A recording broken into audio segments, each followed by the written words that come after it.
Is this it? Qin Lang stood in silent disbelief before the dilapidated courtyard, utterly at a loss for words. His father had sent him a message with an address, instructing him to come and inherit the family estate. He had not even attended his graduation party, hastily hailing a cab to arrive at the location provided by his father. And what did he find? This rundown little building barely resembled a Sihiyuan, a traditional courtyard house. It was, at best, only a semblance of one. Were it not for the plaque at the entrance inscribed with the words Lushan Academy, Qin Lang would have easily mistaken this place for a long-neglected ruin. After a prolonged internal struggle, Qin Lang ultimately resigned himself to reality. Well, even a mosquito's leg is still meat. If worse came to worst, selling this piece of land could yield some money. At that point, the burden on his shoulders would be significantly lighter. He could make a down payment right after graduation and build a cozy love nest with his girlfriend, Sia Yi, screech. Just as Qin Lang prepared to step into the courtyard to assess his newfound possessions, a jarring screech of brakes pierced the air. A flamboyant, fiery red Ferrari rolled to a halt in front of the academy. Inside the car were a man and a woman. The man had an unfortunate appearance, whereas the woman possessed striking beauty, her face adorned with exquisite makeup. When Qin Lang caught sight of the woman in the car, he froze in shock. Sia Yi? Unable to contain himself, Qin Lang called out. The woman in the sports car was none other than his girlfriend, Sia Yi. Hadn't she gone to get her hair done with her friend? What was she doing here? And in another man's car, no less. Qin Lang. Sia Yi was equally astonished, not expecting to encounter him here. However, her surprise faded almost instantly, replaced by indifference. Noticing the shift in Sia Yi's demeanor, Qin Lang's eyes reddened with rage. He knew in his gut that this woman had betrayed him. He had treated her with such kindness, even providing her with living expenses. Upon seeing this little courtyard, his first instinct had been to sell it and buy a new home. Yet all his dreams were shattered by the sight before him. Qin Lang's fists clenched tightly, his breath growing increasingly labored as he gazed at the couple nestled together. He felt an overwhelming urge to strike them down. Yet, a flicker of reason remained in his mind. Murder is against the law. There are countless ways to deal with a person. There's no need to inflict mutual destruction. Moreover, a woman like Sia Yi is unworthy. Since you've discovered the truth, I won't pretend any longer. Let's break up. I've been your girlfriend for half a year, yet it's been less than a week since I enjoyed myself with Chun. Sia Yi regarded Qin Lang with disdain, entirely unconcerned with his reaction. She was unaware that her words pierced Qin Lang's heart like sharp knives. Within him, blood flowed profusely. To think that all his sacrifices were regarded as inconsequential in her eyes. Why? Qin Lang fixed his gaze on Sia Yi, pressing her for an answer word by word. He could not comprehend how Sia Yi had transformed into this person. Why? How amusing. Isn't it simply because you're poor? Chun Xiao takes me for joyrides, buys me crystal necklaces, and gifts me luxurious cosmetics. And you, what can you offer me? Love? Wake up. We have already graduated. Sia Yi clung tightly to Chen Xiao's arm, eager to press her entire being against him. Her eyes brimmed with a desire for flattery. Confronted with the unmasked Sia Yi, Qin Lang felt a wave of nausea wash over him. Fortunately, their previous interactions had only involved holding hands, without delving deeper. Otherwise, he might have been sickened to death. Are you Qin Lang, son of Qin Xiaodian? Just the person I was looking for. Sign this contract. At that moment, the rather unattractive Chun Xiao spoke up. With a wave of his hand, he tossed a stack of contracts towards Qin Lang. Upon glancing at the document, fury surged within him once more. 200,000 for a 1,200 square meter courtyard. Only a mere 200,000 in compensation. This amount wouldn't even cover the down payment for a standard apartment. Hurry up and sign. I've had my sights on this place for a long time, and I lack the patience to waste time with you. Chen Xiao barked these words, and with a flourish, several thugs appeared behind him. These men glared menacingly at Qin Lang, ready to pounce at the slightest provocation. Yet, Qin Lang was undaunted by their presence. Those who are reckless fear nothing. If they dared to lay a hand on him, he would not hesitate to fight back. Only 200,000 for a 1,200 square meter courtyard. Do you take me for a fool? Qin Lang gritted his teeth, striving to suppress his simmering rage. That moment. Ding. Detecting that the host's emotions have reached a critical point, the all-purpose exchange system is activating. Activation complete. Loading. Loading 30%. Loading 70%. Loading complete. Congratulations, host. You have received a novice gift package. Would you like to open it? An electronic voice echoed in Qin Lang's ears. As he processed the incessant chime, he felt utterly bewildered. What on earth was happening? Was there something supernatural within him? The system is not a ghost. Please be mindful of your words and actions. Goodness, this infernal thing has a bit of an attitude. However, what a magnificent gift has arrived at my doorstep. I shall not refuse it. Let the drawing commence. Congratulations, host. You have received a lucky 10 consecutive draws. Please proceed with your first draw. In such circumstances, what is there to hesitate about? Qin Lang silently intoned, Draw congratulations, host. You have drawn a divine sister. What on earth is a divine sister? It seems I have squandered a chance at the lottery. Second draw. Congratulations, host. You have drawn a divine sister. What the actual heck? Another one? Another wasted opportunity. Third draw. Congratulations, host. You have drawn a divine sister. Again? Qin Lang was utterly at a loss for words. What precisely is this divine sister? And what of this system? Has it frozen, or does it merely regurgitate this same line? Please be mindful of your words and actions. All right, it hasn't frozen. Fourth draw. Congratulations, host. You have drawn a divine sister. Qin Lang. Fifth draw. Sixth draw. Seventh draw. Eighth draw. Ninth draw. Congratulations, host. You have drawn a divine sister. This phrase had become utterly nauseating to Qin Lang. He had long since grown numb to it. Forget it. 10th draw. As expected, another divine sister. By this last draw, Qin Lang held no hopes whatsoever. However, as the electronic voice resonated in his mind, Qin Lang discovered that this seemingly routine 10th draw held a surprise. Congratulations, host. You have drawn an unrestricted exchange card. Heavens, finally something different. Hey, are you out of your mind? This land is worth a fortune, and I alone determine its value. In my eyes, this land can only buy me a single wheel. At that moment, the voice of Chen Xiao jolted Qin Lang back to reality. Chen Xiao spoke arrogantly while pointing at his sports car, wearing a smug expression. Seeing Chen Xiao's triumphant demeanor and the pretentiousness of Sia Yi, Qin Lang clenched his teeth. System, what is the use of the unrestricted exchange card? Qin Lang silently inquired. The unrestricted exchange card can be exchanged for anything. Within the Lushan Academy, there exists a dilapidated tricycle, which the host can exchange for any luxury car. All right, exchange. Exchange it for a Bugatti. Regardless of the outcome, one must try to ascertain the result. Ding! The dilapidated tricycle has been successfully exchanged for a Bugatti Vision GT. The Bugatti has been parked at the Academy. Please collect it, host. What a swift turn of events. Qin Lang was astonished. Is that truly all there is to it? At that moment, he felt something unusual in his pocket. Upon retrieving it, he discovered two uniquely designed car keys. The sight of these keys left Qin Lang astounded. Could this possibly be real? He turned and ran toward the almost abandoned courtyard. With a creak, he pushed open the heavy courtyard door. Gazing at the exaggeratedly styled, power-packed Bugatti Vision GT within, Qin Lang was rendered speechless. It was indeed real. Astonishingly, it was the Bugatti Vision GT, which had already been discontinued. The price of Chen Xiao's Ferrari barely amounted to a fraction of this Bugatti. As he caressed the carbon fiber body, Qin Lang felt as if he were floating among the clouds. After a prolonged moment, he regained his composure. Gently pressing the accelerator, the Bugatti erupted with a ferocious roar. This was not merely a sports car, it was a beast. With a swift push of the pedal, the Bugatti bolted out of the courtyard. On the street, Chen Xiao stood with his back to the courtyard, boasting to a group of followers. That poor kid must be so dumbfounded by my insults that he's probably packing up to leave. Just then, a wave of sound surged forth. Boom! Boom! The auditory wave enveloped him, sending shivers down his spine. He felt as if a fierce tiger lurked behind him. When Chen Xiao turned to look, his eyes widened in disbelief. This was indeed the discontinued Bugatti. However, when his gaze shifted to the driver, who was gripping the steering wheel with one hand, Qin Lang was left utterly dumbfounded.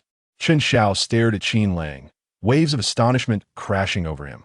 How could this impoverished youth afford such a luxurious sports car? Yet, at that moment, Qin Lang was too preoccupied to notice Chen Xiao's bewilderment. Just moments ago, a notification had resonated in his mind. Ding! A divine sister is rushing over. Qin Lang was intrigued about this divine sister who had squandered 9 of his lottery chances. This car must be rented. At that moment, Chen Xiao snapped back to reality. He couldn't believe that someone dressed so shabbily could afford such an extravagant vehicle. The answer was clear. It was impossible. It must be rented. I've known him for 6 months. I should know him well enough. Before Qin Lang could respond, Sia Yi interjected. She found it hard to believe and accept Qin Lang's sudden transformation. Today is the graduation party. He probably wanted to rent this car to show off in front of his classmates. I never expected he would spend such a hefty sum just to impress his peers. Observing Qin Lang seated within the opulent Bugatti, Sia Yi felt a pang of envy, her heart agitated. Had he not allocated all his living expenses to himself? How could he possibly afford to rent such a luxury vehicle? Upon overhearing their clownish banter, Qin Lang suddenly chuckled. It dawned upon him that they were the very embodiment of a frog at the bottom of a well. He opened the car door and sauntered towards the front of the vehicle. Step aside, keep your distance from my prize steed. Oh, you have a means to compensate for any scratches to the original paint? With a dismissive wave of his hand, Qin Lang effectively shooed Sia Yi and Chen Xiao away. It appeared that these two were so captivated by the cutting-edge Bugatti Vision GT that they couldn't resist caressing its engine cover, personally savoring its alluring curves. Renting a car? Only individuals like yourselves would even think of such a term. That Ferrari of yours could only deceive those knave enough to have never seen the world. As he spoke, Qin Lang produced a vehicle purchase agreement and flung it towards Chen Xiao's face. This contract was an inherent part of the Bugatti's presentation. Upon hearing their mention of renting, Qin Lang had been prepared to deliver a stinging rebuttal. Upon receiving the contract, which was encased in a unique material, Chen Xiao's expression shifted dramatically. He had never encountered such packaging before. As he unveiled the contract and beheld the striking name Qin Lang, his countenance transformed again. This Bugatti truly belonged to Qin Lang. Chen Xiao's complexion darkened with growing dismay. He had not anticipated that this seemingly impoverished young man had concealed such depth. Meanwhile, Sia Yi was left in utter disbelief. How could this be possible? How could Qin Lang afford a vehicle of such caliber? Was it conceivable that he was a hidden super-rich heir? Were all those previous encounters merely tests of her character? Contemplating this, Sia Yi gradually released her hold on Chen Xiao, her gaze flickering as she pondered her next move. Observing the shifts in Sia Yi and Chen Xiao's expressions, Qin Lang's spirits began to lift. Was this the sensation of flaunting and rebuking? It felt delightful. Qin Lang approached Chen Xiao, snatching the purchase agreement from his grasp.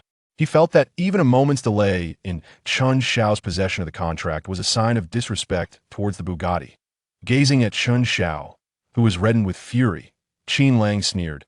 A mere 200,000, and you think you can claim my little estate? Get lost. I am not in need of your 200,000. With that, Qin Lang tossed the stack of contracts back. He had anticipated that upon seeing his luxury vehicle, Chen Xiao would feel inferior and scurry away in shame. However, to his surprise, Chen Xiao lunged forward, seizing Qin Lang by the collar. I don't care how you came by this Bugatti. Today, I am determined to demolish this little estate. In Benhai, there is no land that I cannot raise. Chen Xiao glared at Qin Lang, his voice a tempest of rage. In Benhai, Chen Xiao is somewhat renowned. His family's demolition company wields considerable influence in the region, with connections in both legitimate and illicit spheres. Since his debut, Chen Xiao has never faced a setback as severe as today's. Thus, Qin Lang's luxury vehicle fails to intimidate Chen Xiao.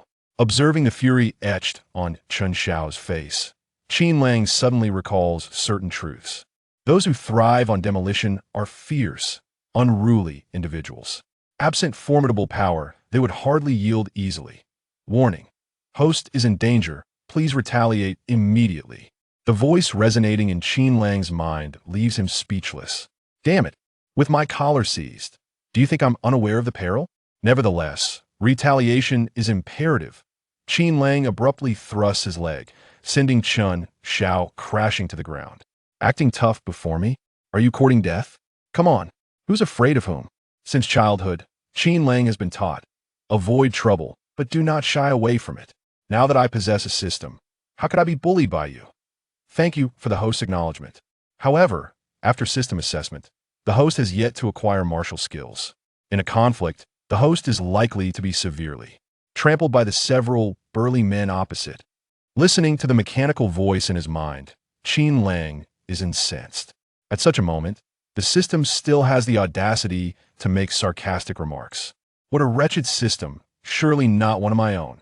After toppling Chun Xiao, Qin Lang swiftly creates a safe distance, simultaneously picking up a brick. Damn it, I haven't grown up without a backbone. Meanwhile, Chun Xiao, momentarily dazed on the ground, grapples with disbelief. Did he just kick me? He dared to kick me? I, a victim of a recent graduate, have been kicked. Suddenly, Chun Xiao springs up, seething with rage. What are you all standing around for? Didn't you see me being assaulted? Go, take him down. Today, not only will I demolish his house, but I will also dismantle him. Chun Xiao's face contorts in fury. He points at Qin Lang, commanding his subordinates to advance. His trembling finger reveals the extent of his rage. Upon receiving the order, Chun Xiao's henchmen clench their fists and stride towards Qin Lang. Boom. Rumble.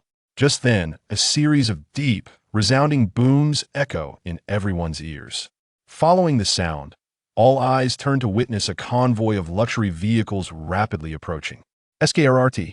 The piercing screech of brakes fills the air as the convoy halts beside Chun Xiao's Ferrari. The first sister has arrived. Please prepare yourself mentally. Host. The system's electronic voice stirs a slight sense of relief in Qin Lang's anxious heart. Prepare mentally? What does that even mean? Could it be that this sister is unattractive? Qin Lang shifted his gaze towards the leading sports car in the convoy. It was none other than a Koenigsegg. It cost half again as much as his own Bugatti. As he admired the dynamic lines and extravagant design, a thought stirred within him. The owner of such a vehicle must be incredibly affluent. At that moment, the scissor doors of the Koenigsegg swung open. When the occupant emerged, Qin Lang's eyes widened in astonishment, nearly bulging from their sockets. What an elegant woman! Chapter 3. Task. Embracing the sister, a succinct portrayal of the young woman. Her complexion is fair, her beauty striking, and her legs long and elegant. With a graceful figure and exquisite features, she dons a fitted white blouse and a black pencil skirt, complemented by stockings. Her elongated, straight legs are adorned with black high heels, exuding the aura of a formidable businesswoman. As she alights from the Koenigsegg, a formidable entourage of tall, dark-clad bodyguards emerges from the vehicle behind her. Each bodyguard dons sunglasses and is equipped with communication devices, their bulging waistbands suggesting an intimidating presence. They disperse around the woman, ever vigilant in safeguarding her security. She scans her surroundings as if searching for something. Upon her gaze crossing over Sia Yi and Chun Xiao, landing on Qin Lang, an incredibly radiant smile graces her face. With her cadre of bodyguards, she strides confidently toward Qin Lang. Hearing the commotion behind him, Chun Xiao turns to look. As he beholds the strikingly beautiful woman and her enchanting smile, his previous fury gradually dissipates, replaced by an overwhelming admiration. This woman is none other than Gong Liu, the richest person in Binhai, a legend in the business realm and the object of countless men's dreams. Chun Xiao glances around, realizing he is the only one present who could possibly converse with Gong Liu. Could it be that she is seeking him out? The thought fills him with delight. Could his romantic fortunes be on the horizon? He adjusts his attire, preparing to greet Gong Liu, hoping to leave a lasting impression that might lead to a promising future. A lewd smile creeps across his face at the prospect. Observing Gong Liu's grand entrance, Sia Yi feels an overwhelming envy. Who wouldn't desire to be the center of attention upon arrival? Who wouldn't want to be surrounded by admirers and bodyguards? Such a life epitomizes her dreams. Sia Yi gazes at Gong Liu, her emotions tumultuous and unsteady.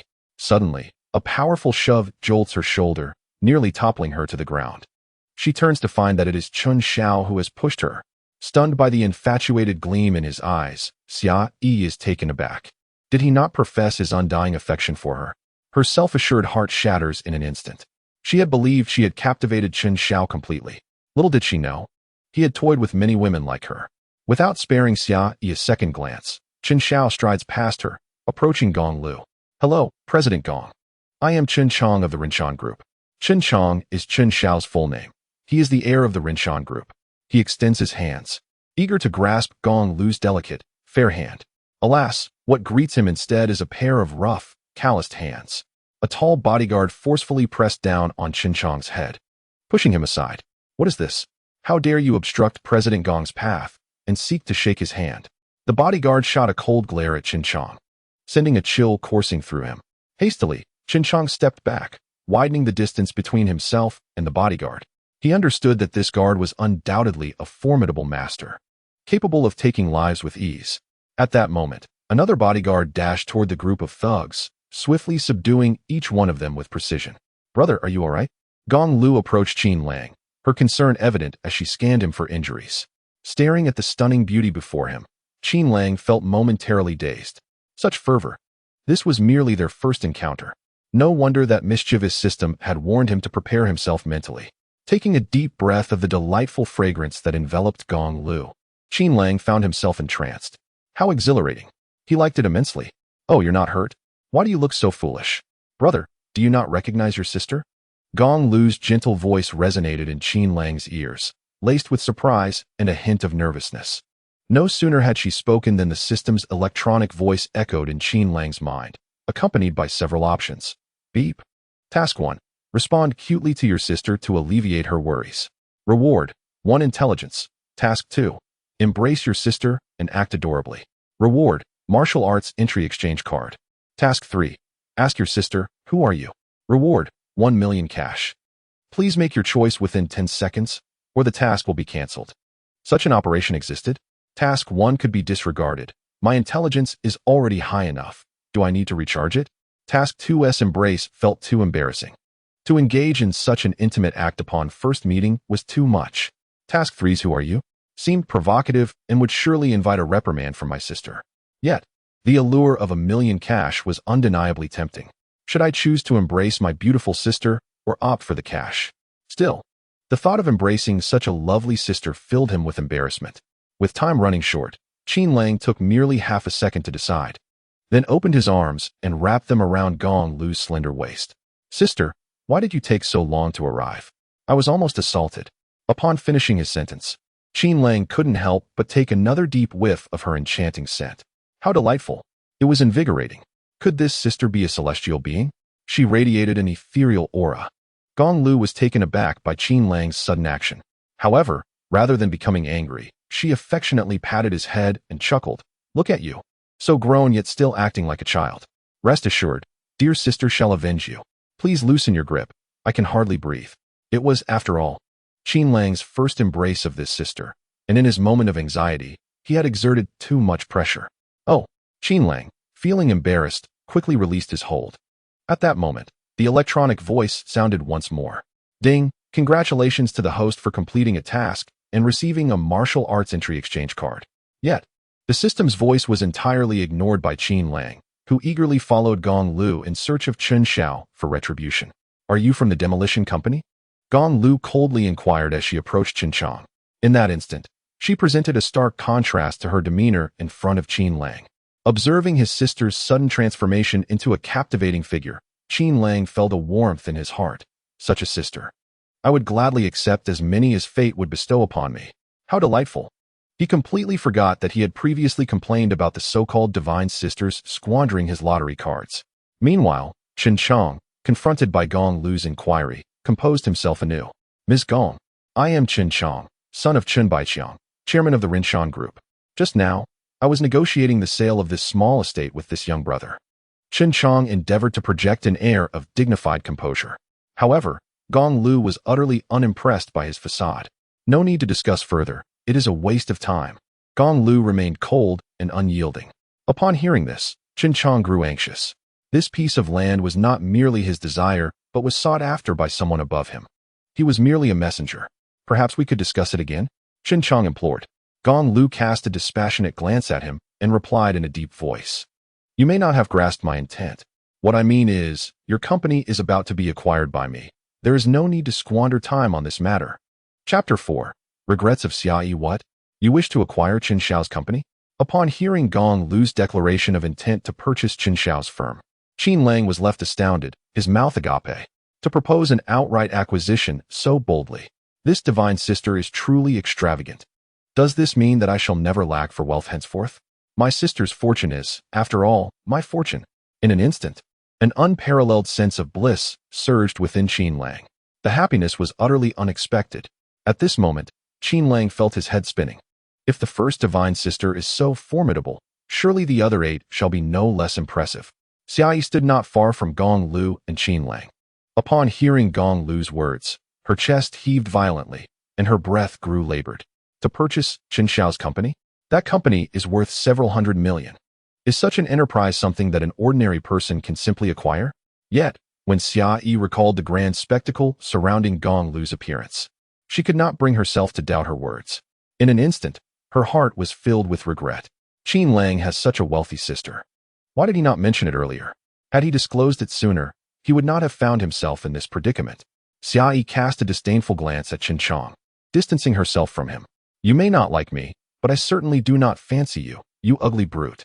Her gaze then shifted to Qin Lang, filled with a tender affection. However, at that moment, Qin Chong was far too preoccupied to notice Sia Yi's subtle gestures. Gong Liu's words struck Qin Chong like a thunderbolt, reverberating in his mind. He understood that Gong Liu, the tycoon of Binhai, would undoubtedly possess countless methods to acquire his family's company if he truly intended to do so. But why should he? Just because he says he wants to buy it? This has been our family's labor of love for many years. Qin Chong replied solemnly, Mr. Gong, while you may be the wealthiest in Binhai, it does not grant you the liberty to act as you please. Act as I please. Gong Liu scoffed, casting a dismissive glance at Qin Chong as he picked up his phone and dialed a number. With a few deft maneuvers, he aimed to purchase Rinshan Group at the lowest possible price. What does the lowest price signify? It entails employing a series of intricate business tactics to undermine the commercial value of Rinshan Group. If the company had previously engaged in any illicit business practices, that would only facilitate matters. Upon reflection, how could a company built on demolition escape unscathed from such violations? It was undoubtedly riddled with them. Given Gong Liu's capabilities, dismantling a company like Rinshan Group would be child's play. As Gong Liu spoke, Qin Chong's face drained of color. He had not anticipated such a resolute stance from Gong Liu. Shortly after, Qin Chong's phone rang. He glanced down to see that it was his father, Qin Baiqiang, calling. Where are you? Get back here immediately. The company is facing a grave crisis. How can you call yourself a manager when you failed to notice such a significant oversight? Qin Baiqiang unleashed a barrage of reprimands that left Qin Chong feeling utterly humiliated. Dad, I'll be there right away. He responded urgently. It was then that he truly comprehended the weight of Gong Liu's words. It was terrifying, truly terrifying. Qin Chong shot a fearful glance at Gong Liu before sprinting towards his sports car. But as he attempted to flee, Qin Lang dashed forward and delivered a swift kick to Qin Chong's backside, sending him sprawling. Enraged, Qin Chong rose, ready to retaliate against Qin Lang. However, upon seeing the imposing bodyguards surrounding him, his fury dissipated. With a humiliating grunt, he hastily leapt into his car and sped away, forgetting all about Sia Yi and the thugs in his haste. Observing Qin Chong's retreat, Gong Liu smiled at Qin Lang and assured him, Do not worry, dear brother. I promise you that within a day, Rinshan Group will be in my hands. By then, I shall ensure that Qin Chong is left with nothing. The people around them couldn't help but click their tongues upon hearing Gong Liu's words. Truly, she was the wealthiest individual in the coastal city. Her speech exuded a natural grandeur, imbued with an air of bravado. Qin Lang nodded earnestly. Sister, I believe in you. At that moment, Gong Liu suddenly tapped her forehead, as if a thought had struck her. Right, brother, you've just graduated from university, haven't you? I shall bestow this company upon you for some practical experience. Once you are well-versed in business management, I will gift you an even larger enterprise. Gong Liu uttered these words with a casual tone, as if handing over a company were as simple as having a meal. Upon hearing this, Qin Lang felt a buoyant lightness, as if he were ascending to the heavens. How fantastical!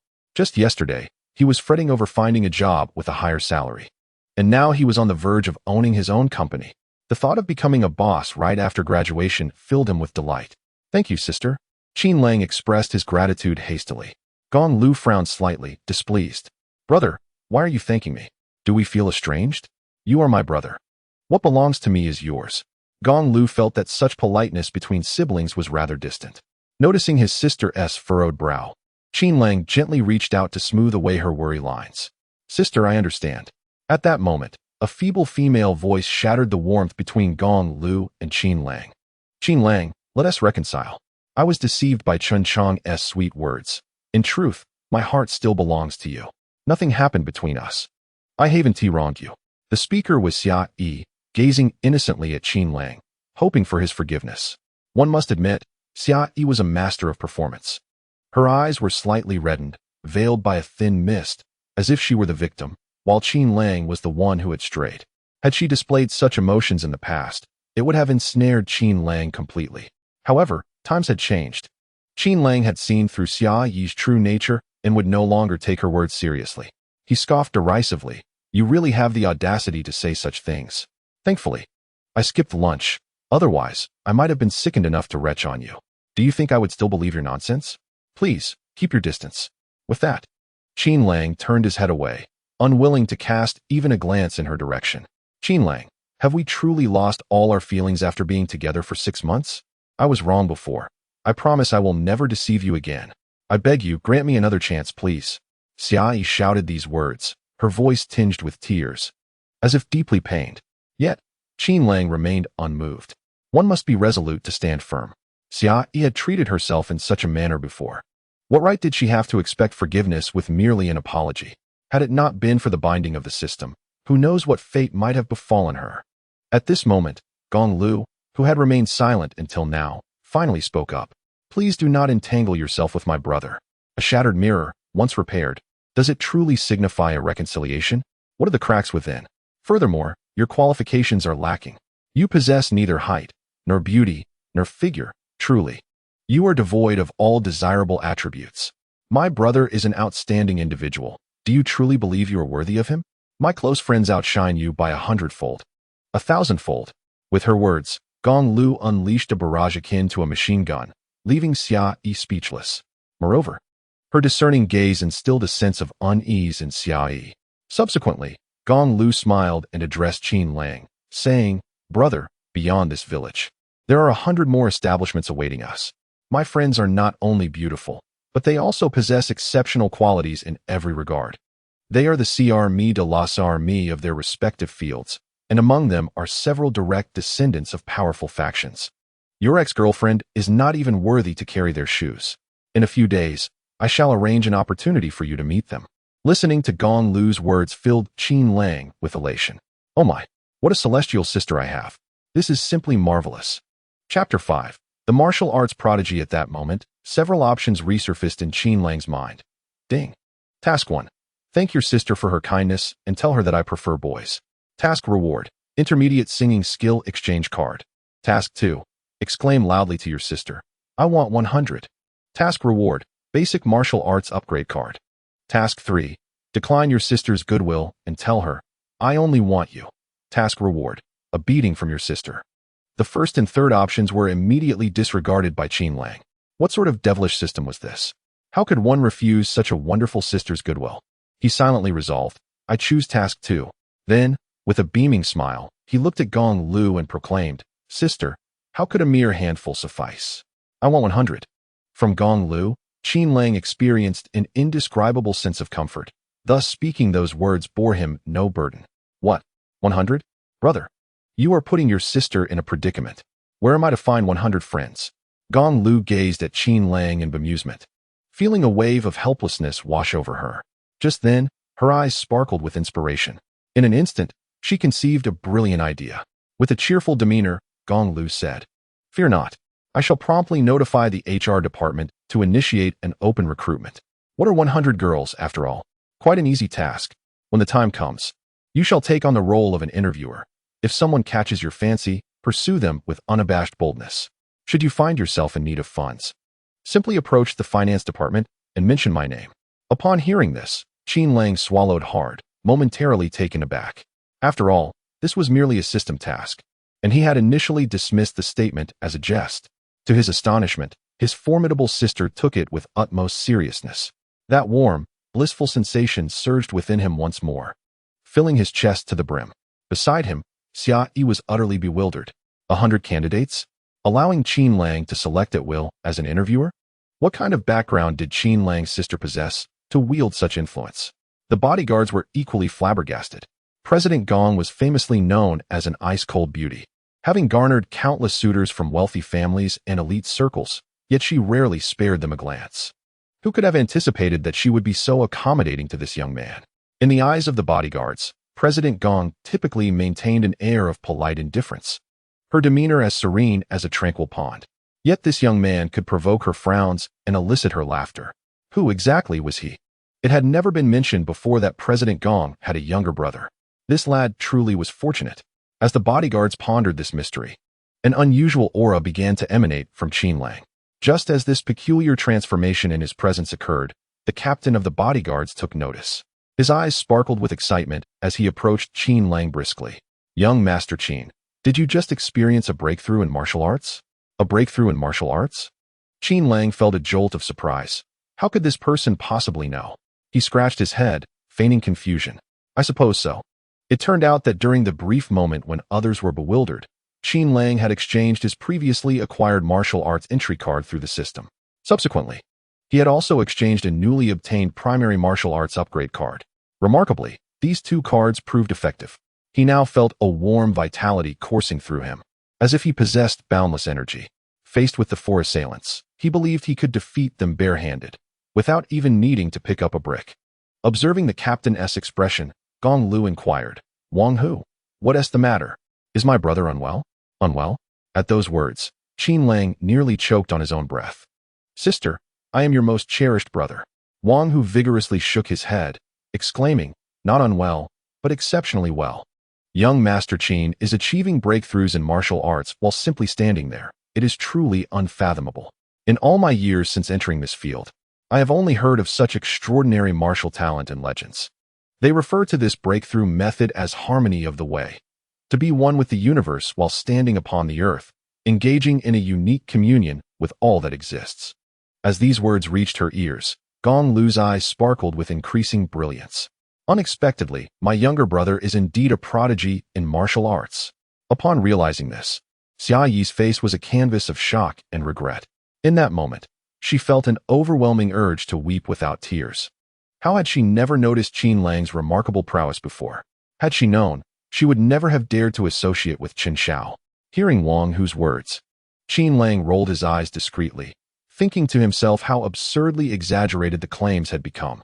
If one were to bestow upon him a system, he too could achieve breakthroughs instantaneously. Moreover, not only could he achieve breakthroughs, but he could also sing whilst doing so. Growing weary of the conversation, Qin Lang sought to divert the topic. "Sister, those four individuals just attempted to strike me. I wish to challenge them one-on-one." He looked at the burly man who had just aimed to assault him, a playful smile adorning his face. "One-on-one? But there are four of them. Brother, are you certain you can take on all four alone?" Gong Liu cast a worried glance at the four thugs, doubtful of Qin Lang's capabilities. Against ordinary opponents, even a skilled martial artist would find it daunting to face 2 or 3 adversaries simultaneously. These four were clearly not ordinary. They were seasoned fighters, accustomed to brawls on the streets. It would likely be quite challenging for an average martial artist to confront 4 seasoned fighters. Qin Lang paused momentarily, realizing his sister had misunderstood him.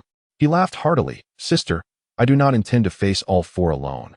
Rather, we shall each take on one of them. They sought to ambush me earlier, and now I wish for them to experience the same. Sister, please send 3 of your men to assist me." Upon hearing this, Gong Liu finally grasped her brother's intentions. It seemed he harbored a strong desire for revenge. However, she found this approach quite agreeable. Gong Liu nodded slightly, signaling her bodyguards to allow one of the thugs to step forward. At that moment, Wang Hu took the initiative, stepping closer to Qin Lang with 2 towering bodyguards by his side. "Young Master Qin, allow me to join you in this endeavor." Wang Hu exuded the aura of a seasoned expert, and Qin Lang naturally accepted his offer. The thug who had been permitted to approach was left dumbfounded upon seeing Wang Hu and the 2 imposing bodyguards. Such bodyguards from a large corporation typically possessed real combat experience, and retired military experts were especially favored by prominent companies. Faced with such formidable opponents, he knew he would stand no chance. Trembling, the thug took a few steps back, stammering, "Please, do not act recklessly. We have no affiliation with Qin Shao. We are merely here to support him." He quickly invoked the name of his superior. "Moreover, we work for Brother Biao of South City. Think carefully about your actions." The mention of Brother Biao, a notorious underground figure in Binhai City, carried significant weight. His reputation was known far and wide. The average person would hesitate to confront one of Brother Biao's subordinates. Furthermore, it was rumored that Brother Biao possessed a formidable background, and even the prominent families of Binhai dared not provoke him. However, even the mightiest fortress can be breached by a mere ant. Biao Gu and the formidable force behind him were utterly unprepared for the impending calamity unleashed by one of Qin Lang's astonishingly powerful sisters, the true source of which lay within these seemingly ordinary lackeys. Upon hearing the thug's threats, Gong Liu's ire was ignited. With a cold smirk, Gong Liu remarked, "Brother, unleash your prowess without hesitation." I had long wondered why the Rinshan group was so audacious. It appears they have allied with Li de Biao. I shall see just how bold Li de Biao truly is in provoking me. Upon hearing this, Qin Lang instantly felt emboldened. He scoffed, "You're quite arrogant. Even now? You dare to threaten me. Today, I shall use you to hone my skills." Chapter 6. 1 against 4. As soon as the words left his lips, Qin Lang charged forward. He advanced towards the thug, swinging his fists with reckless abandon. At this moment, Qin Lang had not yet mastered any martial techniques. He possessed innate strength, but lacked the knowledge to wield it effectively. Thus, he resorted to the most primal form of combat. After a brief moment of fear, the thug's fighting spirit was ignited. He swung a fierce punch directly at Qin Lang's face. Feeling the adrenaline coursing through him, Qin Lang raised his fist and struck the thug squarely in the chest. Despite his lack of formal training, Qin Lang was not a foe this thug could contend with. Boom! A resounding thud echoed in the ears of the onlookers. The previously arrogant thug was sent crashing to the ground, rolling several times before coming to a halt. As he felt the blood surging in his veins, Qin Lang's spirit soared. Was this the sensation of a true warrior? He had previously struggled against these thugs, but now, circumstances had shifted dramatically. Qin Lang glanced at his own arms and then at the 3 bodyguards beside him, a sense of exhilaration washing over him. He turned his gaze toward the thug, whose mouth was now bleeding, and coldly declared, "Come again. I have yet to truly begin." The thug slowly rose, a chilling expression on his face. In Binhai, he was used to being the one dishing out punishment, having never experienced such humiliation before. He glared at Qin Lang and then at his bodyguards, his voice dripping with venom. "If you have the guts, let us settle this one-on-one." Having seen the bodyguards flanking Qin Lang, the thug felt a twinge of fear. He was confident that his years of street fighting experience would allow him to thoroughly defeat Qin Lang. However, would Qin Lang acquiesce to such a challenge? Certainly not.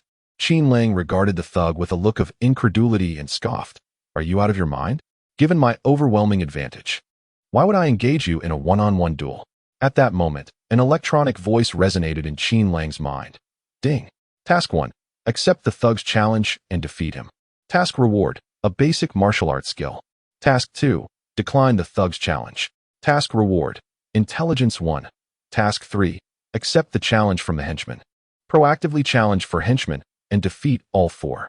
Task reward. A set of intermediate martial arts. The host has 10 seconds to make a choice. The voice of the system nearly overwhelmed Qin Lang with frustration. Having just rejected a henchman, the system issued a new task.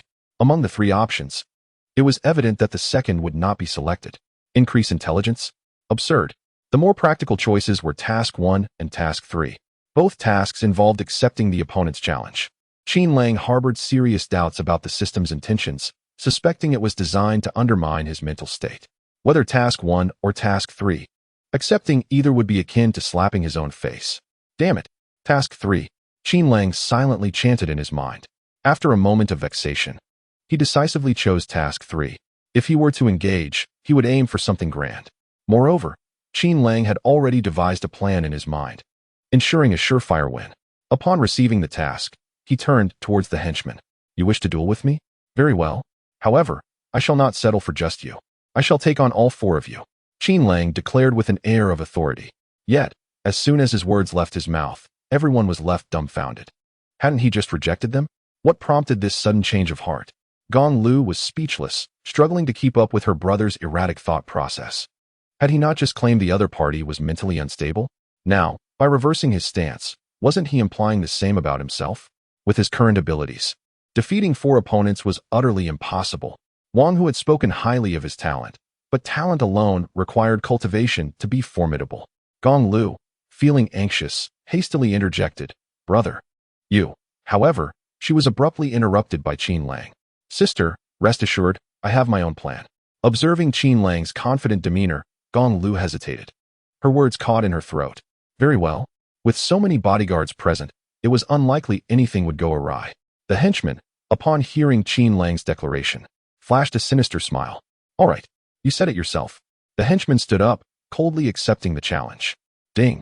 The henchman has accepted the challenge. Task 3 has commenced. Hearing the electronic notification, Qin Lang felt a wave of relief wash over him. He turned to the bodyguards and cheerfully instructed, "You all take down these 4 first, and then I shall step in." What? As soon as Qin Lang's words left his lips, the others were rendered motionless. Gong Liu's lips twitched. Was there really a way to play it like this? Wang Hu and the group of bodyguards gaped, their minds swirling with astonishment. This was indeed a novel approach. Gong Liu's brother certainly knew how to play the game.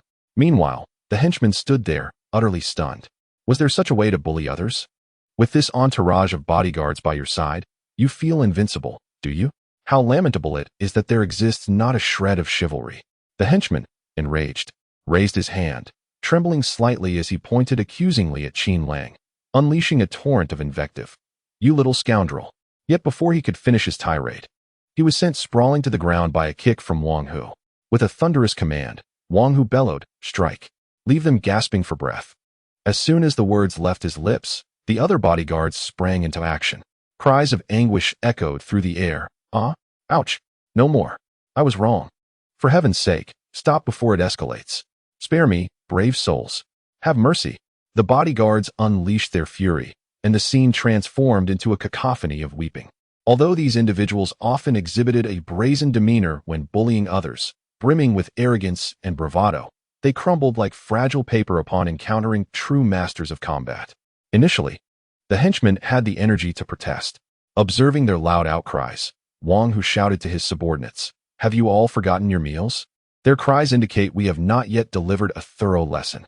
The moment those words were uttered, the henchmen's wails intensified. "Our bones are nearly shattered. Is this not sufficient?" Consequently, the bodyguards commenced a second round of relentless beating. This time, the henchmen dared not howl in agony. Fear of even harsher repercussions silenced their cries. They could only emit soft whimpers, a muted expression of their inner torment and bodily suffering. Ultimately, when the henchmen lay sprawled on the ground like limp rag dolls, Qin Lang made his entrance. Approaching the 4 defeated henchmen, he wore a triumphant grin and proclaimed, "Did you not wish to strike me? Did you not seek to challenge me? Come, come, I stand here, awaiting your move." The 4 henchmen, seething with frustration, silently cursed him. Just wait. This is far from over. Yet, they found themselves utterly immobilized, their bodies racked with pain, even the slightest movement of their eyes causing excruciating discomfort. Noticing their lack of response, Qin Lang leisurely remarked, "Since you shall not strike, I shall reluctantly take the initiative." With that, he lifted his foot and delivered a series of forceful stomps. "You wish to assault me, to aid the tyrants, to oppress the innocent, to dabble in the underworld. So self-righteous." Each utterance was accompanied by a corresponding stomp, eliciting cries of agony from the 4 henchmen.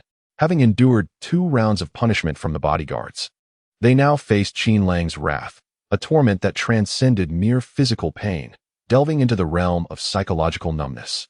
However, Qin Lang's focus was not solely upon the henchmen. He awaited the system's notification. Amidst the cacophony of wails, the system's voice finally chimed in. "Ding. Congratulations, host. You have acquired an intermediate martial art, mountain-shattering fist." The name alone carried a sense of gravitas, indeed. Chapter 7. The Disruptor. As the rewards arrived, Qin Lang ceased his assault. He looked down from his elevated position at the 4 thugs lying on the ground and declared, "This time, consider it a mere lesson. Should you continue to flaunt your power and bully others, as you so eloquently put it, you shall be met with force every time you are seen. Do you understand?" He emphasized the last 4 words with great fervor, lending them an imposing gravitas. The thugs, having been thoroughly beaten, dared not retaliate. Enduring their excruciating pain, they nodded fervently, fearful that Qin Lang might unleash another bout of violence upon them. Observing their pitiful state, Qin Lang nodded slightly, deciding to spare them. Meanwhile, not far off, Gong Liu spoke coldly, "Return and inform Li Dabiao that if he seeks revenge, He may come find me, Gong Liu. Should he dare to lay a finger on my brother, I shall ensure he meets a fate worse than death. Her voice was frigid, radiating the aura of an untouchable goddess. The sheer forcefulness of her words sent shivers down the spines of the four thugs. In that moment, she resembled a protective hen, shielding Qin Lang from harm. Deeply moved by Gong Liu's fierce demeanor, Qin Lang vowed to himself that he would grow stronger.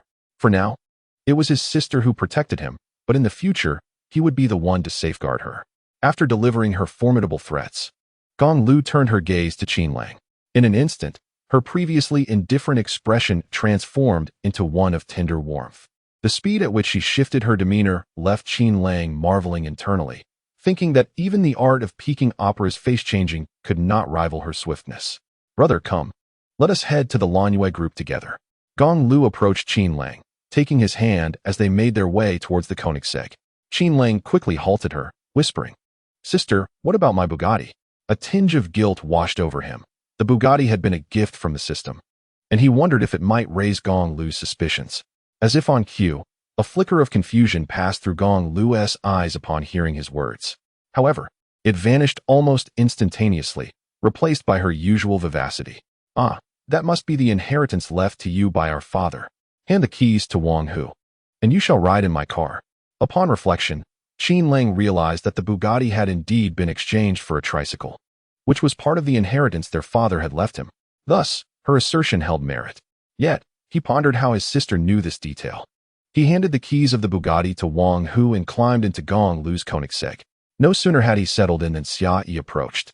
She had witnessed the entire episode unfold, and by this point, regret gnawed at her insides. She had never anticipated Qin Lang's true capabilities. Not only did he possess a luxury car, but he also had an incredibly formidable and beautiful sister. And that beautiful sister happened to be the wealthiest individual in Binhai. The wealthiest individual in Binhai. Her worth surpasses that of all the prominent business magnates in the coastal area. Qin Lang, grant me another chance. I assure you, I solemnly promise to cherish you from now on. Sia Yi implored from outside the car, her voice tinged with desperation. She understood that if she failed to rekindle Qin Lang's affection today, the future would be even more daunting. For the sake of future splendor and opulence, this minor humiliation was but a trifling matter.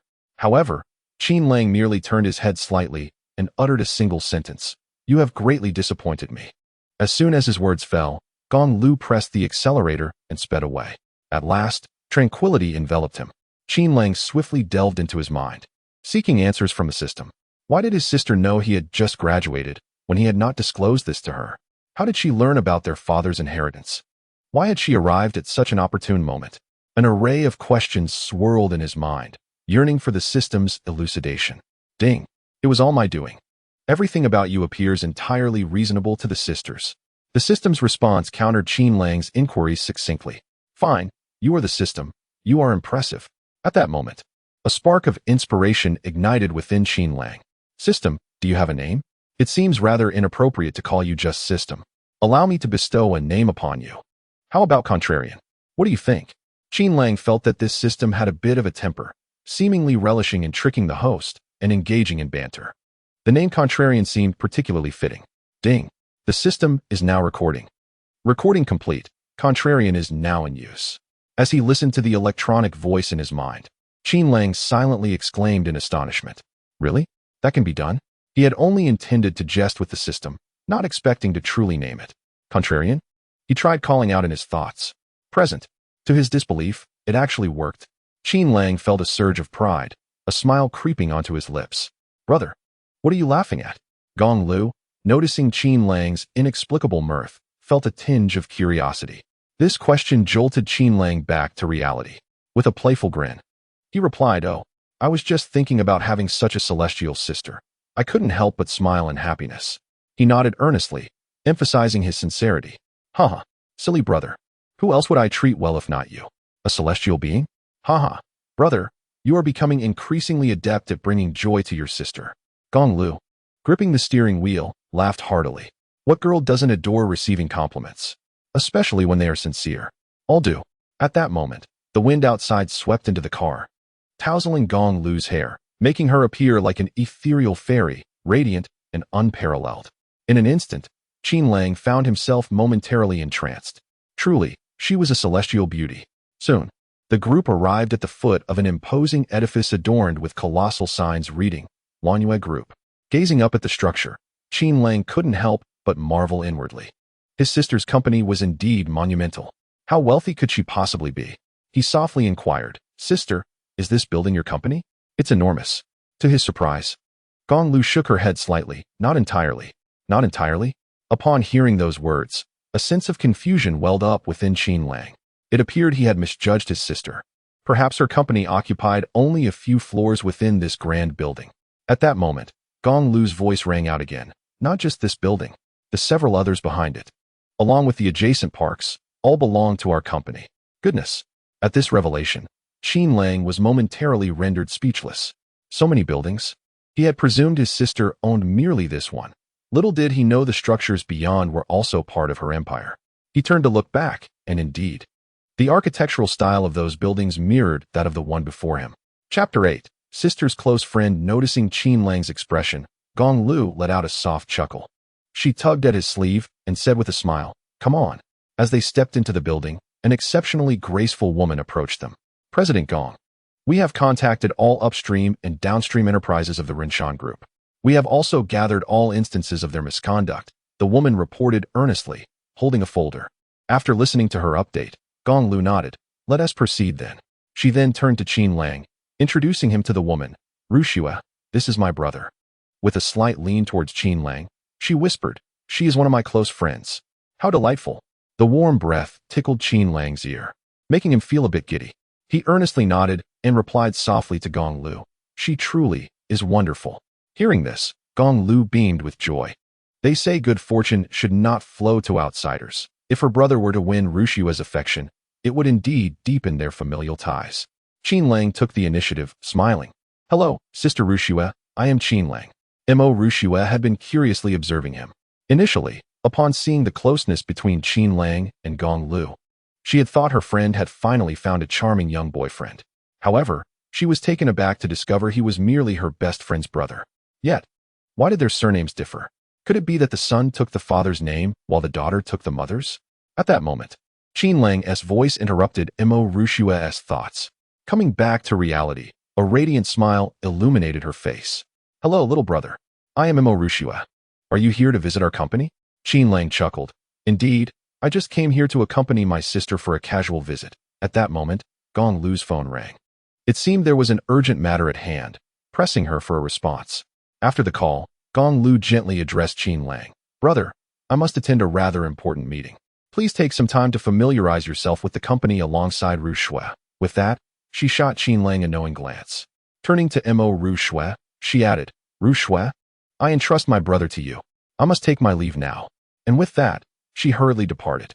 Watching Gong Liu's swift retreat, Qin Lang felt a sense of helplessness. Is she really leaving just like that? We've only known each other for a few seconds. There was no alternative but to accept reality.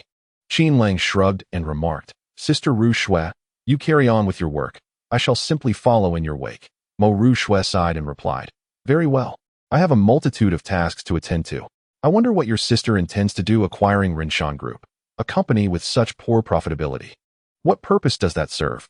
Upon hearing this, Qin Lang awkwardly rubbed his nose. However, could a company that had achieved group status truly be so unprofitable? He inquired, "Sister Rushua, the main business of Rinshan Group is relocation. Their profitability should not be lacking, right?" Mo Rushua shook her head. Speaking softly, Rinshan Group's annual profit barely crosses the 100 million threshold.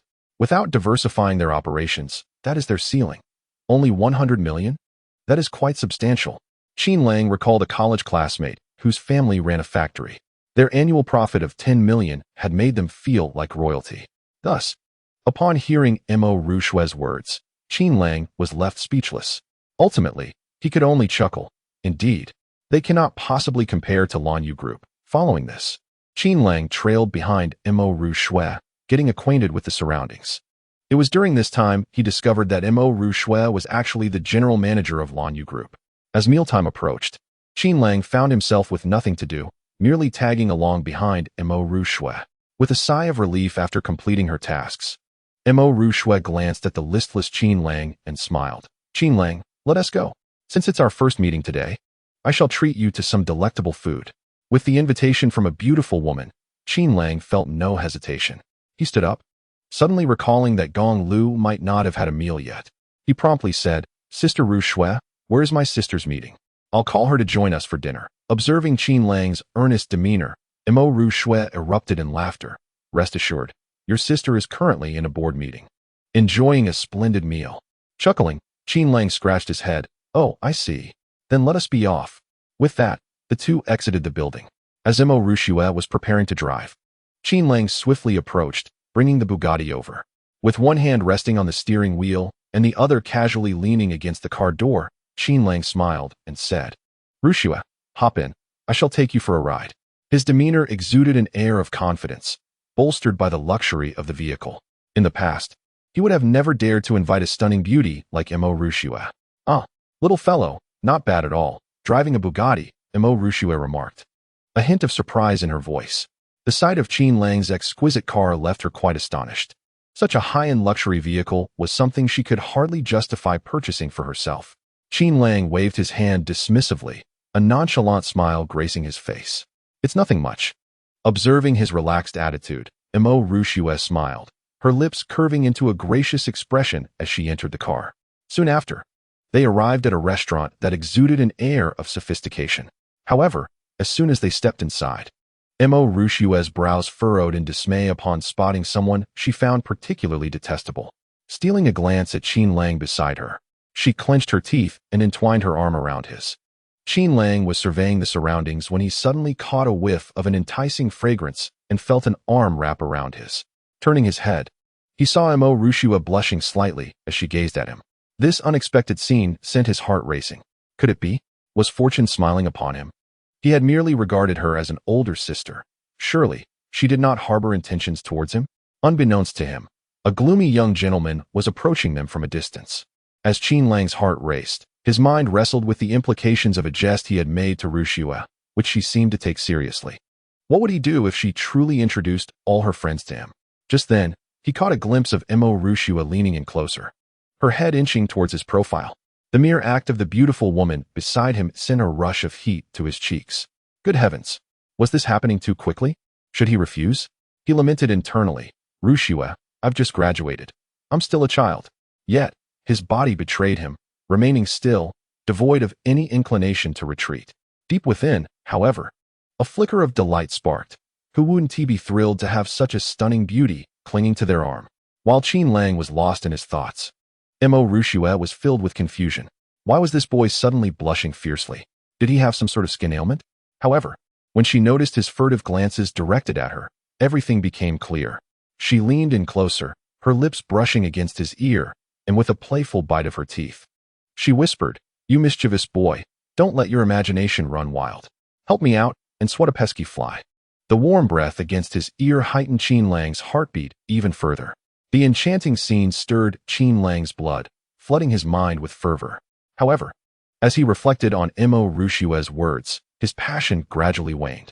Those two brief sentences fell upon him like a bucket of cold water, chilling him from head to toe. Qin Lang cast a resentful glance at Mo Ru Shui, realization dawning upon him. So that was how it was. Why didn't you say so earlier? Why the unnecessary gestures? Those fleeting seconds felt akin to an epic romance. The transition from bewilderment to fervor, and then from fervor to cold disillusionment, was truly tormenting. Qin Lang nodded, feebly uttering, All right. Just then, a voice resonated in his mind. Ding. Host, a hostile entity has been detected approaching. Upon hearing the electronic notification, Qin Lang finally noticed someone drawing near. As he scrutinized the newcomer, he couldn't help but grumble internally. Do take care of yourself, you old geezer. At least provide a solution. Unfortunately, his complaints vanished without a trace, swallowed by the void. Damn it, this nitpicker is utterly unreliable. At that moment, the man had already approached within 2 meters of Qin Lang and Mo Ru Shui. Clad in refined attire, he exuded the air of a dapper young gentleman. Yet, Qin Lang could discern from the man's pallid complexion and unsteady gait that he had indulged excessively in wine and revelry, leaving his health in tatters. The gentleman did not even glance at Qin Lang, directing his attention solely at Mo Ru Shui, managing a strained smile as he said, Xiao Shui, you finally arrived. I knew you adored the flavors of this restaurant, so I waited here to share dinner with you. By the way, I specially reserved some white sturgeon caviar, just flown in from Australia. Come, let us savor its exquisite taste." While speaking, the gentleman discreetly assessed Qin Lang. However, upon noticing Qin Lang's unadorned hairstyle and bare wrists and neck, he dismissed him entirely. Not a single embellishment to his attire. He must be a penniless lad. At that moment, Mo Rushua interjected, "Zhang Fengyun, we are not well acquainted. Kindly refrain from such familiarity. As for the caviar, please enjoy it alone. Now, if you would step aside. My boyfriend and I wish to enter for our meal." Mo Rushua remained calm and composed, exuding an air of aloofness that kept others at bay. Even Qin Lang found himself silently applauding her words. Yet, just as he mentally commended her, a sharp sting shot through his arm. What on earth was that? Casting a sidelong glance, he noticed Mo Rushua subtly gesturing at him, and he instantly understood. Right, I am currently Mo Rushua's faux boyfriend. I ought to assert myself against this Zhang Fengyun. Observing their subtle exchanges, Zhang Fengyun scoffed, "Xiaoxua, don't deceive me. I saw it all. You only linked arms with this poor fellow after you laid eyes on me. Even if he were truly your boyfriend, I would advise you to break up. Engaging in a romantic relationship with a penniless lad like this would certainly diminish your stature." Just then, a notification chimed. Task 1. Embrace Mo Rushua's shoulders and retort Zhang Fengyun. Reward, 500,000. Task 2. Encircle Mo Rushua's waist and counter Zhang Fengyun. Reward, 1 million. Task 3. Kiss Mo Rushua's lips and provoke Zhang Fengyun. Reward, 10 million. The moment these tasks appeared, Qin Lang felt as if he might explode with frustration. Task 3, involving a kiss with a reward of 10 million, was nothing short of an enticement for someone as reserved as himself to transgress. No, I must uphold my principles. Surely, I won't be swayed, will I? At that moment, Qin Lang found himself in a genuine quandary. The allure of Task 3's reward was too tempting. Yet, the thought of the potential repercussions from kissing the beauty extinguished his fervent desire to choose that option. Without an emotional foundation, such actions could easily lead to animosity. Alas, I must reluctantly opt for Task 2. Playing the role of Rushua's boyfriend and wrapping my arms around her slim waist isn't too excessive, is it? Qin Lang lamented inwardly. "Rushua, do you know how much I am sacrificing for you? That kiss and the 10 million reward." With these thoughts swirling in his mind, Qin Lang's actions remained undeterred. He swiftly wrapped his arm around Mo Rushua's delicate waist, defiantly glaring at Zhang Fengyun. "Do you really need to meddle in whether Rushua and I are a couple? Do you reside by the seaside, meddling so freely? And as for your incessant insults about being a poor lad, what right do you have to judge? Step aside, or my fist won't discriminate." With that, Qin Lang brandished his fist, feigning a strike. Now a novice martial artist, having also learned the intermediate martial art of mountain shaking fist, he felt capable of taking on 10 feeble scions like Zhang Fengyun, who was already drained of vigor. Chapter 10. 1 million deposited. Observing Qin Lang's sturdy arms and agile form, Zhang Fengyun's complexion darkened with fury. "Do you dare to lay a hand on me? Do you even know who I am? If you touch me, I assure you, you will spend the rest of your life in prison." Zhang Fengyun's demeanor was utterly arrogant, as if daring Qin Lang to act against him. This was merely a test. If Qin Lang did not respond, it would indicate that he came from a mediocre background without any influential backing. Consequently, Zhang Fengyun would escalate his actions further. Having played the role of a debauched heir for so many years, Zhang Fengyun's experience was undoubtedly profound. Witnessing Zhang Fengyun's infuriating expression, Qin Lang could no longer contain himself. "I came here to dine with a beautiful lady, and you approach me to provoke. Now you dare to threaten me. You may have a prestigious lineage, but what does that matter? Today, I will not indulge your foul behavior." With that, Qin Lang retracted his hand, rolled up his sleeves, and strode forward. "Damn it! If you don't see the consequences, you shall learn why the flowers bloom so vividly." As Qin Lang took his first step, he felt a hand grasp his own. Turning back, he saw Mo Rushua gazing at him with a face full of concern. "Qin Lang, do not fight," she implored, astonished that events had escalated to this point. However, with a swift motion, Qin Lang freed his hand from her grip. "Do not worry, I have studied martial arts," he declared, abruptly pivoting to confront Zhang Fengyun. Yet, all he saw was Zhang's retreating silhouette. Unbeknownst to him, his assertion of martial prowess had shattered Zhang Fengyun's psychological defenses. Zhang, having retreated several meters, dared only to glance back at Qin Lang. You impoverished fool, do not be so arrogant. I shall summon help. I swear, I will beat you until you regret it.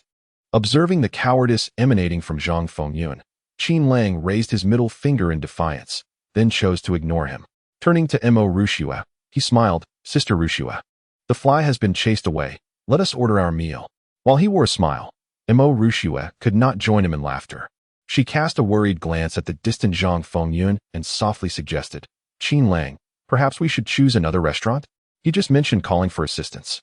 It might be wise to avoid confrontation. Qin Lang dismissed her concern with a glance at Zhang Fengyun, smiling, Sister Rushua, do not let a mere fly ruin your mood. He may call for help, but we can also summon assistance. With that, he dialed Wang Hu, providing him with their exact location. As he ended the call, Mo Rushua asked in astonishment, Qin Lang, did you just call Wang Hu from our company? Qin Lang nodded with calm assurance. Indeed, is that so surprising? Mo Rushua scrutinized him from head to toe, exclaiming, it truly is surprising. Wang Hu was once a renowned mercenary abroad, quite proud. In our company, aside from your sister, no one can command him. I never imagined that a single call from you could summon him here. Qin Lang scratched his head, smiling silently. This was merely a beautiful misunderstanding. Wang Hu believed he was addressing a rare martial arts prodigy, which explained his deference.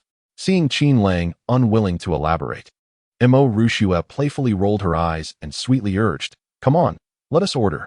With Wang Hu on his way, she felt reassured. Qin Lang touched his nose and followed closely behind her. At that moment, an electronic voice resonated in his mind. Ding! Task reward of 1 million has been issued. Please check host. As the voice faded, another notification chimed. This time, it was the sound of Qin Lang's phone alerting him to a payment.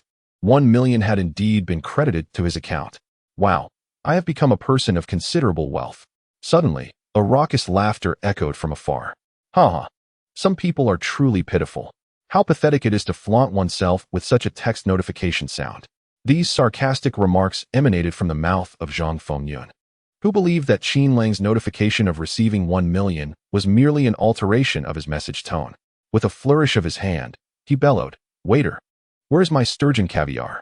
If some individuals preferred to subsist on meager rations alongside certain others, then I am at a loss. How could you allow such impoverished souls into this upscale establishment? He continued, with such exorbitant prices, surely some of them are mere gigolos living off others? Fearful of a confrontation, Zhang Fengyun refrained from directly challenging Qin Lang. Yet, witnessing Qin Lang and Mo Rushua in jovial conversation ignited a bitter resentment within him. I am a well-known heir of Binhai. To be outdone in romance by a penniless wretch is intolerable. He had never endured such humiliation and thus persisted in his caustic remarks to provoke Qin Lang. Qin Lang merely regarded Zhang Fengyun with a bemused expression, muttering, a mere jester. He then turned to Mo Rushua seated across from him, saying, Sister Rushua, I just received a payment. Allow me to treat you to some caviar. Without waiting for her response, he gestured for the waiter to approach. Alarmed, Mo Rushua whispered urgently, Qin Lang, do not act impulsively. In his mind, Qin Lang retorted, this is not impulsiveness. It is merely a matter of utilizing resources for the benefit of others. This money was acquired with your assistance. So treating you to a meal is entirely reasonable. He smiled reassuringly, no worries. At that moment, the waiter approached with a digital ordering device. Sir, what would you like? He inquired. Clearing his throat, Qin Lang declared, are there any sturgeon caviar left? I would like 2 servings. The waiter, taken aback, confirmed. Sturgeon caviar was just airlifted in and is available. However, 2 servings will cost 600,000. Having encountered many affluent patrons, the waiter was unable to perceive any semblance of wealth in Qin Lang. Huh, are you astonished? Some might think I reserved only 1 serving, leading the restaurant to procure just that. On the other side, upon hearing Qin Lang's words, Zhang Fengyun unleashed a torrent of ridicule, transforming into a rabid dog. While Qin Lang refrained from sparing him even a glance. Without a word, he picked up his phone and scanned the payment code. Ding! Payment successful. 600,000 has been received. The mechanical announcement left the entire room in stunned silence. Only Qin Lang remained composed, retrieving his phone with a nonchalant. Please serve the dishes. Chapter 11. A difficult choice. The waiter stood frozen beside the table, as if he had not registered Qin Lang's command. Several seconds passed before the waiter regained his composure. In the blink of an eye, An exuberant smile adorned his face. With enthusiasm, he exclaimed, "Certainly, sir. I will arrange that for you immediately. Our establishment offers complimentary pre-meal fruits that have just been airlifted. I shall fetch them for you right away." At that moment, the waiter's heart raced, nearly leaping from his chest. 600,000. Just like that. This young gentleman must be an exceptionally affluent heir. Within mere moments, he had achieved a staggering 600,000 in sales, earning rewards from the establishment that exceeded 10,000. Consequently, when speaking to Qin Lang, the waiter stumbled over his words, overwhelmed by excitement. Feeling the waiter's fervent gaze, Qin Lang gently waved his hand. "All right, go ahead." After the waiter departed, Qin Lang turned his attention to Zhang Fengyun, who was not far away. A playful smirk graced Qin Lang's lips. "Did you not claim I was a poor lad? Did you not assert that I could not even muster 60,000? What say you now?" From the instant Qin Lang completed his payment, Zhang Fengyun had prudently sealed his lips. Clenching his fists tightly, he gritted his teeth, internally screaming, "Why is this happening? How can this impoverished youth truly produce 60,000? Judging by his attire, he appears to be an exceedingly ordinary university student." At this moment, Zhang Fengyun wished the ground would open up and swallow him whole. He recognized that the derisive remarks he had just made were rendered utterly baseless by Qin Lang's single act of payment. Moreover, instead of showcasing his superiority, he had transformed himself into a mere jester. Meanwhile, several patrons in the restaurant were casting peculiar glances at Zhang Fengyun. A few whispered among themselves, "Who is this person? Why does he resemble a rabid dog? I have no idea. He is probably just another wealthy heir with a bit of cash." Indeed, he did resemble a mad dog. Another young man remarked, "He barely said a few words, yet it was this fellow who was howling uncontrollably. Huh, a little money and he forgets his name," practically announcing to the entire restaurant that he is dining on caviar. Huh, why doesn't he take a loudspeaker to the street and draw a crowd to witness his caviar feast? As the crowd grew increasingly animated, their voices rose in volume. Initially, Zhang Fengyun was aware that they were discussing him, yet he could not discern their specific words. It was only when the noise escalated that he finally caught their taunts. As he listened to their mocking, his face flushed crimson with shame and fury. With a resounding thud, he slammed his fist onto the table, fuming, "What I say is none of your concern. If you have a problem with me, come confront me." Zhang Fengyun, accustomed to his domineering ways and daily adulation within his small circle, had developed such a haughty demeanor. He would never allow himself to be wronged. People merely wished to mock Zhang Fengyun, but dared not provoke him, fearing they would ignite a fire that would consume them.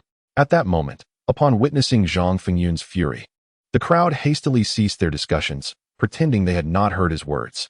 Suddenly, the restaurant fell into an eerie silence. Then, amidst this quietude, a laugh rang out. "Ha! Others are not like you, a mad dog. Why would they want to bite you?" The speaker was none other than Qin Lang.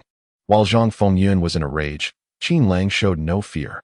Since he had already offended him, he might as well do it thoroughly. Others might fear him, but not Qin Lang.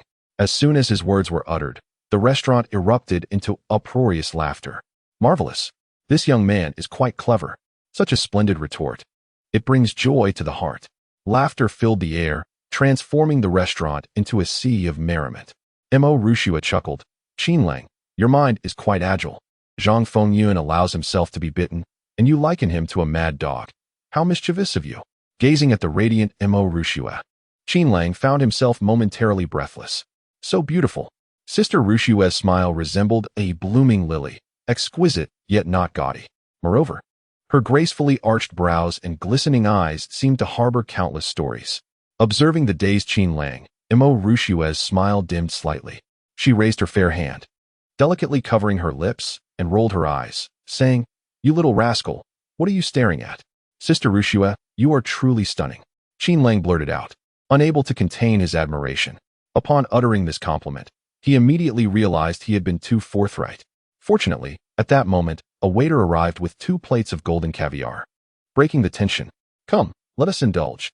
Qin Lang clumsily pushed the caviar towards Mo Rushua, inviting her to partake. Witnessing Qin Lang's slightly bashful demeanor, Mo Rushua couldn't help but laugh. "When I was young, I was quite the renowned beauty at our school. Alas, time is relentless. As the years pass, I no longer possess my former allure."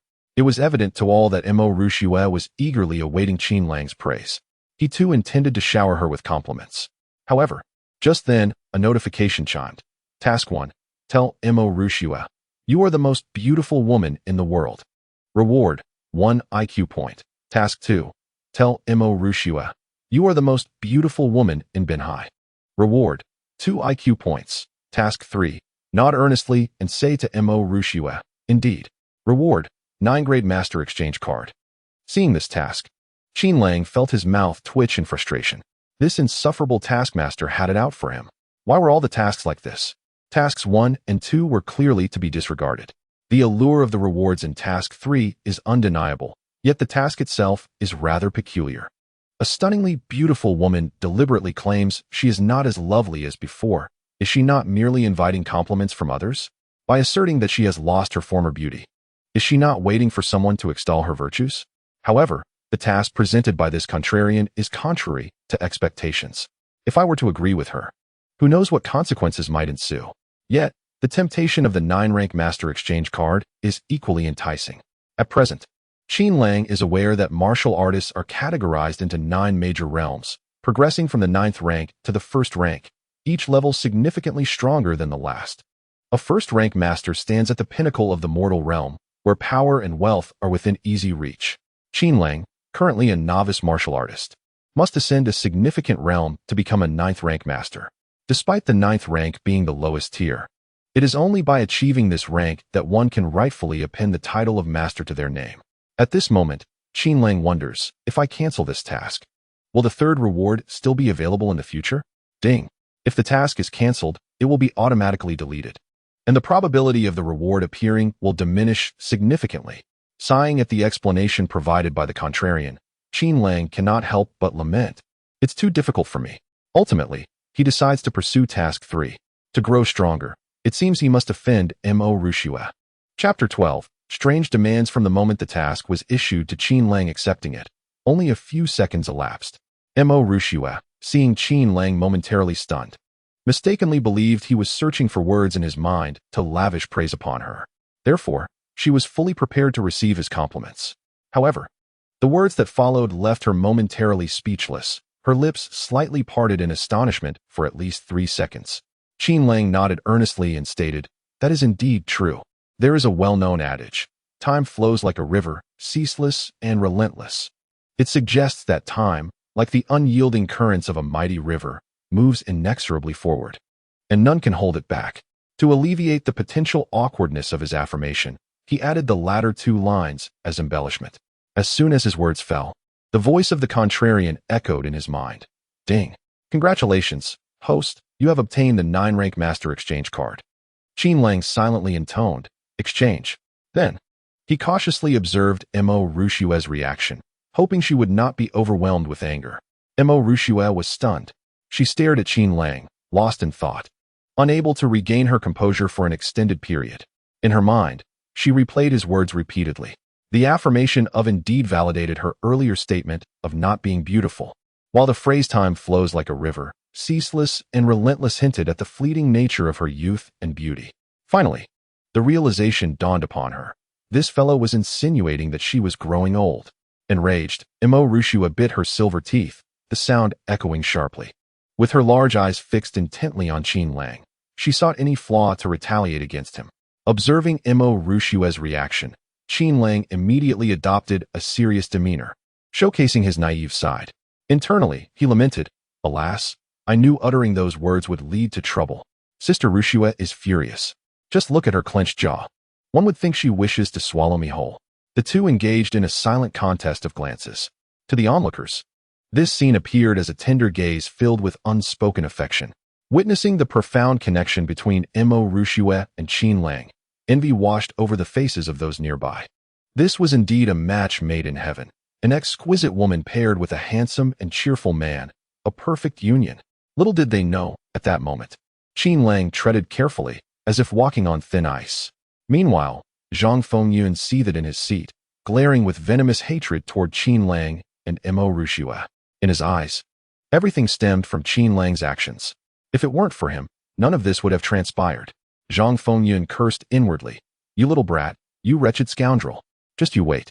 When my people arrive, I will ensure you are half dead before tossing you into the river to feed the fish. How dare you provoke me? You'll be begging for forgiveness in hell. Zhang Fengyun's fury was palpable. Throughout his life, he had never endured such humiliation. The more he brooded, the more his anger morphed into appetite, and he forcefully shoved several mouthfuls of golden caviar into his mouth. Just as he lowered his head to eat, he overheard the surrounding chatter. Phrases like a couple of exceptional talent and heavenly match echoed in his ears. Turning his head, he beheld the affectionate exchange between Qin Lang and Mo Rushua. At that sight, the flames of jealousy within him surged violently. Damn it, that despicable pair, he fumed. Mo Rushua was equally repugnant. Pretending to be innocent before him while displaying a different persona to others was no virtue. Once I have you in my grasp, just wait and see how I will make you suffer. With bloodshot eyes and a twisted expression, Zhang Fengyun clenched his fists, oblivious to how deeply his nails dug into his flesh. At Qin Lang's table, ultimately, Mo Rushua found no fault and could only grit her teeth, muttering, "You little brat. Foolish straight man. A person like you will never find a girlfriend." Qin Lang feigned ignorance, smiling cheerfully. "How could that be? I just broke up with my girlfriend." Mo Rushua felt her heart sink. Is that what I meant? Exasperated, she held her forehead in silence, unsure of how to respond. Forget it. I might as well eat something to avoid getting riled up by this fool. With that, she lowered her head, scooping a spoonful of golden caviar into her mouth. Chewing fiercely, the caviar became the substitute for her frustrations with Qin Lang. As Mo Rushua refrained from taking any further aggressive actions, Qin Lang let out a sigh of relief. Most girls tend to be rather petty, and it is quite normal for them to be upset. He thought that once she forgot about today's incident, everything would be fine. At this moment, Qin Lang finally had the opportunity to ponder the changes occurring within himself. After exchanging for a 9th-tier MasterCard from the system, he discovered an inexplicable warmth surging through his body. Upon lifting his hand, he felt as though his arm had become significantly lighter. He extended an index finger and gently lifted the dining table before him. To his astonishment, as he exerted a subtle force with his finger, the table slowly rose by a centimeter. Goodness! It was then that Qin Lang truly believed he had indeed become a 9th-tier master. It is worth noting that this table was made of marble. It must weigh at least 70 to 80 pounds. Embracing his newfound identity as a 9th-tier master, a grin spread across Qin Lang's face. He quickly rifled through the techniques of the shaking mountain fist in his mind, eager to find a moment to study it. Goodness! To possess such martial prowess without being able to wield it perfectly would be exceedingly awkward. After a cursory glance at the shaking mountain fist, Qin Lang marveled at its remarkable nature. The essence of this intermediate martial art lies in the accumulation of each strike. Each punch lands upon the target, building internal strength within the body with every blow. Once the internal force reaches a critical point, it can then be unleashed in a powerful explosion, delivering a devastating blow to the opponent. If mastered fully, this martial art could indeed shake mountains. The shaking mountain fist comprises 9 distinct techniques, and at present, Qin Lang only knew the first, the thunderous fist. Just as Qin Lang was quietly contemplating the techniques, Zhang Fengyun abruptly rose and exited the dining hall. With a smile plastered on his face, he strode out of the restaurant. Before long, when Zhang Fengyun returned to the dining hall, he was followed by 5 burly men. These muscular figures exuded an imposing presence. With the addition of these companions, Zhang Fengyun's confidence surged, and he walked with an air of arrogance. Bang! Approaching the table of Qin Lang and Mo Rushua, Zhang Fengyun slammed his fist onto the surface of the table. Hey, pretty boy, weren't you looking to fight me?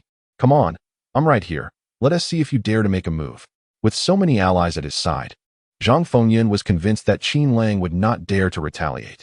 He refrained from attacking immediately, relishing the opportunity to toy with Qin Lang. He eagerly anticipated the sight of Qin Lang begging for mercy.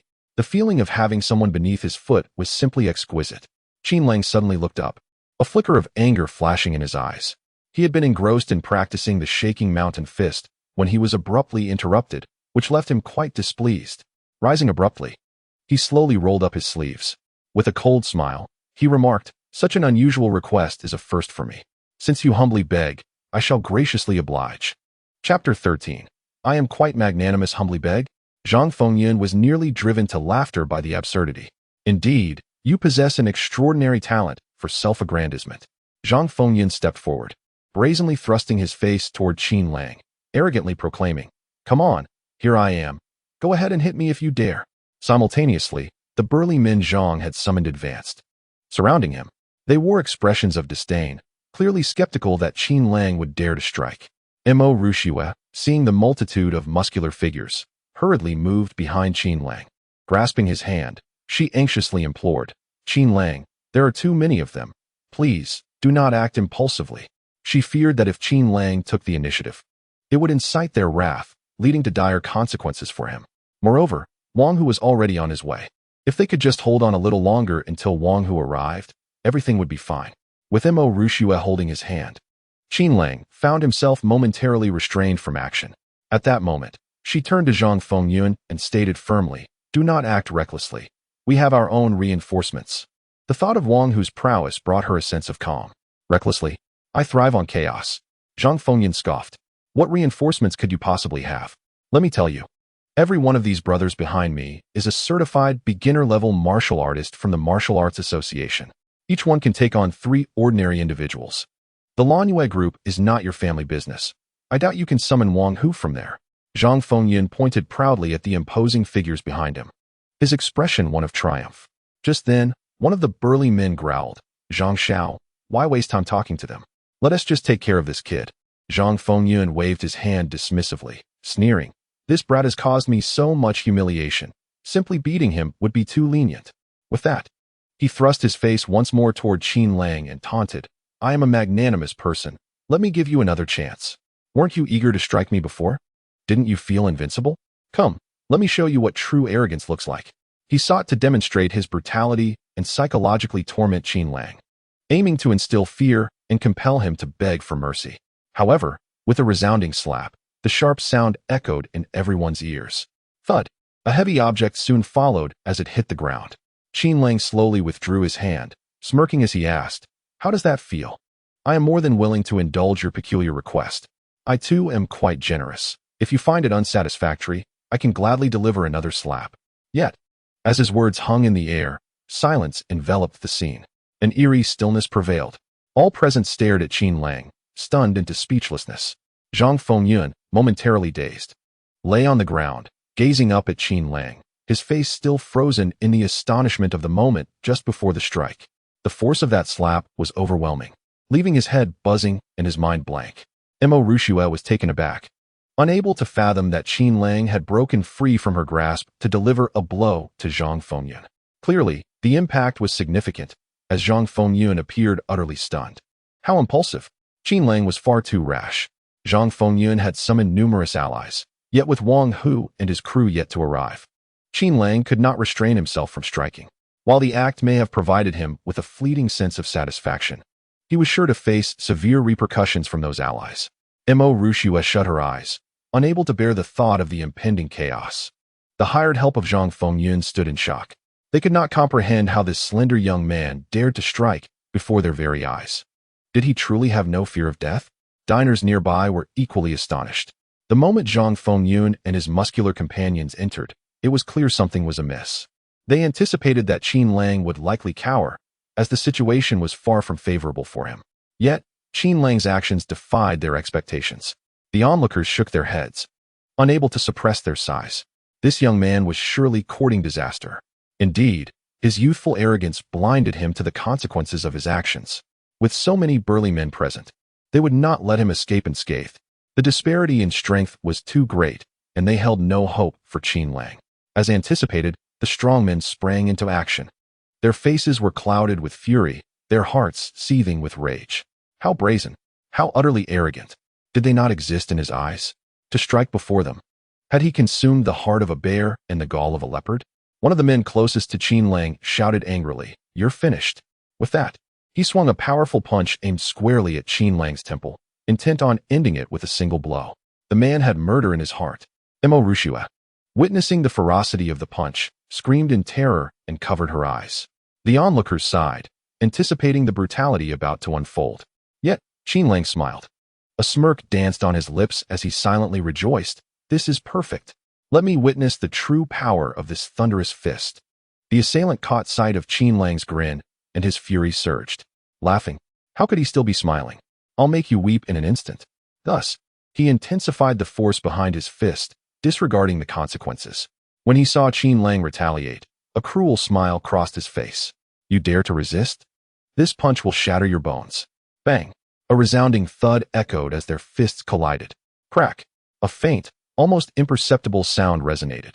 A piercing scream reverberated throughout the restaurant. Upon hearing that scream, Mo Rushue felt a pang of anxiety. Guilt overwhelmed her. She blamed herself. If she had not brought Qin Lang to this place, none of this would have transpired.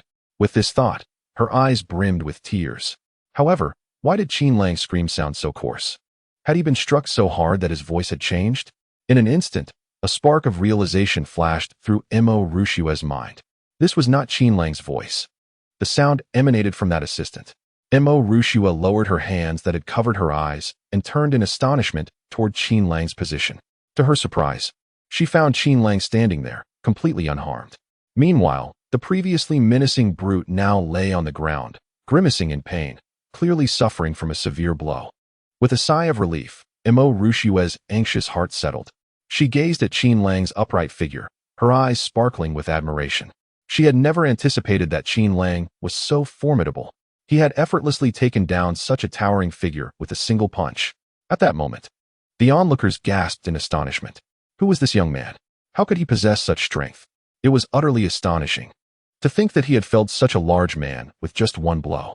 As the crowd marveled, Zhang Fengyun scrambled to his feet, retreating in fear as he created distance between himself and Qin Lang. He then shouted to the remaining men, urging, "Brothers, let's all go together. We outnumber him. He is bound to die." Yet, despite his loud exhortations, he was subtly backing away. Zhang Fengyun was terrified. That slap had not only struck his face, but had also impacted his very spirit. Chapter 14. The power of the mountain-shaking fist the hired thugs brought by Zhang Fengyun, witnessing their companions' defeat, were consumed by rage. This young man was far too arrogant. How dare he retaliate while they were present? The remaining men, filled with fury, charged toward Qin Lang. In their attempt to attack, they seized tables and chairs, vowing to beat Qin Lang into submission. Seeing the ferocious expressions of these men, Mo Rushue let out a startled cry and instinctively hid behind Qin Lang. The onlookers, witnessing the scene, scattered in fear, anxious to avoid being caught in the fray. Leading the charge was a crew-cut man wielding a stolen plate.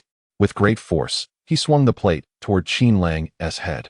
Should the blow connect, it would surely result in a grievous injury. Qin Lang slightly bent his waist, mentally calling out, "Thunderous fist." He raised his slightly heated fist and struck out with tremendous force. Bang! A resounding crash echoed as the steel plate was deformed by Qin Lang's punch. Yet, Qin Lang's fist did not cease its motion. The steel plate served merely as a minor impediment. With a resounding thud, Qin Lang's fist collided forcefully against the plate, striking the buzz-cut man squarely in the face. The man let out a pitiful cry, collapsing to the ground in agony, blood gushing from his nostrils and staining his garments crimson. The other men, witnessing this scene, halted in their tracks, their gazes towards Qin Lang now tinged with trepidation. This young man was astonishingly powerful, exuding an aura that made them feel as though they were on entirely different levels. Fearful of engaging him, they remained motionless. Yet Qin Lang had no intention of sparing them. As he massaged his wrist, Qin Lang advanced with purpose, closing in on the men. With a cold smile, he taunted, "Didn't you come here to beat me? Come, let me see what you're made of." At that moment, a towering figure who had yet to engage spoke in a deep voice, "Little brother, I see you possess remarkable skills. May I inquire which martial school you hail from? Perhaps our masters share a connection." This man, donned in a white shirt, had a robust physique that stretched the fabric taut. Observing Qin Lang's first blow shatter a companion's arm and his second deform the steel plate, the man understood that this youth was far superior to them. While he believed he could achieve similar feats, he realized it would require far more effort and finesse. Qin Lang scoffed, "Seeking connections? Huh, I'm self-taught. You think you can flee just because you can't win? How naive." With that, he pivoted sharply and surged forward. The man in white, taken aback by Qin Lang's unexpected aggression, felt a wave of apprehension wash over him. To his astonishment, Qin Lang offered no chance for retreat. Thunderclap fist. Qin Lang mentally shouted as he delivered a powerful punch aimed at the white shirt man's chest. This man, clearly the leader of the group, possessed significantly greater strength than the previous two. He raised his arms defensively to absorb the impact. A thunderous sound echoed as the white-shirt man staggered back 3 steps, while Qin Lang remained steadfast. Suddenly, the man erupted into laughter, shaking off the numbness in his arms and sneering, "I expected more from you. Turns out, you're not so terrifying after all. Brothers, his punches are lighter than we imagined. With our numbers, we can surely overwhelm him from all sides." Emboldened by his lack of injury, the white-shirt man rallied his companions to attack. Unbeknownst to him, as Qin Lang unleashed that punch, he silently counted 1. Simultaneously, he felt a surge of warmth coursing through his arm. Subsequently, disregarding the presence of others, Qin Lang surged once more towards the burly man clad in a white shirt, unleashing a second punch. With this strike, a surge of warmth coursed through his arm, intensifying. This time, the man in white staggered back a full 5 steps. Bewildered and apprehensive, he pondered in disbelief how the force of the punches seemed to grow increasingly formidable. In a fit of frustration, he bellowed at his companions. "What on earth are you all standing around for? Come and assist me. Can't you see I'm under pressure?" Anxiety gnawed at him. If each punch was heavier than the last, he feared that after 7 or 8 strikes, he would be sent flying himself. Upon hearing his command, the other men brandished chairs and tables, hurling them towards Qin Lang. With a swift motion, Qin Lang executed a side kick, effortlessly sweeping aside the incoming furniture. The assailants felt an overwhelming force, causing their weapons to soar from their grasp, while their hands throbbed painfully from the impact. In that fleeting moment of their astonishment, Qin Lang silently roared within, 3. Mountain-shaking fist. He then unleashed his third punch, channeling the accumulated warmth from the previous strikes into this singular, powerful blow. The man in white, oblivious to the intricacies of this technique, attempted to block it as he had before, an ill-fated decision. Indeed, as Qin Lang delivered this third blow, the atmosphere fell into an eerie silence. A clear crack resonated, followed by a resounding impact. The man's arm shattered upon contact, and a searing pain shot through his mind, compelling him to scream in agony. His body was propelled backward, crashing into a table, yet the relentless force continued to drive him toward the glass window. In an instant, the window shattered, sending shards cascading to the ground. Ultimately, his body slammed against the pavement outside the restaurant, blood frothing from his mouth, and his skin marred by countless cuts from the broken glass. Witnessing this astonishing spectacle, the venue was engulfed in silence. All eyes were fixed upon Qin Lang, their minds reeling in shock. How terrifying! With a single punch, he had sent a man weighing over 100 kilograms flying 7 or 8 meters away. How could this seemingly unassuming young man possess such immense strength? Among the onlookers, none were more astounded than Zhang Fengyun. The sight of Qin Lang's punch nearly terrified him into submission. Was the strength of this young man truly so exaggerated? He had foolishly offered his face to be struck. Casting a fearful glance at Qin Lang, Zhang Fengyun was gripped by a profound sense of dread. If Qin Lang had just struck himself with such force, the consequences would be utterly unimaginable. Zhang Fengyun gingerly touched his severely swollen cheek, hastily retreating. He sought refuge within the crowd, hoping to conceal himself. However, after Qin Lang had sent the burly man in the white shirt flying, he slowly turned around, fixing his gaze upon Zhang Fengyun. Chapter 15. Kneel and call me father. A playful smirk lingered on Qin Lang's face as he cracked his knuckles, the sound echoing ominously. He then coldly remarked, "Come here. I have a few words to share with you." Faced with Qin Lang's expression, Zhang Fengyun dared not approach. If he did, it would surely be akin to delivering himself to the gallows. He fervently shook his head, panic-stricken. No, don't do anything rash. If something were to happen to me, my father would never let you off." Observing Zhang Fengyun's fearful retreat, Qin Lang felt nothing but disdain. Coward! Zhang Fengyun was merely an ordinary person. He could never truly inflict severe harm upon him. Qin Lang's intent was simply to teach him a lesson, to deter him from harassing Mo Rushue in the future.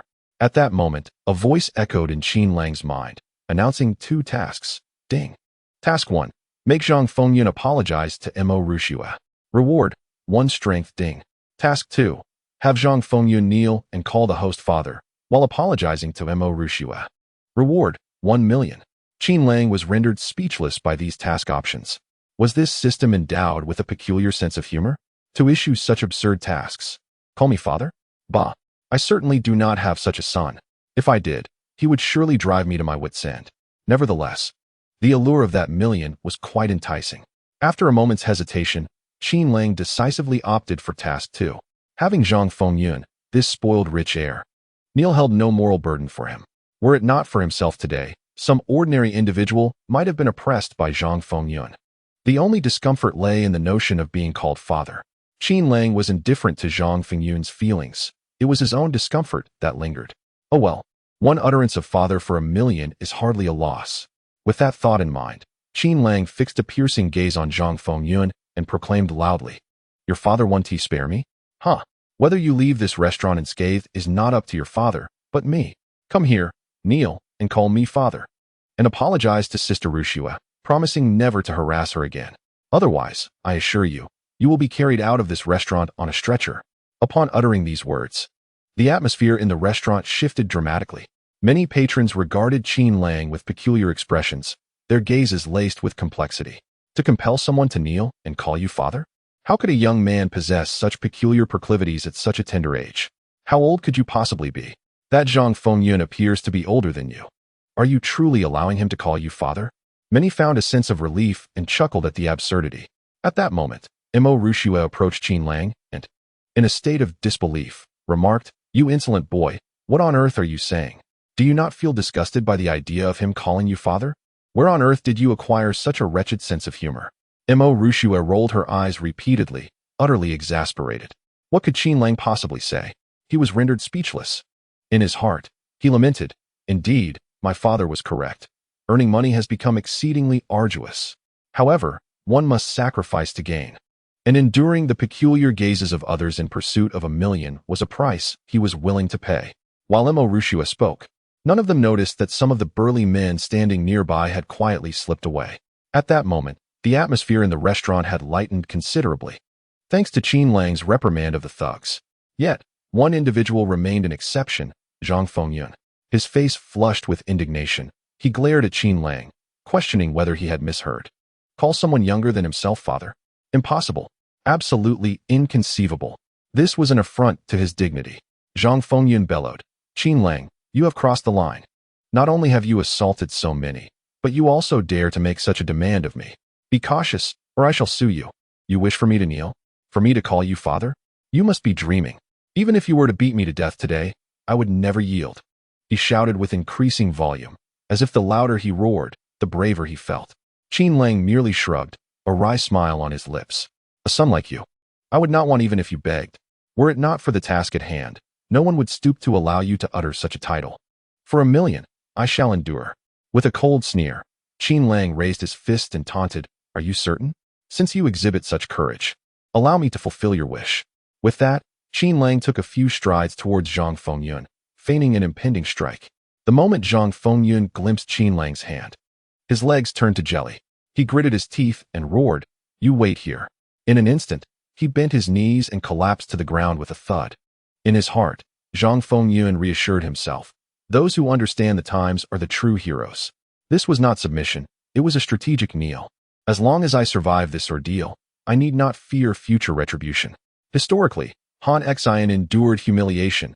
Today, it is I, Zhang Fengyun, who kneels in vengeance. Once I overcome this hurdle, I shall exact a severe revenge. At that moment, a faint voice echoed in Zhang Fengyun's ear, "Call me Dad."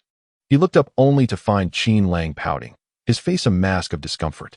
Zhang Fengyun was momentarily stunned. "I am the one who has knelt down. I am the one who has been humiliated. How infuriating. This is a deliberate act of self-degradation."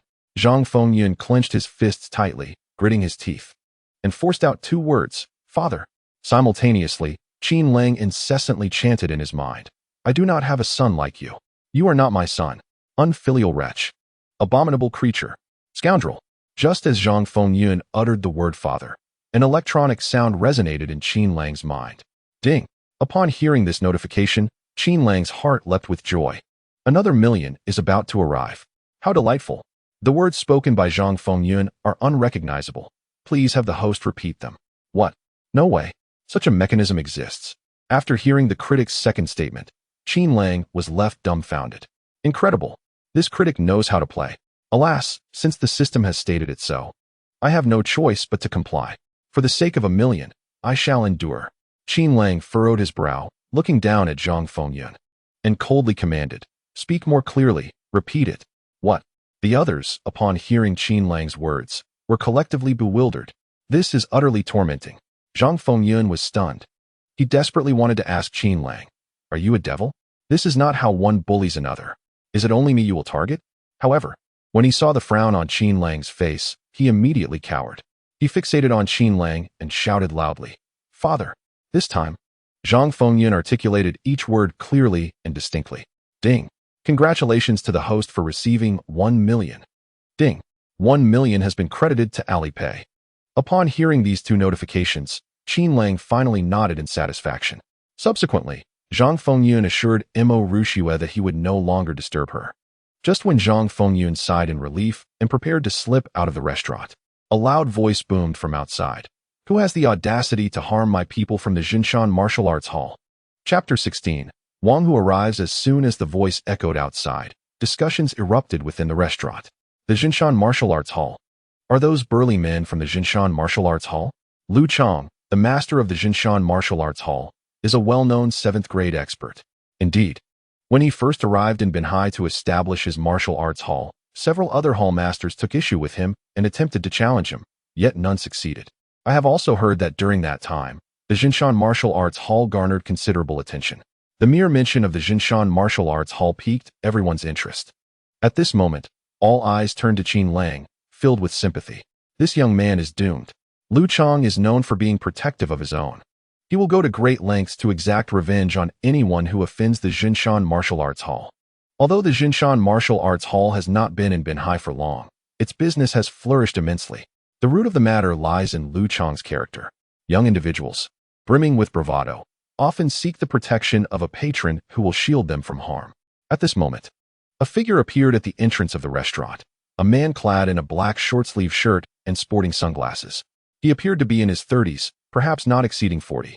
There was a fierce glint in his eyes, suggesting a concealed malice. Following the man in black was a burly companion. Upon noticing this imposing figure, Qin Lang realized that this individual had indeed sought assistance. The diners within the establishment began to murmur upon spotting the man in black. It is indeed Lu Chang. That young man is in for a rough time. Lu Chang has personally intervened, and the lad will surely face a beating.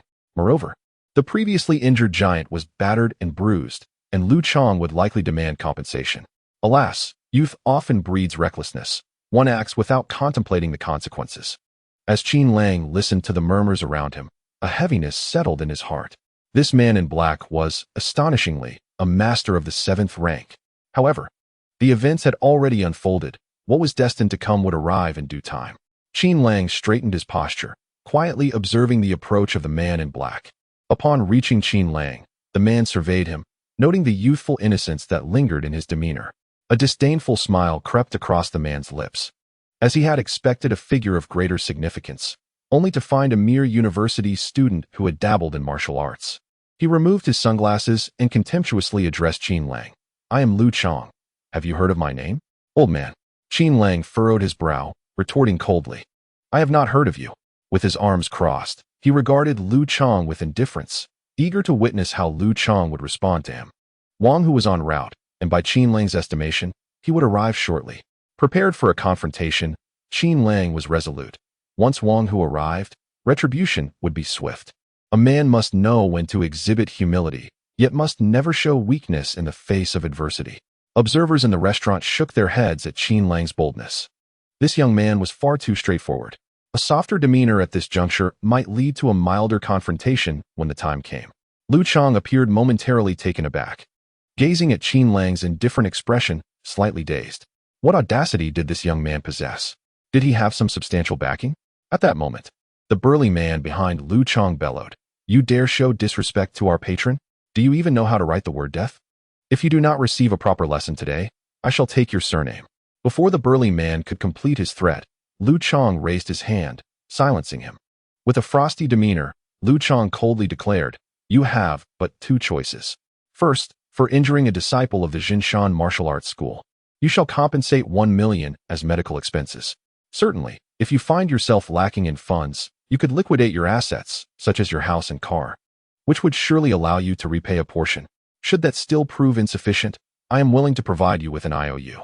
At this juncture, Lu Chong waved his hand, and the previously knocked-down man in the white shirt was aided to approach. The burly figure collapsed in front of Qin Lang, his limbs convulsing intermittently, resembling a wretched soul on the brink of death. Witnessing this, Qin Lang felt a sense of incredulity. Their coordination seemed alarmingly practiced. They had likely engaged in such theatrics numerous times before. At that moment, Lu Chong spoke again. Secondly, you have injured a disciple of my Jinshan martial arts school, provoking us. Therefore, as the master of this school, I must formally challenge you. During our confrontation, both parties shall fight with all their might, with no regard for life or death. After declaring this, Lu Chong regarded Qin Lang with an air of arrogance, eager to see how he would respond. Lu Chong was well versed in dealing with brash youths like Qin Lang. There were two choices presented. The first was monetary compensation, and the second was a wager on life itself. It was a matter of whether Qin Lang valued his wealth or his existence.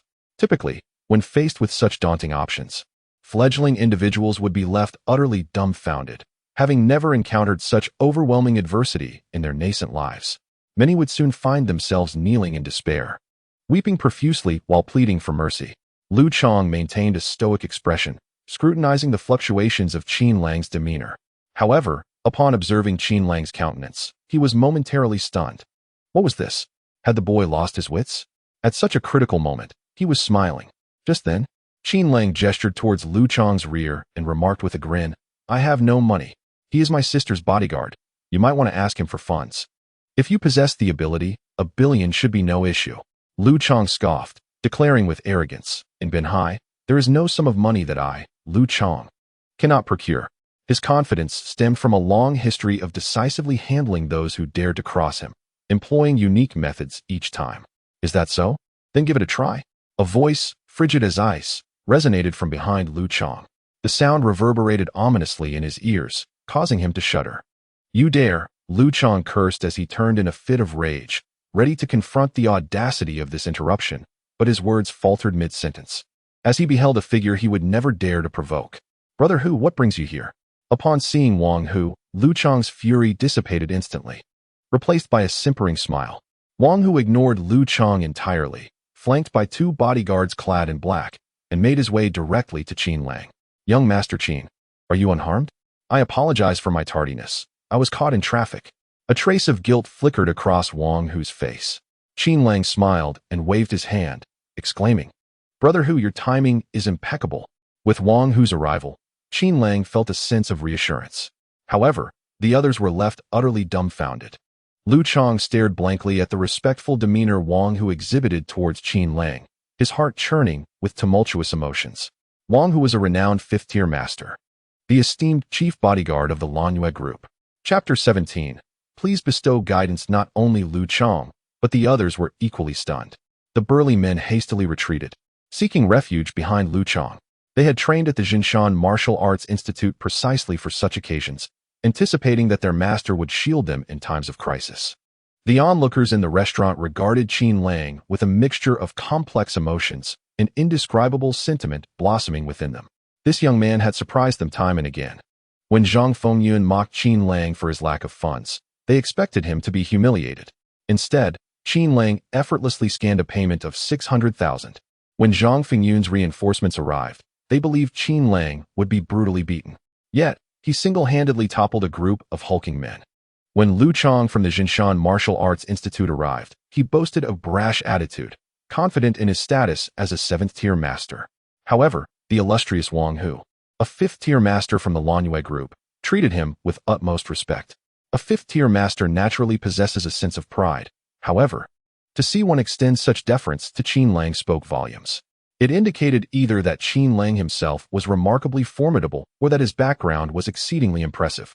Wang Hu referred to Qin Lang as young Master Qin. Could it be that this simply dressed youth belonged to a prominent family? Mo Rushue stared at Qin Lang in bewilderment, her mind swirling with questions.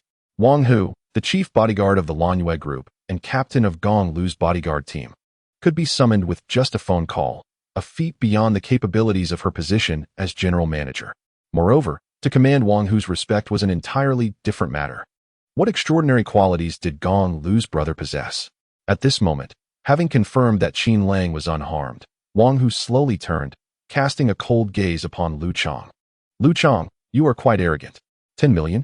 Huh, don't be absurd. Even if it were 100 million, young Master Qin could provide it. But tell me, would you dare to accept it? Can you handle it?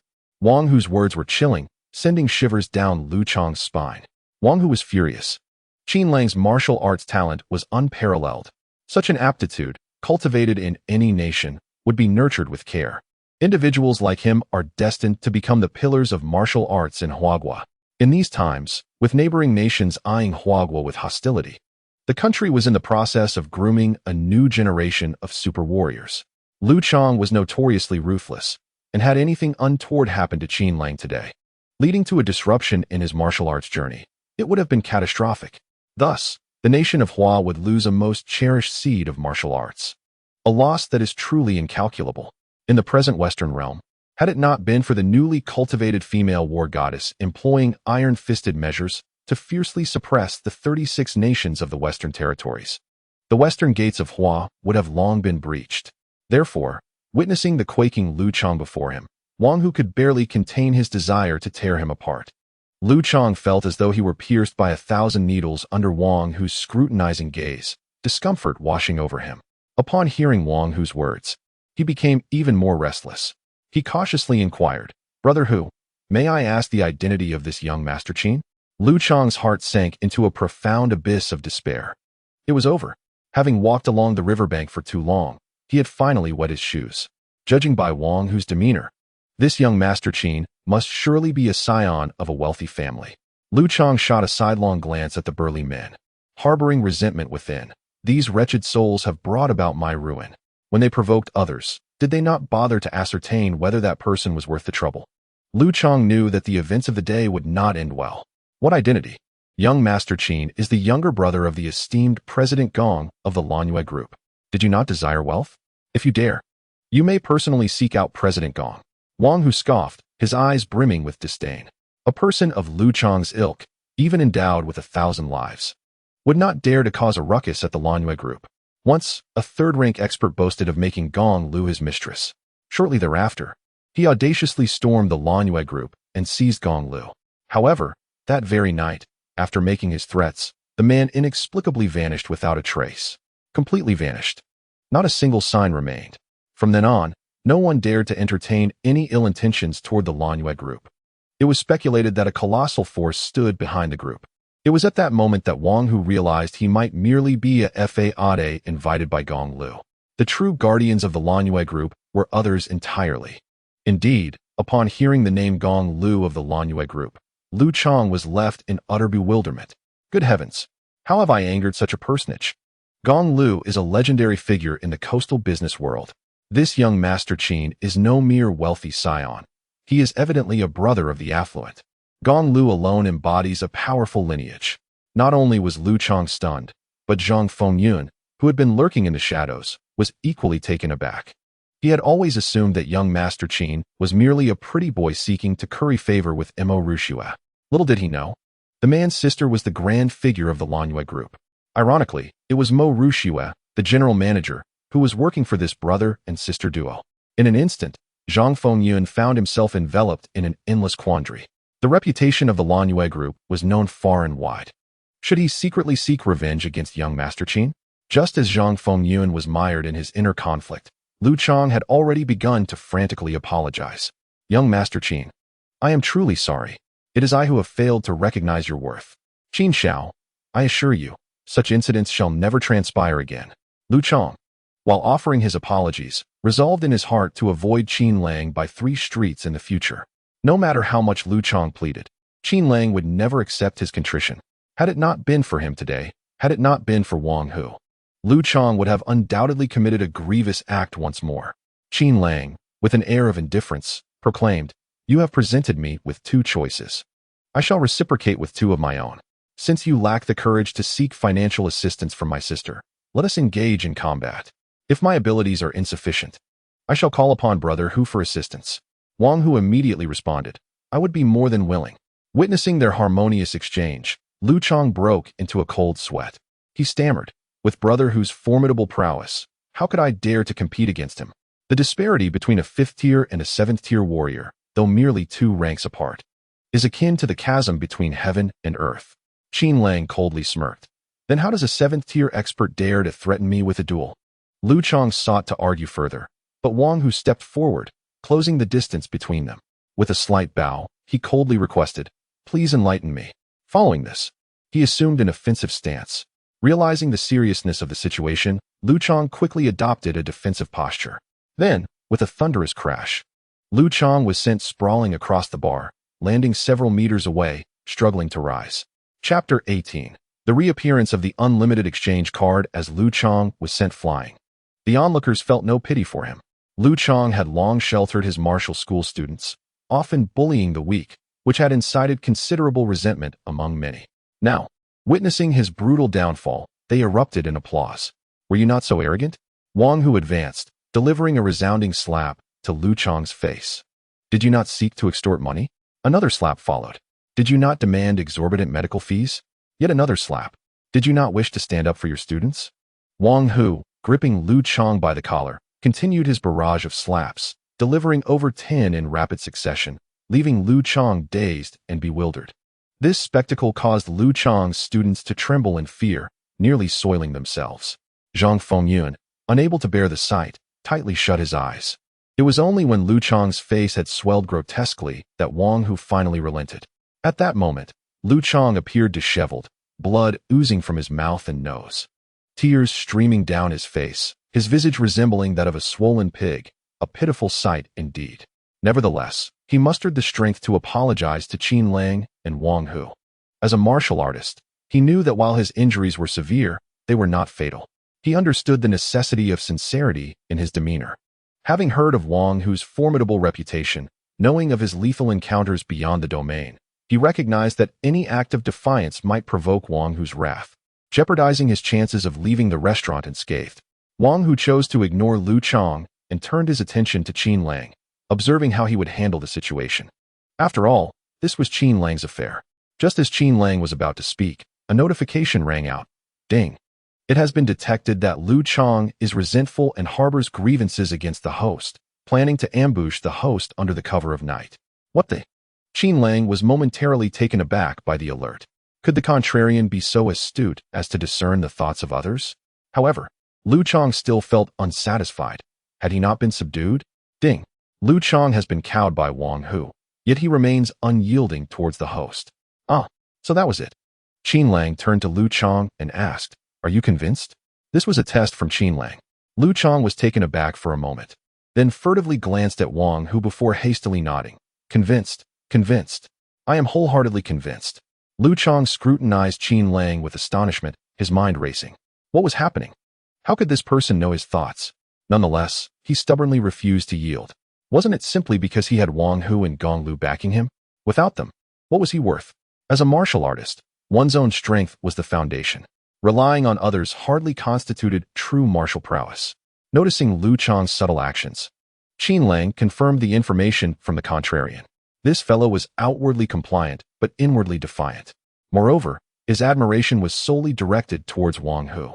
Qin Lang slowly shook his head and said solemnly, "I understand that you are not truly convinced. I will make you concede. In 1 month, we shall have a formal duel, and I will ensure you are wholly convinced." Qin Lang calculated in his mind. It typically took years for an ordinary martial artist to advance from a 9th grade to a 5th grade warrior. However, with the contrarian system at his disposal, a month would surely suffice. Lu Chang was taken aback by this declaration, doubting his own hearing. A month? This Qin Lang wished to duel him, and claim he would make him truly convinced. Had this person lost his senses? What was the source of this overwhelming confidence? Yet, this presented a splendid opportunity for him to retaliate. At that time, Wang Hu would have no justification to take revenge on him. With this thought, Lu Chang's heart swelled with joy. He boldly proclaimed, "All right, it's settled then." Seeing Lu Chang accept the challenge, Qin Lang continued, "I have heard that duels often involve stakes. If you lose, you will leave Binhai with your people and never return. Should you win, was it not a sum of 10 million you desired? That 10 million, I shall grant you." Qin Lang's ultimate aim was to expel Lu Chang from Binhai. This individual was akin to a rat droppings in the city, utterly repugnant. Upon hearing the stakes, Lu Chang perked up. When he learned that winning could yield him 10 million, his eyes sparkled with excitement. He had heard from his subordinates about Qin Lang's prowess, which was said to reach the pinnacle of a 9th-tier martial artist. As a certified 7th-tier martial artist, could he not easily toy with a mere 9th tier? At that moment, Lu Chang's gaze towards Qin Lang softened considerably. This was indeed a prodigal child. Just then, a notification chimed. Ding. The contest between the host and Lu Chang has been activated. If the host emerges victorious, an unrestricted exchange card will be awarded. Upon hearing this electronic announcement, Qin Lang's breath quickened. An unrestricted exchange card. At last, those words had graced his ears. Ever since he had received one from the novice gift pack, he had not encountered another. Previously, he had traded a tricycle for a Bugatti. Now, could he possibly leap from a 9th-tier expert straight to a 1st-tier master? The mere thought sent his breath into disarray. A 1st-tier master. Ding. If the host's physique can withstand the formidable inner strength of a 1st-tier master, an exchange is possible. What does that mean? Inner strength is merely that warm sensation within the body, is it not? What could be so perilous about it? Could it actually cause me to explode? A shiver ran down Qin Lang's spine at this thought. Surely, it wouldn't lead to my obliteration, would it? That would mean scattering my ashes to the wind. Never mind, I shall deal with it later. Worst case, I can save this card for future use. At this moment, Wang Hu looked at Qin Lang with surprise and said softly, Young Master Qin, perhaps you should reconsider? Wang Hu's voice snapped Qin Lang back to reality. With a mysterious smile, Qin Lang shook his head and replied, Brother Hu, rest assured, I am confident. Internally, he resolved, this unrestricted exchange card is mine for the taking. He had already plotted that if he was unable to ascend to a 7th-tier martial artist within a month, he would hire someone to take Lu Chang down a notch. No matter the cost, he must secure this unrestricted exchange card. Subsequently, Qin Lang signed the duel agreement with Lu Chang, scheduling the contest for a month later. After finalizing these arrangements, he returned to the Lanyue group with Wang Hu and Mo Rushue. Upon entering Lanyue group, Qin Lang's phone rang. To his surprise, the caller ID revealed it was his father. Son, have you inherited our family's legacy? You've grown up and graduated from university. Your father is now at ease. Dad, from now on, you take care of yourself. We'll meet again by chance. I must go now. Your father is quite busy saving the world. Dad, beep, beep, beep. Listening to the dial tone echoing in his ear, Qin Lang was left bewildered. Dad, could you let me say a few words? In such a hurry. Do you really think you're off to save the world? You actually told your son we'll meet again by chance. Am I truly your biological child? Chapter 19. Sister blushed. Qin Lang shook his head in frustration. With his father's idle demeanor, did he possess the temperament to save the world? Perhaps he found Qin Lang to be a burden and had ventured off to indulge himself elsewhere. Brother, what's wrong? At that moment, Gong Liu's gentle voice drifted into Qin Lang's ears. He turned slightly to see Gong Liu approaching with graceful steps, and his heart skipped a beat. The way she walked against the gentle breeze, her hair dancing lightly, was simply enchanting. As he beheld the tender smile on Gong Liu's face, Qin Lang's gloom dissipated like mist in the morning sun. Sister, it's nothing. He spoke as he moved closer to her side. There was a delightful fragrance about Gong Liu that Qin Lang found utterly appealing. Gong Liu reached out to take Qin Lang's hand and led him toward a nearby lounge. As they walked, she remarked with a light-hearted tone, Brother, the Rinshan Group has been acquired by me. You are now the largest stakeholder of the Rinshan Group. Her voice was soft, almost casual, as if presenting him with a mere trinket. In stark contrast, her words struck Qin Lang like a thunderclap. Wait, you bought it? So soon? Qin Lang was momentarily dazed, being led by Gong Liu, and it took several seconds for him to regain his composure. He grasped her hand tightly, excitement bubbling within him.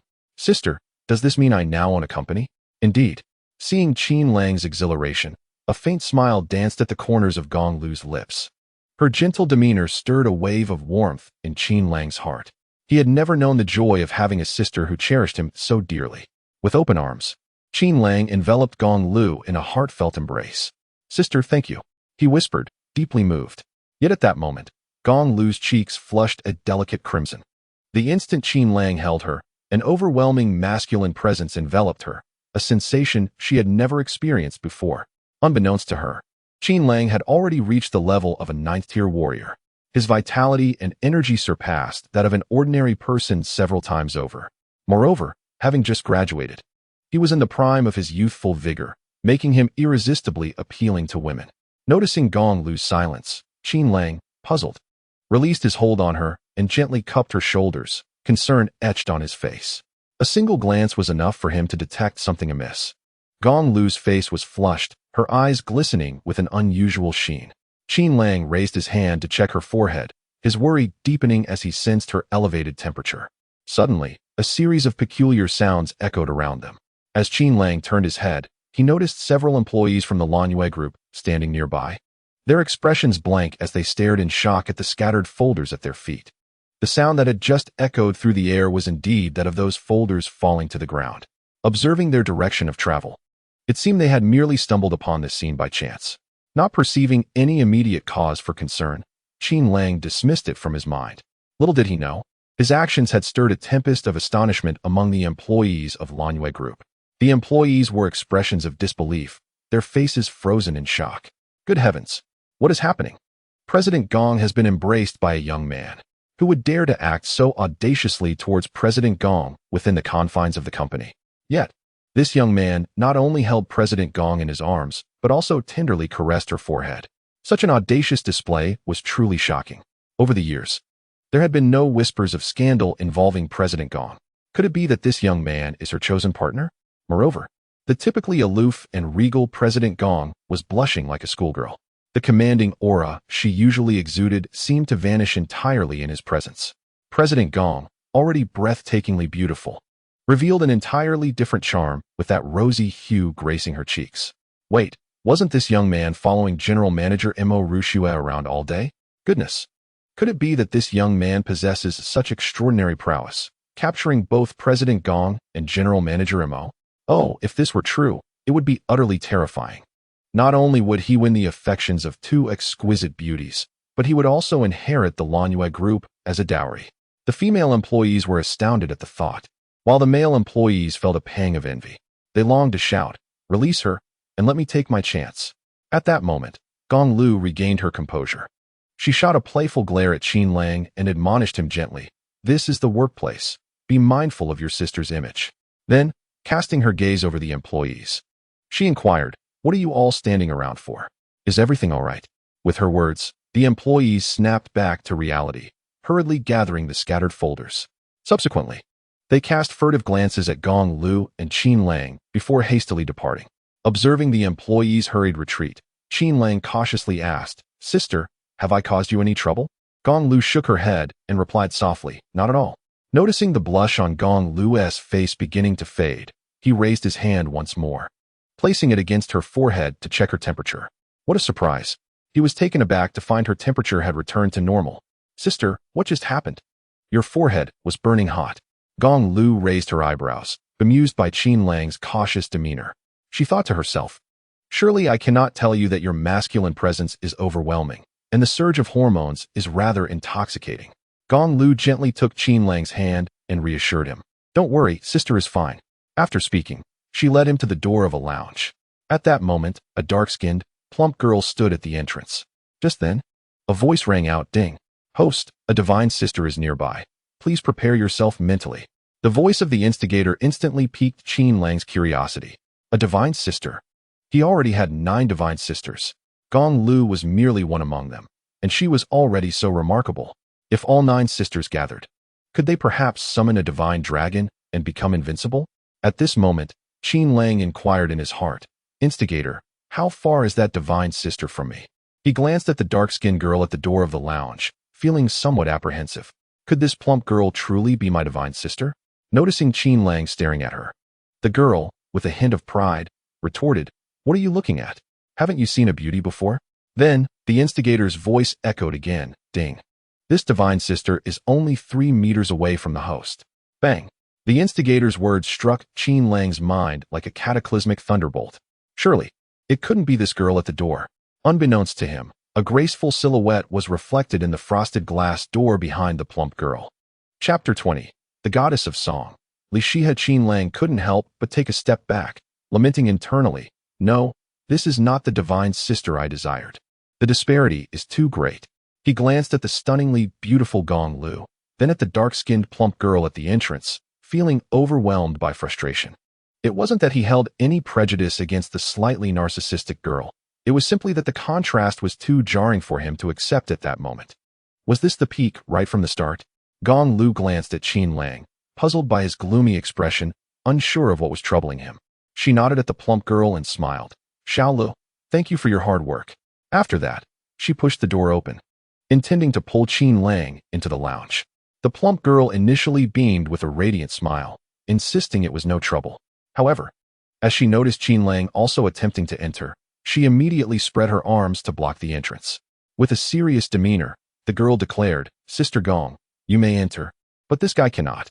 He was just peeking at me with those shifty eyes. He clearly isn't a good person. If he goes in and sees Sister Xia, such a stunning beauty, he certainly won't behave. Her gaze was resolute, embodying an unwavering spirit. Qin Lang stared at the girl, speechless. Me? Peeking at you with shifty eyes. Please, don't be so self-absorbed. Nevertheless, the mention of a name piqued his curiosity. Xia? That name sounds so familiar. I feel as though I have heard it somewhere before. As Qin Lang pondered in confusion, Gong Liu burst into laughter, covering her mouth delicately. She glanced at her brother's handsome face, her joy causing her to tremble like a flower in the wind. My brother is quite dashing. Where's the hint of a petty thief about him? Gong Liu's laughter blossomed, while Qin Lang wore a face of discontent. He replied, Sister, what is there to find amusing? Internally, Qin Lang grumbled, I've just been mocked. And yet you find such delight. After a while, Gong Liu managed to contain her laughter and explained, Xiao Lu, this is my brother, and also Shi He's brother. Shi He came today just to see him. At Gong Liu's words, the chubby girl named Xiao Lu was taken aback. She stared at Qin Lang in astonishment. Scrutinizing him from head to toe, she murmured softly, how can such stunning beauties as Sister Gong and Sister Shi have a brother who looks so, well, unremarkable? Qin Lang thought to himself, wishing he could shout, I assure you, I harbor no such feelings. However, to spare Xiao Li's tender sensibilities, he refrained from voicing his thoughts. Simultaneously, he realized one thing. This chubby girl was certainly not his divine sister. That title belonged to the girl named Shi Yi. At this moment, Xiao Lu stepped aside, allowing space at the entrance. Yet, her gaze remained fixed on Qin Lang, filled with skepticism. Gong Liu smiled at Qin Lang and urged, come in. She then opened the lounge door and pulled him inside. As soon as they entered, Qin Lang was enveloped in darkness, unable to see anything. At the same time, a soft body pressed against his back, a gentle fragrance wafting into his nostrils. After an initial moment of panic, Qin Lang regained his composure. Feeling the warmth of a delicate hand over his eyes, he realized someone had covered them. He found it somewhat absurd that at their age, they were still playing such childish games. At that moment, a voice as melodious as a lark rang out from behind him. Guess who I am? With confidence, Qin Lang replied aloud, Sister Shi Yi. After all, both Xiao Lu and Sister Gong had mentioned her several times. He could not be mistaken. Indeed, as his eyes were suddenly freed, he turned to see who stood behind him. In an instant, Qin Lang was mesmerized. The girl behind him had captivating features, a delicate nose, and a graceful figure. As if she had stepped straight out of a painting. There was an undeniable allure about her. Gazing at this breathtaking beauty, his heart raced. What left him most astonished was the identity of this enchanting woman. Li Shi Yi, the youngest song goddess of Hua country, blessed with a clear voice and an impressive vocal range, was the foundation of her prominence in the music industry. In recent years, Li Shiha's development in the music industry has reached an unparalleled level among her peers, with only seasoned artists of long standing able to rival her. Recently, Li Shiha has officially transitioned into the film industry, stepping in as the leading lady. Her posters are ubiquitous, adorning the streets and alleys. Qin Lang has seen Li Shiha's posters. Though he is not a devoted fan, he harbors a fondness for this songstress. It is no wonder, then, that the name Shiha resonates so familiarly. It turns out that his extraordinary sister is none other than Li Shiha. Yet, why does her face bear such a veil of sorrow? At this moment, a thin mist clouds her eyes, presenting an expression that is on the verge of tears. Upon witnessing this, Qin Lang feels a twinge of compassion. What could be the matter? Has someone wronged her? How pitiful. My brother even refers to me as Sister Shiha, abandoning the title of third sister. I should not have come. This place is filled with heartache. As she speaks, Li Shiha feigns an intention to exit to the lounge, merely gesturing outward while remaining rooted to the spot. Qin Lang, taken aback, reflects on her performance, acknowledging her prowess as a leading actress, albeit noting the artifice in her portrayal. Just then, a notification chimes. Task 1. Offer gentle words of comfort to third sister, urging her not to be sad. Task Reward. Charm Point 1. Task 2. Give third sister a big hug to comfort her. Task Reward. Beginner Singing Talent Exchange Card. Task 3. Expose third sister's feigned sorrow, causing her embarrassment. Task Reward. Intermediate Singing Talent Exchange Card. After perusing the tasks presented by the critic, Qin Lang hesitates. This relentless critic always places him in a quandary. What is this charm point nonsense? After a moment's contemplation, he swiftly dismisses the first task. Although a charm point could be beneficial, a single point feels rather insubstantial compared to the weight of embracing third sister. As for the third task, its nature is less than amicable, demanding that he embarrass her, despite the allure of the reward from task 3 being superior to that of task 2. He resolves to pursue the latter. Task 2. In merely a second, Qin Lang makes his choice. He then opens his arms wide and envelopes Li Shihe in a warm embrace. Feeling her steady breath, he softly reassures, "Third sister, do not overthink it. You are a superstar. You should be more magnanimous." At that moment, the sadness etched on Li Shihe's face vanishes instantaneously. She pats Qin Lang's back and beams, "Brother, how was my acting? Did I achieve another breakthrough?" Staring at Li Shihe, whose demeanor has shifted so drastically, Qin Lang is left astonished. The transformation was indeed too swift. To speak candidly, the acting leaves much to be desired.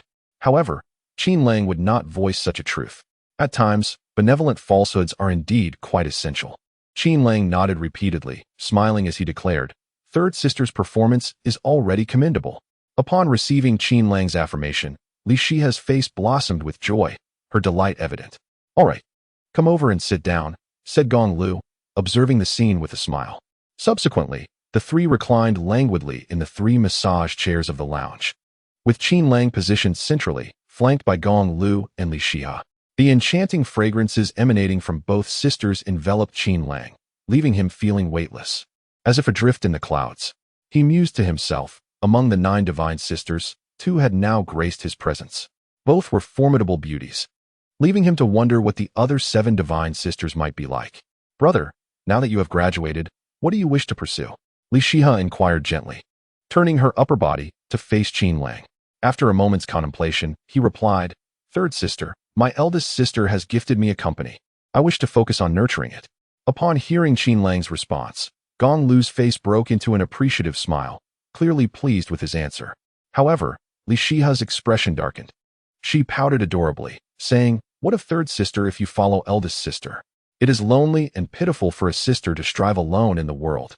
Seeing Li Shihe's forlorn demeanor, Qin Lang felt a twinge of uncertainty. At that moment, Li Shihe shifted her approach, enticingly suggesting, "Brother, why not venture into the entertainment industry with me? There are countless beauties there.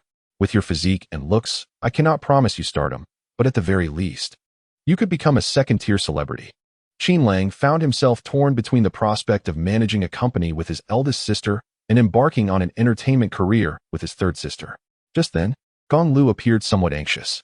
Suddenly, she snapped her fingers, as if recalling an important matter. "Oh, the recruitment announcement for the Lanwei Group has already been issued. Brother, shall I reserve a spot for you as an interviewer?" Qin Lang's expression darkened in disbelief. What do these sisters think of themselves? Are they really attempting to entice him with the allure of beauty? Am I truly that kind of person? At that moment, a phrase echoed in his mind. "Only children make choices, adults take it all." Joining his hands together, he laughed heartily. "Sisters, may I establish an entertainment company? This way, I can run a business by the coast while also stepping into the entertainment realm, ensuring third sister is not left alone." Upon hearing this, both Gong Liu and Li Shihe's eyes gleamed with excitement. What a splendid idea, they thought simultaneously. However, Gong Liu's brow furrowed slightly as she softly remarked, "Brother, if you open an entertainment company, I cannot assist you. The Lanwei Group's ventures are in technology, cosmetics, clothing, and the like. We do not delve into the entertainment industry." Li Shihe laughed heartily, saying, "Sister, rest assured. You only need to provide the funds. I will assist my brother with everything else." "Funds?" Gong Liu's brows gradually relaxed. This is a trivial matter. At that moment, Qin Lang suddenly recalled a question and looked at Gong Liu, asking with some confusion, "Sister, Can Rinshan Group establish an entertainment company? I've heard that starting a company requires numerous certifications. Each industry varies, and the scope of operations differs as well. Gong Liu waved her hand dismissively, a minor issue. Tomorrow, I will have someone re-register a new company for you. However, the new company will start from scratch. Unlike Rinshan Group, which has a well-structured personnel allocation. At this point, Li Shi gently interjected, let us not rush the new company matters. Today, we primarily discuss planning my brother's future development. In the coming period, I have several concerts to perform. With that, Li Shi suddenly took Qin Lang's hand, smiling, brother, I have a concert in Binhai tomorrow. You should accompany me. A concert? Qin Lang thought to himself, so, my third sister is coming to Binhai for a concert. I thought she came specifically to see me. Nevertheless, he naturally would not refuse such a modest request from his sister to accompany her to a concert. He smiled and nodded, replying, no problem. As the sun set, the sky gradually dimmed. Gong Liu stood up, stretched, and declared that the busy day had finally come to an end. Let us go home, she said, leading the way out of the lounge, with Qin Lang and Li Shi closely following. As they exited, Gong Liu took the initiative to link her arm with Qin Lang's left, while Li Shi linked her arm with his right. Qin Lang glanced left and right, taking in the sight of his two gentle and beautiful sisters, and a wave of profound happiness instantly filled his heart. Sister Shi, what are you doing? You ought to be mindful of your image. If others see this and rumors spread, it would be disastrous. The chubby girl standing at the door was left dumbfounded upon witnessing Li Shi take Qin Lang's hand. Chapter 22. City above the clouds. Li Shi turned her head casually and said, Xiao Lu, don't be so anxious. This is my brother, not a stranger. The chubby girl, named Xiao Lu, hurriedly followed the three and said anxiously, Sister Shi, you are too close. It could easily be misinterpreted. Her expression was a mix of concern and urgency. Being a first-line star, everyone has their own persona to maintain. Li Shi, embodying a youthful and innocent image, should not appear too ambiguous with others. Seeing Xiao Li's worried demeanor, Li Shi felt a pang of softness in her heart. She understood that her assistant was only looking out for her. All right, she conceded, once we are out of the Lan Yu group, you can let go of my brother. Upon seeing Li Shi relent, Xiao Lu nodded slightly and continued to stay closely beside her. At this moment, the chubby girl had undergone a remarkable transformation compared to before. She keenly surveyed her surroundings, safeguarding Li Shi's safety. As she walked, there was not a trace of clumsiness. Rather, her movements exuded a sense of gracefulness. Witnessing this scene, Qin Lang was taken aback. He slightly tilted his head, leaning closer to Li Shi's ear, and quietly inquired, Third sister, is this little chubby girl your assistant or your bodyguard? She appears to be quite skilled. Li Shiha smiled softly and replied, Xiao Lu is both my assistant and my bodyguard. She is a fifth-tier expert. Coming from a family of martial artists, she is renowned as a prodigy among them. What? A fifth-tier expert? Qin Lang was astounded. This Xiao Lu seemed only a little older than himself. He never expected her to be a fifth-tier expert. After all, even Wang Hu, who was formidable, was merely a fifth-tier expert. Qin Lang gazed at the chubby girl in shock, his heart a mix of emotions. Noticing Qin Lang's gaze, the chubby girl immediately lifted her round chin, displaying an air of confidence. Qin Lang sighed inwardly. Indeed, there are always greater talents beyond one's own. Subsequently, the group arrived at the entrance of the Lanyue group. At that moment, Wang Hu and others were waiting at the entrance. The group quickly boarded their vehicles, heading towards Gong Liu's villa. They remained oblivious to the fact that a group of individuals was monitoring every movement at the entrance of Lanyue group from a building across the street. After seeing Qin Lang depart with Gong Liu's bodyguard convoy, a bruised and battered man made a phone call. Boss, that kid has been with Gong Liu, making it difficult to act. This man was one of the 4 burly figures who had been beaten by Qin Lang outside Lushan Academy. At that moment, a rough voice came through the phone. Then keep an eye on him. Damn it. How dare my brother Li Dabiao be touched? He must be tired of living. Upon hearing this, the burly man was immensely moved. He replied loudly, yes. However, boss, that kid is always protected by Gong Liu. What if we can't find an opportunity to act? On the other end, Li Dabiao scoffed, don't worry about Gong Liu. She has her own ways of dealing with things. Your only task is to seize the opportunity and take care of that kid. If you can't handle it, call me, and I will come personally. Meanwhile, Qin Lang followed the convoy to a grand entrance, where the words Yunshang City were prominently displayed. Upon seeing these 3 characters, Qin Lang's heart skipped a beat. His sister's villa was actually in Yunshang City. This area was famous in Binhai as a wealthy district, rumored to have exorbitantly high property prices. The average price per square meter approached 1 million, an outrageous figure. Just 2 or 3 square meters in Yunshang City would be sufficient to purchase a luxurious home in other neighborhoods. The Cloud City is constructed against the mountains, spanning 3 levels in total. The uppermost tier accommodates merely a dozen households, each belonging to affluent and esteemed families. Upon the arrival of Gong Liu's convoy, the gates of the community automatically swung open, and dozens of security personnel stood at attention, extending their greetings to welcome the residents home. Soon, Gong Liu, leading the convoy, ascended directly to the pinnacle of Cloud City. Throughout the journey, numerous residents gazed upon the procession with envy. Those who resided here were members of powerful families or magnates of significant corporations in Binhai. However, even they could only inhabit the lower and middle levels, for the uppermost tier had limited vacancies. Wealth alone was insufficient. One also required a corresponding status. Were it not for Gong Liu's title as Binhai's wealthiest individual, acquiring a villa in the uppermost level of Cloud City would have been unattainable. After escorting Gong Liu to the top level, Wang Hu and the others took their leave.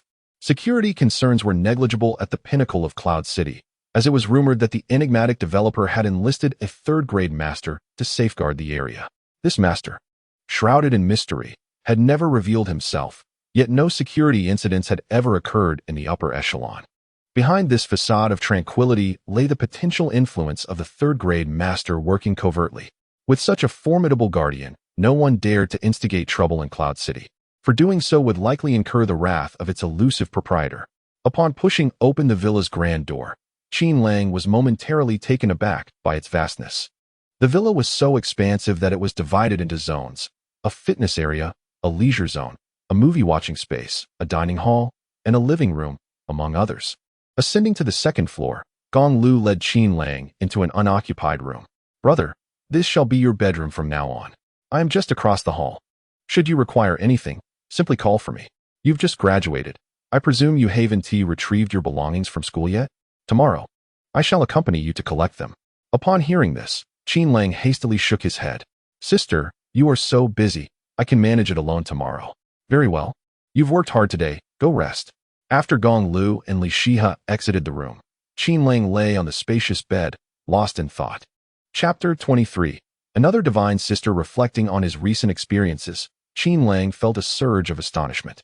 He now possessed not only a Bugatti sports car and a corporate conglomerate, but also 2 extraordinarily beautiful divine sisters. The only regret lingered in the absence of his father, whose whereabouts remained unknown as he pursued a carefree life elsewhere. As Qin Lang pondered these matters, he eventually drifted off to sleep. In his dreams, he envisioned a dark, enormous door creaking open, unleashing a throng of soldiers clad in black helmets and armor. He found himself drenched in blood, ensnared in a dire predicament. Surrounding him were several indistinct figures, fighting alongside him. The features of these shadows were obscured, rendering their identities unrecognizable. Qin Lang was suddenly awakened, sitting upright in bed.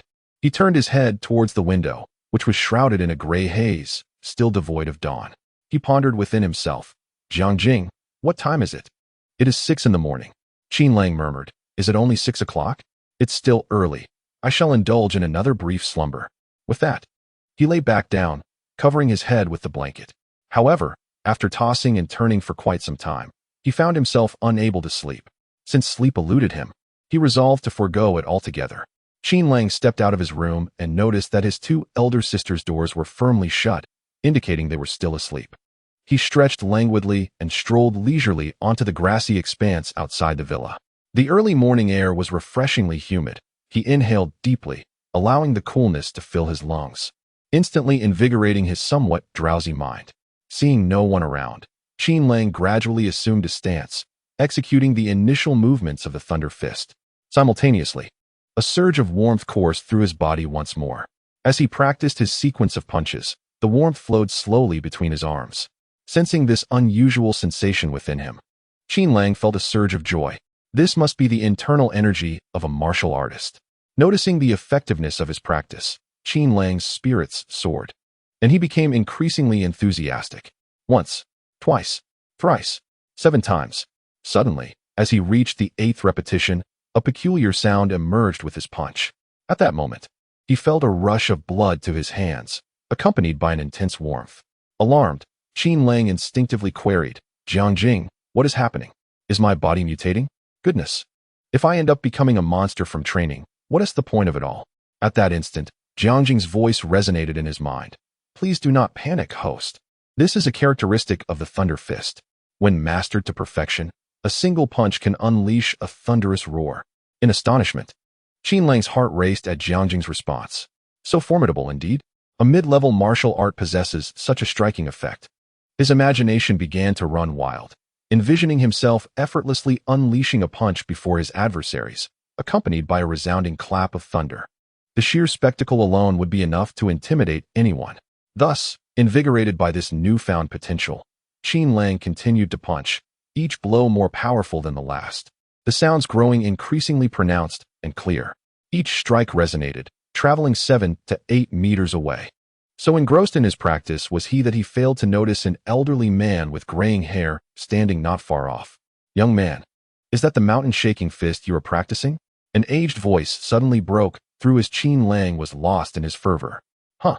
Qin Lang abruptly turned his head towards the source of the voice, bewildered by the unexpected intrusion. What was happening?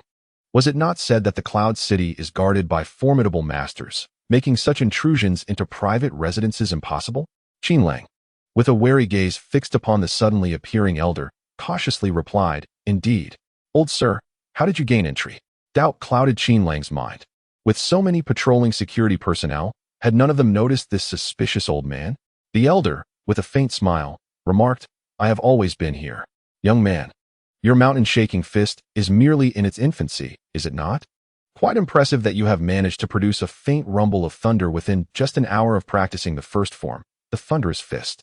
You certainly possess potential."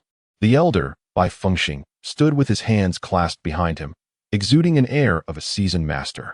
He was a martial arts expert from the Bai family of Binhai, assigned to oversee Cloud City as a third-grade master. Upon observing the elder's demeanor, Qin Lang deduced that he was indeed a formidable figure. With respect, he responded, "You flatter me, old sir. I merely practice casually." However, he was not fond of intruders entering his home to sing his praises. Qin Lang's mind raced, and he tentatively urged, "Old sir, you should leave this place. There is a third-grade master stationed in Cloud City. If he discovers you have intruded, the consequences could be dire." Qin Lang reasoned that if this man surpassed the third-grade master, he would not heed his warning. In that case, it would be wiser for him to remain composed and observe the elder's intentions. Conversely, if the elder had not yet reached the third-grade realm, he would surely flee. Bai Fengxing, having weathered numerous storms, saw through Qin Lang's cautious thoughts. With a knowing smile, he replied, "I am precisely the third-grade master you speak of." He then keenly observed Qin Lang's reaction. A jolt of realization struck Qin Lang. This elder was indeed the third-grade master. This was rather awkward. Yet, what could he possibly be doing here so early in the morning? Was it insomnia that drove him to seek out a handsome young man for conversation? Regaining his composure, Qin Lang adopted an expression of utmost admiration and exclaimed, "So it is you. You are the legendary master guarding Cloud City." His face reflected a blend of excitement, astonishment, and reverence, revealing an unexpected talent for performance. Bai Fengxing, with his hands behind his back, replied coolly, "It is I." Then, shifting his tone to a more serious note, he continued, "Young man, I see considerable potential in you and wish to cultivate your talents. Would you consider joining the Bai family of Binhai?" Bai Fengxing had recognized Qin Lang's extraordinary martial arts aptitude the moment he stepped out of the villa to practice. He sought to recruit Qin Lang into his family, presenting it as an opportunity to become a revered martial artist, though one might also view it as merely a hired muscle for the Bai family. Most would readily accept such an offer from a third-grade master, but Qin Lang was no ordinary individual. He now possesses the support of the argumentative system. Qin Lang initially intended to refuse outright, yet the expression on the individual's face seemed to convey that refusal was not an option. For a moment, Qin Lang found himself in a quandary. Just then, a cool and distant voice reached his ears. "The mere Bai family of Binhai dares to claim my brother?" Simultaneously, an electronic voice echoed in Qin Lang's mind. "Ding. A divine sister is approaching. Please prepare yourself mentally." Chapter 24, Fifth Sister, Wu Mei. Upon hearing the word brother, Qin Lang experienced an inexplicable sense of warmth. After absorbing the prompt from the argumentative system, he immediately turned to identify the source of the cool voice. There stood a tall woman, her demeanor icy and aloof, with a simple ponytail, dressed entirely in black, approaching with measured steps. Her presence radiated an overpowering aura, as if she regarded the world with disdain. Bai Fengxing furrowed his brow upon hearing her words. In a cold tone, he retorted, "Do you comprehend the consequences of underestimating the Bai family? There once was a second-tier master who offended my family. We pursued him for 3,000 miles, ultimately slaying him in the northern desert." Recognizing the woman in black as a martial arts expert, Bai Fengxing refrained from rash action, opting instead to test her with words. At his level, he was reluctant to engage in battle unless absolutely necessary, for once he struck, he would be compelled to eliminate his opponent entirely, lest future troubles arise. He could not gauge the depth of the woman's cultivation and assumed she was merely a third-tier expert, given her youth. After all, how high could her abilities possibly reach? The Bai family could easily deal with a third-tier expert, so he believed his words would compel her to back down. However, he did not anticipate that a single utterance from the woman would shatter his confidence entirely. At that moment, the woman in black had reached Qin Lang's side. She placed a hand nonchalantly upon his shoulder and remarked disdainfully, "Then your Bai family is utterly useless. A mere second-tier expert could be dispatched with a mere slap. Could it not?" Her words were spoken with such casualness, as if eliminating a second-tier expert were as simple as swatting a fly. Boom, boom. Two invisible thunderclaps echoed in the minds of Qin Lang and Bai Fengxing simultaneously. Qin Lang discreetly shifted his gaze to the delicate hand resting on his shoulder. A chill running down his spine. Goodness, could this truly be the hand capable of dispatching a second-tier expert?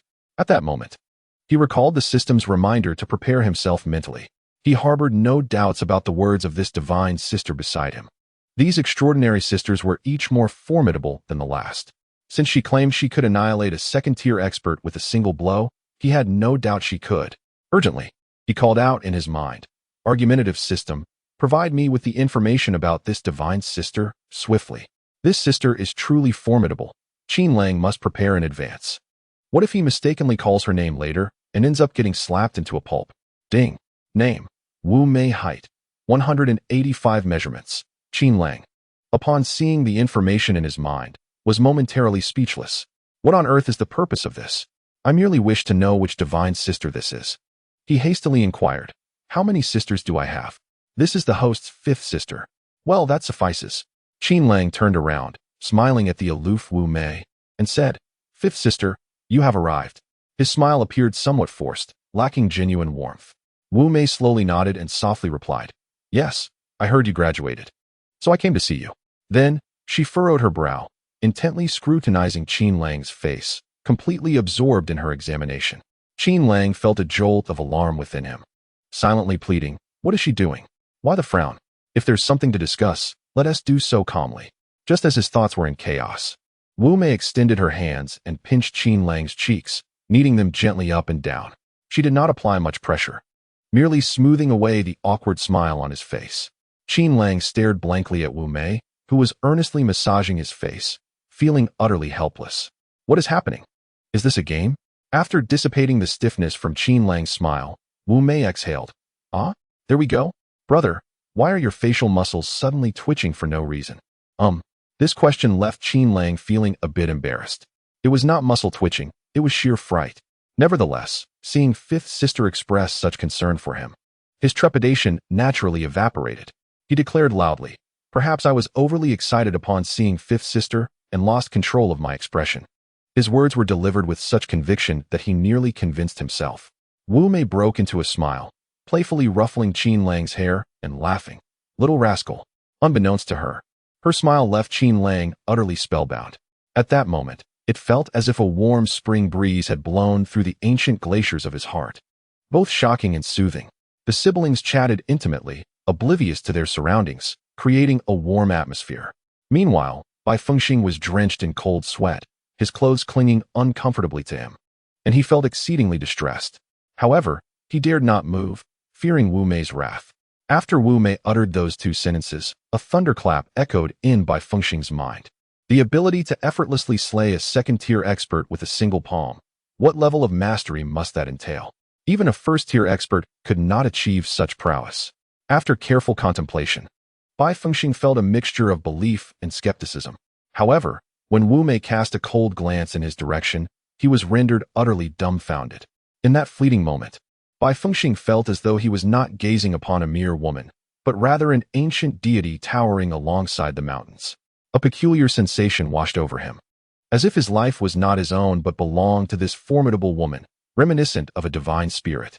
After that single glance, no thoughts could rise within his heart.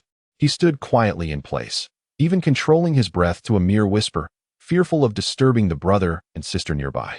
As for the realm of the woman in black, he dared not even contemplate it. Brother, are you currently practicing the mountain-shattering fist? Such a rudimentary technique, and you're still training in it. Here, let me present you with a tome. Wu Mei cast a discerning eye upon Qin Lang, producing a golden-hued ancient book from her attire. The tome was titled Divine Mechanism. Upon seeing the color of the book, Qin Lang's heart began to race with speculation. Could it possibly be made of gold? Without hesitation, he accepted the ancient text, grinning as he said, "Thank you, fifth sister." However, upon grasping the tome, Qin Lang felt a tinge of disappointment. The texture was far from metallic. It was akin to fine silk. At that moment, Wu Mei slapped her forehead in mild frustration, exclaiming, "Oh, I almost forgot. Your current prowess is too low to learn this technique. Never mind. You are only at the 9th rank, so continue with the mountain-shattering fist. While it may be somewhat elementary, it suits your present level perfectly." Qin Lang was left speechless, pondering whether fifth sister was inadvertently belittling him. Observing his expression, Wu Mei suddenly realized and gently ruffled his hair, soothingly saying, "Brother, I wasn't referring to you." With a resigned nod, Qin Lang replied, "I understand, fifth sister." Wu Mei nodded back, her voice softening. "All right, I have matters to attend to. I must take my leave. I shall visit you again soon." "What? You're leaving already?" Qin Lang expressed his reluctance. "Sister, that's rather quick." Before he could finish his sentence, Wu Mei had vanished from sight. He hurriedly scanned his surroundings, only to glimpse a shadow swiftly dissolving into the morning mist. Chapter 25. Young Master Qin staring at the retreating figure, Qin Lang found himself utterly bewildered. Was she truly departing so soon? Were masters always so fleeting in their comings and goings? He wondered what urgency compelled her. Perhaps it was akin to his father's world-saving endeavors? Shaking his head, he cast aside this notion as absurd. Slowly lifting his gaze, he noticed that Bai's 3rd rank expert remained present, causing his heart to skip a beat. This is bad. Surely, this elder wouldn't forcibly recruit me into the Bai family? Fifth sister is rather unreliable. Unbeknownst to him, within Bai Fengxing's heart, a tempestuous storm was already brewing. As Wu Mei departed, a chilling voice echoed in Bai Fengxing's ear. "If anything happens to my brother, I shall annihilate your Bai family." The emotionless proclamation nearly terrified Bai Fengxing to the point of losing control. He harbored no doubts regarding the veracity of the threat. The pressure Wu Mei exerted upon him was incomparably greater than that of the Bai family's esteemed ancestor. Qin Lang, observing Bai Fengxing standing motionless, neither departing nor initiating conversation, reluctantly approached him. With a respectful gesture, he addressed, "Senior Bai, may I take some time to consider joining the Bai family?" The words jolted Bai Fengxing from his stupor. When he glanced up, he was taken aback to see Qin Lang bowing in deference. Instantly, Bai Fengxing's anxiety surged, and cold sweat trickled down his spine. He hastily returned the gesture, stammering, "Young master, you misunderstand. The Bai family would never dare to cause you distress. My earlier remarks were presumptuous. I implore you to disregard them." Inwardly, Bai Fengxing lamented his plight. With such a formidable sister, who would dare to impose upon him? He yearned for Qin Lang to spare him from any further troubles. Observing Bai Fengxing's demeanor, Qin Lang's eyes sparkled with realization. Could it be that this elder, recognizing the strength of his sister, was hesitant to threaten him further? Thus, Qin Lang bowed once more, earnestly stating, "Senior Bai, the Bai family is immensely powerful. If they insist on my joining, I would not dare to refuse." He sought to probe Bai Fengxing's reaction, curious if his suspicions held merit. To his surprise, the elder's body trembled at his words. Bai Fengxing discreetly scanned the surrounding mist, fearful that the terrifying figure in black might return, cloaked within the fog. He immediately bowed deeply, stammering, "I would never presume. In the entirety of Huagua, the Bai family is merely a second-rate clan. If you are unwilling, The Bai family would not dare to compel you. At that moment, a flash of inspiration struck Bai Fengxing.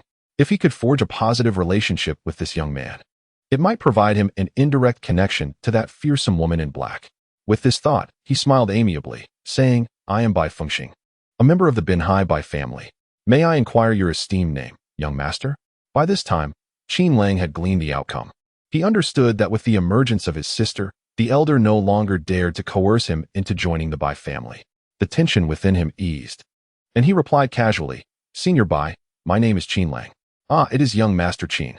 Bai Fengxing responded with a warm smile. Please continue your practice. I shall not intrude further. I will take my leave now. With that, Bai Fengxing swiftly departed. Once he confirmed that Bai Fengxing had genuinely left, Qin Lang felt a sense of relief. He practiced the Benlei fist a couple more times to consolidate his gains from the day. Only then did he leisurely return to the villa. As he stepped inside, an enticing aroma wafted towards him. Oh, it was barely past 7. Who could possibly rise so early? As Qin Lang approached the kitchen door, he spotted a slender figure busily engaged in culinary pursuits. Sister, up so early? He inquired with a smile, leaning against the threshold. Startled by his voice, Gong Liu turned slowly, her brow furrowed in confusion. Brother, why are you awake at such an hour? You should go back to sleep. I will call you when breakfast is ready. Hearing her words warmed Qin Lang's heart. Truly, having an elder sister was a delightful blessing. He chuckled softly and shook his head. I got up at 6 and have been practicing my martial arts outside. Gong Liu gazed at him in surprise, exclaiming, You were up that early? When I awoke, your door was tightly shut, and I assumed you were still asleep. Go rest in the living room. Breakfast will be ready shortly. At that moment, Gong Liu, clad in her sleepwear and with a bare face, radiated an astonishing allure. All right, Qin Lang replied cheerfully, making his way to the living room to play on his phone. Upon opening his social media feed, he was met with a plethora of graduation photos posted by his classmates. Regrettably, he found none of himself among them. Instead, he encountered numerous veiled jabs at his absence, not even participating in the last gathering. The warmth of human connection fades post-graduation. Some individuals, perpetually self-righteous in their quest for individuality, were advised to maintain a distance, anticipating a reunion in 10 years to see who flourishes better. Such captions prompted Qin Lang to scroll past with indifference. He had no desire to engage with these individuals, many of whom were evidently envious. Before his departure, he had informed his classmates that he could not attend the graduation party due to his impending inheritance, which had resulted in a barrage of ridicule. Now, he found little motivation to contribute to the class group chat. Time flew swiftly. Half an hour later, Gong Liu's voice resonated from the kitchen. Brother, it's time to eat. Also, please call Xiao Lu and Shi Yi. Qin Lang responded loudly and swiftly ascended to the second floor. Upon reaching Li Shihi's door, which was firmly shut, he pondered with concern, could it be that my sister is still asleep? At 8 o'clock, with a gentle push, he opened the door, and an enchanting aroma wafted through the air. How delightful! He glanced up to find Li Shihi still nestled in her slumber. Sister? Sister! He called out with vigor. What is it? Li Shihi slowly lifted her head, her languid voice emerging softly. The way she uttered those words, imbued with tenderness and laziness, stirred something within Qin Lang. He forcefully suppressed his fluttering heart and declared, It's time for breakfast. Perhaps the mere mention of food ignited a spark of excitement. For Li Shihi sprang from her bed with surprising energy. Standing atop the mattress, she stretched languidly, and the sunlight streaming through the window illuminated her form, casting a halo of golden light around her graceful silhouette. As Qin Lang gazed upon the enchanting Li Shihi, bathed in a halo of light, he found himself utterly captivated.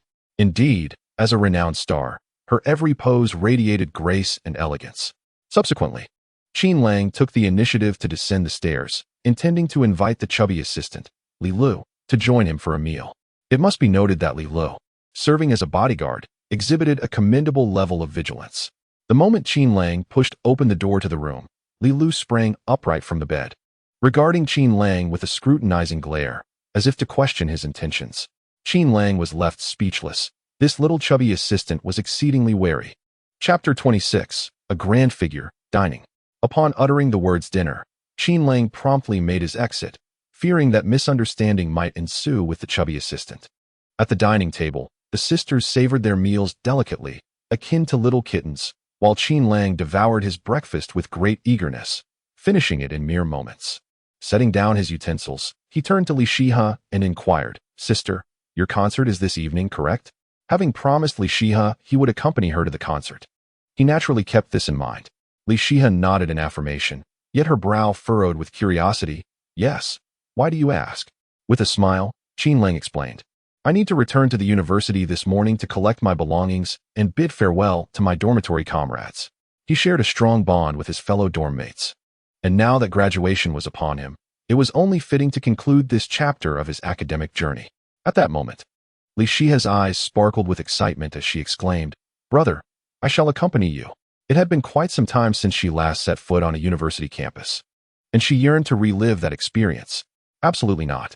Both the chubby assistant and Qin Lang chorused in unison, firmly rejecting her proposal.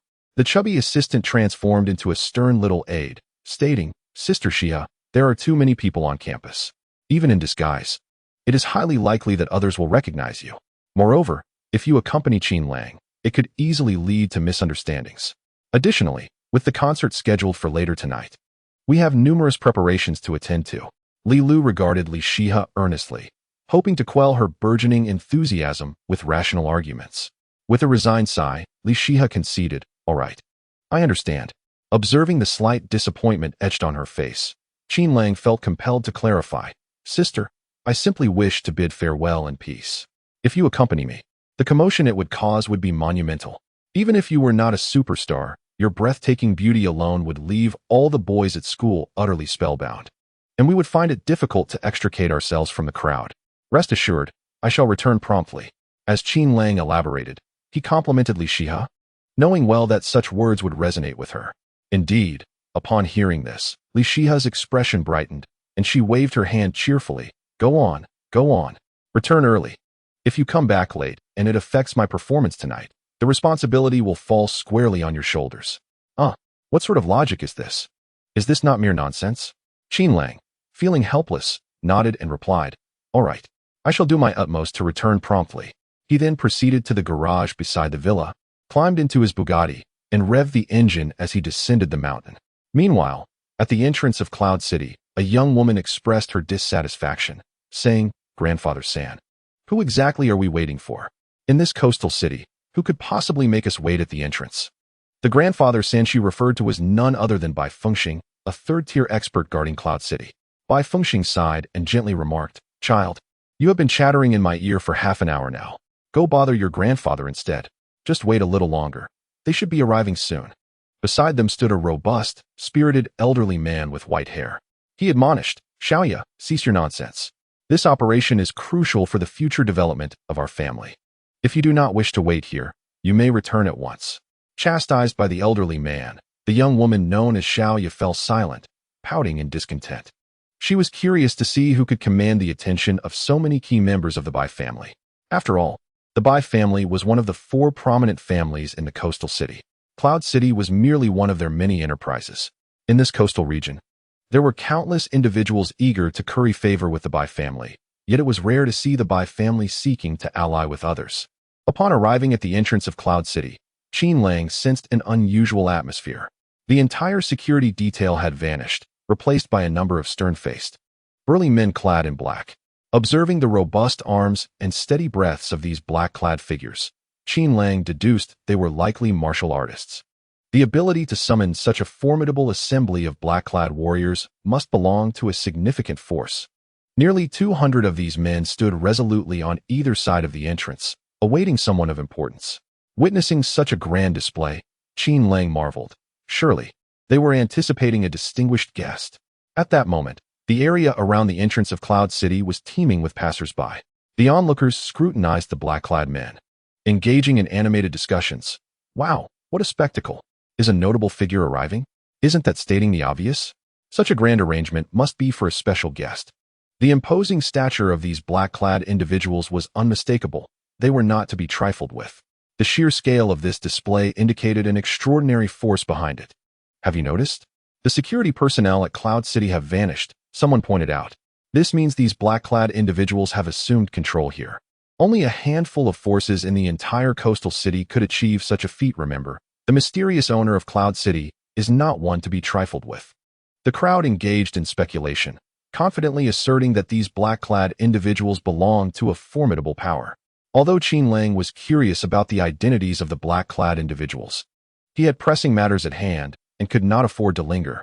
With a swift press of the accelerator, he gradually approached the entrance. Young Master Qin. At that moment, an aged voice reached his ears. This voice seemed somewhat familiar. He felt as though he had heard it before.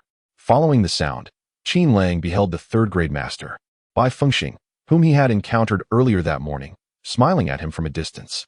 A sense of suspicion arose within Qin Lang. What could he possibly want? Just as he pondered this, Bai Fengxing approached with a large entourage. Simultaneously, the black-clad warriors turned to face Qin Lang. What could this mean? Did they intend to overwhelm him collectively? Qin Lang quickly inquired in his mind. Gangs, please assess if these individuals harbor any hostility. Ding. Analyzing. Analysis complete. These warriors harbor no hostility towards the host. No hostility? Phew. That is reassuring. Qin Lang exhaled softly, his anxious heart finally at ease. He disembarked from his vehicle and approached Bai Fengxing and his companions. Before he drew close, he cheerfully inquired, Senior Bai, what brings you here? Are you awaiting some distinguished guest? At that moment, a melodious female voice chimed in. We are all here to welcome you, our esteemed guest. There was an inexplicable peculiarity in her words. Turning towards the sound, Qin Lang saw a fair-skinned, beautiful young woman gazing intently at him. Chapter 27. The Bai family's promise. Qin Lang regarded this young lady with confusion. Had he offended her in some way? This was our first encounter, was it not? Just then, a dignified and aged voice resounded. Sia Yi, you must not be disrespectful to young Master Qin. Shifting his gaze, Qin Lang noticed a commanding white-haired elder speaking. Who might this be? The elder, perceiving the inquiry in Qin Lang's eyes, chuckled heartily. Young Master Qin, I am Bai Fenglei, the head of the Bai family. Upon finishing his introduction, Bai Fenglei gently raised his hand. Observing this gesture, Qin Lang hesitated. Was this a novel form of greeting? Just as he contemplated whether to reciprocate the gesture, the black-clad warriors stationed at the entrance simultaneously bowed and respectfully saluted Qin Lang. Then, a synchronized roar resonated at the entrance of Yunshang City. We have the honor of meeting young Master Qin. The thunderous greeting from the multitude reverberated, startling the passers-by. Leaving them in awe, people gazed upwards towards the entrance, eager to discern the identity of this young Master Qin. Unfortunately, the sheer number of black-clad warriors obscured the unfolding events within. Meanwhile, the residents of the lowest level of Yunshang City were startled by the resounding shout. Many inhabitants on the first floor rushed out of their villas, eager to discern the cause of the commotion. At that moment, Qin Lang found himself in a state of bewilderment. As a ninth-grade martial artist, he was impervious to such noise. His confusion stemmed from the thought, are these people greeting me? I hardly consider myself that popular. Just then, Bai Fenglei approached Qin Lang, speaking slowly. Young Master Qin, I have been informed by my third brother, Bai Fengxing, about this morning's events. The root of the matter lies in my brother's excessive eagerness to recruit talent. Upon witnessing your extraordinary martial arts aptitude, he harbored the audacious idea of compelling you to join our Bai family. Therefore, I have gathered the entire Bai clan to extend our sincerest apologies, and I hope you will not take it to heart. The gravity of the situation dawned on Qin Lang as he processed Bai Fenglei's words. Externally, he maintained a facade of calm, yet internally, he felt an overwhelming sense of anxiety. Goodness, must this be such a grand affair? The head of one of the 4 prominent families of Benhai has come to apologize to me. This is too much pressure. After several moments, Qin Lang cleared his throat, striving to compose himself, and smiled. It is quite all right. It was merely a trivial matter. Besides, that incident is in the past, and I have not dwelled upon it. One might even say it is a result of my remarkable talent. At this point, he abruptly halted. Such a statement seems rather ostentatious. Better to remain modest. At that moment, a voice, thin as a whisper, pierced through the air. Shameless. Narcissist. Qin Lang cast a sidelong glance at the girl named Xiaoya, feigning ignorance. Bai Fenglei was momentarily taken aback, then burst into hearty laughter. Indeed, were it not for young Master Qin's astonishing talent, Fengxing would not have developed such a fervent desire for exceptional individuals. Young Master Qin, should you ever require assistance from the Bai family in the future, do not hesitate to voice your needs. We shall offer our utmost support. Subsequently, Bai Fenglei turned to the Bai family members behind him, solemnly declaring, from now on, Matters concerning young Master Qin shall be regarded as the concerns of the entire Bai clan. Any issue involving young Master Qin will receive our full backing. Should there be any transgression, we shall adhere to family regulations. Yes, with this proclamation, the members of the Bai family echoed their agreement with fervor. Bai Fenglei's intent was clear, to ensure that help would always be available to Qin Lang. Thus, a bond of obligation would form between the Bai family and Qin Lang. Given his sister's formidable prowess, it was inevitable that Qin Lang would ascend to great heights in the future. Moreover, should the Bai family face significant peril, seeking Qin Lang's assistance would effectively mean enlisting the aid of his mysterious sister. In essence, the Bai family stood to gain immensely. Witnessing the impressive display of support from the Bai family, Qin Lang felt a sense of helplessness wash over him. He lamented, "Elder Bai, I find myself at a loss for words." Bai Fenglai chuckled, "Young Master Qin, consider this a gesture of goodwill from the Bai family. From now on, should you require assistance, the entire Bai family will be at your service." Faced with Bai Lao's resolute demeanor, Qin Lang found himself at a loss. It would be improper to vociferously rebuke someone making such a grand gesture of apology. Moreover, he surmised that the Bai family's intentions were primarily motivated by the formidable and enigmatic Wu Mei, the fifth sister. He decided that it would be prudent to limit his interactions with the Bai family in the future. Qin Lang smiled and replied, "I appreciate your kindness, Master Bai. By the way, I have some matters to attend to at Binhai University, so I shall take my leave."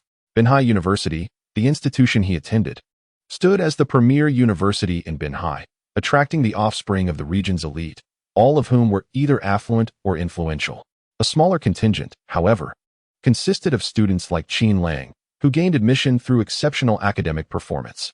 Upon hearing the name of the university, Bai Fenglai's eyes sparkled with interest. He nodded and remarked, "Ah, so young Master Qin is a student at Binhai University. Coincidentally, my granddaughter Xiaoya is also enrolled there." He turned to glance at the visibly displeased by Xiaoya and cheerfully said, "Xiaoya, aren't you heading to school as well? It would be fortuitous for you to accompany young Master Qin." Although Bai Xiaoya was about to object, a fierce glare from Bai Fenglai silenced her. He then smiled at Qin Lang, saying, "My granddaughter can be a bit unruly. I hope you will forgive her." Observing Bai Xiaoya's disgruntled expression brought a hint of amusement to Qin Lang's heart. He waved dismissively and replied, "Master Bai, you jest. It is quite normal for young ladies to display a bit of temperament." Bai Fenglai chuckled heartily, the wrinkles on his face deepening with mirth. Subsequently, the Bai family's martial practitioners lined up on either side, bidding farewell as Qin Lang entered his vehicle. Reluctantly, Bai Xiaoya took her place in the passenger seat. After nodding his farewells to the Bai family, Qin Lang started his Bugatti and departed from Yungang City. Once he had left, Bai Fenglai turned his gaze towards the direction Qin Lang had taken and solemnly inquired, "Third brother, is it true that the young lady possesses such formidable strength?" Bai Fengxing nodded gravely, a hint of trepidation crossing his features. "She is even more terrifying than I described. Her level of prowess is beyond our comprehension. Such individuals should be befriended, not provoked." Chapter 28. Please exit the vehicle after leaving Yungang City. Bai Xiaoya turned her face towards the window. Unwilling to engage with Qin Lang, she harbored significant grievances against him, perplexed as to what he had conveyed to her elders that earned him their newfound respect. It was well known that prominent business magnates in Binhai rarely had the opportunity to meet with her grandfather. Yet today, he had gathered numerous members of the Bai family to await this individual at the gates of Yungang City. The thought left Bai Xiaoya feeling quite vexed. She subtly shifted her gaze, curious about what distinguished Qin Lang from the rest. Upon closer inspection, he was merely average, handsome, with a smile gracing his lips, and a physique that could be deemed robust. Such young men were plentiful in Binhai. What merit did this junior possess to garner such profound favor from her elders? Just then, the vehicle gradually came to a halt, with Qin Lang parking the Bugatti by the roadside. Upon noticing the sudden stop, Baya immediately regarded Qin Lang with caution. In a delicate tone, she admonished, "What do you intend to do?" At that moment, Baya resembled a frightened kitten sensing danger. Observing her anxious demeanor, a hint of amusement crept onto Qin Lang's lips. With a calm smile, he replied, "Did you not express your reluctance to ride in my car? Now that we have exited Cloud City and your grandfather is not present, you are free to disembark." With that, he gestured invitingly, indicating that Baya could leave the vehicle. Baya paused, gradually grasping Qin Lang's intention. Initially, she had assumed he meant to impose himself upon her. Once she realized the truth, she glanced outside the car, a flicker of irritation crossing her face. Clenching her delicate fists, she retorted, "Are you truly going to abandon me here?" "Indeed." Qin Lang shrugged nonchalantly. "You expressed your disinterest in my car, after all. I am not one to force others into discomfort." Witnessing Qin Lang's indifferent demeanor, Bai Ye's teeth ground together in frustration. After all, she was a stunning beauty. Did he not possess the courtesy to appreciate her allure? Countless wealthy suitors vied for the privilege of escorting her, and she had always regarded them with disdain. Yet here was this fellow, seemingly intent on ejecting her from his vehicle. She crossed her arms defiantly, her irritation palpable. Glancing at Qin Lang, she inquired with a peculiar tone, "Surely, you have never had a girlfriend, have you?" Internally, she chastised him, thinking, "A man like you, so resolutely straightforward, must surely be cursed to remain single." Qin Lang donned a professional smile. "I have dated before, recently parted ways, but thank you for your concern. Please exit the vehicle." Bai tightened her seatbelt and declared sweetly, "I have changed my mind. I intend to ride in your car." With that, she firmly shut her eyes, feigning sleep. Observing Bai's obstinacy, Qin Lang found himself momentarily speechless.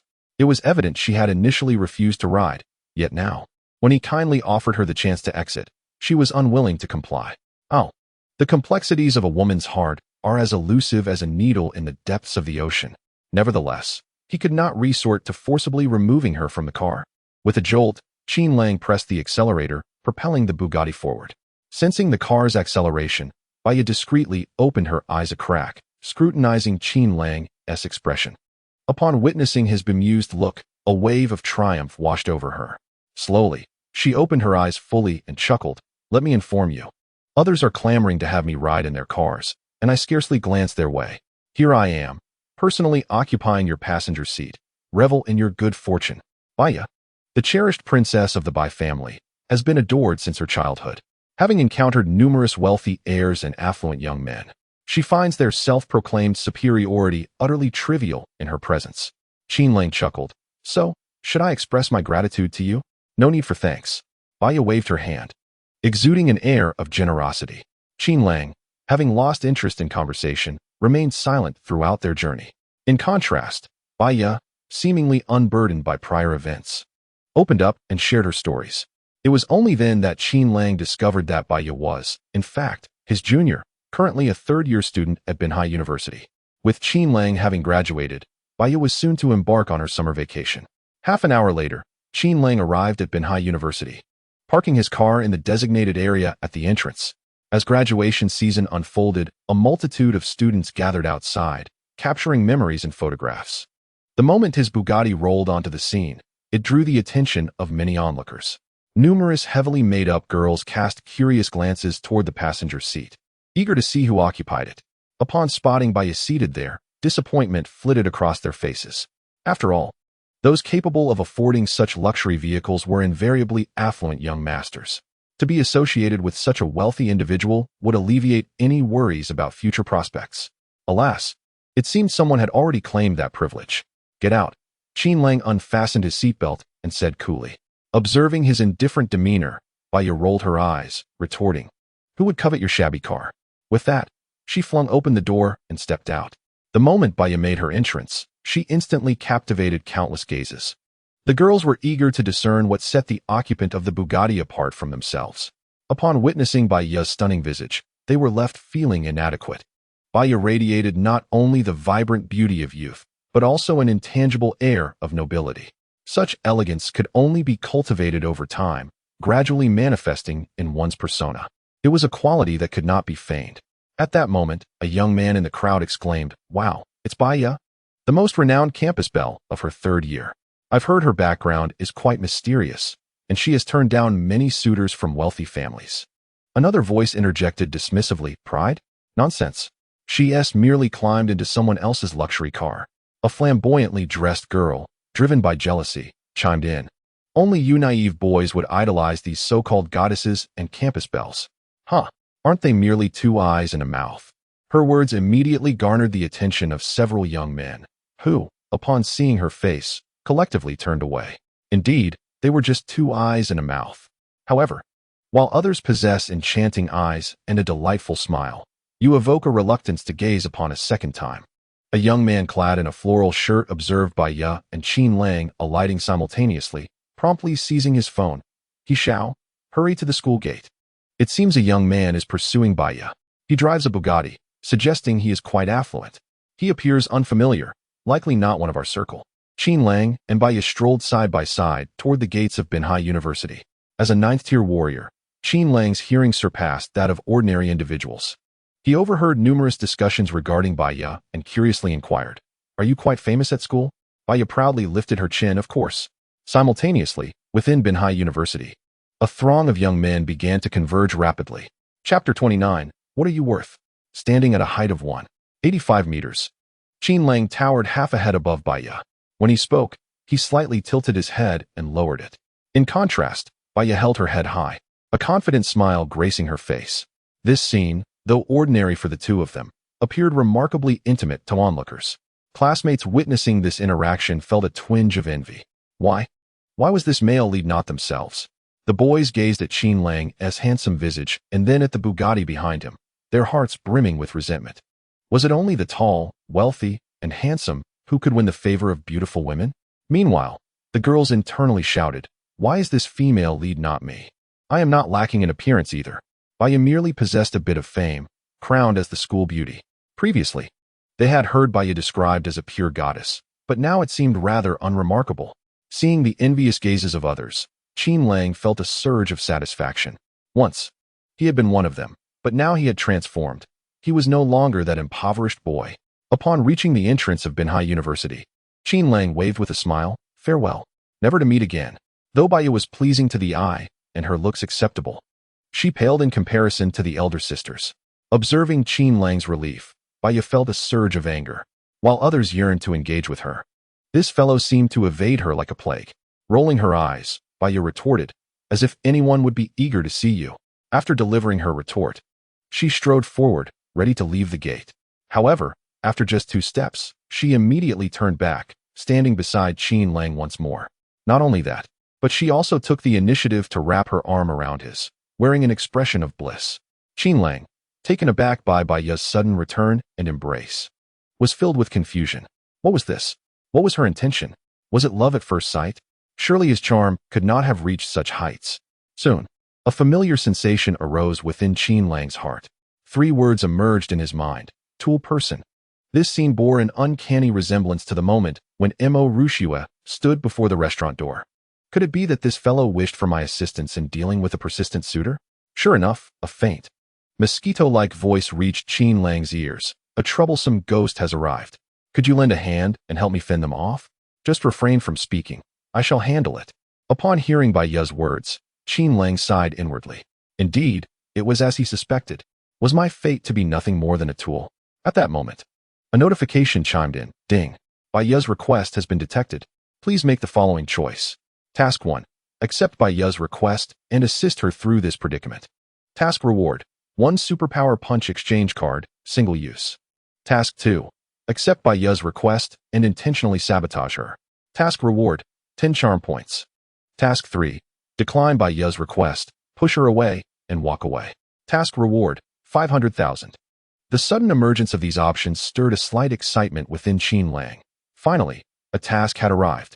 However, what precisely was this superpower punch exchange card? Qin Lang hastily inquired within. Gangs, what is a superpower punch? And what does single use imply? Can it only be used once? Indeed, it can only be used once. The superpower punch can unleash a strike far exceeding the host's current strength. Based on the host's present capabilities, the superpower punch can instantly defeat experts below the 5th rank. Upon learning that it could only be utilized once, Qin Lang's interest waned. Yet, the prospect of being able to vanquish an opponent below the 5th rank reignited his enthusiasm. This was indeed a trump card. As for the other 2 tasks, he disregarded them entirely. Although Task 2 appeared intriguing, the reward was simply insufficient. Task 3 was not worth contemplating. Despite being somewhat of a straight man, Qin Lang could not simply turn and walk away. Task 1. No sooner had he vocalized his choice than the electronic voice of Gangs chimed. Ding. Task 1 successfully accepted. All right, could you please say something? At that moment, Bai Ye's voice reached Qin Lang's ears. He slightly tilted his head and observed her troubled expression, her anxious gaze fixed upon him. With a gentle smile, he replied, "Certainly." Upon hearing these two words, a radiant smile replaced the clouds of worry on Bai Ye's face. She felt a sense of pride, thinking to herself that she indeed possessed some charm. This fellow named Qin wasn't entirely devoid of romantic sensibility. However, in the next moment, Bai Ye's smile froze upon her face as Qin Lang wrapped his arm around her delicate waist, applying a gentle pressure that drew her closer to him. "Since you are pretending to be a boyfriend, you ought to convincingly play the part. Otherwise, your suitors will not be convinced." Qin Lang's voice drifted into Bai Ye's ears, his warm breath causing her ears to flush a deep crimson. Soon, that warmth spread from her ears to her face, and then even her neck turned a bright red. Bai Ye's body stiffened, as if ensnared by a spell. Her mind was momentarily dazed. Throughout her life, no unfamiliar male had ever come so close to her. Qin Lang was the first. Bai Ye, the little princess of the Bai family, had always been treated with respect by those aware of her status. She stared blankly at Qin Lang, taking a long while to regain her composure. Bai Ye bit her silver teeth in frustration, producing a clicking sound. "Just you wait. I hope you don't fall into my hands." Qin Lang smiled lightly, replying, "Haha, I'm waiting," feeling the softness in his grasp. Qin Lang felt a surge of pride. After all, lending a hand should come with some reward. Otherwise, why should he help her? He was no sycophant. Noticing Bai Ye's flushed cheeks, Qin Lang teased, "Why the blush? Don't fall for me. I hold no interest in you. Otherwise, you might get hurt." Bai Ye, exasperated, began to retort, "You." But before she could finish, a loud shout interrupted them. "What are you doing? Kid, let go of Xiaoya." A group of boys approached, led by a young man with a contorted expression. His gaze burned with fury as he beheld the intimate scene between Qin Lang and Bai Ye. If looks could kill, Qin Lang would have been reduced to ashes by now. At that moment, a young man in a floral shirt stepped forward from the crowd. Approaching the leader, he pointed at Qin Lang and exclaimed, "He Xiao, it's this brat." He is overstepping his bounds by pursuing Bai Ye. Upon hearing this, He Xiao stormed towards Qin Lang, pointing a finger at him, and bellowed, "Whoever you are, get out of Binhai University now. Otherwise, I'll have you thrown out." The boys accompanying He Xiao echoed his command, shouting, "Get out! Get out!" However, Qin Lang merely smiled coldly, asking with disdain, "Who do you think you are?" Chapter 30. My stomach isn't well. The onlooking students reveled in the arrival of He Xiao. He was the president of the basketball club, handsome and wealthy. Indeed, He Xiao had long declared that anyone daring to pursue Bai Ye would be opposing him. A spectacle was surely about to unfold. Observing the boys behind He Xiao, all members of the basketball club, it became evident that they were a formidable force. The young man driving a Bugatti was in for a rough time. A multitude of individuals has gathered at the basketball club, and they are unlikely to let him off easily. What does wealth matter at a time like this? Among the surrounding boys, some wear expressions of amusement, while others shake their heads, convinced that Qin Lang will soon face a severe beating. The girls observe this scene with varied expressions. Some wear looks of regret, as Qin Lang standing next to Bai Ye resembles a sweet couple.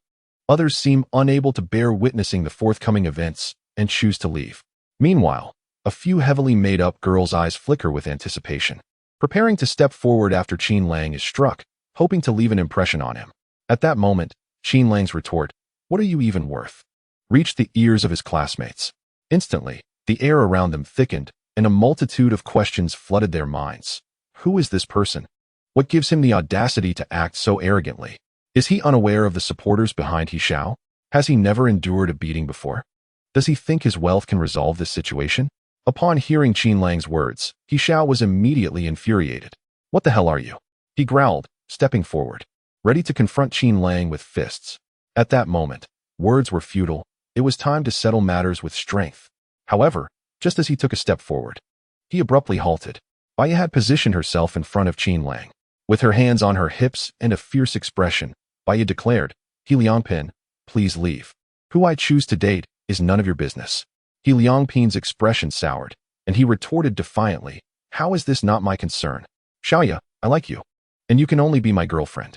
If anyone dares to take you away, I'll deal with them." His domineering attitude elicited starry-eyed admiration from several girls nearby, who found comfort in such assertiveness. Yet, Bai Ye frowned, her voice steady as she replied, "Your feelings for me are irrelevant. Just because you like me doesn't mean I must reciprocate. I'm sorry, but we are not suited for each other. Coming from the prestigious Bai family of Binhai, she had encountered many facets of life and would not be easily swayed like an ordinary girl. She knew precisely what she desired and what she did not. Upon hearing her words, He Liangpin's expression shifted dramatically. Gazing into Bai Ye's resolute eyes, he felt a pang of sorrow. Nevertheless, he refused to concede. He had inadvertently discovered that Bai Ye's status was elevated, far beyond the reach of ordinary people. Gritting his teeth, he vowed not to give up. At that moment, He Liangpin noticed the relaxed demeanor of Qin Lang behind Bai Ye, and his fury ignited once more. He glared at Qin Lang. What kind of man are you? Hiding behind a woman when trouble arises. A man like you is unworthy of Xiaoye. He was astute, directing his ire towards Qin Lang, compelling him to take a stand. Subsequently, he could establish his superiority over Qin Lang. Moreover, observing Qin Lang's silence behind Bai Ye, he mistakenly believed that Qin Lang had succumbed to fear. Consequently, He Liangpin felt increasingly emboldened. Little did he know that Qin Lang was fully aware of his intentions. With a smile, Qin Lang retorted, I apologize, my stomach is not well. I have a penchant for soft food. My dear, let us depart and ignore this fool. The latter remark was directed at Bai Ye. As he spoke, Qin Lang boastfully wrapped his arm around Bai Ye's slender waist. Upon hearing the term of endearment from Qin Lang, Bai Ye could not suppress a shiver. How utterly revolting.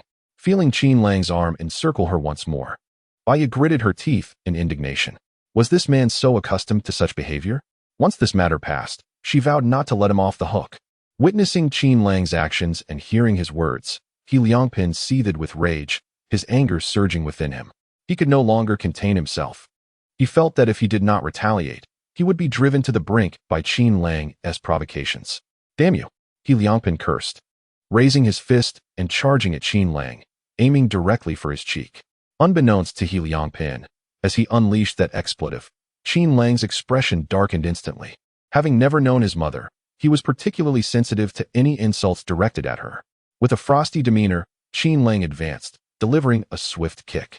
A resounding thud echoed through the air. Qin Lang's foot connected with He Liangpin's chest, sending him flying. Had it not been for the members of the basketball club catching him, his fate would have been far worse. Nonetheless, He Liangpin felt immensely stifled, struggling to breathe. The surrounding students observed the scene with a hint of astonishment. Goodness, that fellow possesses considerable strength. Indeed, one kick had sent He Liangpin flying such a distance. However, now that Qin Lang held the upper hand, he would soon face repercussions. Look at the members of the basketball club behind He Liangpin. They were already preparing to act. As the onlookers murmured among themselves, the basketball club members sprang into action. How dare he strike our president in front of so many of us?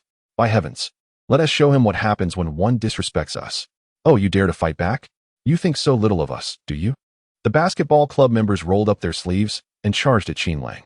Witnessing the approaching throng, Bai Ye's expression shifted, and she urgently exclaimed, There are too many of them. Qin Lang, you must flee. Qin Lang coldly chuckled, pulling Bai Ye behind him. A group of basketball players dared to challenge a ninth-tier master. They were utterly oblivious to their impending doom. With a sudden stride, Qin Lang surged towards the members of the basketball club. The sound of slaps resonated throughout the venue shortly thereafter. Following closely, a chorus of pained cries erupted. Chapter 31. The Taekwondo Club arrives. It transpired that after Qin Lang encountered the boys from the basketball team, some attempted to seize him by the hair to restrain his movements, while others swung their fists toward his face, aiming to knock him down. Still, others raised their legs to kick him in the stomach, intent on subduing him. All these assaults were effortlessly parried by Qin Lang with a single hand. One hand was employed for defense, while the other was used for counterattack. Now a master of the 9th rank, his speed far surpassed that of these boys by several folds. Moreover, his method of attack was remarkably straightforward, slapping faces. A single strike from his palm could leave these boys dazed. Thus, as he plunged into the crowd, he resembled a tiger among sheep, utterly unstoppable. The sounds of slaps resonated in succession, creating an almost rhythmic quality akin to music. In less than a minute, all 10 or so members of the basketball club were left bewildered, standing frozen with vacant expressions. Ah, ouch, sob. After a few moments, as the acute pain registered in their minds, they could no longer contain their cries of agony. The onlookers, previously entranced, were jolted back to reality by these cries. They exclaimed in unison, What did I just witness? 1 against 10. How ferocious. He seems like a war god. Goodness. He dealt a slap to each and every one of them, dispatching over 10 individuals in under a minute, and he remains unscathed. I initially thought he would be beaten, but it turns out he was the one dishing out punishment. These basketball club members are utterly useless. They may appear imposing, yet they are merely a flock of weaklings. Simultaneously, the girls gazed at Qin Lang's retreating figure, their eyes sparkling with admiration. Heavens, this is the sense of security I seek. Does he mind having another girlfriend? I certainly don't. He is so handsome. He is not only charming and wealthy, but also skilled in martial arts. He is the Prince Charming I have always envisioned. In an instant, the crowd erupted in a cacophony, everyone invigorated, as if the one who had taken action was not Qin Lang, but themselves. Qin Lang stood coldly before He Liangpin, his voice icy. Speak respectfully. Otherwise, there will be dire consequences. His mother had always been a taboo subject for Qin Lang, a topic that no one was permitted to touch. He Liangpin felt a twinge of fear, yet refused to concede verbally. He defiantly shouted, "You know martial arts, of course. We cannot defeat you. If you have the guts, wait right here. My brothers from the Taekwondo club are on their way." He had just sent a message to his comrades, requesting reinforcements upon witnessing his basketball club members falter against Qin Lang. He Liangpin held considerable influence at Binhai University, and he was convinced they could subdue Qin Lang. Qin Lang scoffed derisively, "Fool, I lack the time to indulge in your frivolities. Should you dare to speak so recklessly again, I shall not hesitate to end you." Sensing the lethal intent behind Qin Lang's words, He Liangpin could not suppress a shiver. He realized he had truly provoked the individual before him. He Liangpin swallowed hard several times, steeling himself as he declared, "Do not divert our conversation. I ask you, will you dare to remain here? Do not think of escaping.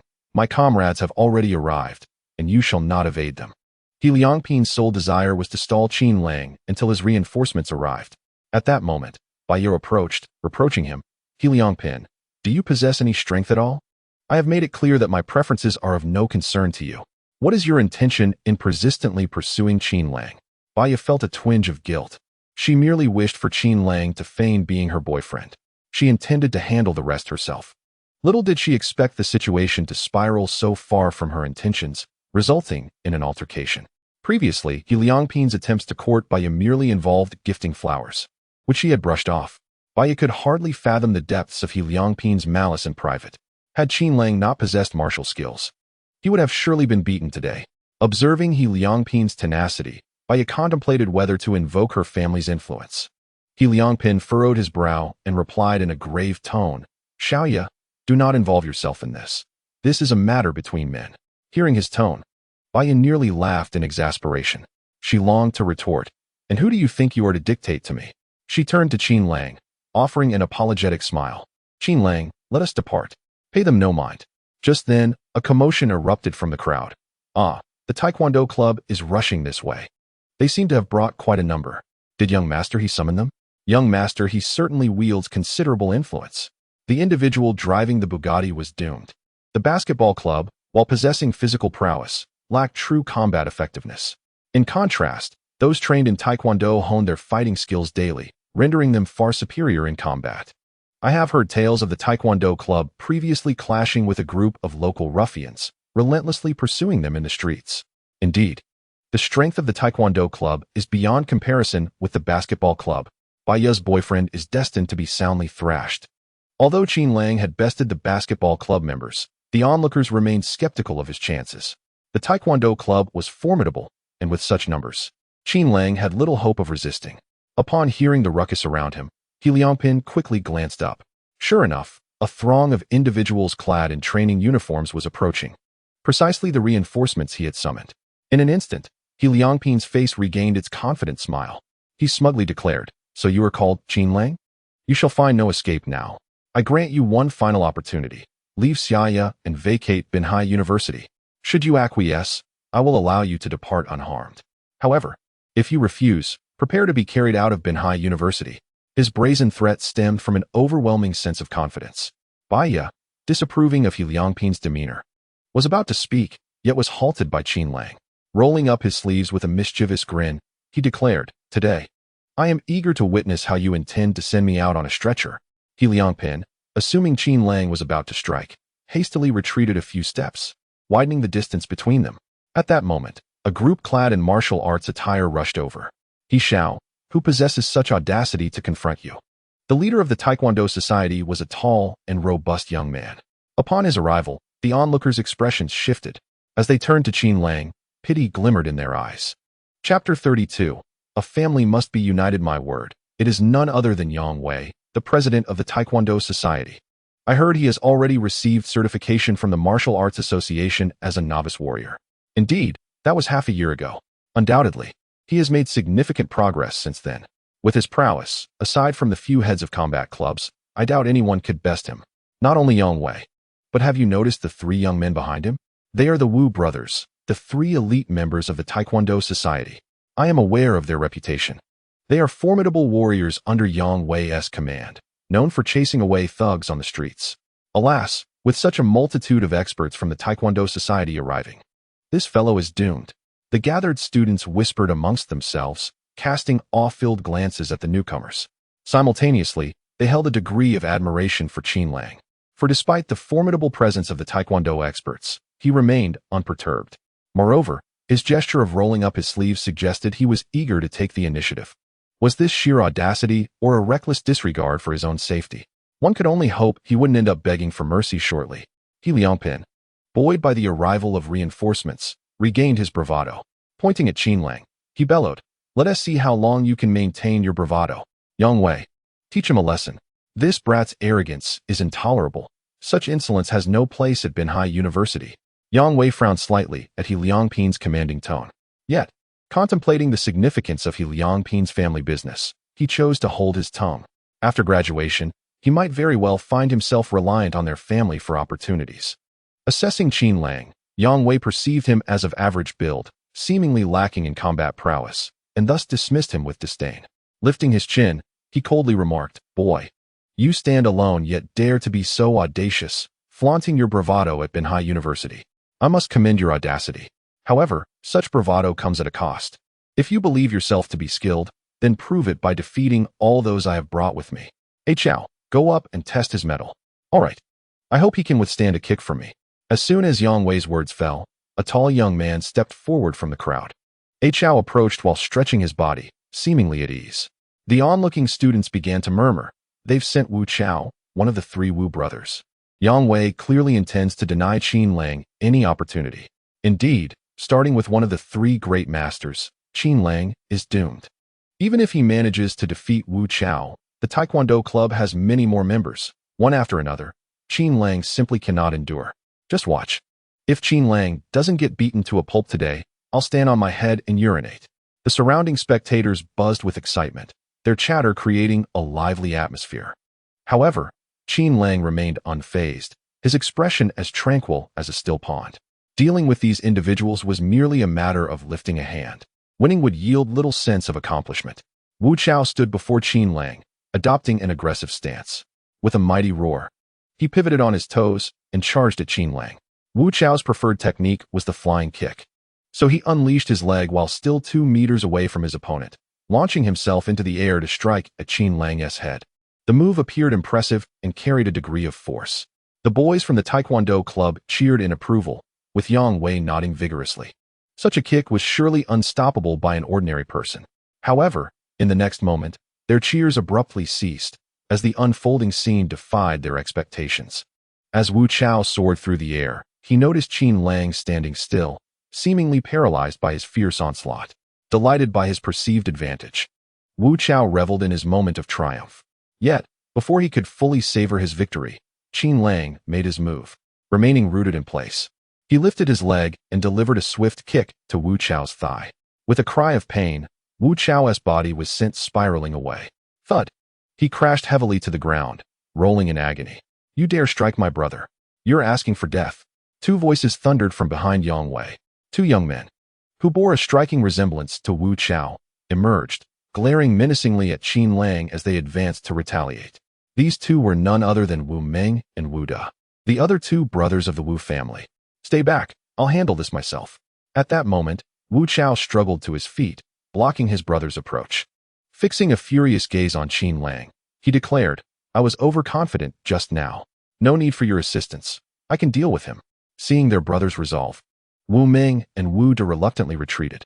Yang Wei, observing Qin Lang's calm demeanor, felt a surge of unease. Could it be that this young man was a master? Before Yang Wei could ponder further, Wu Chao launched another attack.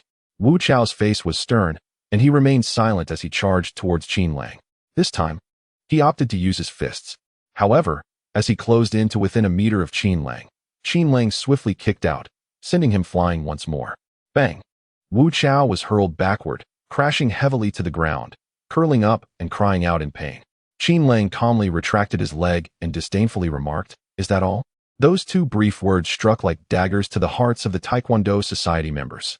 One of the three elite fighters of the Taekwondo Society, Wu Chao, had been so easily defeated, and in such a simplistic manner. The members of the Taekwondo Society stared blankly at Qin Lang, momentarily unable to accept this reality. Not only were the Taekwondo members shocked, but the onlookers were equally bewildered. Was that it? Was this the extent of the prowess possessed by the three elite fighters of the Taekwondo Society? Wu Chao was utterly useless. Goodness. He was toppled to the ground with merely 2 kicks, unable to rise. This Qin Lang was rather impressive. No wonder Bai had taken a liking to him. Qin Lang was remarkable. Did you all see that? Even the Taekwondo members were stunned. Hearing the mockery around him and witnessing Qin Lang's disdainful expression, Wu Ming and Wu Da's chests heaved with rage, their breathing becoming erratic. "I'll take care of you," Wu Ming bellowed as he strode toward Qin Lang, vowing to reclaim his brother's honor. Qin Lang regarded the furious Wu Ming and extended 2 fingers. The surrounding students looked on in curiosity at his gesture, wondering what it meant. Even Wu Ming halted his advance, angrily demanding, "What do you mean by that?" With a faint smile, Qin Lang calmly replied, "You alone are insufficient. You 2 brothers should team up. I have a compulsion for perfection. If I can bring you both down, then with all 3 of you lying on the ground, it would be truly flawless. A family must appear complete. Not a single one can be missing." As Qin Lang's words echoed, the crowd first fell silent, then erupted into a cacophony of noise. Boom. In an instant, intense discussions erupted. "Haha, impressive. This Qin Lang is audacious. I admire that.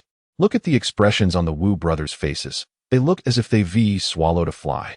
This is the first time I've heard such dominating words. Haha." The Wu brothers usually mingle with the wealthy elite, often bullying classmates. Now they've met their match. While it was exhilarating, was Qin Lang being a bit too arrogant? Everyone knew that 2 fists could hardly contend with 4 hands. Wu Ming and Wu De were no ordinary opponents. Could Qin Lang truly prevail? Why ponder so much? Just continue watching. As the laughter swirled around them, Wu Ming and Wu Da's faces flushed crimson, their minds clouded with rage. "I'll kill you." With a thunderous roar, Wu Ming charged toward Qin Lang. "Wait." A sharp command resonated from behind Wu Ming. He halted, gritting his teeth in confusion as he glanced back at Yang Wei. It was Yang Wei who had called for his stop. With a solemn expression, Yang Wei instructed, "Wu De, join forces with Wu Ming." The moment these words left his lips, a flicker of displeasure crossed both Wu Ming's and Wu Da's faces. They believed that Qin Lang's words were merely intended to humiliate them. Did he truly expect them to team up in an orderly fashion? Wu Ming remained silent, his face a mask of coldness. Had it not been for the fact that Yang Wei was the president of the Taekwondo club, he would have already erupted in anger. At that moment, a single statement from Yang Wei compelled both Wu Ming and Wu De to take the situation seriously. He was formidable, potentially a seasoned martial artist. Yang Wei's countenance was grave, his gaze flickering as if lost in thought. The term martial artist pierced the hearts of Wu Ming and Wu De. Even a novice martial artist would surpass them in prowess. With this realization, Wu De stepped forward, aligning himself alongside Wu Ming. Then, the 2 brothers surged forward simultaneously, aiming to catch Qin Lang off guard. Wu De executed a flying kick aimed at Qin Lang's head, while Wu Ming swung his fist toward Qin Lang's waist. Their strategy was to attack different parts of Qin Lang's body, hoping to distract him and create an opportunity for themselves. However, reality dealt a harsh blow to the 2 brothers. Wu Da's flying kick was the first to arrive. As he approached Qin Lang, he was seized by the calf and violently slammed to the ground. The sound of impact echoed. Wu De hit the ground like a lifeless dog, the pain rendering him speechless. The force he had exerted in his kick was met with an equally devastating consequence. Qin Lang had merely redirected the energy of Wu Da's flying kick upon seizing his leg. Simultaneously, Wu Ming's assault reached its target. He aimed a powerful punch at Qin Lang's temple, hoping to knock him down with a single blow. Yet, Qin Lang nonchalantly raised his hand, effortlessly catching Wu Meng's fist. Just as Wu Meng was about to retaliate with his other hand, a shadow appeared in his peripheral vision. A sharp sound rang out, an unmistakable slap. The shadow was none other than Qin Lang's palm, and the sound signified the intimate encounter between his hand and Wu Meng's cheek. Wu Meng's poised fist froze, his mind momentarily paralyzed. The force of Qin Lang's slap left him in a daze. After 2 full seconds, Wu Meng finally regained his senses. His face contorted with rage as he gritted his teeth in preparation for a counterattack. Another crisp sound echoed. The searing pain on his cheek momentarily stunned Wu Meng once more, though this time only for a second. A second later, he raised his fist, ready to strike at Qin Lang. With a swift motion, Qin Lang effortlessly deflected the punch, subsequently delivering a resounding slap to Wu Meng. At that moment, Wu Meng's face was devoid of any sensation, completely numb. He could no longer withstand the onslaught and collapsed limply to the ground. The blows delivered by Qin Lang shattered all of Wu Meng's pride and arrogance. Thus, the 3 brothers of the Wu family lay defeated, sprawled upon the ground. At that juncture, members of the Taekwondo club approached to drag the Wu brothers away, propping them against a nearby flower bed to rest. The 3 brothers leaned against one another, half-conscious, yet remarkably aligned. Indeed, they were surprisingly orderly. Impressive. Qin Lang had easily taken on 2 opponents. There was something familiar about Qin Lang. Had I encountered him before? Oh please, you're merely a latecomer, seeking to associate with those who display strength. How dare he Liangpin vie for Qin Lang's girlfriend with such ineffectuality? Qin Lang stretched languidly, casting a disinterested glance at Yang Wei, casually remarking, "It's your turn now. Hurry up, I have matters to attend to." His tone was utterly nonchalant, as if he regarded Yang Wei with complete indifference. At this moment, no one dared to question Qin Lang's prowess any longer. Yang Wei stepped forward, his expression cold, declaring, "You are a martial artist, aren't you? Indeed, you are formidable. But I am not to be underestimated. A few months ago, I earned my certification as a beginner martial artist. Judging by your appearance, you should be of similar caliber. Today, I shall demonstrate to you that there are always greater heights to reach." He continued, "I am on the verge of becoming a 9th-grade martial artist." The crowd erupted at Yang Wei's proclamation. No way.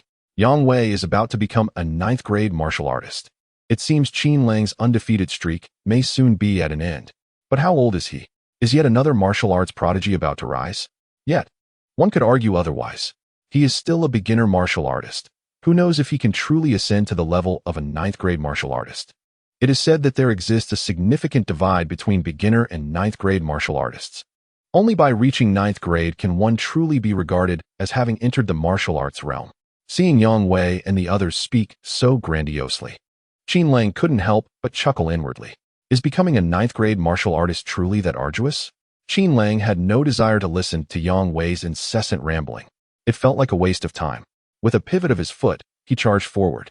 Since Yang Wei claimed to be strong, Qin Lang would not hold back. He mentally commanded, "Thunderous fist." Consequently, a surge of warmth coalesced in his arm. Yang Wei, witnessing Qin Lang's proactive advance, initially assumed Qin Lang was losing his composure. Feeling uncertain, he sneered coldly, extending both hands to intercept Qin Lang's punch. Thud! Oh my gosh! With a powerful strike, Qin Lang's fist collided with Yang Wei, sending him hurtling backward. Subsequently, Yang Wei's body collided with the members of the Taekwondo club, toppling 5 or 6 individuals before coming to a halt. After this punch, an eerie silence enveloped the surroundings. Everyone was left in astonishment, casting bewildered glances between Qin Lang and Yang Wei, their hearts overwhelmed with shock. The renowned president of the Taekwondo club at Benhai University, Yang Wei, could not withstand a single blow from Qin Lang. Had he not claimed to be on the brink of becoming a 9th-tier martial artist? How could he be so feeble? Amidst the profound stillness, Qin Lang's voice resonated, tinged with a hint of frustration and disappointment. Is that all? Chapter 34. Luo Qin Lang's tone bore a trace of disillusionment. He had anticipated that Yang Wei would possess considerable strength. Yet, the reality was that he could not even endure a single strike. Disappointment flickered within Qin Lang. However, the onlookers held a different perspective. They gazed at Qin Lang with admiration, their eyes reflecting a glimmer of reverence. In their eyes, the name Qin Lang embodied unparalleled dominance. aptly mirroring his current mindset. At that moment, not far away, Yang Wei staggered to his feet, casting a glance at Qin Lang. His eyes were dim, filled with reluctance. After a brief silence, he spoke with a cold demeanor. "You are indeed strong. I cannot defeat you." At this juncture, he abruptly paused, his gaze brightening as he looked past Qin Lang. Yang Wei shifted his tone. "While I may not be able to conquer you, there are those at Binhai University who can." It was then that He Liangpin, who had remained silent until now, suddenly interjected. He shouted vehemently, "Binhai University will not allow you to act so arrogantly. Senior Luo Cheng from the Sanda Club is here, prepared to be thoroughly defeated." Senior Luo Cheng was a former champion of Binhai City's Sanda competition. He had once triumphed over a 9th-tier expert. Moments earlier, having witnessed Wu Chao from the Taekwondo Club being effortlessly incapacitated by Qin Lang, He Liangpin had sensed impending trouble. The unfolding events confirmed his apprehensions, as not only did the Wu brothers fail to overcome Qin Lang, but even Yang Wei was felled by a single punch. Thus, He Liangpin had refrained from speaking. Now, spotting Luo Cheng not far off, He Liangpin's confidence surged once more. He believed that Luo Cheng's prowess would surely subdue Qin Lang and expel him from Binhai University. Luo Cheng. Qin Lang turned around, and indeed, he beheld the familiar figure, with a peculiar smile gracing his face. He looked at Yang Wei and He Liangpin with an odd expression. "Are you certain you wish to summon Luo Cheng to face me?" He Liangpin raised an eyebrow, a cold smirk forming on his lips. "Are you afraid now? It's too late. I have dined with Senior Luo Cheng several times. Our relationship is excellent. If I were to request his assistance, he would undoubtedly comply." Upon hearing these words, Qin Lang's expression grew even more peculiar. At that moment, He Liangpin hastened towards Qin Lang's rear to greet Luo Cheng. As the onlooking students observed the group of individuals approaching from a distance, they could not help but exclaim, "How fortunate it is to be wealthy. Such extensive connections." They remarked on He Liangpin, noting that he was not only acquainted with the president of the Taekwondo Club, but also had the esteemed Senior Luo Cheng in his circle. Indeed, one student mused, "If my family's company were as prosperous as He Liangpin's, I would have ample pocket money to treat my friends to dinner." Another posed a question. In comparison to this Qin Lang, who do you think is more formidable, Senior Luo Cheng? Baiyo approached Qin Lang and whispered, "Qin Lang, you are a 9th-tier martial artist, correct? It is said that Senior Luo Cheng's combat prowess exceeds that of a 9th-tier martial artist. When he arrives, you should concede defeat, lest you suffer a severe beating." Qin Lang blinked and smiled. "Do you believe me when I say that the one who will be receiving a beating will be He Liangpin?" Baiya furrowed her brows in confusion. "Why is that?" Qin Lang chuckled lightly. "Just wait and witness the spectacle." As Baiya regarded him with a puzzled expression, the footsteps behind them drew closer. Luo Cheng. It is that fellow, Qin Lang thought to himself. He was uncertain of Luo Cheng's origins, yet he resented him for vying for his girlfriend. Boasting a modicum of skill, Luo Cheng had not only bested members of the basketball club, but had also clashed with those from the Taekwondo Club. "At our coastal university, we shall not tolerate individuals who outshine us." He Liangpin incessantly lamented Qin Lang's alleged transgressions. Suddenly, the footsteps ceased, and a resonant voice emerged from behind Qin Lang. He turned slowly, a smile gracing his face. "Second brother."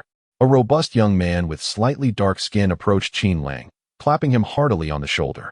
"Third brother. I thought you were returning home to inherit the family fortune? Back so soon? Haha, we thought you were counting your money until your muscles cramped." This man, with his commanding presence, was none other than the illustrious Luo Cheng of the Sanda Club, and also Qin Lang's roommate throughout their 4 years of university. Feigning nonchalance, Qin Lang waved his hand dismissively. "It was merely a little over $1 million and a company. It's hardly worth mentioning." Luo Cheng, amused by Qin Lang's demeanor, laughed heartily. Keep pretending. Assuming Qin Lang was jesting, Luo Cheng did not take his words to heart. However, as the matter turned serious, he narrowed his eyes and turned to He Liangpin, his expression grave. "Were you attempting to get me to strike my brother?" He surveyed the members of the basketball and taekwondo clubs, a hint of fury brewing within him. It dawned on him that these individuals had come to provoke Qin Lang. He Liangpin was struck dumb. The realization that Qin Lang was so familiar with Luo Cheng left him astounded. He could hardly fathom that they were roommates. After a moment of shock, He Liangpin quickly regained his composure and stammered, "Senior Luo Cheng, please let me explain. I had no idea this fellow was your..." But before he could finish, a resounding slap interrupted him. As Luo Cheng swung his hand, he admonished, "Are you incapable of speaking? He is your senior. I see that you are in dire need of a lesson. Just because you have a bit of wealth? Do you think you are untouchable? Your family's assets don't even rank in the top 20 at Binhai University. Day after day, you prance around as if you own the world. You dare to encroach upon my younger siblings. Are you tired of living?" While delivering slaps to himself, Luo Cheng continued his tirade. The members of the basketball club and the taekwondo club observed the scene, shrinking back, too intimidated to utter a word. Upon hearing the term younger siblings, Bai Ya's face flushed crimson. She had only just met Qin Lang, and they had no emotional bond. Such a designation made her exceedingly uncomfortable. After a considerable time, when He Liangpin had been beaten into a pulp, Luo Cheng finally ceased his assault. Gripping He Liangpin's collar, he threatened, "From now on, you better behave yourself at Binhai University, and do not dare to harass my younger siblings. Otherwise, I will break your legs. Do you understand?" He Liangpin, in a daze, nodded frantically, fearing further punishment. Satisfied with the nod, Luo Cheng pushed He Liangpin towards the members of the basketball club. He then turned to the gathering of basketball and taekwondo members, bellowing, "Get out of my sight." The members of both clubs, as if granted a reprieve, hurriedly departed. Among them, Yang Wei fled the fastest, terrified that Luo Cheng would seek him out for trouble as the president of the taekwondo club. Chapter 35. Farewell dinner. As the crowd of onlookers realized there was no more excitement to witness, they gradually dispersed, murmuring their astonishment. Who would have thought that Senior Luo Cheng and Qin Lang were roommates? Indeed, it is rather ironic that He Liangpin sought Luo Cheng to deal with Qin Lang, only to end up being beaten into a pulp himself. Is this what they mean by birds of a feather flock together? I should find myself some formidable roommates as well. Luo Cheng approached Qin Lang and Bai Ya, a broad smile on his face. "Old three, I didn't expect this. You've kept your cards quite close to your chest." He winked at Qin Lang, conveying a knowing look. Qin Lang was left speechless. Having been roommates with Luo Cheng for 4 years, he was well aware of Luo Cheng's insinuations. Luo Cheng seemed to think he was straddling two boats, entangled not only with Sia Yi but also with Bai Ya. Qin Lang, exasperated, replied, "Old two. Do not overthink it. I have already broken up with Sia Yi." In an effort to dispel Luo Cheng's misinterpretations, Qin Lang felt compelled to clarify. "Broken up?" Luo Cheng's brow furrowed. "No wonder. I heard yesterday that Sia Yi was tarnishing your reputation, claiming that you were being kept by a beautiful, wealthy woman. Is there any truth to that?" After speaking, Luo Cheng glanced at Bai Ya, his eyes laden with implication. Bai Ya's face turned an even deeper shade of red. She understood that Senior Luo Cheng suspected her of being that beautiful, wealthy woman. Qin Lang, observing Luo Cheng's gaze and Bai Ya's bashful demeanor, found himself at a loss for words. He felt that even if he had two mouths, he could not adequately express himself. At that moment, his phone rang. As he fumbled for his phone, he attempted to explain to Luo Cheng, "Don't think too much. It's merely a play for the occasion." Upon hearing this phrase, Bai Ya felt an overwhelming dissatisfaction. The term, emerging from Qin Lang's lips, made her feel akin to a wildflower cast aside. Angrily, she glared at Qin Lang, filled with a sudden urge to strike him. Just then, a melodious voice emanated from his phone. "Brother, who are you playing with?" Upon realizing he had inadvertently answered the call, Qin Lang was taken aback. The voice belonged to his sister, Li Shiha. "Sister, I'm not playing with anyone. I merely spoke carelessly," he quickly clarified. "Impossible, I just heard you. Don't engage in reckless behavior outside. It's unsafe." Li Shiha's tone was earnest, urging Qin Lang to refrain from such antics. Faced with the peculiar expressions of Luo Cheng and the infuriated Bai Ya, Qin Lang felt as though his reputation in his sister's eyes had plummeted. He was on the verge of tears. "Brother, why are you silent? Are you feeling guilty?" Li Shiha's voice grew increasingly assertive. Reluctantly, Qin Lang replied, "Sister, I truly haven't done anything wrong."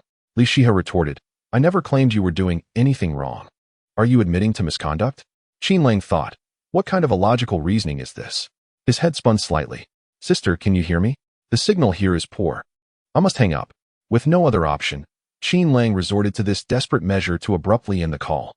He simply could not fathom Li Shiha's thought process and had to be firm. Ding. "Congratulations, host, for completing the task of assisting Bai Ya and receiving a Super Punch exchange card, one-time use." At that moment, a notification echoed in Qin Lang's mind. However, he had lost interest in the exchange card. As long as the task was accomplished, the the reward would be delivered automatically. In the villa at Yunxiang City, Li Shiha seethed as she stared at the disconnected call. She had never before been hung up on and was astonished that Qin Lang had afforded her such an experience. As a celebrated star adored by millions, others would go to great lengths to please her, unlike Qin Lang, who seemed to take it for granted. You wretched brother. If you don't provide an explanation for this, I won't let you off easily. At Binhai University, Luo Cheng, witnessing Qin Lang's exasperated expression, chuckled and asked, Old 3, why have I never heard you mention having a sister before? Just recognized her. Qin Lang replied casually. However, the moment the words left his mouth, he sensed something amiss. Such a statement would undoubtedly lead to further misunderstandings. One might mistakenly assume that the third sister is merely a beautiful, wealthy woman indulging in a lavish lifestyle. Indeed, as Qin Lang looked up, he found Luo Cheng beaming with a radiant smile akin to a sunflower. While Baya wore an expression of disdain, she pouted, I had a somewhat favorable impression of you, but that has vanished. I did not expect you to be such a repulsive individual. As Qin Lang watched Baya walk away, his heart felt as though it were trampled by 1,000 wild horses, a tumult of emotions swirling within him. Even if he possessed 3 mouths, he could not articulate his thoughts. The mere notion that Sia Yi would dare to slander him from behind ignited a furious flame within him. It was clear that the fault lay with her, yet she had the audacity to turn the tables. Reflecting on the situation, Qin Lang realized that the innocent would ultimately clear their name, while the guilty would only further tarnish their own. Sia Yi was merely exhibiting sour grapes. Henceforth, he resolved that there would be no intersection between their lives. It was not worth his anger over such a woman. He placed a hand on Luo Cheng's shoulder, laughing. Come on, let us return to the dormitory.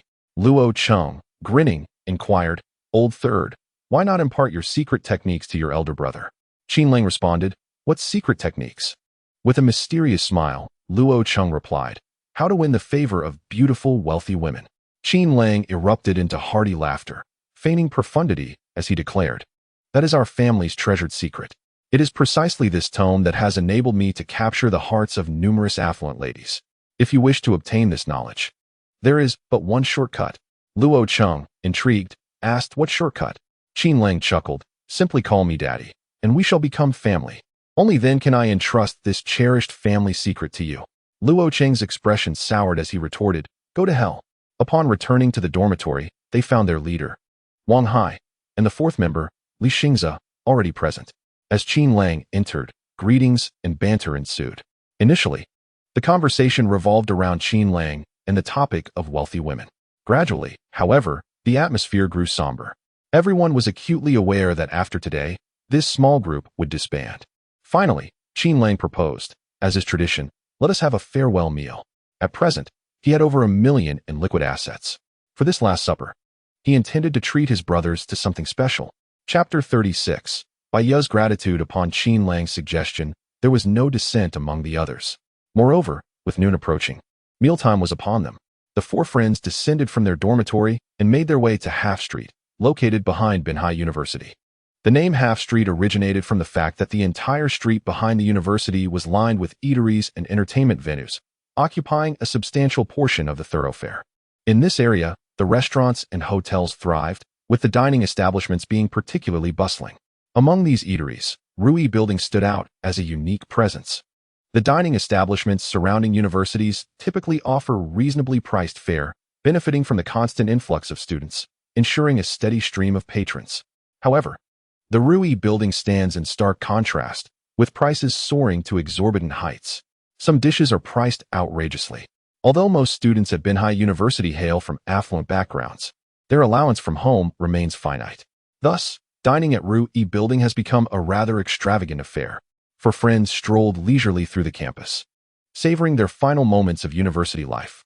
Qin Lang spoke slowly, Brothers, today I shall treat you to a splendid meal at Rui Building. No one is permitted to leave until our bellies are full. Upon hearing this, the eyes of the other 3 gleamed with excitement. Their leader, Wang Hai, swallowed hard. Xiao San, with our appetites, we would need at least 40 dishes to satiate us. Previously, Wang Hai had treated everyone to a meal at Rui Building, where they ordered 14 dishes. After settling the bill, the 4 of them had subsisted on instant noodles for months. Hearing the term Xiao San, Qin Lang felt a hint of exasperation. His friend had a tendency to become overly exuberant, with names like Xiao San, Lao San, and San Di all spilling forth. With a hearty laugh, Qin Lang reassured, "Don't worry, my dear leader. If you can finish 40 dishes, I'll arrange for 400. Qin Lang had calculated that 40 dishes would cost over 100,000. 400 dishes would merely entail adding a zero to that sum. Of course, it was impossible to consume 400 dishes. My goodness, my goodness, my goodness. The other three exclaimed in unison, utterly bewildered by Qin Lang's newfound extravagance. Moments later, a flurry of inquiries erupted around him. Lao San, you haven't truly been taken in by a wealthy beauty, have you? Is the rumor true? Please, tell us how you met this enchanting patroness. Their relentless chatter overwhelmed Qin Lang. Enough, he bellowed, silencing their clamor. Once they had quieted down, he sighed in resignation. There is no wealthy lady. That's all a fabrication by Sia Yi. My sister has some means, and simply gave me a bit of money for meals. The last statement was merely a fabrication on Qin Lang's part. He understood that revealing the existence of the omnipotent exchange system, known as the Barter Master, would undoubtedly be met with disbelief from these individuals. It would be far more credible to rely on his sister. The other three raised their eyebrows in surprise. Such a wealthy sister? Why had they never heard of her before? Just as they were preparing to inquire further, a peculiar laughter rang out. Oh, isn't this our esteemed family head's son? Have you finished settling the family assets so swiftly? Turning around, Qin Lang beheld a young man adorned in lavish attire approaching him. This individual, Wang Shuai, shared the same major as Qin Lang and hailed from a family that owned a factory. Although Wang Shuai's academic performance was commendable, he had always been overshadowed by Qin Lang. Over time, resentment had festered within him, leading him to frequently belittle Qin Lang in a bid to elevate his own sense of superiority. Behind Wang Shuai trailed several fellow students from their major, including Sia Yi. As soon as Wang Shuai's words fell, a girl piped up with a sharp voice. He claims he is going back to inherit family wealth. Who knows whose fortune he is truly inheriting? What assets could his family possibly possess? I suspect he is off to claim a wealthy lady's inheritance. The moment she finished speaking, laughter erupted among Wang Shuai's entourage. Another girl chimed in. Some people are truly scoundrels. For the sake of money, they abandon their girlfriends. A poor boy will always remain a poor boy. So what if he has latched onto a rich woman? I'd like to see how long that lasts. These girls were all close friends of Sia Yi, naturally coming to her defense. Meanwhile, Sia Yi kept her head bowed, unable to meet Qin Lang's gaze. She had falsely accused him merely to absolve herself, never anticipating encountering him at school. Listening to the derogatory remarks of the group, Qin Lang and his three companions wore expressions of displeasure. Wang Hai and Li Xingzi frowned, poised to retaliate with words, while Luo Cheng clenched his fists, ready to engage in a physical confrontation. However, Qin Lang restrained them. Suppressing his anger, Qin Lang calmly remarked, Sia Yi, I've come to realize that you truly do not deserve me. How laughable that I once believed you to be the most exceptional girl. In comparison, you are nothing. Not to mention how you measure up against the extraordinary sisters. Even in comparison to Baya, you are leagues behind. Qin Lang reflected internally, lamenting how love had previously clouded his judgment. Upon hearing Qin Lang's words, Sia Yi buried her head even lower. Her friends, witnessing her demeanor, assumed she was simply heartbroken. One girl, filled with indignation, retorted, You think Sia Yi is unworthy of you?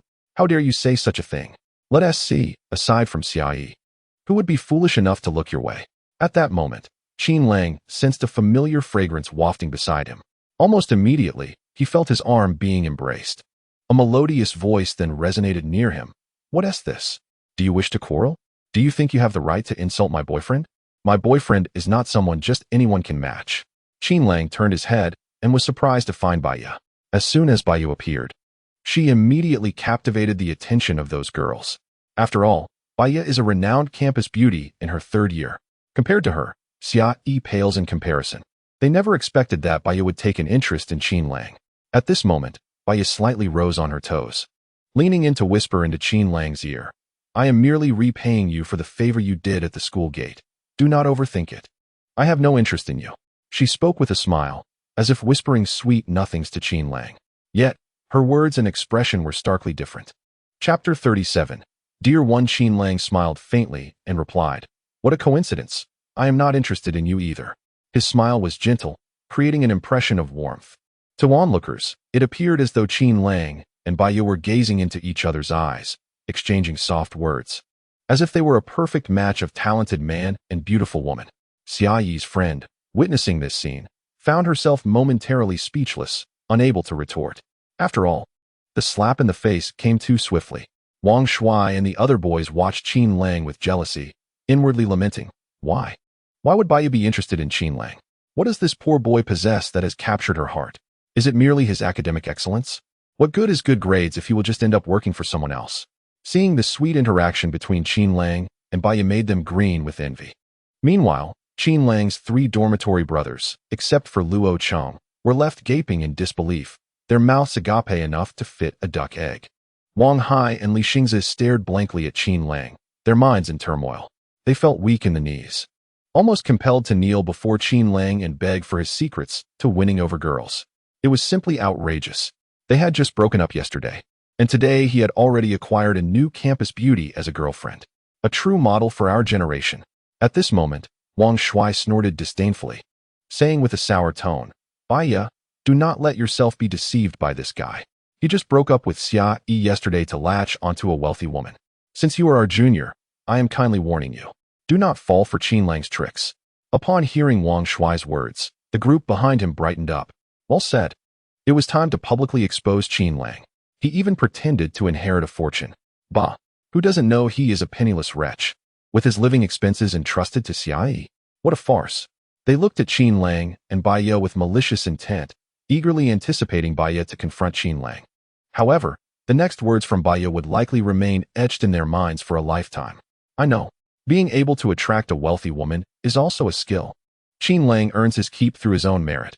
Why should you care? If you are so impressive, why haven't you found a wealthy woman to support you?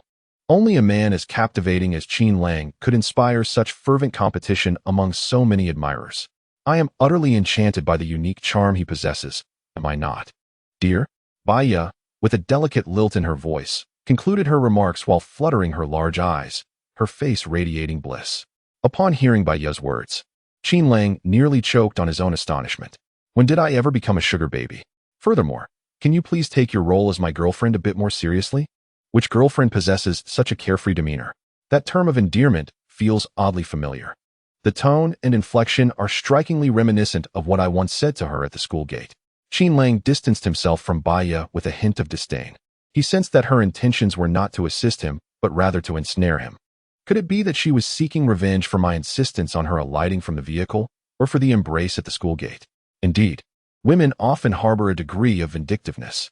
Thankfully, my sisters do not share such tendencies. However, he was oblivious to the fact that he had inadvertently incurred a debt in Li Xia's mind after hanging up on her. Observing Qin Lang's actions, Baiya felt a surge of delight within her. Witnessing his astonishment, she released a considerable amount of pent-up frustration. That insufferable fellow. This is what you get for forcing me out of the car, for your lack of tenderness, for taking advantage of me.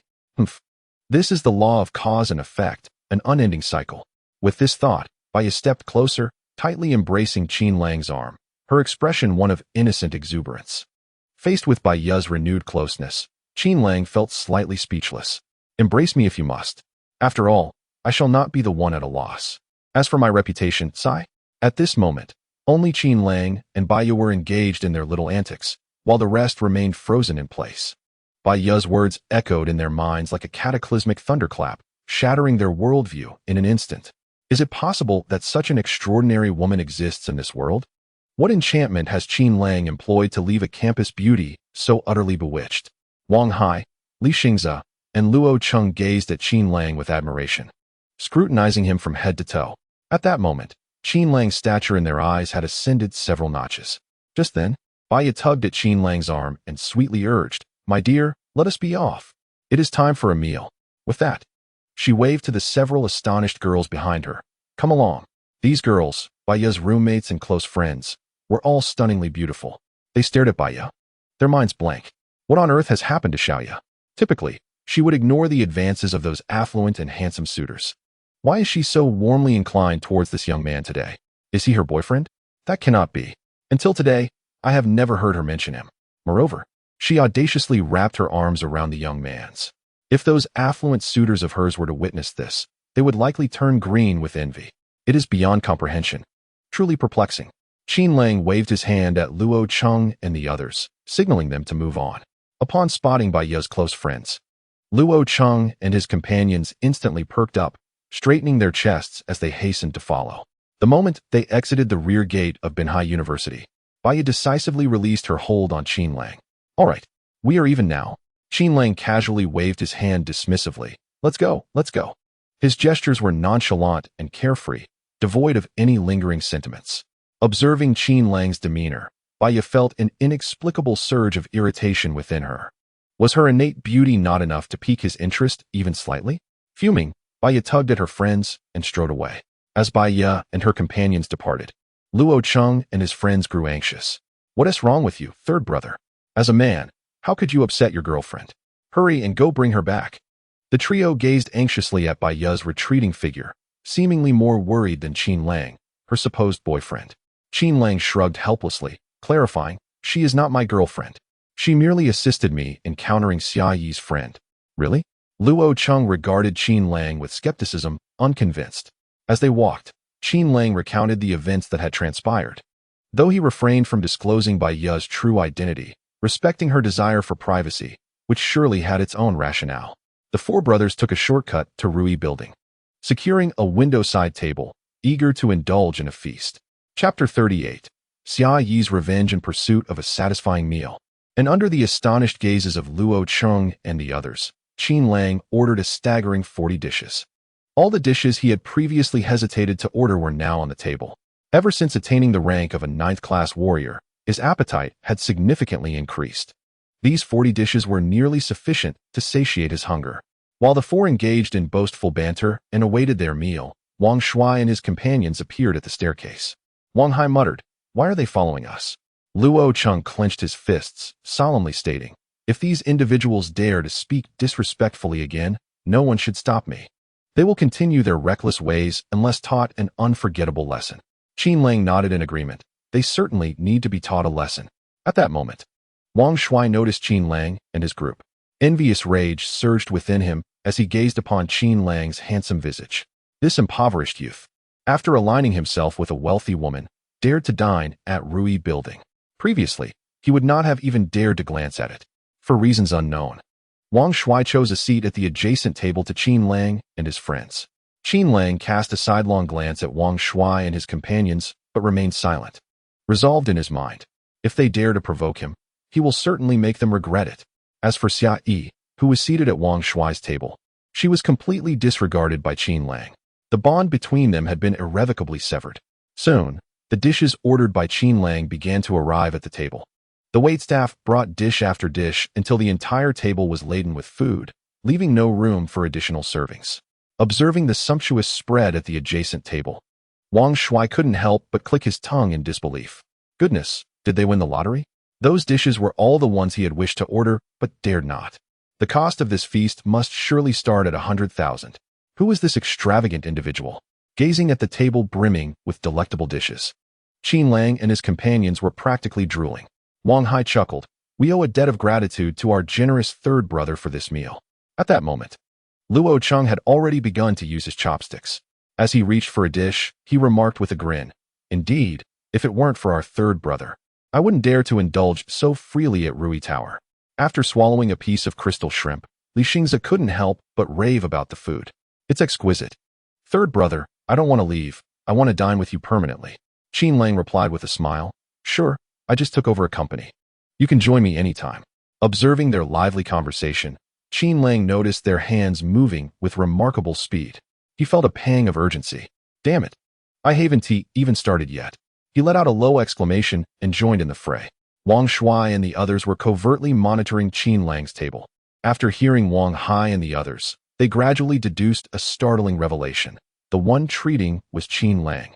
As for Qin Lang's claim of owning a company, Wang Shuai and his companions found it utterly unbelievable. The thought of the once impoverished Qin Lang, who had endured 4 years of hardship at university, suddenly transforming into someone affluent left them feeling quite unsettled. This banquet alone would cost at least 100,000, yet Qin Lang had not even flinched. Just how wealthy is he? They felt a sense of imbalance. Why had Qin Lang undergone such a significant transformation right after graduation? Among them, the most discontented was Sia Yi. Watching Qin Lang, who was heartily devouring meat and laughing joyfully, she felt a pang of envy. Consumed by jealousy, she was on the verge of madness. Yet she understood that with her own capabilities, she could no longer sway the current Qin Lang. She took out her phone and sent a text message to Chen Chong, the young heir of Rinshan Group. Qin Lang is at Rui Tower behind Benhai University. He has no bodyguards, just a few classmates. After sending the message, Sia Yi's heart raced.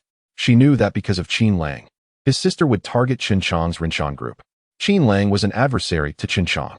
By sending this information to Chen Chong, she hoped to incite conflict. Her sole intention was, if I cannot have peace, neither shall you. Watching the jubilant Qin Lang, Sia Yi inwardly vowed, soon, your laughter will cease. After more than 10 minutes, one of Sia Yi's close friends, Gong Liu, could no longer contain her bitterness and remarked sarcastically, it seems some people are quite loyal when spending a wealthy woman's money on their friends' meals, enjoying themselves so much. Could it be that living off others is truly delightful? Gong Liu, who was Sia Yi's confidant, made this comment, prompting Qin Lang and his companions to simultaneously pause their eating. With narrowed eyes, Qin Lang coldly inquired, what do you mean by that? Anger simmered within him. These individuals, with their veiled barbs, were increasingly insufferable. After tolerating their provocations once or twice, their audacity had grown intolerable. Did they truly believe he was an easy target? At that moment, Wang Shui chuckled lightly. Qin Lang, don't be angry. Gong Liu is a girl. There's no need to overreact. Gong Liu scoffed dismissively. It's nothing. We all graduated to find jobs, yet some are merely seeking wealthy benefactors. Wang Chong and I have been interning at Rinshan Group for 2 months now and are about to become permanent employees. After that, our post-tax salary will be 15,000. Our future is bright, while some can only cling to others for support. TSK. Wang Chong, the young man seated beside Gong Liu and her boyfriend, came from a family that was not exactly ordinary, though they had no family business to inherit. After graduation, they chose to seek employment. Wang Chong laughed heartily. Some people are so accustomed to poverty that they have a narrow perspective. In a few years, they won't even be in the same league as us. Wang Chong believed his family's circumstances were superior to Qin Lang's and had always considered himself a cut above. Now, with Qin Lang's significant transformation, he found it hard to accept. Bang! Luo Cheng slammed his fist on the dining table, casting a cold glare at Wang Chong and Wang Shui. Are you itching for a fight? Having been provoked repeatedly, Luo Cheng was at his limit. Wang Shui eyed Luo Cheng warily, panicking, don't do anything reckless. Assaulting someone is against the law. Aware of Luo Cheng's capabilities, Wang Shui dared not escalate the situation. At that moment, Qin Lang retrieved a text message from his phone. It was from Liang Ping, the newly appointed general manager of Rinshan Group, containing Liang Ping's contact number. Beep, beep, beep. Qin Lang dialed the number directly, Liang Ping. Please check if there are any interns named Gong Liu or Wang Chong at Rinshan Group. If so, terminate their positions immediately. Upon hearing Qin Lang's words, Luo Cheng's fists relaxed. He regarded Qin Lang with surprise, unsure of his intentions. Meanwhile, Wang Chong and Gong Liu burst into laughter. Wang Chong guffawed. What are you pretending to be? A domineering CEO? This is hilarious. Do you even know who leads Rinshan Group? It's Chen Chong, the young Master Chen. What nonsense is this, Liang Ping? Qin Lang coldly smiled at Wang Chong, raised his phone, and activated the speakerphone. At that moment, a disdainful snort emanated from the phone. Qin Shao, I will investigate immediately. Am I merely a fool? He shall soon discover the truth. Chapter 39. Chen Chong arrives upon hearing the derisive snort. Wang Chong and Gong Liu exchanged glances before bursting into laughter. It was utterly ridiculous. Having worked at Rinshan Group for 2 months, how could they be unaware of who the leader was? Who was this Liang Ping? They had never heard of him. Could it be that the leadership had changed in recent days? Absolutely not. With a burst of laughter, the others at their table joined in, mocking Qin Lang's ignorance. Wang Chong guffawed. Qin Lang, could you perhaps do your homework before trying to show off? You don't even know the basics. Yet you're acting all high and mighty. Your pretentiousness is making me uncomfortable. Wang Chong was elated. For the first time, he had caught Qin Lang in a blunder. Qin Lang offered a cool smile. Whether I am pretending or not, the answer will soon be revealed. I hope you'll still be able to laugh just as heartily then. Just as he finished speaking, a jarring screech of brakes pierced the air outside. Wang Chong, ready to retort, found his words stifled by the sudden noise. Annoyed, he glared out the window, cursing inwardly, driving so fast. Are you in a hurry to reincarnate? However, when he saw who emerged from the vehicle, his eyes widened in surprise. Goodness, it was none other than the illustrious Qin Chong. It seemed that the mention of his name had summoned him. But why was this young master driving a dilapidated van today? Where was his suave Ferrari? Nevertheless, that was inconsequential. His status alone would attract countless admirers, regardless of the vehicle he drove. Wang Chong sprang to his feet, laughing wildly. Qin Lang, even the heavens are not allowing you to show off today. The esteemed Qin Chong from Rinshan Group has arrived. Let us see you flaunt yourself in his presence. With that, Wang Chong scampered towards the staircase to greet Qin Chong like a sycophant.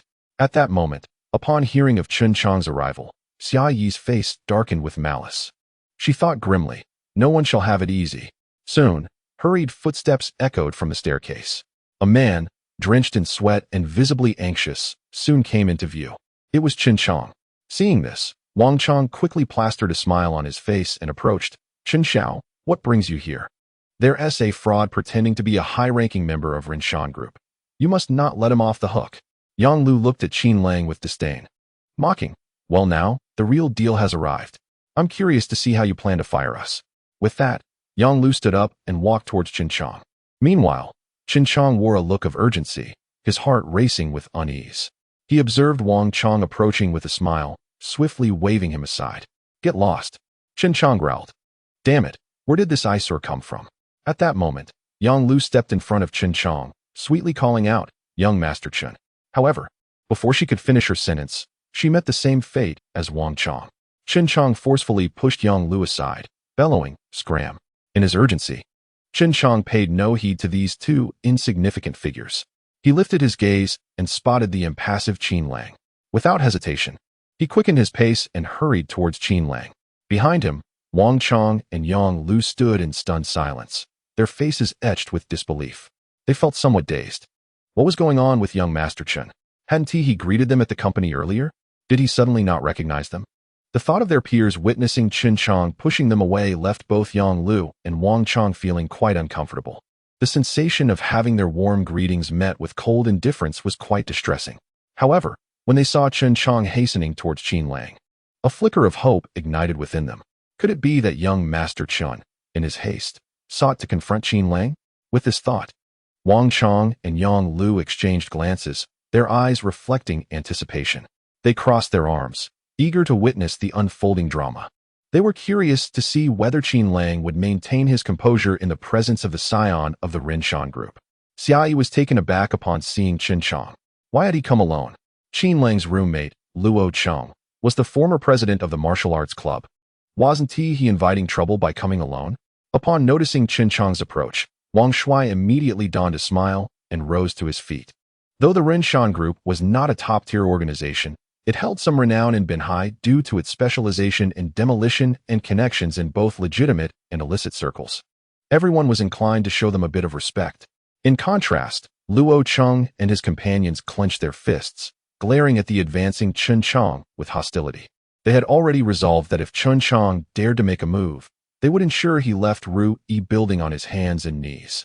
At that moment, all eyes were fixed on Qin Chong, awaiting his reaction. What transpired next left everyone astounded.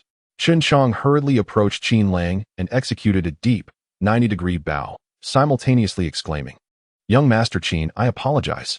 Please spare us." In that instant, Qin Chong's heart was heavy with sorrow. He felt like crying. In the span of just one day, his family had not only lost the Rinshan Group, but also their once prosperous lifestyle. Their numerous violations had been uncovered, their unsavory methods exposed. Companies that had dealings with the Rinshan Group had united against them, driving them to the brink of despair. Upon learning of these developments, the bank demanded that his family repay their debts in advance. In a single night, they found themselves ensnared in an abyss of despair. To settle the debts, he sold his Ferrari. Qin Chong's actions sent shockwaves through the hearts of Wang Chong and the others. Wang Chong gazed incredulously at Qin Chong's retreating figure, his eyes brimming with astonishment and confusion. What was happening? How could Qin Xiao bow and apologize to Qin Lang? Moreover, he referred to Qin Lang as Qin Xiao. How could this be? Qin Xiao was the head of the Rinshan Group. Why would he bow to a mere impoverished youth? like Qin Lang. Wang Shuai and the others watched in utter disbelief. Qin Chang was, after all, a company executive with a certain status. How could he lower himself to apologize to a recent college graduate? Could it be that Qin Lang possessed some hidden identity? Sia Yi stared at Qin Chang in a daze, her heart profoundly shaken. Among all present, she felt the impact most acutely. Just yesterday, Qin Lang had been destitute, and today he had become someone to whom even Qin Chang had to bow in deference.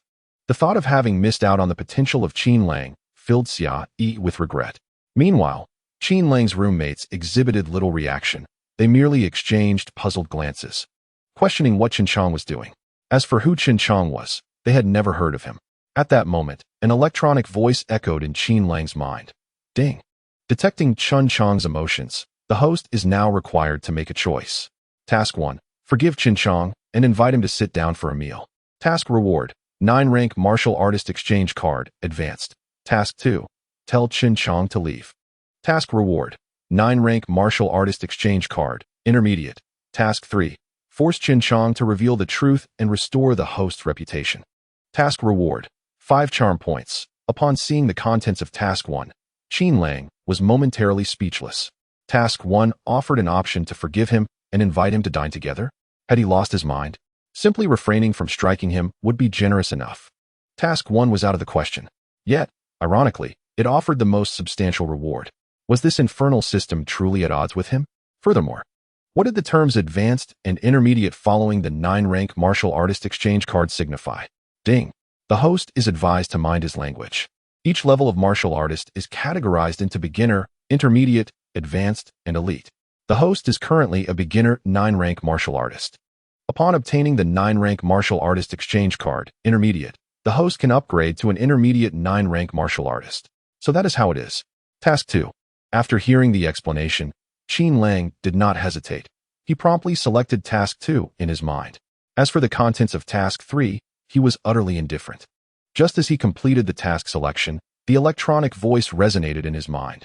Ding. Task 2 has been accepted. Upon completing the task, Qin Lang raised his gaze to Qin Chang. He slightly parted his lips and uttered a single word. Get lost. His voice was laced with anger, causing Qin Chang to shudder in fear. With a tone of desperation, Qin Chang pleaded, Please, young Master Qin, grant me a reprieve. I am left with nothing, and outside there are those relentlessly pursuing me for debts. A bitter pang filled Qin Chang's heart. In just a day, he had plummeted from paradise to hell. The current existence of scraping by, perpetually hunted for debts, felt akin to hell itself. Qin Lang sneered. Had you known this day would come? Why did you act as you did? When you forcibly demolished others' homes, did you ever consider a fate such as this? He gestured dismissively. Stand aside and do not obstruct my view. Such individuals revel in their glory, brazen and arrogant, yet when they fall from grace, they adopt a pitiful facade. Little do they realize, the predicament they face today is entirely of their own making. For such people, forgiveness is out of the question. You relish in your splendor. Why should you not endure the pangs of poverty? At these words, Qin Chang's face turned ashen. He stammered, Young Master Qin, it was Sia Yi who seduced me. Seeing me in my sports car, I did not pursue her. He continued, the true party interested in the land of Lushan Academy is not me, but Wang Tianyuan of the Wang Consortium. It was he who instructed our company to acquire that land. I had no desire for it. Qin Chang pondered, recalling that his only connections with Qin Lang revolved around 2 matters, Sia Yi and the land of Lushan Academy. He believed that by distancing himself from these 2 issues, Qin Lang would spare him. However, Qin Lang coldly retorted, Get lost. Spare you? Dream on. If I let you go, will you not harm others again? At that moment, Qin Lang noticed that all eyes had shifted to Wang Shuai's table. He turned to see everyone staring at Sia Yi, their expressions one of astonishment. Wang Shuai, Wang Chang, and Yang Lu looked at Sia Yi in disbelief, rendered speechless. Wasn't it said that Qin Lang had cast her aside to cling to a beautiful and wealthy woman? Was she not the victim? What was Qin Chang alluding to? Feeling the weight of everyone's gaze, Sia Yi bit her lip, her face pale as death. She had not anticipated that the truth would unravel so swiftly, and that these words would escape Qin Chang's lips. She lowered her head, unable to bear the scrutiny of others. At that moment, Yang Lu softly spoke, Xiao Yi. You. However, before she could finish, Sia Yi erupted, Do not ask. Do not ask anything. It is all my fault. With her disgrace laid bare before the public, Sia Yi could no longer maintain her composure. She bowed her head, rising hastily, and fled from Rui Building, disappearing in an instant. Gong Liu and several other girls pursued her, only to find the space empty. It was only then that Wang Shuai and his companions comprehended that Sia Yi's previous assertions had been fabrications, intended solely to malign Qin Lang and garner sympathy from the crowd. Reflecting on his earlier words, Wang Shuai felt a flush of shame wash over him. At that moment, the sound of 2 text message alerts rang out. Wang Chong and Gong Liu simultaneously reached for their phones. Upon reading the contents of the messages, their expressions instantly shifted. They had both been dismissed. Observing their reaction, Wang Shuai inquired, "What's wrong?" Wang Chong, stunned, glanced at Qin Lang and handed his phone to Wang Shuai. As Wang Shuai read the message, he was left utterly bewildered. "No way, you really got fired." When the group discovered this news, astonishment rendered them speechless. They stared blankly at Qin Lang, who sat nearby, their hearts stirred by tumultuous emotions. Their breaths grew increasingly rapid. Was it possible that what Qin Lang had said was true? He truly owned his own company, and it was none other than the Rinshan Group. Graduating with the ownership of a corporate conglomerate was the dream of every graduate. To their astonishment, Qin Lang had made it a reality. Meanwhile, Chen Chong continued to plead desperately before Qin Lang. Coldly, Qin Lang warned, "Leave now, or I'll break your legs." At that moment, the security personnel from Rui Building noticed the commotion and hastened over. Amid the uproar, Chen Chong was escorted out by the guards. Once he departed, the scene finally fell silent. In that moment, an electronic voice echoed in Qin Lang's mind. "Ding! Congratulations, host, you have received a 9-rank warrior exchange card, intermediate." The reward had arrived. Qin Lang eagerly thought, "Exchange. Ding. Exchange successful. Congratulations, host. You have now become an intermediate 9-rank warrior." At that instant, Qin Lang sensed a transformation within his body. He felt that the flow of energy inside him had thickened, and a warm sensation enveloped him. He waved his hand, noticing an enhancement in both speed and strength. As he reveled in the changes within him, Qin Lang blushed with excitement. With this progression, becoming a formidable master was merely a matter of time. Opposite Qin Lang, Luo Cheng and the others observed his flushed face, exchanging glances of concern. After a moment of silent communication, Wang Hai, the leader of their dormitory, spoke up. "Old 3, take it easy. Sia Yi isn't anything special. There's no need to dwell on it." Li Xingzhen nodded in agreement, solemnly adding, "Right, if it's goodbye, then let it be. There are better prospects ahead." Luo Cheng chimed in, "I think Baiyo is quite nice. You might want to consider her." They assumed Qin Lang was sulking over Sia Yi and began to offer their encouragement. Touched by the concern of his friends, Qin Lang felt a mix of gratitude and helplessness. These guys had a penchant for concocting unfounded narratives. Chapter 41. Qin Lang's roommates with no choice but to acquiesce. Qin Lang nodded repeatedly. His brothers meant well, and naturally, he would not refuse their kindness. As for Luo Cheng's praise of Baiya, Qin Lang paid it no heed. Baiyo appeared innocent and beautiful, yet beneath that facade lay a hint of darkness. At present, Qin Lang's sole focus was on amassing wealth and enhancing his cultivation. After enduring 2 decades of impoverished existence, he was acutely aware of the significance of money. However, mere wealth was insufficient. One must also possess formidable strength. Otherwise, the fruits of one's labor would merely benefit others. The 4 henchmen at the gates of Lushan Academy, Lu Chong from the Jinshan Martial Arts Hall, and Bai Fengxing outside the villa in Yunqing. All of these individuals had, at some point, instilled in Qin Lang a profound sense of helplessness. He detested this feeling of being unable to grasp his own destiny.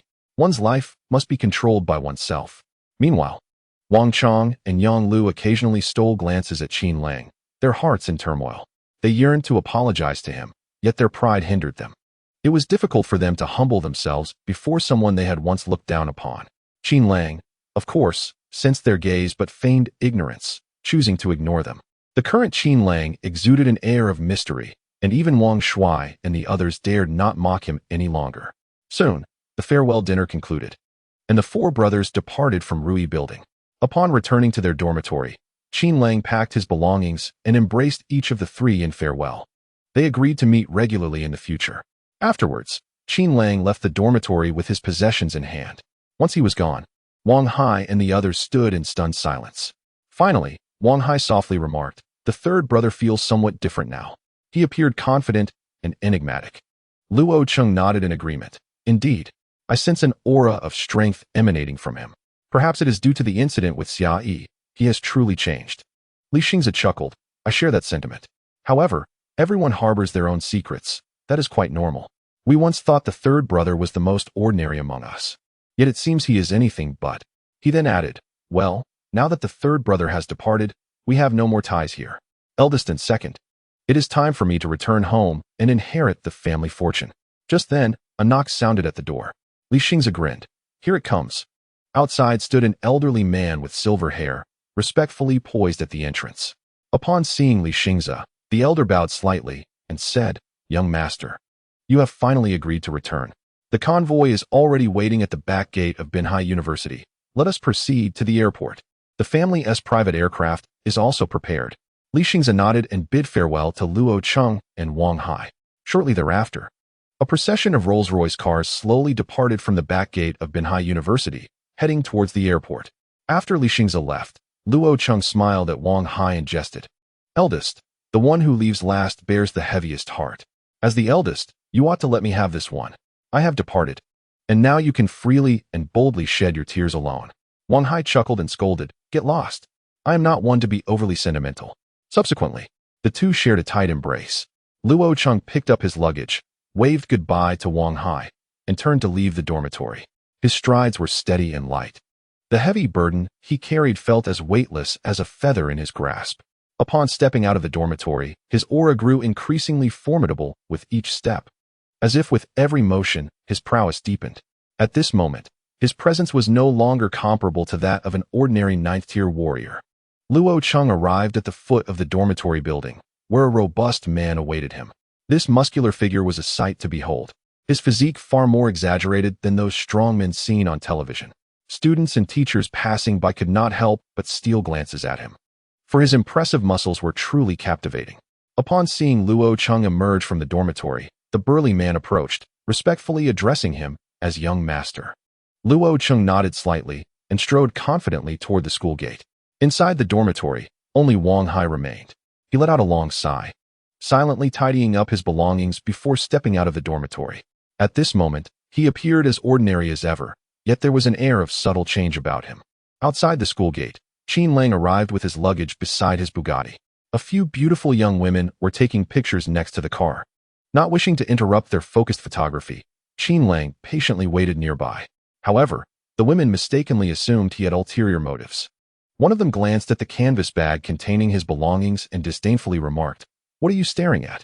Haven't you seen beautiful women before? Faced with her rude demeanor, Qin Lang smirked and pressed the car key. Instantly, the headlights flashed and the locks clicked open. The young woman froze in surprise. Qin Lang casually tossed his luggage into the car and started the Bugatti. At that moment, the other women gathered around his window, sweetly calling out, Handsome.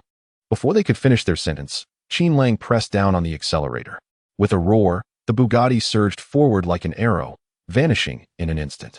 As he drove towards Cloud City, Qin Lang suddenly recalled something. He pondered, Gang Jing, there seems to be an issue with the reward for that last task. What queries does the host have? The electronic voice of Gang Jing echoed in his mind. Since Chen Chong had revealed the truth, did that not mean he had inadvertently completed task 3 as well? The host is overthinking. Thereafter, silence enveloped his mind. Damn. Is this how it is going to be? Qin Lang was left speechless. Upon returning to the villa in Cloud City, he shouted at the entrance, I'm back. Yet, the villa remained eerily quiet, with not a sound to be heard. What was going on? Had everyone gone out? Sister Sin mentioned waiting for me, did she not? He wandered around the villa, only to find it empty. Qin Lang took his luggage back to his room and promptly dialed Li Xia's number. Sister, I'm back. Where are you? As soon as the call connected, he eagerly inquired. Oh, so you remember to come back. I've been waiting so long that the flowers have withered. Li Xia's gentle voice bore a hint of dissatisfaction. Qin Lang, feeling awkward, scratched his head and explained, Sister, I had dinner with a classmate. However, as soon as I finished, the thought of you waiting at home urged me to rush back. Li Xia let out a soft huff. Well, at least you have some conscience. Hurry over to the Binhai Sports Center. With that, she hung up, leaving Qin Lang no chance to respond. Listening to the beeping sound on the other end, Qin Lang appeared bewildered. Something seemed off with Sister San. It felt like she was sulking. Who had upset her? Chapter 42. The concert Binhai Sports Center. In a spacious room, Li Shiha gazed at the disconnected call, a smug smile gracing her lips. You mischievous little brother. You dared to hang up on me, to frolic outside. Now you shall experience the taste of being hung up on. Sister, who is it? You look so elated.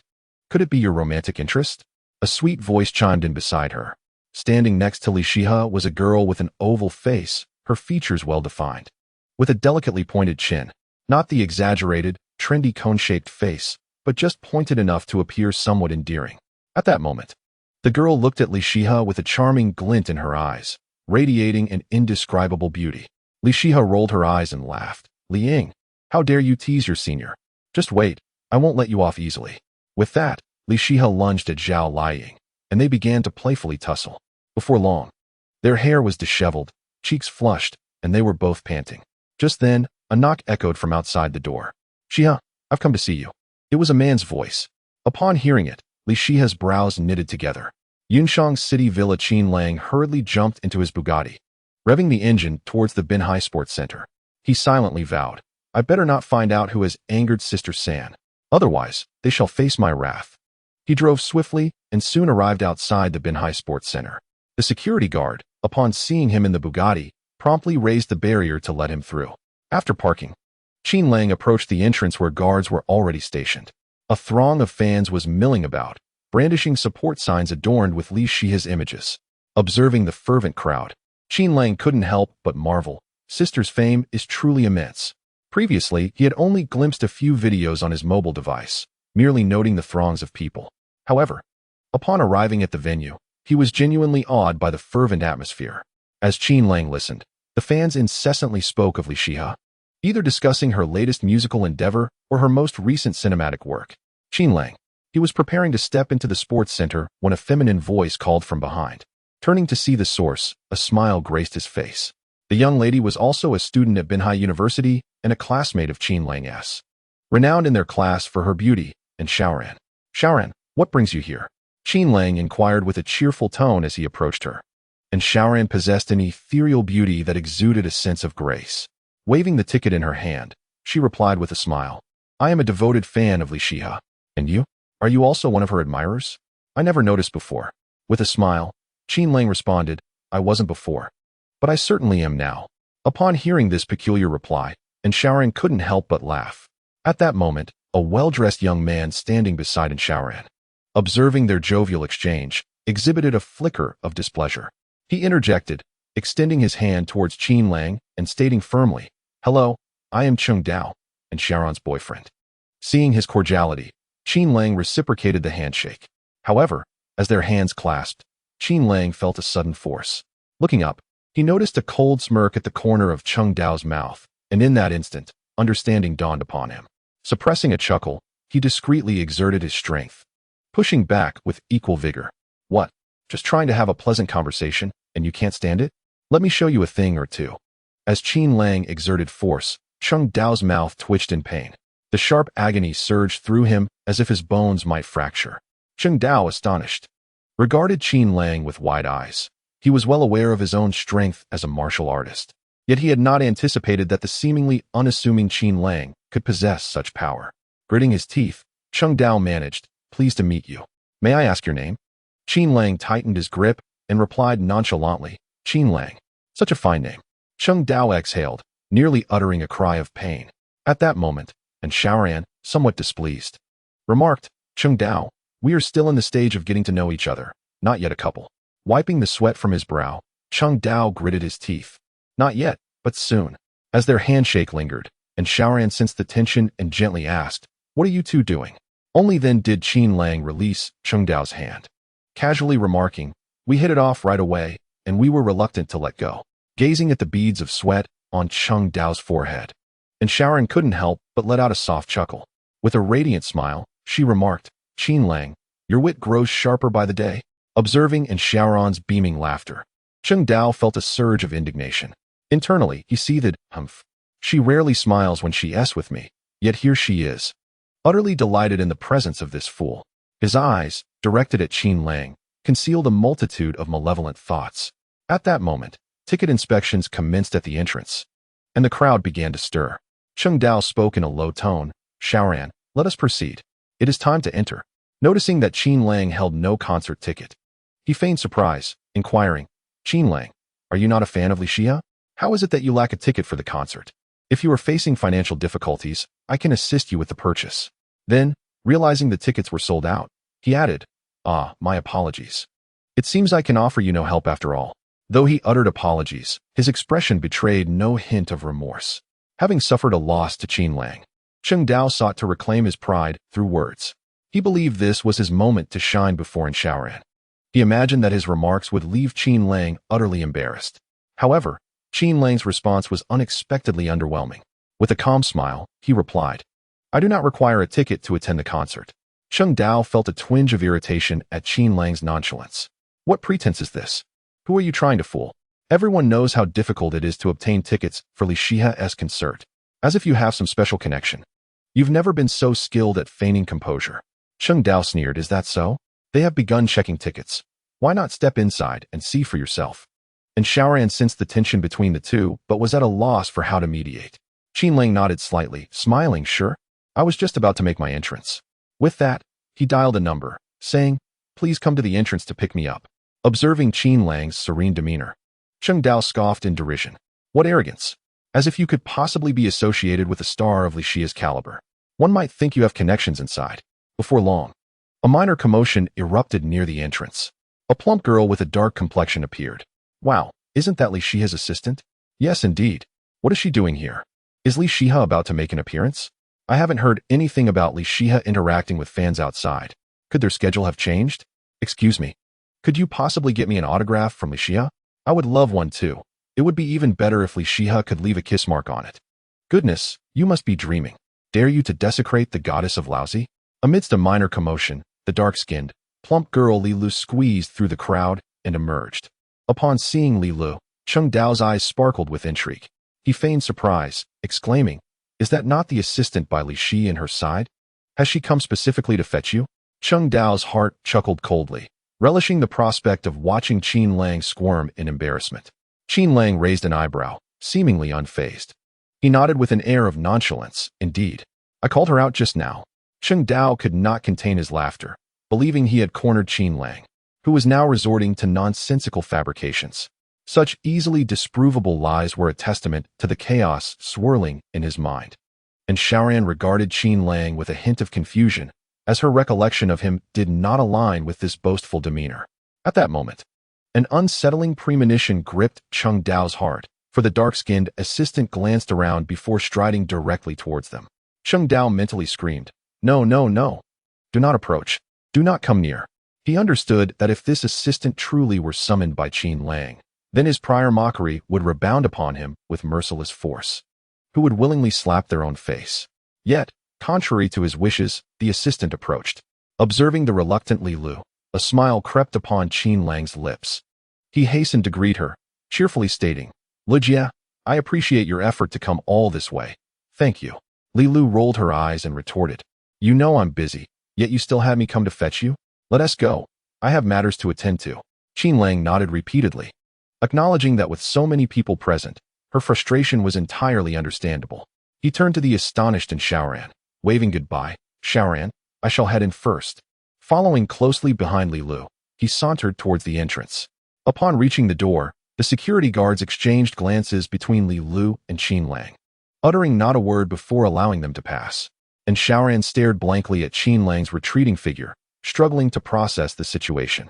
At that moment, her heart surged with tumultuous waves. Qin Lang had truly entered. Moreover, he recognized Li Xi's personal assistant. How had he managed that? What had she missed? Meanwhile, Cheng Dao's expression darkened ominously, his countenance twisted in disbelief. The humiliation struck too swiftly for him to react. He glanced at Xiaoran, and upon noticing the dazed admiration in her eyes, his fury reignited. How infuriating! Unless I reclaim my honor, I shall not bear the surname Cheng. The scene of Qin Lang being escorted in by Li Lu was witnessed by all the fans. Who is this person? What is his identity? How did he gain access through the assistant of Li Xia? Goodness, if he is vying for my goddess, what am I to do? From this day forth, this man shall be my rival in love. I cannot allow fate to lead us to cross paths. I have long sworn that in this lifetime, I shall marry no one but Li Shiha. I have even prepared the betrothal gifts. Now, suddenly, a rival has emerged. Brothers, we must unite and bring down that newcomer. Indeed, we cannot permit him to steal my Shiha. What do you mean, my Shiha? Shiha belongs to me. Unbeknownst to Qin Lang, he was already the target of countless male admirers. Meanwhile, a throng gathered around in Shaoran. Beautiful lady, who was that man just now? What is his name? Yes. What is his relationship with that plump assistant? Is that man a suitor of Li Shiha? What, he's your classmate? Damn. That scoundrel has a beautiful classmate, yet seeks to take my Shiha. I shall wait right here and teach him a lesson. And Shaoran glanced at the agitated crowd, wishing to defend Qin Lang, but her words were drowned in the roaring tide of voices. I know. A loud shout captured everyone's attention. Cheng Dao, with a devious smile, proclaimed, I know who he is. His name is Qin Lang. Seeing the crowd's fervor, Cheng Dao swiftly concocted a brilliant scheme to harness the fans' energy against Qin Lang. Aren't you quite impressive? Let me show you the immense power of the masses. Qin Lang, love rival? How vulgar. Indeed. Such a repugnant name must belong to a nefarious character. Brothers, remember the name Qin Lang. Should any news arise, spread it amongst the fan group. Wait, brothers. Do not be hasty. What if that fellow is not a suitor of Li Shiha? We must avoid misjudging a good person, lest we tarnish Li Shiha's reputation. That makes sense. Let us first gather evidence. Upon hearing the name Qin Lang, the fans reacted in various ways. Among them were fervent supporters as well as rational fans. Regrettably, Qin Lang remained oblivious to their reactions. Following the plump assistant Li Lu to the backstage, Qin Lang encountered no obstacles. Upon arrival, Li Lu remarked, Sister Shiha is in the lounge. You can find her yourself, and then swiftly departed. Qin Lang curiously surveyed the backstage, wandering about. The backstage left him with a singular impression. It was overwhelmingly chaotic, not due to disarray, but rather because of the sheer number of people present. Individuals continually traversed the space, seemingly engrossed in their tasks. Numerous staff members, dragging props behind them, vociferously called out for passage as they maneuvered small carts laden with equipment. Qin Lang, intrigued by a room labeled makeup room, pushed the door ajar, eager to glimpse its interior. However, as he leaned in, a cacophony of shrieks erupted within. Ah, who are you? Scoundrel! Almost immediately, several costumes were hurled at Qin Lang's head. He hastily discarded the garments, slammed the door shut, and bolted away. Chapter 44. What do you say our relationship is? At this moment, Qin Lang's face flushed crimson, his expression tinged with embarrassment. What on earth? Why are they changing clothes in the makeup room instead of applying makeup? Is this not a case of hanging up a sheep's head to sell dog meat? To his astonishment, upon peering inside, he had encountered several slender women clad only in their undergarments, trying on performance costumes. Qin Lang patted his wildly beating heart, reflecting, curiosity indeed killed the cat. I must refrain from such inquisitiveness in the future. After Qin Lang slipped away, a group of young women emerged from the makeup room. Wielding sticks. Where did that scoundrel go? We cannot let him escape. How insufferable. I will remember the appearance of that lecherous man. Let me not cross paths with him again. One exclaimed. I also saw him. He was rather handsome. Another chimed in. Huh, you foolish infatuated girl. There are plenty of charming rogues outside, all eager to deceive Navi girls like you. The girls scoured the vicinity, but, finding no trace of Qin Lang, returned to the makeup room, their faces etched with disappointment. Meanwhile, Qin Lang had located the lounge. Observing the words rest room emblazoned on the door, he exhaled a sigh of relief. This time, he had learned his lesson. Instead of recklessly barging in, he rapped 3 times on the door. Simultaneously, he overheard a conversation within. Shihi, after today's performance, let me take you out for seafood. A new seafood restaurant has opened by the seaside, and the food is quite delightful. A man's voice resonated. Startled, Qin Lang pondered, who is this man? A suitor for Sanjia? Perhaps he is my brother-in-law? An inexplicable discomfort stirred within him. He was curious to see which fortunate fellow had the audacity to pursue his family's treasure. Wan Tiange, please step outside. I am quite busy at the moment and have matters to attend to this evening. Kindly refrain from interrupting my work, came the voice of Li Shihi. Upon hearing her tone, Qin Lang felt an instant wave of relief wash over him. It turned out that this was not Sanjia's boyfriend, but rather a lovesick fool. Come in. Li Shihi's voice followed shortly after. As Qin Lang opened the door, he beheld a gathering of several young men and women within the lounge. Among them, Sia Yi undeniably stood out as the most captivating and radiant. Upon seeing Qin Lang enter, Sia Yi's previously indifferent visage instantly transformed, revealing a hint of a smile. "You're here." She greeted him with a beaming smile. "Indeed," Qin Lang replied, nodding with a smile while surveying the lounge. At that moment, Wang Tiange, seated opposite Sia Yi, furrowed his brow. Who is this young man? He appears to be quite familiar with Sia Yi.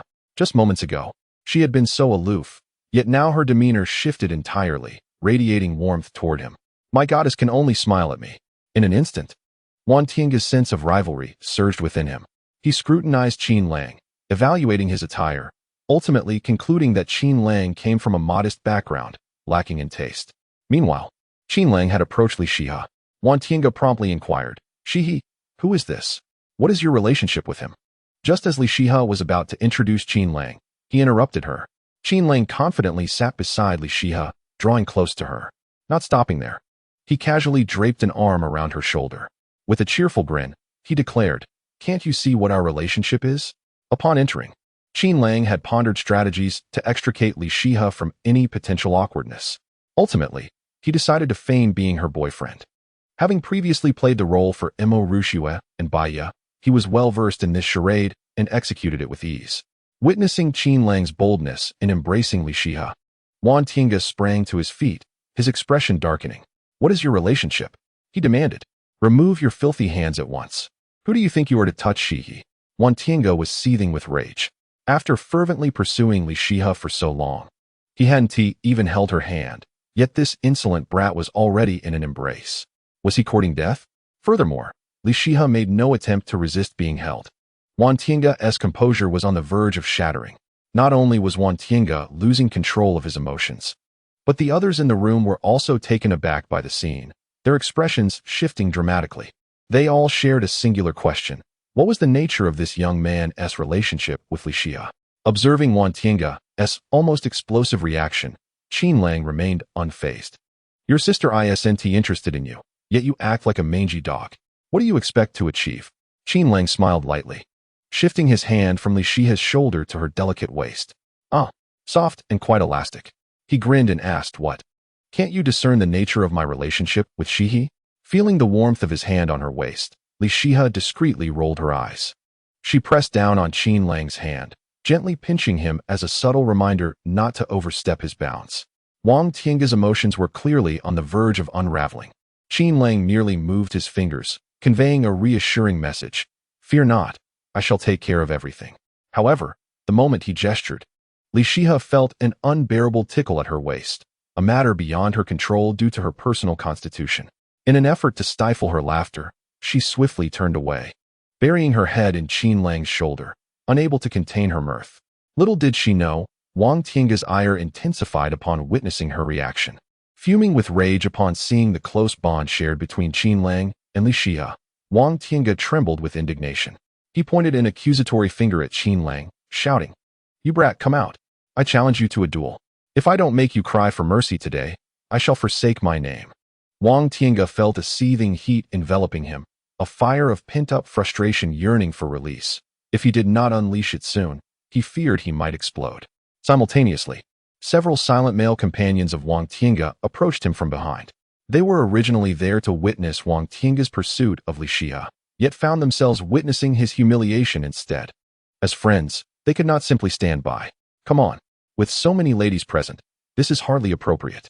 If you're a man, step outside with me," one of the boys said, reaching out to grasp Qin Lang's arm.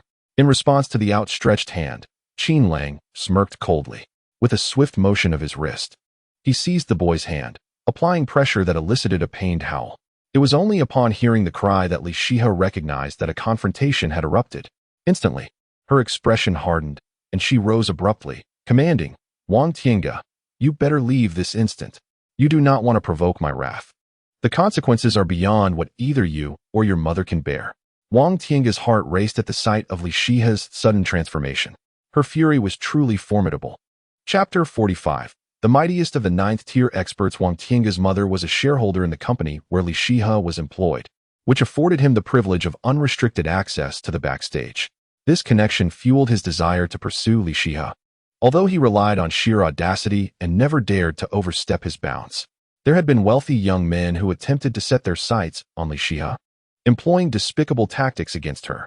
However, for reasons unknown, their schemes had been exposed prematurely. At that time, Li Shihe had just entered the entertainment industry and, ostensibly, had no solid backing. Typically, in such situations that had not yet materialized, the repercussions were not severe. Usually, it ended with the affluent youth paying compensation and offering an apology. Yet, Li Shihe, newly debuted, boldly declared, "This matter will not simply conclude here." Many at the time dismissed her words as mere bravado. As a newcomer, what connections and background could you possibly possess?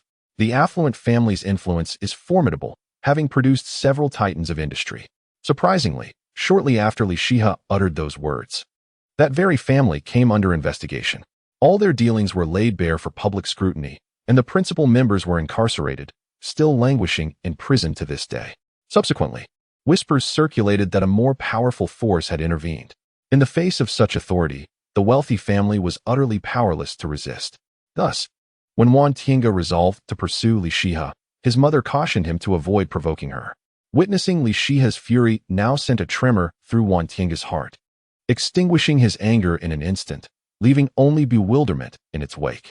He pondered the reason for her sudden wrath. Was it due to his friend's attempt to apprehend that vile scoundrel? Why did she protect him so fiercely?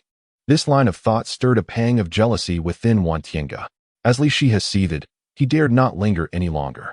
He shot a fierce glare at Qin Lang, etching his likeness into memory, vowing to not let this boy escape unscathed. Soon after, Wan Tiange and his companions departed the lounge in disgrace. Once they had left, the chill on Li Shihe's face gradually melted away. While meticulously examining Qin Lang, she inquired with concern, "Brother, are you unharmed?" She had been taken aback by the audacity of that individual to lay hands on Qin Lang, her emotions erupting before she could ascertain his condition. Observing Li Shihe's genuine concern, Qin Lang felt a wave of relief wash over him. Truth be told, her earlier expression had startled him.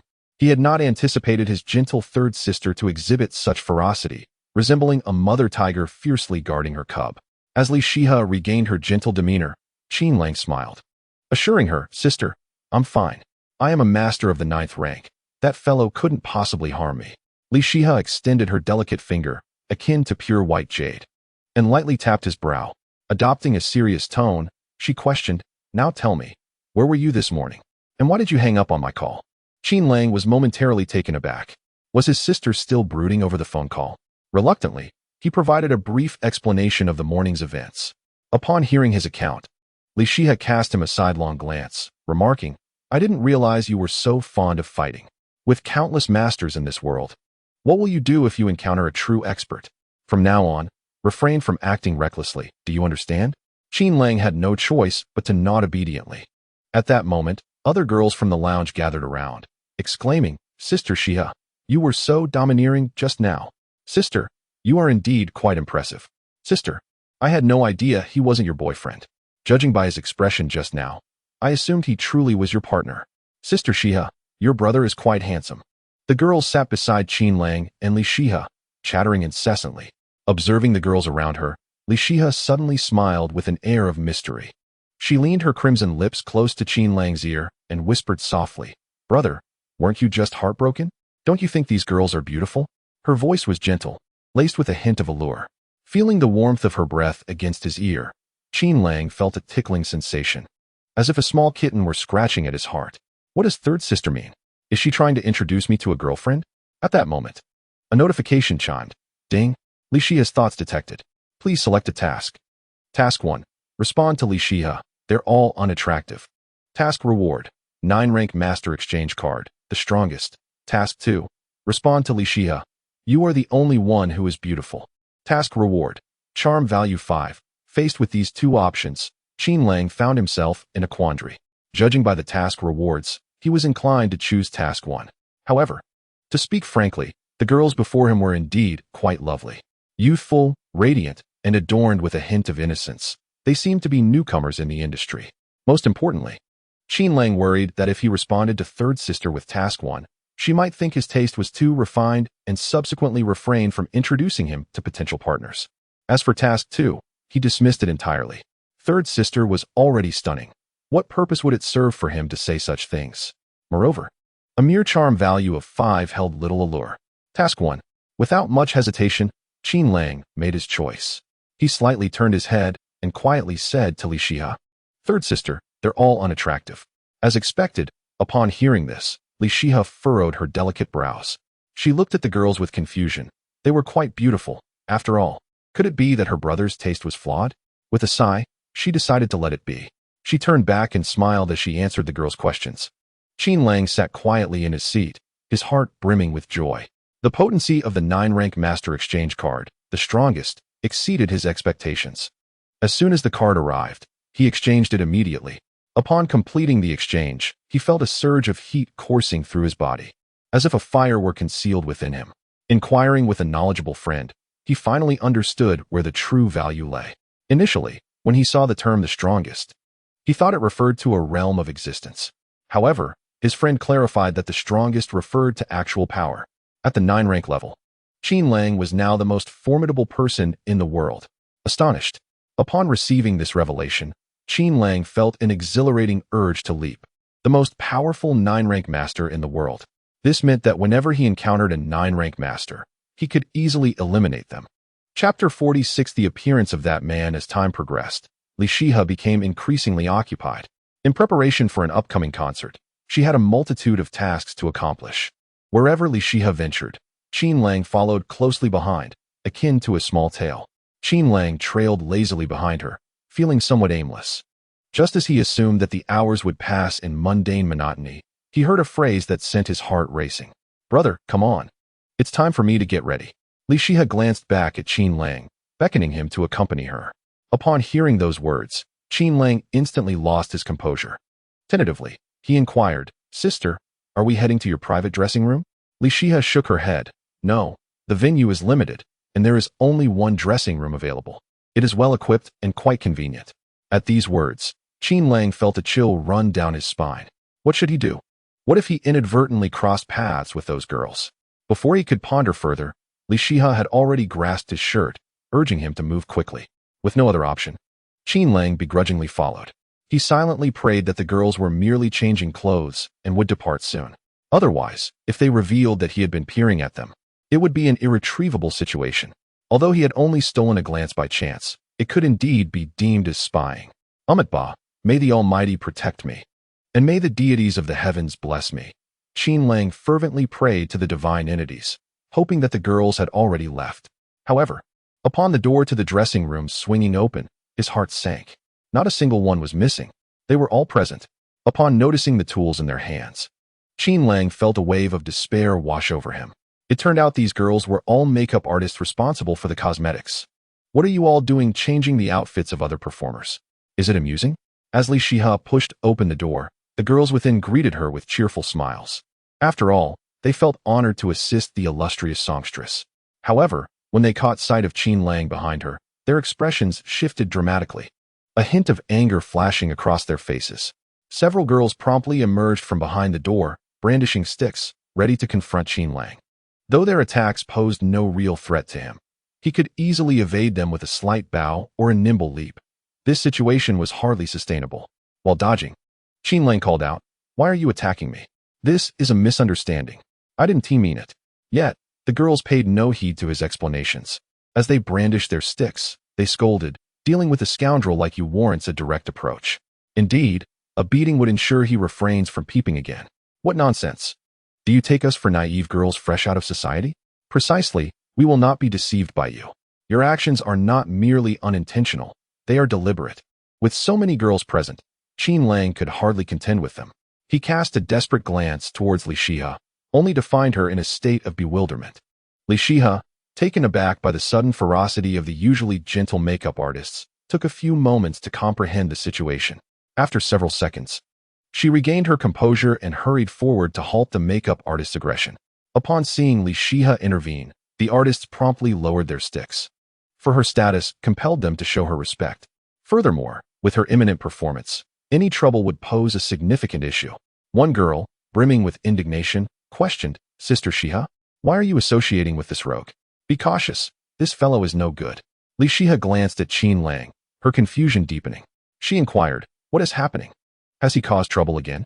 In unison, the girls replied, "He was spying on us while we changed." Following their exclamation, the girls glared at Qin Lang, thinking to themselves, "Such a waste of a handsome face. How can someone so attractive possess such a revolting quirk?" "What?" Li Shiha's voice rose sharply. She whirled to face Qin Lang, furrowing her brow as she asked, "Brother, what is the meaning of this?" She had already resolved that if Qin Lang truly had been peeping, he would receive a stern reprimand and must amend this disreputable habit. Qin Lang weakly shook his head. "Sister, let me explain. When I arrived, I couldn't find you. So I wandered about. I noticed a makeup room and, out of curiosity, decided to take a look. But as soon as I opened the door, while the rest is redundant, everyone knows what happened." Seeing the girl's expression soften somewhat, he quickly assured them, "I truly did not intend to intrude. Moreover, I saw nothing." At that moment, even if he had glimpsed something, he would assert he had not. In truth, he had merely glanced and, upon realizing the error, immediately left. He hadn't clearly seen anything. At this juncture, Li Shiha's demeanor began to soften. She shot Qin Lang a fierce glare before turning to clarify on his behalf. With Li Shiha's intervention, the mediation became significantly more manageable. Ultimately, after Qin Lang's repeated assurances, the girls chose to forgive him. As Li Shiha emerged from the makeup room, having completed her preparation, Qin Lang let out a heavy sigh of relief. Next, they would proceed to the fan meeting before the concert. As Qin Lang accompanied Li Shiha towards the meeting room, he received a text message. It was from Xiaoran. "Qin Lang, what is your relationship with Li Shiha?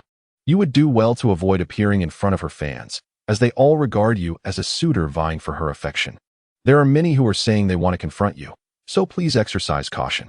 Cheng Dao has already revealed your name, and the fans are now aware of it." The message was lengthy and chaotic. After reading it, Qin Lang felt a prickling sensation on his scalp. "Damn, I have become the enemy of the fans. How many fans does Sister Sin have? I doubt anyone can even count them. But why are they so agitated? Sister San is not going to marry them. If they knew that I still live with her, I wonder what their expressions would be." Upon reaching the door of the meeting room, Qin Lang halted. He had to consider Sister San's future and avoid causing her any scandal. Leaning against the glass door of the meeting room, he quietly awaited Li Shiha's emergence. Unbeknownst to him, within the meeting room, a fan had recognized his silhouette. The fan captured his image and shared it in the fan group, adding a comment, "That man has appeared." Chapter 47. Are you teaching me how to do my job? As soon as the image was posted in the fan group, someone recognized Qin Lang. "Is it really that Qin Lang? Where did you take this?" Soon, the fan who posted the image replied, "I am attending a hardcore fan meetup. He came here with Li Shiha." With those two sentences, the fan group erupted in excitement. "It's confirmed. There's no escaping this. This Qin Lang is clearly here for Li Shiha. How dare he steal my dream goddess?" In an instant, the previously silent fans emerged, declaring that their dream goddess could not be snatched away by another. Meanwhile, Qin Lang was idly playing on his phone, unintentionally stumbling upon a viral short video circulating today. The video was filmed at the entrance of Yunjiang City, featuring numerous burly men respectfully shouting, "We have seen young Master Qin." However, the video only captured these men and did not include any members of the Bai family or Qin Lang himself. In the comments section below the video, countless netizens left messages. "A prominent figure has arrived in Binhai. This young Master Qin must be a top-tier individual in Huagua, with so many strong men welcoming him. His identity must be extraordinary. I really want to know who this young Master Qin is. Why didn't the video capture him fully? I want to see what he looks like. This young Master Qin is remarkable. I would love to get to know him." Upon seeing this video, Qin Lang was momentarily taken aback. "Isn't that me? Haha, I didn't expect to be so famous now." Just then, a notification sound chimed from his phone. He opened the message and found it was from Xiaoran. "Qin Lang, are you pursuing Li Shiha? Are you currently outside the fan meeting room? Do not engage with those fans. They are quite unfriendly towards you." Upon reading these messages, Qin Lang raised an eyebrow, perplexed by the situation. How did Xiaoran know his whereabouts? After pondering for a moment, he decided to call her directly. "Xiaoran, what is going on? How do you know where I am?" As soon as the call connected, he voiced his curiosity. However, all he could hear on the other end was a cacophony of noise. After a while, and Xiaoran's voice emerged, hushed and seemingly cautious of being overheard. "Qin Lang, I'm already at the venue. There were too many people earlier, and I feared for your exposure. Now I've found a safe spot where we can talk." Someone in the fan group shared a photo of your silhouette, likely taken by fans in the meeting room. They claim you are pursuing Li Shiha and have vowed to protect her from you. Please be mindful of your safety. Taken aback by this revelation, Qin Lang exclaimed inwardly, "Goodness, is the power of fans this formidable? Xiaoran, send me the fan group number. I want to take a look." "Sure, soon." And Xiaoran sent him the group number, and Qin Lang successfully joined a fan group named Only Love for Shiha. Upon entering, he promptly changed his display name to Young Master Qin, a spontaneous decision reflecting his newfound status. With the moniker Young Master Qin already garnering some attention, it seemed fitting to adopt it. His real name, of course, was best left unspoken for fear of inciting backlash. Quickly, the fans, who had been fervently discussing how to deal with Qin Lang, took notice of the name Young Master Qin. One fan inquired, "Are you that Young Master Qin?" Uncertain of their reaction, he contemplated testing the waters. At that moment, the previously animated discussion among the fans fell silent, all eyes waiting for Qin Lang's response. If this Young Master Qin was indeed the one from the Cloud City Gate, it would be astonishing. Such a figure being a fan of Li Shiha evoked a sense of pride among them, as fellow admirers. Considering his image, Qin Lang realized he needed to establish a persona. Young Master Qin. The name exuded an air of aristocracy and aloofness. Thus, he replied coolly, "Which one?" Instantly, dozens of videos flooded the group chat, all showcasing the same scene, his enthusiastic call of Young Master Qin at the Cloud City Gate. Witnessing this, a sly smile crept across Qin Lang's face. These fans were quite fervent. His infiltration into this group aimed to delve into the fan dynamics and seize control over their actions. Their enthusiasm was indeed a promising sign. After several minutes, Qin Lang finally replied, "It's me." During this interval, the fan group remained silent, eagerly awaiting his response. The moment the name Qin Lang was announced, the fan chat erupted in excitement. "Oh my, it truly is Young Master Qin. Am I seeing things? Is this real? It can't be that extraordinary. A person of Young Master Qin's stature is actually in the same group as me. I have met Young Master Qin. I have met Young Master Qin. I have met Young Master Qin." Initially, some fans expressed their astonishment, but soon everyone began to repeat the phrase, "I have met Young Master Qin," flooding the chat. These 5 words resonated perfectly with the content of the video. At that moment, whether in the fan meeting room or among the audience at the concert, many fans gazed in shock at the group messages. Those who repeated the phrase, "I have met Young Master Qin," were particularly exhilarated, their spirits soaring. It was as if they were part of the formidable men from the Cloud City. The resounding declaration of having met Young Master Qin felt like their own contribution. Just then, someone in the chat typed, "You're not deceiving us, are you? Prove your identity with some evidence. If you truly are Young Master Qin, you must possess luxury cars and villas. Just snap a photo of one." Upon seeing this message, a few fans followed suit, questioning whether Qin Lang was an imposter. However, the majority of fans remained silent, patiently awaiting his reply. After several more minutes, Qin Lang leisurely typed 6 words. "Are you instructing me?" Young Master Qin, maintaining his aloof demeanor, refrained from unnecessary chatter. The moment those 6 words appeared, the group chat ignited once more. "Does Young Master Qin need your guidance in his endeavors? What stature does he hold that requires proof? I am already more than satisfied with his mere presence and a few words." As the messages continued to flood in, Qin Lang smiled and put away his phone. As long as they believed that Young Master Qin was indeed someone extraordinary, that was sufficient. Just then, a notification chimed. Ding! Over 1,000 individuals have developed a sense of admiration for the host. The host has earned the title of highly esteemed. Hearing the electronic voice of the system filled Qin Lang with joy. Is this possible? Haha. What other rewards might await? He rubbed his hands together in excitement, anticipating the reward. However, after several minutes, there was no indication of any reward arriving in his mind. System, what is going on?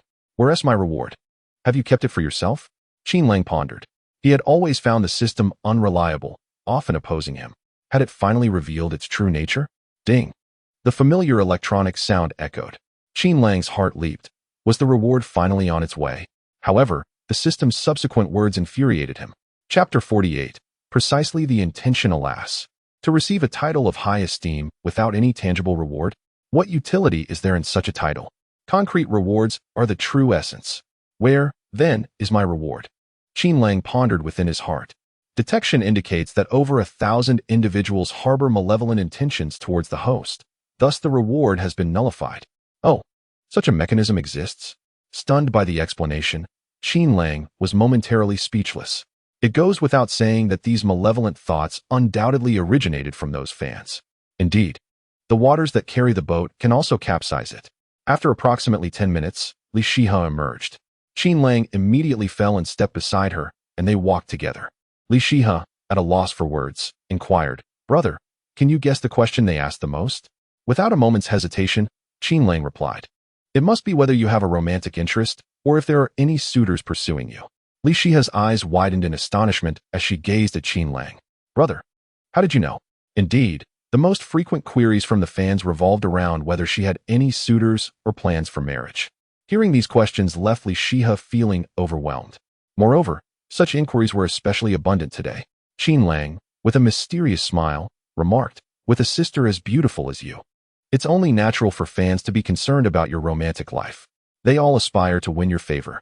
Li Shihe touched her cheek, lamenting, "I merely wish to thrive on my talents." Qin Lang observed a stark contrast between Li Shihe's private persona and her public image. She possessed the visage of an aloof goddess, yet in private, she was lively and whimsical. Thus, the two departed the meeting room, engaged in light-hearted conversation. Unbeknownst to Qin Lang, a fan discreetly captured a photo of him and Li Shihe as they walked away side by side. Shortly thereafter, the concert commenced. Qin Lang was seated in the front row of the audience. Previously, he had only listened to Li Shihe's songs online. This marked his first experience of hearing her perform live. The goddess of song truly deserved her title. With her opening notes, she effortlessly drew listeners deep into the song's emotional landscape. Although the acoustics of the venue were not optimal, the immersive experience and the beauty of being enveloped by the melody were entirely distinct from listening on a mobile device. Most importantly, the lively atmosphere of the venue naturally evoked a sense of resonance within the hearts of the audience. As one song concluded, Li Shihe retreated backstage to change her performance attire. Yet, the fans lingered, savoring the echoes of her recent performance. At that moment, Qin Lang's phone suddenly buzzed with a flurry of notifications. He opened it to find messages flooding in from the class group chat. Many were sharing videos from today's concert, and they were subtly showcasing their locations. As the proximity to the concert stage increases, so too does the sensory experience, accompanied by a corresponding rise in ticket prices. Among the attendees, one individual named Lu Danning stands out prominently. Lu Danning hails from a wealthy family, and he has inherited some of his father's ostentatious tendencies.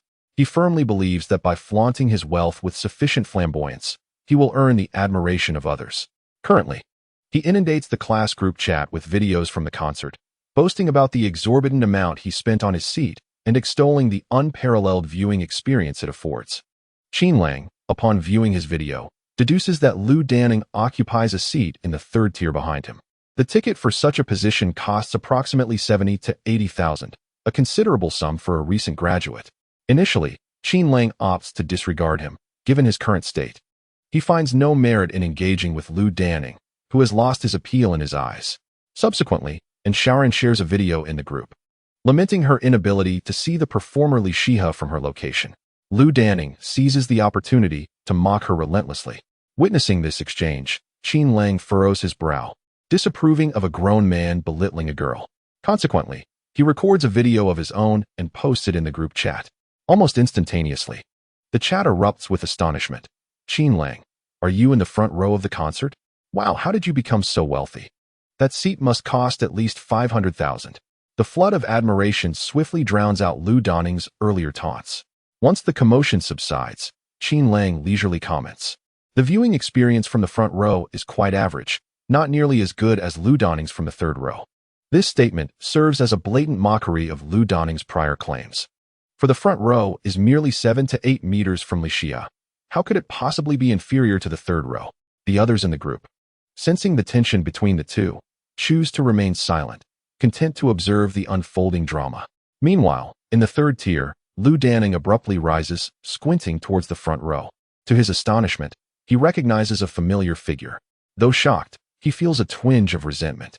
He quickly messages the group. "Then why don't you go up to the stage to watch?" He aims to provoke Qin Lang and put him in an awkward position, knowing that during Li Shihe's concerts, fans are never permitted to present flowers or gifts. Qin Lang, upon reading this message, smirks and replies, "That is precisely my intention." He then slips his phone into his pocket, grabs a bouquet of flowers from beside him, and strides confidently towards the stage. Lu Danning, witnessing Qin Lang's bold move from the third tier, nearly bursts into laughter. Huh, what a fool. Provoked by his own bravado, he found himself striding towards the stage. Did he not understand the established norms surrounding Li Xia?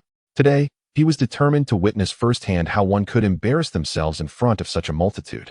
With this thought in mind, Lu Danning quickly raised his phone, eager to document the entire spectacle. Meanwhile, others began to take notice of Qin Lang's audacious approach. The audience erupted in laughter upon seeing him make a beeline for the stage. Surely, he was a mere pretender. Did he truly think he could present flowers to Li Xia, oblivious to her customs? It seemed yet another clown was attempting to seize the limelight. Fool. If he manages to reach the stage, I shall change my surname to his. That hefty assistant should not be underestimated. I once witnessed her effortlessly hurl a burly man over 5 or 6 meters with a mere flick of her hand. This fellow, being rather slender, I suspect would be tossed a good 10 meters away. All eyes were on Qin Lang as he approached the stage, and whispers erupted regarding his audacity. At that moment, a keen fan noticed something amiss. Goodness, that silhouette appears strikingly familiar. Damn it, that's the very Qin Lang from before. Clutching a bouquet.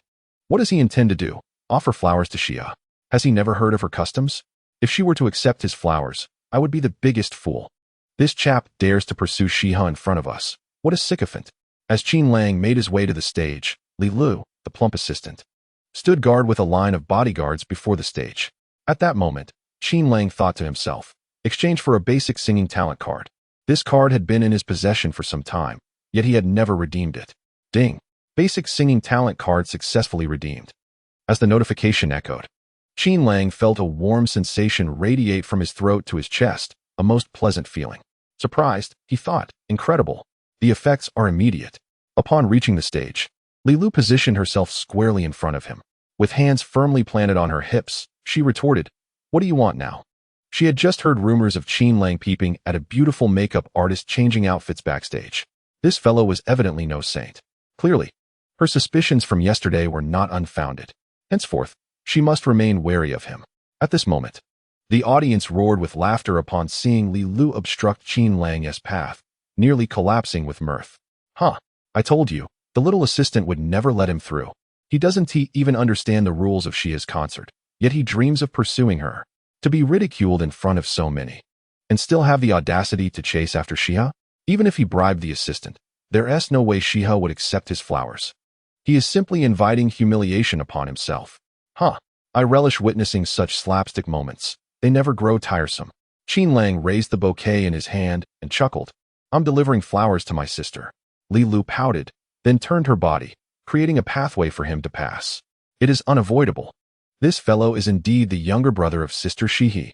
Both Sister Sia Yi and Sister Gong Liu dote on him excessively, and it is only a matter of time before they spoil him beyond repair. The moment Li Lu turned, the laughter from the audience abruptly ceased. Those who had been laughing boisterously just moments ago were suddenly rendered bewildered. What was happening? Had the chubby assistant been bribed by this individual? Why was he allowed on stage? Was it merely because of his handsome appearance? The audience gazed at Li Lu, who stood with an air of arrogance. Their expressions twisted in discomfort, as if they had bitten into a fly. The slap in the face came too swiftly. Everyone had assumed that Qin Lang would be sent back. However, to their astonishment, Assistant Li Lu allowed him to pass. And thus, Qin Lang stepped onto the stage. At that moment, the audience held on to a flicker of hope that Sia Yi would reject Qin Lang's bouquet, thereby preventing him from remaining on stage. Yet, their hopes were swiftly dashed.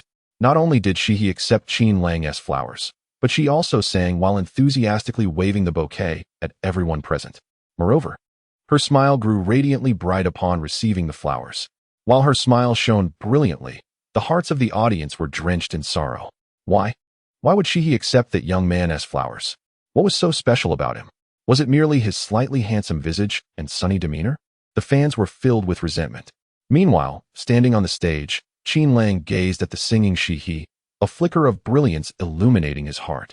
The sight of his third sister, earnestly singing, was nothing short of breathtaking. She stood as an insurmountable peak among the female singers of her generation. Observing that Qin Lang remained rooted to the spot, Sia Yi quickly gestured for him to step down. It was not that her performance was being affected. Her singing skills were exceptional, and her breath control was stable, so there was no need for concern. However, she found it rather amusing that her younger brother stood beside her, grinning at her like a fool. This silly brother, was he truly mesmerized? Simultaneously, a sense of glee welled up within her. Being able to captivate even her brother was a testament to her allure. Of course, Qin Lang was not spellbound. With the stunningly beautiful Sia Yi so close, how could he bear to divert his gaze elsewhere? Upon receiving her subtle signal, Qin Lang nodded slightly, conveying that he understood her intentions. Yet, instead of stepping down immediately, he performed an action that left everyone speechless. He took out his phone, raised it before him, tilted his head at a 45-degree angle, and adjusted the camera to capture both himself and Sia Yi in the frame. Witnessing Qin Lang's antics, Sia Yi could only sigh helplessly within. Nevertheless, she continued to sing while leaning her head toward Qin Lang's shoulder, willingly participating in this impromptu selfie. After completing his performance, Qin Lang leisurely descended from the stage and returned to his seat. At that moment, those who had previously mocked him were left utterly astonished. They could scarcely fathom the depth of the bond between Li Shihe and Qin Lang, so profound that it transcended the very rules she had established. Meanwhile, the chatter in the group chat erupted like a volcanic eruption, with the other students fiercely lambasting Lu Danning, rendering his face a shade of deep crimson without the need for Qin Lang to utter a word. Chapter 50. 1 against 9 in a distant area away from the stage, and Shaoran stifled a giggle, her hand covering her mouth as she watched Qin Lang's playful selfie on the large screen. Beside her, Cheng Dao glowered at the screen with a face darkened by jealousy, consumed by an uncontrollable rage. Why did the renowned and aloof goddess Li Shihe indulge him so? Why didn't Shaoran regard him with such admiration? Having been pampered by his family since childhood, Cheng Dao was the little emperor of his household, always the center of attention. He had never before endured such a disheartening experience. The more he thought about it, the angrier he became. Cheng Dao was the kind of person who would not let grievances linger, eager to retaliate immediately. With that thought in mind, he picked up his phone and sent out a few messages. Following their earlier handshake, he had discerned that Qin Lang possessed martial prowess. Judging by the strength of his grip, Qin Lang was likely a 9th-tier martial artist. A 9th-tier martial artist? Humph. Little did he know whether this 9th-tier martial artist could contend against 9 others of the same caliber. As time passed, and the concert neared its conclusion, Qin Lang remained absorbed in the music. He discovered that Li Shihe's voice seemed to possess an innate, compelling charm. One could easily be transported into the world crafted by her melodies with attentive listening. Even when the concert ended, he felt a lingering desire for more. After the performance, Qin Lang made his way to the backstage area, discovering Li Shihe resting in her lounge. As he entered, she opened her eyes and spoke. "Brother, sit down. Let me rest for a moment. I'm utterly exhausted." With that, she closed her eyes again. Upon seeing her fatigued state, Qin Lang felt a twinge of sympathy. Even an Iron Man would struggle after such a prolonged performance, let alone a delicate girl like his sister. "Dear sister, you rest a bit longer. I will fetch the car to the entrance, and then we can head home," he said softly. Li Shihe nodded, smiling. "Hurry back." After giving a few reminders to Li Lu, Qin Lang exited the lounge. As he approached the parking lot after leaving the Binhai Sports Center, he felt an unsettling sensation of being watched, yet he could find no concrete evidence to substantiate his suspicions. Just as he was about to dismiss his unease, a group of burly men appeared around him. He cast a fleeting glance and spotted a familiar face among the crowd. It was Cheng Dao. At this moment, Cheng Dao, noticing the multitude gathered around, was not in a hurry to confront Qin Lang. He aimed to utterly shatter Qin Lang, both psychologically and physically. Cheng Dao cracked his knuckles with a cold smirk as he approached Qin Lang. "Qin Lang, did you ever anticipate our swift reunion?" As Cheng Dao drew nearer, Qin Lang replied coolly, "What is this? Do you wish to kiss me?" Cheng Dao, seeking to assert his dominance and instill fear, leaned in closer to Qin Lang's face. According to his experience, at this juncture, Qin Lang should have recoiled in terror, gazing at him with dread. However, not only did Qin Lang remain still, his expression bore no trace of fear. Observing Qin Lang's calm demeanor and hearing his chilling words, Cheng Dao felt a surge of rage within. Does this fool not see the throng surrounding me? What pretense of calm is he attempting? The more he pondered, the angrier he became. In a fit of fury, he lunged for Qin Lang's hair, intending to seize it and deliver a few resounding slaps. This tactic had proven effective in subduing many rebellious rich heirs in the past, Some individuals only learned humility after receiving a beating. Just as Cheng Dao reached out, an electronic voice resonated in Qin Lang's mind. Host is under attack. Please prepare for defense. Upon hearing this, Qin Lang rolled his eyes. The assailant's hand was nearly upon him, and now was the time for a warning? Did they think him blind? Defense? Nonsense. The best defense is a fierce offense. With Cheng Dao initiating the attack, Qin Lang felt no obligation to hold back. Thunderous fist. Qin Lang silently declared. He unleashed a powerful punch. Just as Cheng Dao's hand brushed against the tips of Qin Lang's hair, it halted abruptly, for Qin Lang's fist had already collided with Cheng Dao's chin. A dull thud echoed through the air, followed by a pained gasp. Cheng Dao was sent crashing to the ground, defeated in an instant. In that moment, the entire venue fell silent. Cheng Dao's cohorts were taken aback, astonished that Qin Lang had dared to retaliate. Moreover, he had felled Cheng Dao with a single blow. Did he wish to court death? You audacious fool! Do you seek your own demise? They shouted, furious. You wretched cur, today shall be your last. Idiot! Do you even know who he is? Instantly, his companions surged forward, launching a collective attack on Qin Lang. Behind Qin Lang and his allies, a large group of male admirers stood watching, having come to support him and ready to teach him a lesson. However, they had been preempted by Cheng Dao and his gang. One of the fans lamented, "We were too slow just now. Had we moved faster, it would have been us teaching Qin Lang a lesson." Another echoed, "Indeed. Yet those fellows are tall and robust. We likely wouldn't stand a chance against them." Upon witnessing Qin Lang encircled by 9 individuals, they presumed he would soon face a severe beating. To their astonishment, Qin Lang dared to strike first. His audacity was beyond belief. Indeed, he was finished. There was no doubt about it. As he took the initiative, his fans could not help but shake their heads in disbelief. This fellow was far too reckless. He was bound to be ruthlessly dealt with.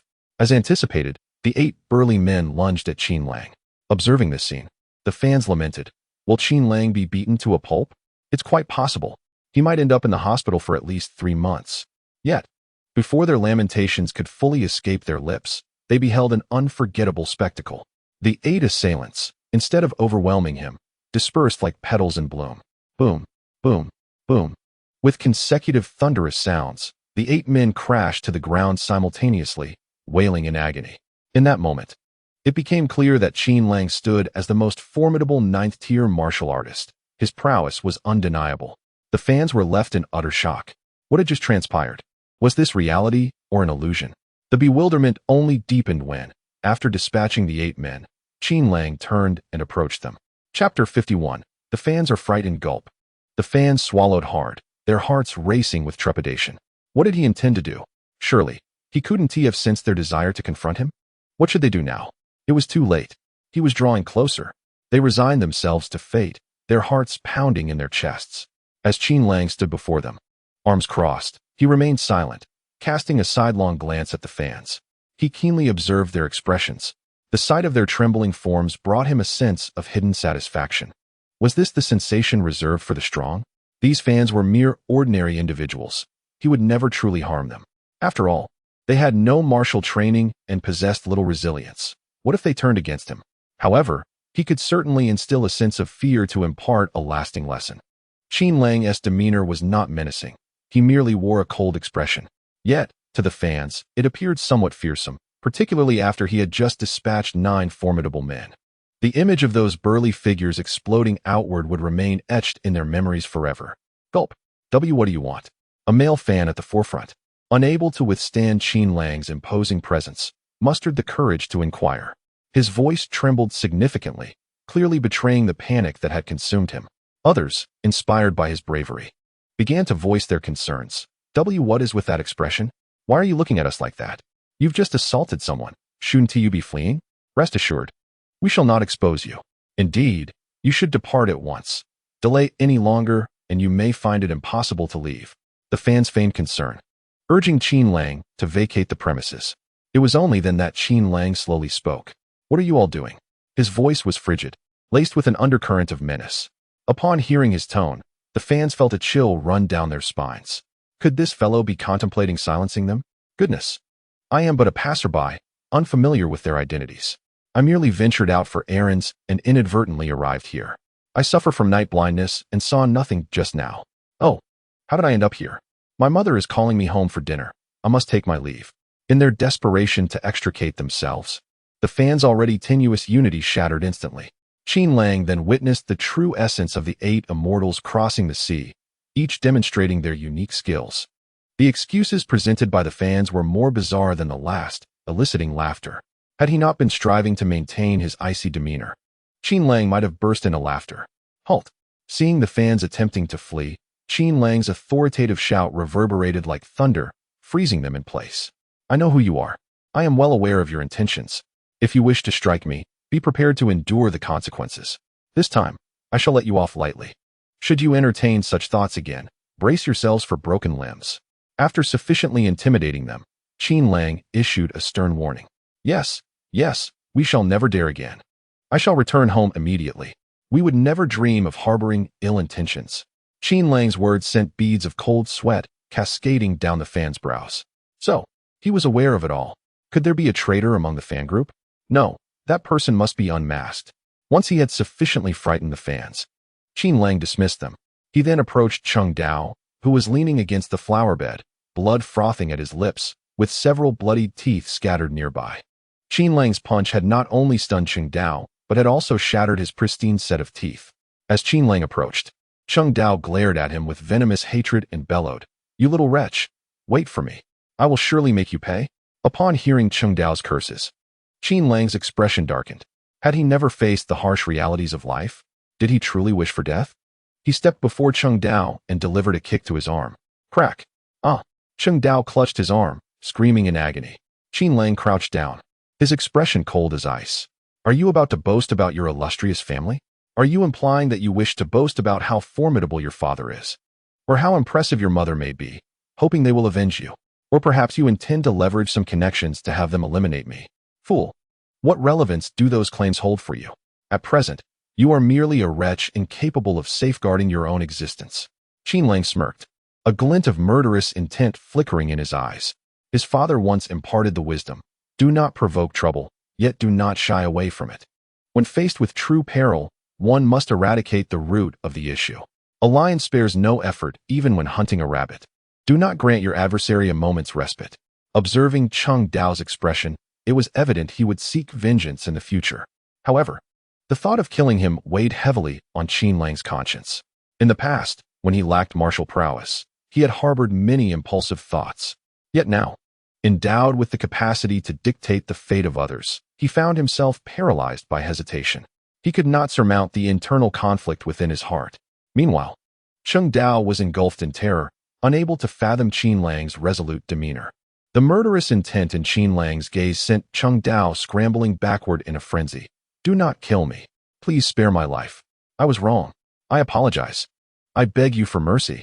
Cheng Dao hailed from a family of martial artists, having witnessed many skilled fighters and ruthless individuals throughout his life.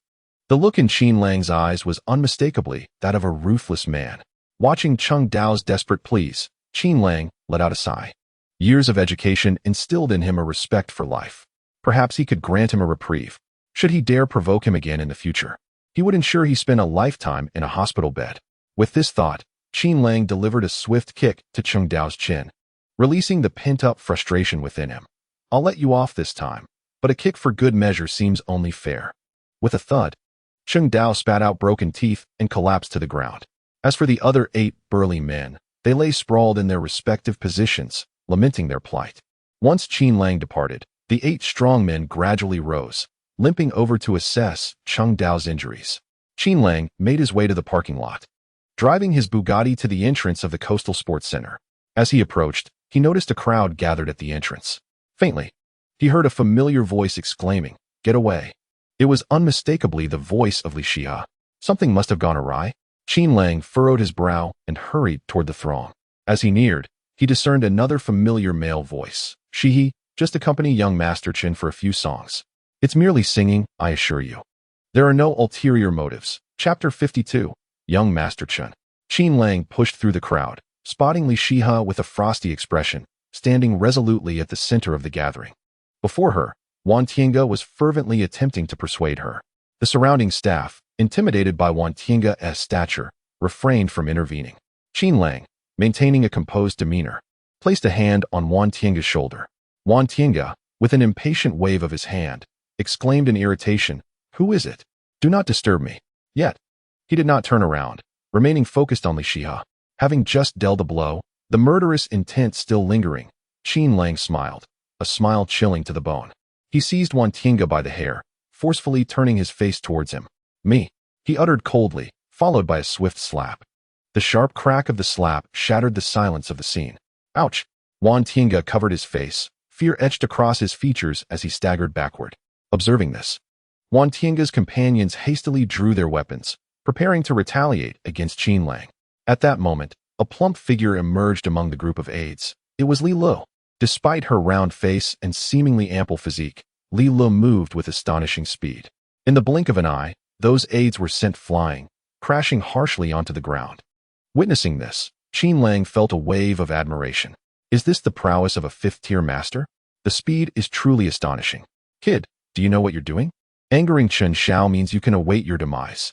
Wan Tiange shouted in rage at Qin Lang, still clutching his face. Before the concert commenced, Wan Tiange had been humiliated by Qin Lang and Li Shihe, prompting his departure from the Binhai Sports Center. Thoughts of Qin Lang's ambiguous relationship with Li Shihe flooded his mind. The intimacy displayed when Qin Lang had casually draped an arm around Li Shihe. The fury Li Shihe had directed at him on behalf of Qin Lang. Wan Tiange felt an intense frustration brewing within him. Despite his long pursuit, Li Shihe had consistently treated him with disdain, refusing even to feign a smile. Yet, she allowed this stranger, whom she had never met, to embrace her freely. The stark contrast left Wan Tiange feeling utterly stifled. He indeed feared provoking Li Shihe, but there were those who were unafraid. He sought out Chen Long, the heir of one of the four prominent families. Born into the illustrious Chen family of Binhai, Chen Long was notorious as a playboy.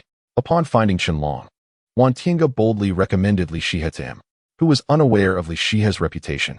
Chen Long, naturally, accepted with enthusiasm. Typically, he only toyed with second- or third-tier starlets. But the allure of a renowned and stunning beauty like Li Shihe was irresistible to him. As for the mysterious forces backing Li Shihe, Chen Long paid them no mind. In Binhai, the authority of the Chen family was unquestionable. What mysterious forces? Nonsense. In Binhai, if you are a dragon, you must coil. If you are a tiger, you must lie low. The power the Chen family could wield in Binhai was beyond the comprehension of outsiders. In Binhai, no one could stand against the four great families. If you wish to avoid the situation spiraling into irretrievable chaos, come with me to meet Chen Xiao at once. Do not feign superiority in my presence. I have seen through your facade. You women, who believe yourselves to be alluring, are all cut from the same cloth. Wan Tiange's face contorted into a cold smirk, his lips curling with palpable derision. Qin Lang, observing Wan Tiange's unyielding demeanor, swiftly approached him. With a powerful kick, he sent Wan Tiange tumbling over. He then crouched beside Wan Tiange and softly uttered, "Do not seek your own demise." His voice was gentle, yet it bore an unmistakable undertone of lethal intent. After delivering his warning, he stood and departed. The sisters treated Qin Lang with utmost kindness, genuinely regarding him as their younger brother.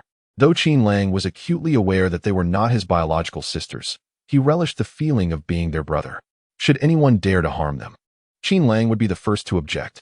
Regardless of who Chen Xiao might be, Qin Lang remained unafraid. As Wan Tiange watched Qin Lang's retreating figure, a sense of dread enveloped him. He felt an unsettling realization. The seemingly gentle Qin Lang was far more terrifying than when he was enraged. With this thought, Wan Tiange could no longer afford to linger. He hastily rose and departed, casting a fierce glare at Qin Lang's back, vowing silently, "If I cannot deal with you, I shall let Chen Xiao handle you." This aligned perfectly with his true intentions, to use Chen Long's hand to obliterate Li Shihe. Qin Lang approached Li Shihe, concern etched across his face. "Third sister, are you all right?" Li Shihe shook her head, reproaching him. "Why are you fighting again? Did I not tell you to refrain from resorting to violence?" Scratching his head, Qin Lang chuckled and explained, "Some individuals simply have a penchant for trouble.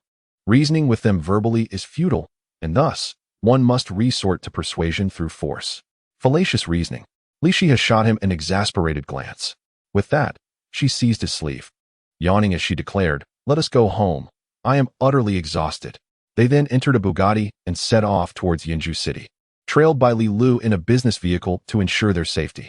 In Binhai, At the resplendently decorated Dihao Entertainment Club, a disheveled group arrived, led by none other than Wan Tiange.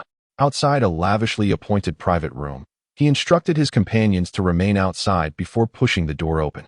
Inside the room, several burly men clad in black stood guard in each corner, while a row of enchanting women lounged on the soft leather sofas. At the center of this gathering, a flamboyantly dressed man was engrossed in playful antics with the two women beside him, who were flirtatiously resisting his advances, punctuating the air with exaggerated giggles. Upon hearing the door creak open, the flamboyant gentleman turned his head and locked eyes with Wan Tiange, revealing himself to be none other than Qianlong, the eldest son of the Qin family, amidst a gathering of beauties.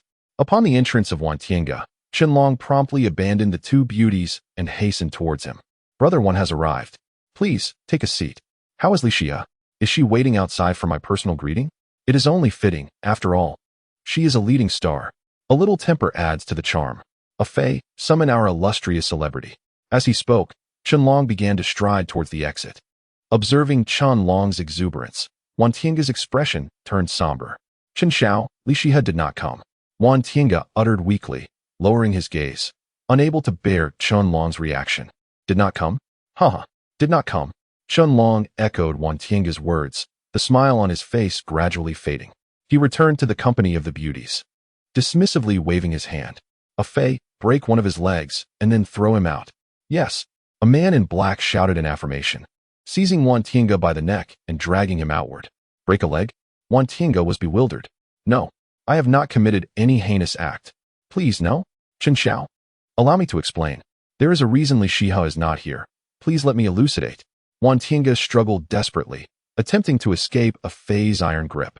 However, a fei's hold was as unyielding as steel, rendering Wan Tiange's efforts futile. "A fei, release him. I wish to hear his justifications." Qianlong observed Wan Tiange with a cold smirk, his gaze frigid. Upon Qianlong's command, a fei reluctantly loosened his grip. Once freed, Wan Tiange hurriedly bowed and expressed his gratitude to a fei before approaching Qianlong respectfully. "Chen Xiao, allow me to clarify the situation. I had convinced Li Xia to come. She had agreed. However, at the entrance of the Binhai Sports Center, a suitor of Li Xia's rushed over and assaulted me without a word. Look at my face. This injury is the result of that encounter." As he spoke, Wan Tiange revealed his face, seeking to prove his innocence to Qianlong. Observing the swelling on Wan Tiange's cheek, Qianlong believed him to an extent, for there were 5 distinct fingerprints visible. Nevertheless, he retorted, "I recall you brought some people along, did you not? Could not any of you handle the situation? Who was your opponent?" Qianlong had maintained his dominance in Binhai for a considerable time, not due to lack of intellect. While the Qin family was unafraid of trouble, they preferred to avoid unnecessary complications. He needed to probe deeper into the matter. Seeing Qianlong's skepticism, Wan Tiange hastily explained, "That individual must have trained in martial arts. We were no match. Moreover, Li Xia had a stout assistant who was formidable, likely a master." "A master?" Qianlong scoffed derisively. "In Binhai, regardless of one's prowess, everyone must adhere to the rules. Continue. Disclose all the circumstances." Yes. Wan Tiange replied in quick succession. "That lad should be in his early 20s, resembling a university student. Judging by his skills, he must be a 9th grade master." After saying this, Wan Tiange fell silent. Qianlong waited for 2 seconds. Yet no further information came. "Is that all?" "Indeed." Qianlong raised his hand and delivered a sharp slap across Wan Tiange's face. "You worthless fool. You cannot handle a mere 20-something university student? Is that it? I expected him to be accompanied by a multitude." Wan Tiange, feeling wronged, covered his face, tears glistening in his eyes. Coming from a privileged background, where his parents catered to his every whim, he had never experienced such indignity. He yearned to retaliate with a slap of his own, but the thought of the consequences rendered him submissive. If he were to act on that impulse, he likely would not see the dawn of another day. Qianlong muttered, "Damn it, a university student who has yet to fully mature dares to pursue women like others, and audaciously competes with me for a woman. What is that lad's name?" The last question was directed at Wan Tiange. Wan Tiange promptly replied, "His name is Qianlang. He has a close relationship with Li Xia." Qianlong nodded and turned to the burly man in black. "A fei, investigate that fellow's background. Find out where he resides. And once you ascertain the details, break his limbs without hesitation. How dare he pursue someone like Li Xia?" "Good. A Fei nodded and swiftly exited the private room. Upon seeing a Fei in action, Wan Tinga felt a surge of relief. In Benhai, it is astonishingly easy for the Chun family to deal with an individual. Now, both Qin Lang and Li Shihe are bound to suffer. Half an hour later, a Fei returned. A Fei respectfully reported, "Young master, I have results. That lad attended Benhai University and just graduated this year. His father is Qin Xiaotian, a man without a job, idling his days away. We could not find information on his mother. She likely isn't registered. Furthermore, I just checked the surveillance at the entrance of the Benhai Sports Center, and it appears Qin Lang left in a Bugatti with Li Shihe. A complication arises, as their destination is Yunshang City. That territory belongs to the Bai family, making it difficult for us to intervene." "A Bugatti?" Chen Long squinted. Anyone capable of affording a Bugatti is surely not an ordinary person. Additionally, being able to reside in Yunshang City indicates that this young man's family background must be quite affluent.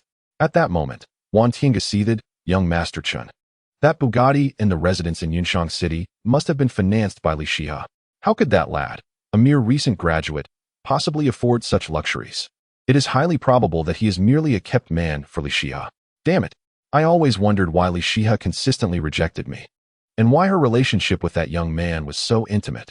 It turns out this is the reason." Chen Long nodded in agreement with Wan Tinga's assertion. He turned to a Fei and said in a low voice, "We cannot cause a disturbance in the Cloud City. Instead, let's dispatch someone to guard the entrance. As soon as he dares to emerge, we will seize the opportunity to deal with him." Damn it. A poor boy managing to win the affection of a beauty like Li Shihe is infuriating to contemplate. Chen Long was quite displeased. When he was displeased, misfortune would inevitably befall others. A Fei nodded in affirmation. "All right, I will arrange that."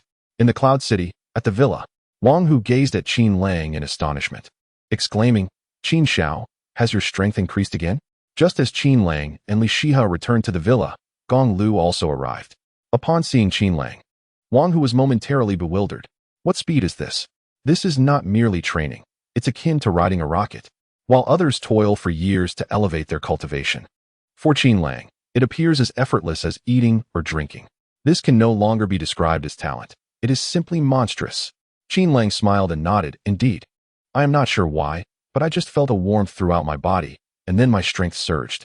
Naturally, Qin Lang would not disclose the existence of the system. It is his greatest secret. A warmth throughout the body, and then strength increased? Goodness, is this even coherent? Wang Hu stared at Qin Lang, rendered speechless. Such a gift could only be described as extraordinary. At that moment, Wang Hu suddenly spoke. "Qin Xiao, shall we spar?" His expression was serious, and his tone was earnest. Chapter 54. A single punch sends Wang Hu flying. What? What? What? Three exclamations echoed simultaneously, each laced with incredulity.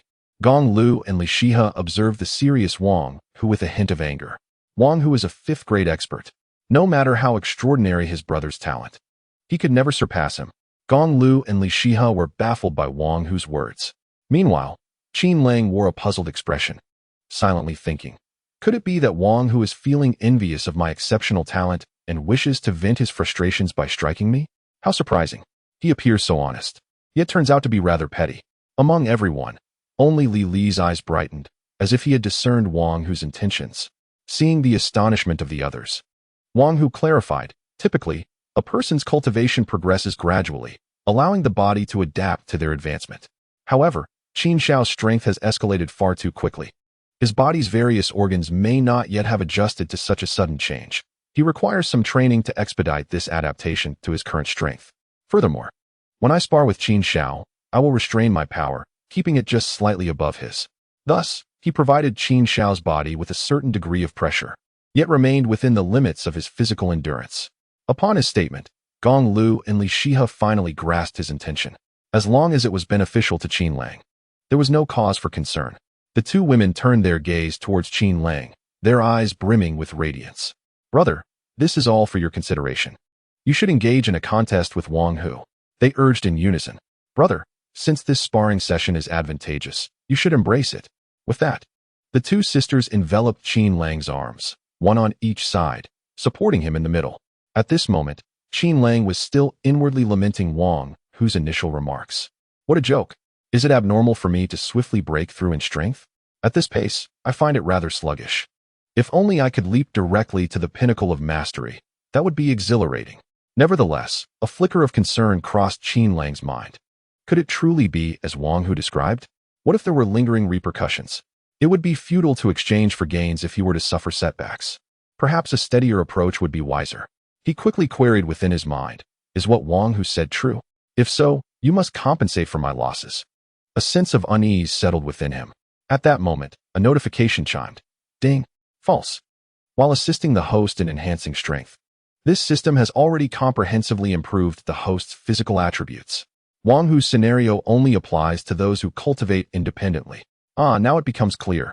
With this clarification from the system, Qin Lang's anxious heart was instantly at ease. Just then, a fragrant breeze wafted toward him, as his arms were seized by his two sisters. After listening to their words, Qin Lang could only manage a resigned smile. Eldest sister, third sister, there's really no need. I feel perfectly fine, there's nothing wrong. He felt helpless, akin to being told he was ill when he was in perfect health. Qin Xiao, it's quite normal for you to feel fine now. However, when the problem truly arises, it will be too late. Wang Hu maintained a serious demeanor, genuinely considering Qin Lang's well-being. A spar is essential. The two sisters simultaneously exclaimed, their eyes wide with determination as they fixed their gaze on Qin Lang. Faced with their resolute stance, he had no choice but to acquiesce. Subsequently, on the lawn outside the villa, Qin Lang stood opposite Wang Hu. Gong Liu and Li Shihe positioned themselves behind Qin Lang, while a group of bodyguards stood behind Wang Hu. Li Lu took his place in the center, ready to officiate the proceedings. The two parties faced each other, awaiting the signal to commence. Begin. Li Li's commanding shout signified the start of the contest. Wang Hu stepped forward slightly and inclined his hands in respect. Qin Xiao, I have calibrated my strength to the peak of the 9th rank. In this ensuing competition, I implore you to give your utmost effort. In his perspective, Qin Lang currently stands as a 9th grade martial artist, his strength not exceeding the pinnacle of this grade. Furthermore, Qin Lang's physical capabilities have not kept pace with his cultivation. Thus, an opponent of top-tier 9th grade prowess could easily overpower him. Qin Lang clasped his hands together and advised, Brother Hu, it would be wise for you to employ your 8th grade strength. Otherwise, you risk injury. At present, he is the most formidable 9th grade martial artist, deemed invincible within this realm. Wang Hu raised an eyebrow, silently reflecting. Young Master Qin has fallen prey to the common flaw of prodigious talents, hubris. His confidence has surpassed reason. After all, I am still a 5th grade martial artist. Even if I were to suppress my strength, my insight and experience remain intact. Wang Hu declared loudly, let us fight first and discuss later. With that, he charged towards Qin Lang. Seeing that Wang Hu disregarded his counsel, Qin Lang resigned himself to the confrontation. Thus, both parties launched their fists towards one another. Upon their initial clash, Wang Hu's expression shifted dramatically. Is this truly the might of a 9th grade martial artist? Such powerful strikes. Could young Master Qin possess innate divine strength? After exchanging a single blow, Qin Lang's second punch struck Wang Hu squarely in the chest. Although Wang Hu's eyes registered the incoming fist, his body failed to react in time. With a resounding impact, Qin Lang's fist connected, sending Wang Hu hurtling backward. Simultaneously, a thunderous sound erupted from Wang Hu's chest, sending chills down the spines of those nearby. Fortunately, Wang Hu's resilience and physical fortitude remained intact, characteristic of a 5th grade expert. Otherwise, he might have coughed up blood from that blow. As Wang Hu soared through the air, Gong Liu and Li Shihe's eyes widened in astonishment. Their brother was indeed formidable. His talent was astonishingly exceptional. The bodyguards following Wang Hu stood in stunned silence. For Tiger Brother to attain 5th grade status spoke volumes of his innate abilities. Little did they expect that, with his talent and the strength of a top-tier 9th grade martial artist, he would be effortlessly defeated by young Master Qin. Just how extraordinary must young Master Qin's physical attributes and talent be? Wang Hu rubbed his chest and slowly rose to his feet. Indeed, that was quite painful. After stretching his limbs, Wang Hu remarked, young Master Qin, your talent is truly remarkable. Given time, your name shall be celebrated throughout the entirety of Huagua. Qin Lang smiled gently and replied, let us not speak of the future. Who can predict what lies ahead? Brother Hu, I believe I have upheld my end of the bargain. Now that the outcome was evident, he declared, that concludes this match. However, Wang Hu solemnly shook his head. What transpired just now does not count. Your strength was not fully unleashed. Your body has yet to reach its complete potential.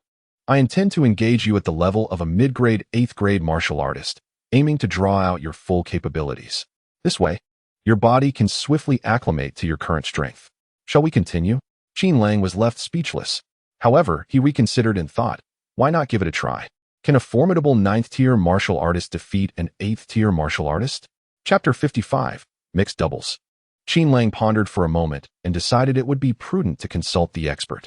Given my current strength, do I stand a chance against the mid-level 8th-tier Wang Hu? As he silently posed this question, a mechanical voice echoed in his mind. Ding. Guaranteed victory. Guaranteed victory? Am I truly that exceptional? How come I am unaware of this? Ding. The host's physical attributes have been comprehensively enhanced, and bodily coordination has reached its optimal state. Wang Hu possesses average talent. The host may engage in battle with him at the pinnacle of the 8th tier. Upon hearing the expert's words, Qin Lang felt invigorated. Now he felt at ease. At that moment, Gong Liu, standing behind Qin Lang, spoke up. Wang Hu, do take it easy, do not harm my younger brother. Hearing Gong Liu's words, Wang Hu felt a hint of resignation. The match had yet to commence. The outcome was still uncertain. Wang Hu sensed that even though he had elevated his strength to mid-level 8th tier, facing Qin Lang still felt precarious. Xiaolu, keep an eye out and ensure your brother remains unscathed, Li Shiha added. In response, Li Lu nodded perfunctorily. However, unbeknownst to Li Shiha, a fierce fighting spirit flickered in Li Li's eyes. Were it not for Wang Hu already confronting Qin Lang, she would have eagerly joined in to spar with him. She had always felt that Qin Lang harbored ulterior motives, fixated on her beauty. In the arena, Qin Lang and Wang Hu stood facing each other. Wang Hu slightly cupped his hands towards Qin Lang, saying, Qin Xiao, I seek your guidance. Qin Lang promptly mirrored the gesture, replying, please. After a moment's contemplation, Qin Lang earnestly suggested, perhaps you should reconsider? Elevate your strength to high tier or even top tier. Wang Hu gritted his teeth. Qin Xiao was indeed overly arrogant. Such a disposition could easily lead to his downfall.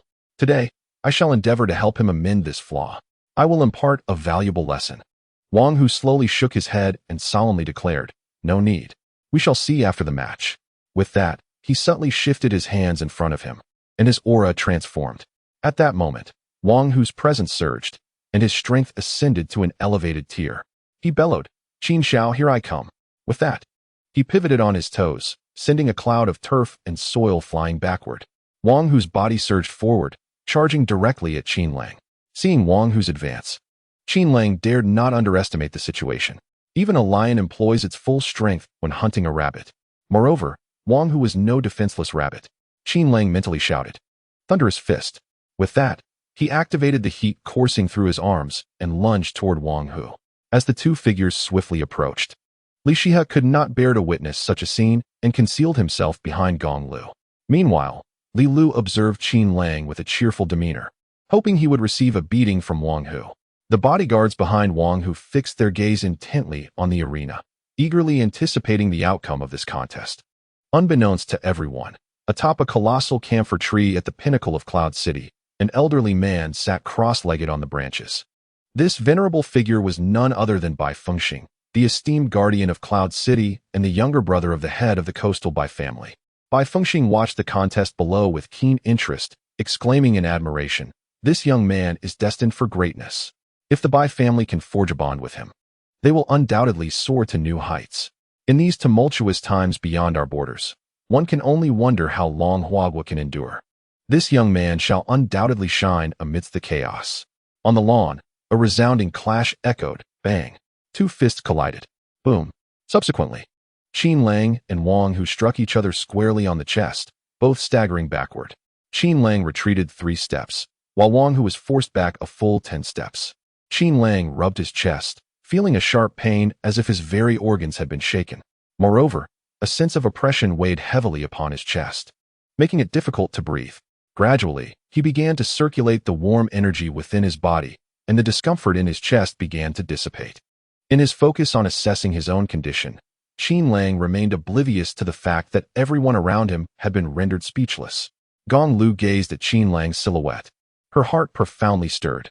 Her younger brother possessed the strength to confront an adversary of a higher rank. Astonishingly, he had even gained the upper hand against Wang Hu, who was of a superior tier.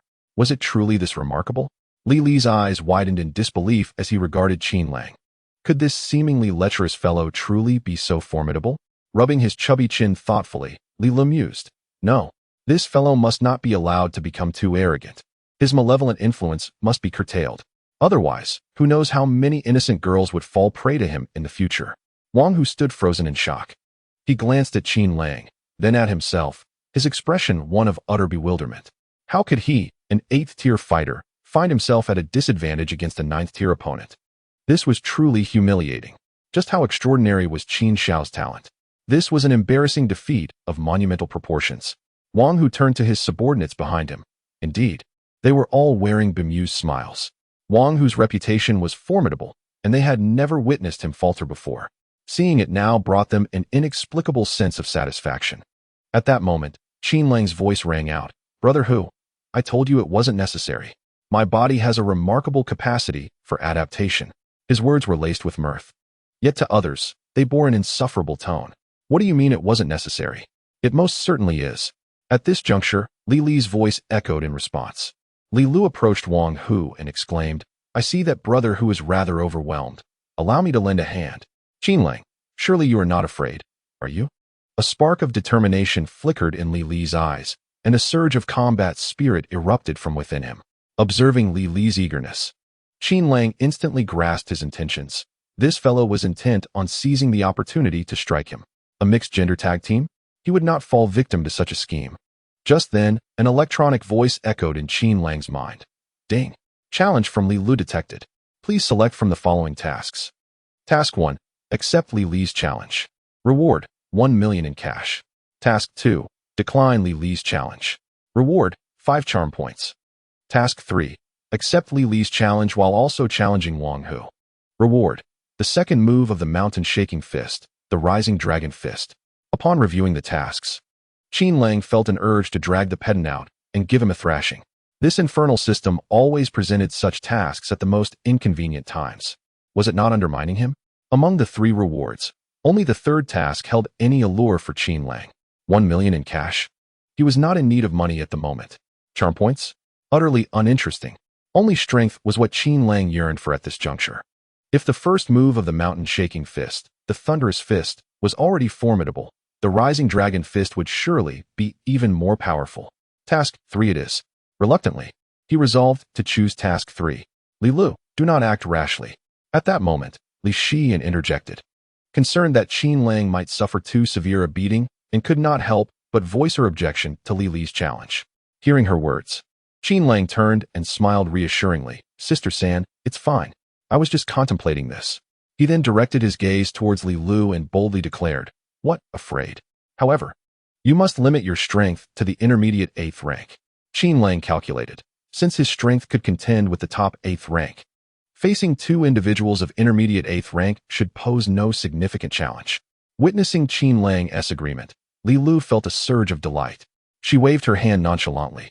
Of course, subsequently, the 2 scheming individuals exchanged knowing smiles, each calculating their strategies within.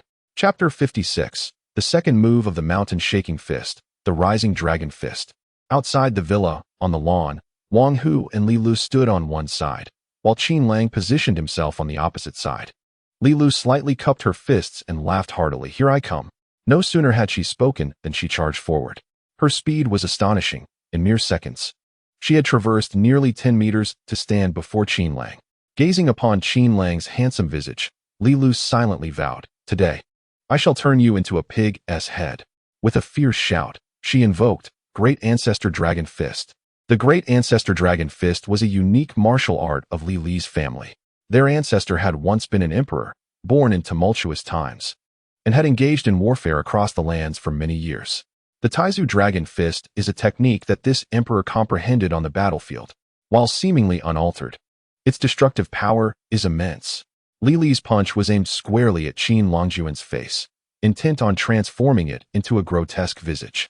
Observing Li Li's fervor, Qin Lang focused his mind and immediately assumed a fighting stance, advancing to meet the challenge. Internally, he silently declared, Thunderous Fist. A surge of heat coursed through his arms, his inner energy surging as he swung towards Li Li's cherubic face.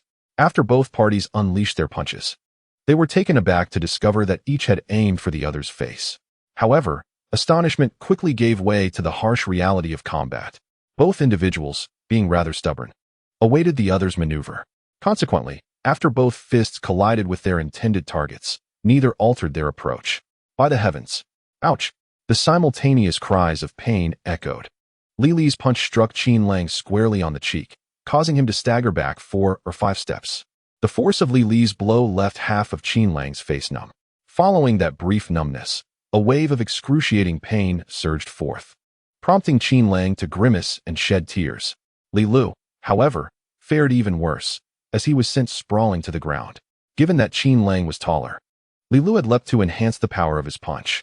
Thus, when Qin Lang's thunderous fist connected with Li Li's face, there was no ground beneath Li Lu to absorb the impact.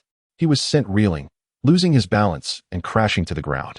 Witnessing the ferocity of the exchange, Wang Hu, an unintended spectator, felt his lips twitch and his eyelids flutter. He questioned in his mind whether these two had a prior grudge, as it appeared they were openly engaging in mutual combat. On the edge of the lawn, Gong Liu and Li Shihe observed the scene with tightly pressed lips, their expressions reflecting a mix of pain and concern. Both Qin Lang and Li Lu were younger than them, and although Li Lu served as Li Shihe's bodyguard and assistant, they regarded him as a younger sibling. Seeing Qin Lang and Li Lu brawling was akin to witnessing wayward siblings quarreling in their household. At that moment, Li Lu, sprawled on the grass, called out to Wang Hu, "Brother Hu, what are you doing? Hurry and help me deal with this guy." She had realized that even after suppressing her cultivation to the intermediate 8th rank, she was unable to gain the upper hand against Qin Lang.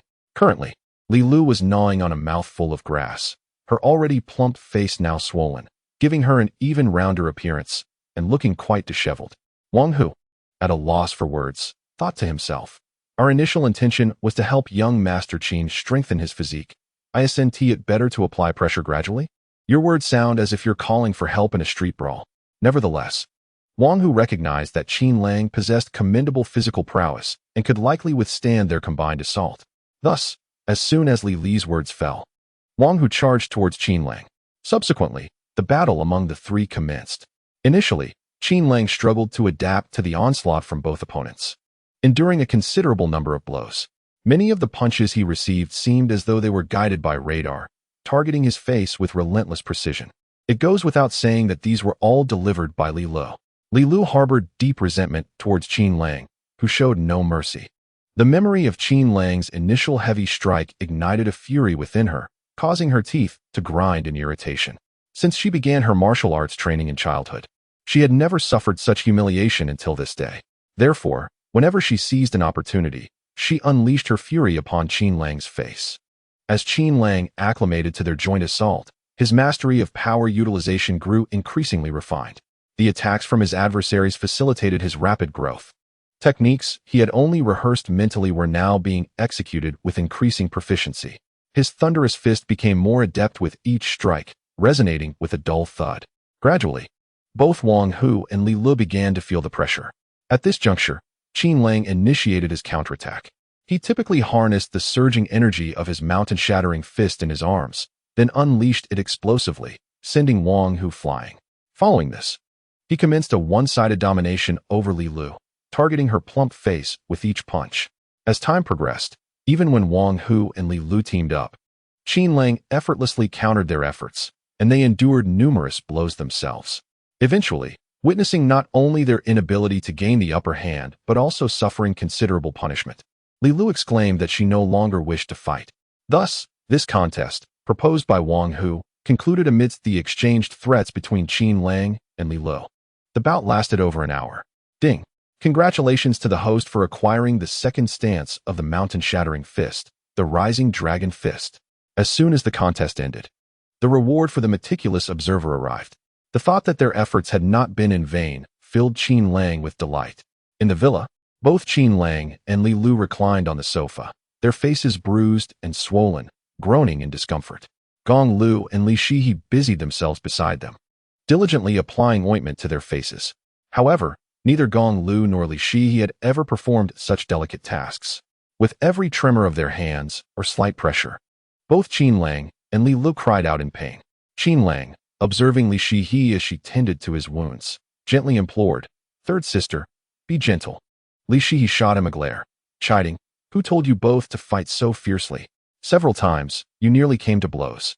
With that, she applied a bit more pressure, causing Qin Lang to grimace in agony. As he lay back on the sofa, Li Shihe had to bend over to treat him, her soft hair cascading gently in front of his eyes. The faint fragrance of her hair wafted into his nostrils, and gazing at the beautiful Li Shihe, enveloped in her enticing aroma, Qin Lang felt as though he were in a celestial realm. Yet, the pain on his face reminded Qin Lang that even in a paradise, peril lurked. At this moment, Qin Lang was simultaneously in agony and delight. Chapter 57. A lost trail. After applying the medication, Qin Lang returned to his chamber. It was only then that he had the leisure to indulge in his mobile device. Upon opening it, he discovered a flurry of messages from classmates with whom he had scarcely communicated. These individuals, having witnessed the video in their class group, were eager to inquire about his interaction with Li Shihe at the concert. Many sought to obtain signed photographs of Li Shihe through Qin Lang. To these classmates, Qin Lang responded with mere pleasantries, subsequently choosing to ignore them. He then shifted his focus to the fan group of Wei Ai Xia. Having been absent for a while, the fan group was in an uproar. It turned out that those who had been following him had been intimidated and suspected that there was a traitor among them. At that moment, the group was engaged in a thorough investigation to uncover the individual who had leaked information to Qin Lang. Due to Qin Lang's identity as young Master Qin within the group, the fans automatically dismissed him as a suspect. What could young Master Qin, of such esteemed standing, possibly gain from betraying them? Ultimately, several long-silent fans were suspected of being the informants and were expelled from the chat. The thought of those scapegoats made Qin Lang beam with amusement. However, this smile inadvertently aggravated his facial injury, causing him to draw in a sharp breath. After the scapegoats were removed, the group leader began to conspire against Qin Lang. Qin Lang observed the fervent discussions of the fans with keen interest, absorbing all their plans. Finding the situation amusing, he sent a simple message. What's the matter? To his surprise, the moment his message was sent, the group erupted in excitement. Young Master Qin has appeared. Good evening, young Master Qin. As a fan of Xia, surely he would not wish to see her taken away. Please, young Master Qin, take action against the villain Qin Lang.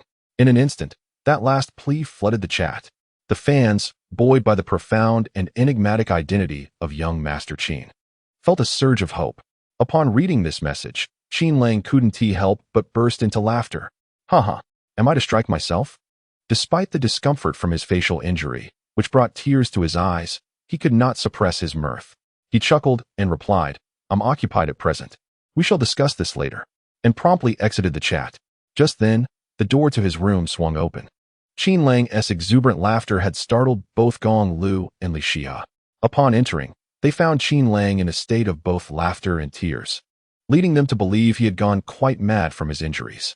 Gong Liu, with a heart heavy with concern, seated herself beside Qin Lang's bed, anxiously inquiring, Brother, what troubles you? Please do not frighten your sister. Li Shihe took a place on the other side of the bed, her voice tinged with sorrow as she lamented. You should not have participated in the contest. Look at the state you are in. After recounting the events leading to his current condition, Qin Lang's explanations eventually assuaged the worries of his two sisters. Li Shihe rolled her eyes in exasperation, exclaiming, You rascal, you nearly scared me to death. Refrain from causing chaos in the fan group. Should you tarnish my reputation, I shall hold you accountable. Qin Lang nodded repeatedly, assuring her of his good intentions, though secretly contemplating the potential advantages of his third sister's numerous fans in the future. Concerned for Qin Lang's well-being, the two sisters suggested they remain in his room that night to tend to him. Naturally, Qin Lang was reluctant, feeling quite bashful as a young man of pristine character. Eventually, after much urging from him, the sisters reluctantly returned to their own chambers. The following morning, Qin Lang rose early and practiced the Thunderbolt Fist outside the villa. He discovered that his skills had greatly improved after yesterday's encounter. He then proceeded to practice the second move of the mountain-shaking fist, the Rising Dragon Fist. To Qin Lang, the Rising Dragon Fist felt exceptionally impressive. The final blow of this technique involved an upward swing, reminiscent of a move from a video game. However, he pondered who would stand still to be struck beneath the chin, rendering the move somewhat impractical. After completing his routine, he returned to the villa and checked his reflection in the bathroom mirror, noticing that his facial injuries were healing rapidly. Aside from a few swollen areas and minor bruising, he appeared much improved compared to the previous day. Subsequently, after breakfast, everyone dispersed to attend to their respective tasks. Qin Lang's primary objective for the day was to visit the Rinshan group and familiarize himself with the company, as he was now its largest proprietor. Following this, the group went their separate ways. Qin Lang drove his Bugatti out of Cloud City, heading towards the Rinshan group, unaware that at the very moment he appeared at the entrance, he had drawn the attention of several onlookers. These individuals comprised three distinct groups. One was comprised of subordinates from Li Dabiao of the Southern District, who had been surveilling Qin Lang for some time. Upon spotting his Bugatti the previous day, they had hastily pursued him, only to be left far behind as Qin Lang accelerated effortlessly. As he made his appearance once again, several motorcycles sped forth to intercept him. Meanwhile, another group, clad in training attire, feigned practice in the square opposite Cloud City, maintaining a vigilant watch over the unfolding situation at the entrance. The agility of these individuals suggests they are a group of martial artists. Upon the arrival of Qin Lang driving a Bugatti, all the martial artists ceased their training, straining to ascertain whether the person in the Bugatti was indeed Qin Lang. Eventually, a stern-faced man among them waved his hand, prompting several off-road vehicles to mobilize, trailing Qin Lang from a distance. In the rear seats of these vehicles lay an assortment of weapons. The final contingent consisted of a group of burly men clad in black. Leading them was a Fei, a subordinate of Chun Long, the eldest brother of the Qin family. Upon spotting Qin Lang in the Bugatti, a Fei signaled, and several sports cars immediately followed suit. Unbeknownst to Qin Lang, three waves of individuals with ulterior motives were tailing him. He merely relished the splendid weather and the bright sunshine, deeming it an ideal day for an outing. In high spirits, he abruptly pressed the accelerator. Virum! The engine roared to life, surging rapidly towards the Rinshan group. Minutes later, among the three waves of pursuers following Qin Lang, only a few sports cars remained in pursuit, while the motorcycles and off-road vehicles had long since fallen behind. Chapter 58. Liangping. Half an hour later, the Rinshan group came into view. Parking his car, Qin Lang approached the building. It was his first day as a boss, and to be candid, he felt a twinge of anxiety. Yet, the thought that this vast enterprise belonged to him invigorated his spirit. Who would have thought that fresh out of graduation, he could possess his own company? Just a week prior, such a notion would have seemed utterly fantastical. With a spirited gait, Qin Lang approached the entrance of the Rinshan group, ready to step inside. Suddenly, a booming voice pierced his thoughts. "Hey, what do you think you're doing? You look shifty. Are you trying to sneak in? Here to peddle advertisements, or perhaps to steal something?" Turning to the source of the voice, Qin Lang saw a rotund man in a security uniform striding towards him with an air of arrogance. Qin Lang glanced at his attire, far from shabby. This was a new outfit gifted by his sister, donned for the first time today. Moreover, it was custom-tailored at the finest boutique in Binhai, devoid of any logos, fitting comfortably and elegantly. With a gentle smile, Qin Lang replied, "What seems to be the issue? I have matters to attend to inside." As a first-time leader, he endeavored to appear amiable, recognizing that these individuals were essential to his success. "Matters? What kind of matters could you possibly have? Just scram."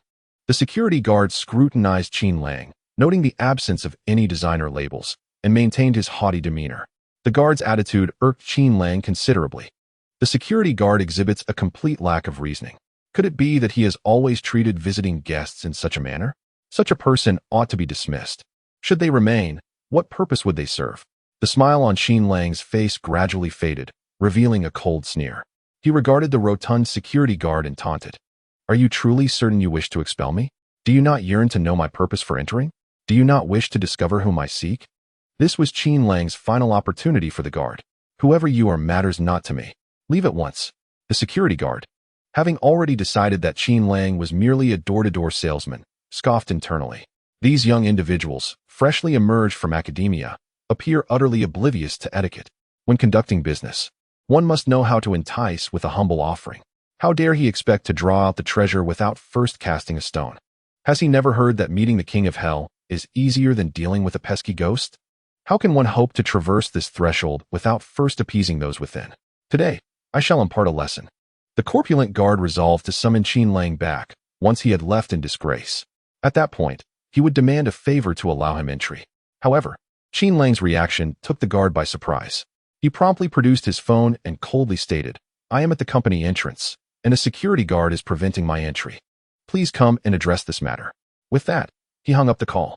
The guard, taken aback by Qin Lang's unexpected approach, felt a sudden pang of anxiety. Could it be that this youth is acquainted with someone within the corporation? Instantly, the guard's demeanor shifted, and he donned a forced smile. "Young man, might you be a friend of one of the executives?" His inquiry was laden with significance. If Qin Lang's response indicated that the individual he had just called was not a leader, then the matter could be dismissed easily. Conversely, if that person were indeed a corporate executive, he would offer an apology, and the issue would likely resolve itself. After all, his own uncle was the head of the security department. Who would dare disregard his uncle's reputation? Upon hearing the guard's insinuation, Qin Lang discerned his intent and retorted with a cold smile. "You will find out when he arrives." With an air of indifference, he did not even glance at the rotund guard. This infuriated the security guard. "You, a mere child, could not possibly know any influential leaders. How dare you presume upon me?" The guard's smile slowly dissipated, replaced by his own mocking grin. "I shall see for myself who arrives. I am eager to discover the stature of the individual whose presence grants you such audacity." With that, the hefty guard positioned himself beside Qin Lang, eyeing him suspiciously. Simultaneously, he sent a voice message to his uncle. "Uncle, there is a commotion at the entrance. You must come quickly to assess the situation." Qin Lang cast a sidelong glance at the guard, realizing the truth. Ah, so he has connections above. No wonder he is so brazen. Not long after, a tall, slender man with gold-rimmed glasses, exuding an aura of refinement, entered the field of vision of the two individuals. He swiftly approached Qin Lang and respectfully greeted, "Young Master Qin, you have arrived." Qin Lang nodded slightly, remaining silent. This man was Liang Ping, the current general manager of the Rinshan Group, and a capable aide to Gong Liu. To assist Qin Lang in his endeavors, Gong Liu had intentionally dispatched him for support. Upon observing Qin Lang's expression, Liang Ping's gaze shifted, and he quickly grasped the situation. He turned to the corpulent security guard and coldly inquired, "You did not allow young Master Qin to enter? I recall there are no regulations prohibiting external personnel from entering the company." The overweight guard scrutinized Liang Ping, having no recollection of him, dismissing him as merely an ordinary employee. "Young master? Nonsense," he scoffed, assuming they were merely a group of sycophants.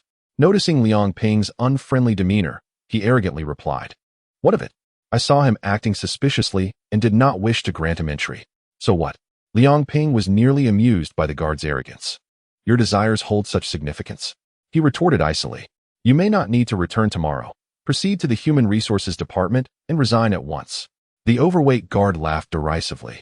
"And who do you think you are? You believe you can dictate my resignation?"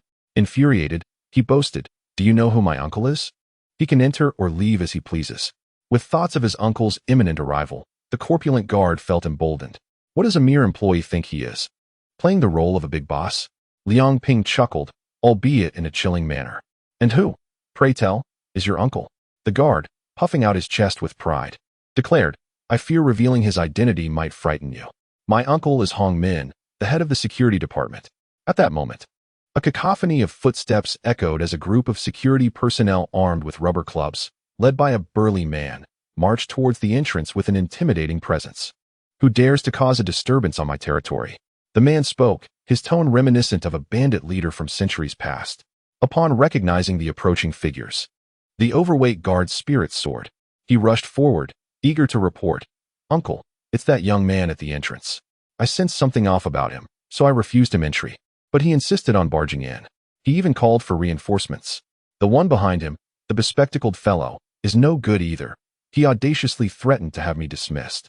How dare he not assess his own worth? General Manager." The burly man froze upon seeing Liang Ping. A sharp slap followed as he glared fiercely at the overweight guard. "Fool, that is the newly appointed General Manager Liang." "What? General Manager?" The corpulent guard was left utterly flabbergasted. Chapter 59. Dismissed as well. The corpulent security guard never anticipated that his encounter with the newly appointed general manager would unfold in such a manner. Just moments before, he had berated him. The mere recollection of his tone and demeanor filled the overweight guard with a desire to strike himself. It was all over. His face contorted in despair, he felt tears unshed. Lacking education and skills, securing employment was a formidable challenge for him. Rinshan Group, a prominent conglomerate, held stringent standards for its security personnel. Were it not for his uncle Hong Min's clandestine machinations, he would not have even qualified for a position at Rinshan Group. Observing the regretful expression of the corpulent guard, Liang Ping offered a cold smile. He addressed the head of the security department, Hong Min, with a sarcastic remark. Your nephew wields quite the influence, doesn't he? His authority is as fragile as wild grass, yet he brandishes it like a steel spear. The Rinshan Group is too modest to accommodate such a deity. By tomorrow, I wish to see him gone. With that, Liang Ping turned and approached Qin Lang, intending to invite him to join Rinshan Group, when suddenly, Hong Min's voice pierced the air. General Manager Liang, isn't this punishment a bit excessive? Hong Min's expression was grim. If he could not protect his own nephew, how could he expect to command respect and maintain his authority in the future? Moreover, Hong Min was inherently rebellious, known for his fiery temperament and fierce loyalty. Safeguarding his own was fundamental to his existence. Upon hearing this, Liang Ping paused and slowly turned back, his face devoid of emotion as he regarded Hong Min. Please, continue, he said coolly. Hong Min clenched his jaw and responded in a low voice. A trivial matter, General Manager Liang. Is it necessary to make such a fuss? Moreover, you have only just assumed your position. Dismissing this one and that one right out of the gate seems rather inappropriate. The entire group is watching your every move. Perhaps you should focus on managing the company and enhancing its performance. I shall handle the security department's matters. As a veteran of Rinshan Group, having served there for several years, Hong Min was accustomed to a different approach. In the past, such minor incidents would not have garnered the attention of Qin Chang. Now, with the new general manager making waves, Hong Min could hardly contain his indignation. Thus, his words brimmed with veiled threats, conveying a clear message. You are new here. Don't overstep your bounds. If you wish to continue in your role as general manager, then do so decorously. Everyone in the group is watching you, and should you insist on dismissing personnel, you will bear the consequences. Liang Ping, recognized as a capable aide to Gong Liu, was undeniably astute. He replied matter-of-factly, Are you threatening me? He understood that Hong Min aimed to consolidate support from others within the group to intimidate him. However, he was not swayed by such tactics. Hong Min coolly retorted, It is not a threat, merely a matter of addressing the situation. He was acutely aware that this confrontation was imperative to win, a clash between the new team and the established one. Expel him as well. A cold voice resonated, instantly capturing the attention of everyone present. All turned to the source, beholding a strikingly handsome visage. The speaker was none other than Qin Lang. With a frigid gaze fixed upon Hong Min, Qin Lang declared, You may leave. How audacious it was for a mere head of security to bicker with the general manager. What audacity fueled his bravado? Liang, if you wish to resign, then depart. The indignation within Hong Min surged upon hearing the words of this youthful individual in his 20s, who dared to threaten his dismissal. Who do you think you are? Do you comprehend the gravity of this occasion? What gives you the right to speak? He retorted, his anger palpable. You haven't even matured yet you presume to issue orders here. Get lost. Hong Min's fury was unmistakable. How blind and ignorant could one be? Were it not for his current struggle against Liang Ping, he would have relished the opportunity to teach this boy a lesson. Upon hearing Hong Min's retort, Liang Ping's countenance shifted. This was the beloved younger brother of President Gong. Fresh out of university and already bestowed with a company of this magnitude. Who else could be so generous? Moreover, he had heard that this company was merely a trifle, a means to familiarize Qin Shao with management. Greater gifts were yet to come from President Gong. This was not only a boon for Qin Shao, but also an avenue for his own advancement. Liang Ping snapped, Hong Min, if you lack the ability to converse, then kindly silence yourself. You, of all people, have the least right to speak here. Qin Shao is the newly appointed chairman of Rinshan Group. Dismissing you, a mere head of security, is but a word away. Since Qin Shao has commanded your expulsion, you and your nephew may vacate together. The realization struck Hong Min like a thunderbolt. The boy who had yet to fully mature was the new chairman. In an instant, his mind faltered. How could this youth ascend to the chairmanship? Wasn't he the chairman supposed to be Gong Liu of Lanyu Group? What was happening here? Dumbfounded, Hong Min stared at Qin Lang, his thoughts a chaotic tangle, rendered speechless by the revelation. Beside him, the corpulent security guard crumpled to the ground in sheer terror. He had assumed that his uncle's intervention would resolve the matter, only to discover that this bespectacled gentleman was the group's newly appointed general manager. However, even more astonishing was the fact that this young man, whom he had always scorned, was the chairman of the group. The chairman, a figure perched high above, where the air was thin. To bring about his downfall would be as effortless as squashing an ant.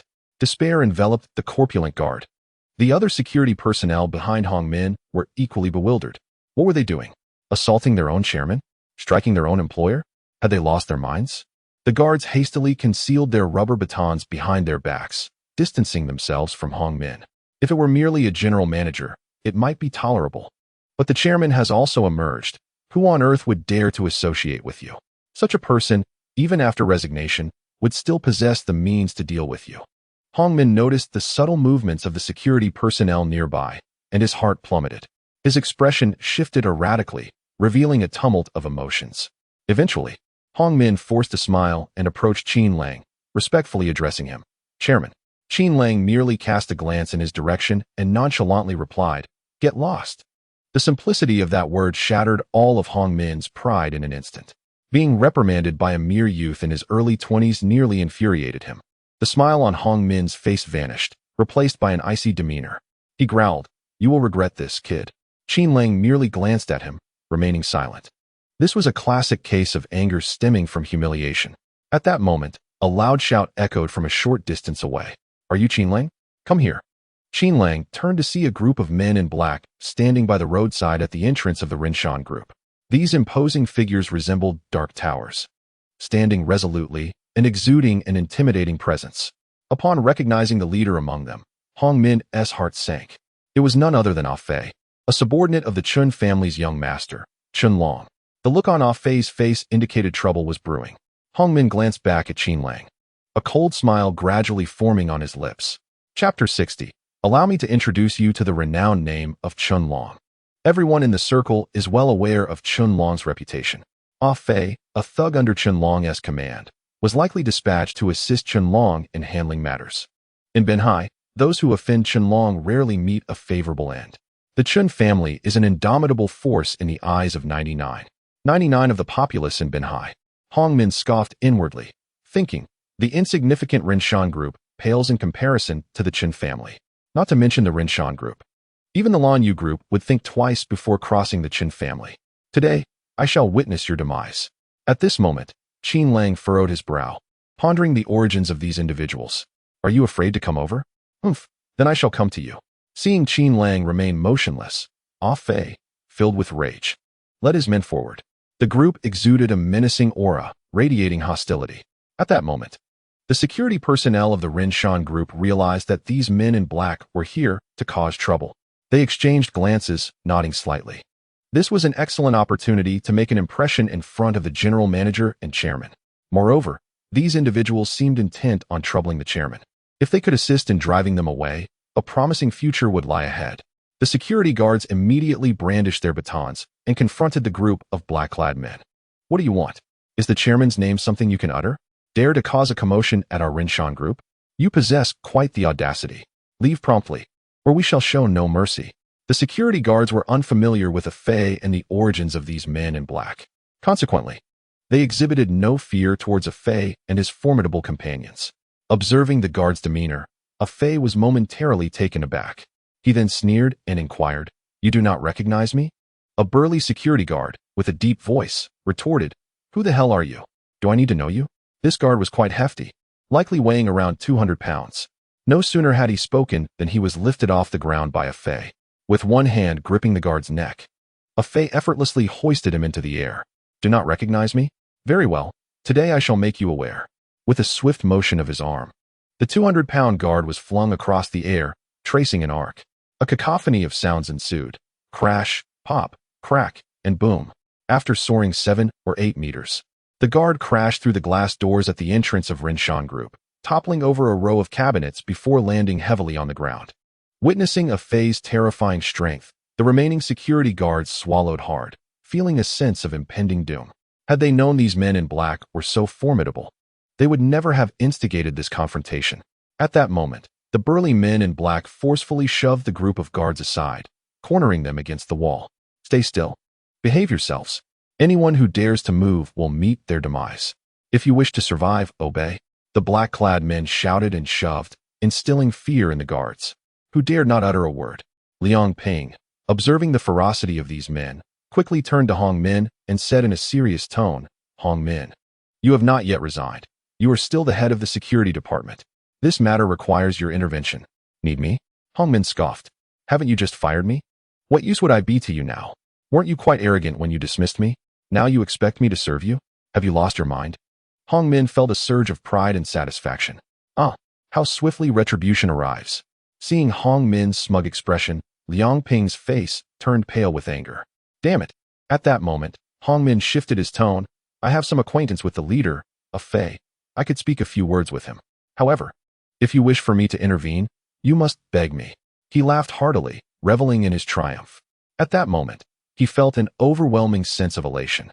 Upon contemplating the imminent prospect of the once lofty general manager and chairman humbling themselves to plead with him, a wave of exhilaration washed over Hong Min, akin to the effects of an ethereal elixir. He glanced at Qin Lang with a sense of triumph, eager to witness the dismay etched upon Qin Lang's visage. However, his anticipation was met with disappointment. Qin Lang remained inscrutable, devoid of any semblance of panic. At that moment, Qin Lang's mind was abuzz with inquiries. How formidable were these cloaked adversaries? Ding. The leader, a Fei, possesses the strength of a high-ranking 8th-tier warrior, accompanied by 3 9th-tier fighters and 6 entry-level warriors. Upon hearing this, Qin Lang felt a surge of reassurance. Yet, he sought further confirmation. Can I triumph over a Fei? A Fei's talent pales in comparison to that of Wang Hu. The host can effortlessly subdue him. Exhaling in relief, Qin Lang felt a newfound confidence. Sensing Hong Min's gaze upon him, he turned to offer a chilling smile. "Just you? What are you exactly?" With that, Qin Lang strode purposefully towards a Fei. His words struck Hong Min like a thunderclap. Watching Qin Lang's retreating figure, Hong Min's smile faltered, replaced by a surge of rage that filled his chest. "Damn it, you insolent brat. I shall see how you meet your end today. Offending Qianlong means no one can save you." Meanwhile, Liang Ping closely trailed behind Qin Lang, earnestly imploring him, "Young Master Qin, please don't approach them. They appear quite menacing. What if something were to happen to you? I will call President Gong at once to intervene." Qin Lang smiled gently, patting Liang Ping on the shoulder, and replied, "Do not trouble my sister. She is already swamped with work. Rest assured, I have it all under control." Approaching a Fei, Qin Lang stood before him, exuding an air of indifference. He inquired coolly, "You seek me?" A Fei smirked. "Who else would I seek?" Qin Lang returned the smirk with a frigid smile. "Did you know me before?" A Fei scoffed. "I do not know you." At that moment, a sly grin crept across Qin Lang's face as he bellowed, "Very well. Today I shall ensure you become acquainted with me." This phrase mirrored a Fei's earlier taunt directed at the burly security guard, now returned with a twist.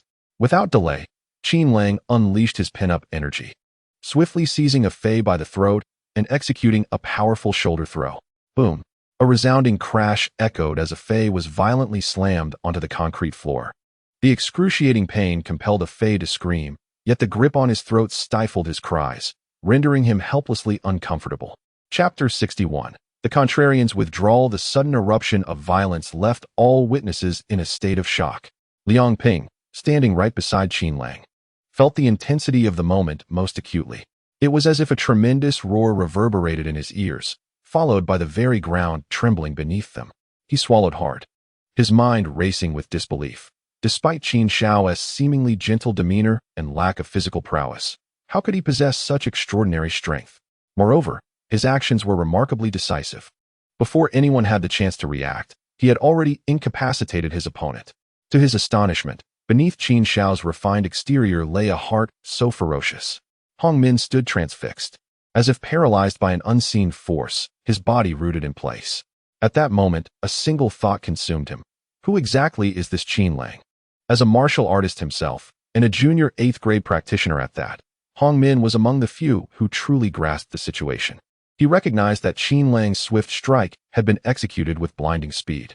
He understood all too well that had he been the target, he would have been unable to evade such a clawing attack at such close range. This strike undoubtedly employed a specific martial technique. Moreover, the immense force Qin Lang unleashed during that shoulder throw left a Fei with no time to struggle. How could such power manifest in a youth? Could it be that he hails from an ancient martial arts lineage? Or perhaps he is a disciple of a formidable master traversing the mortal realm? In that moment, Dread enveloped Hong Min. He silently thanked his stars that he had refrained from acting rashly during their earlier confrontation. Otherwise, he would surely have met a grim fate. As for the corpulent security guard, upon learning Qin Lang's identity as the chairman of the Rinshan group, he was immediately paralyzed with fear. Witnessing Qin Lang's ferocity only intensified his trepidation, causing him to tremble uncontrollably. Unbeknownst to him, his trousers had become significantly damp. "Kid, let our boss go. Do you know who we are? If you wish to avoid calamity, release him at once. Otherwise, your entire family shall suffer," they threatened. "If anything happens to our boss, there won't be a single safe haven for you in the entirety of Huagua." The black-clad brutes observed a Fei being thrown down like a lifeless dog, and fear gripped them. They were acutely aware of a Fei's capabilities, and the realization that even their leader had been subdued so effortlessly left them quaking. While they shouted fiercely, their feet inched backward, seeking an escape. In that tense moment, their only asset was their powerful connections. Who would dare challenge the esteemed Chen family of Binhai? They anticipated that Qin Lang would hesitate, inquiring about their affiliations. However, Qin Lang paid them no mind. With a forceful grip, he hurled a Fei once again behind him. Boom! Another resounding crash reverberated, sending shivers down the spines of the black-clad men. Meanwhile, a Fei writhed in pain, every inch of his body protesting, his bones near dislocated. At that moment, a sense of satisfaction finally surged within Qin Lang. Inexplicably, trouble had come knocking at my door, as if I were a mere plaything. Without imparting a lesson, these scoundrels would never comprehend the indomitable nature of iron. Qin Lang recalled his father's admonition: to show mercy to one's adversaries is to be cruel to oneself. He gazed at the groaning Ah Fei sprawled on the ground and murmured, regrettably, "You are my enemy." With that, he unleashed a powerful kick, sending Ah Fei hurtling away. The impact was thunderous as Ah Fei's robust form crashed against the wall where the security personnel leaned, before tumbling heavily to the floor. After executing this, Qin Lang turned slowly to face the remaining group of burly men clad in black. "Weren't you here to deal with me? Come, show me your capabilities." His tone was casual, his demeanor composed. With the defeat of an 8th-tier master, Qin Lang felt a profound sense of assurance. The remaining 9th-tier warriors and entry-level fighters were hardly a challenge. As the strongest 9th-tier warrior of his time, he could proudly declare, below 8th tier, all are but ants. The black-clad men exchanged glances, their expressions hardened, as if resolved to press on. They rushed to the vehicles parked by the roadside, retrieving an array of weapons, daggers, swords, iron rods, baseball bats, and more. Qin Lang's heart raced at this sight. What the hell? Why bring out the weapons? I expected a fair brawl. Simultaneously, he frantically questioned in his mind, damn it, is there an invincible martial art that can shield me from harm? Hurry up and provide me with a set. Ding. There's no need for alarm. Host, with your strength, you can easily overpower them. Believe in yourself, you can do it. Keep pushing. With that, the voice fell silent. Qin Lang thought, what is this nonsense? I'm supposed to be calm. Why would I even call for you? Curse you. Frustration surged as he realized that the entity had abandoned him at a critical moment. Ding. Please be mindful of your words and actions. As he continued to vent his exasperation internally, the entity made a brief reappearance to issue a warning. Blast it. I'm paying attention to you. Qin Lang seethed inwardly. But the entity vanished once more. With no other option, he steeled himself for the confrontation.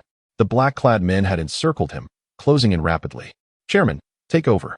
Suddenly, a booming voice captured the attention of all present.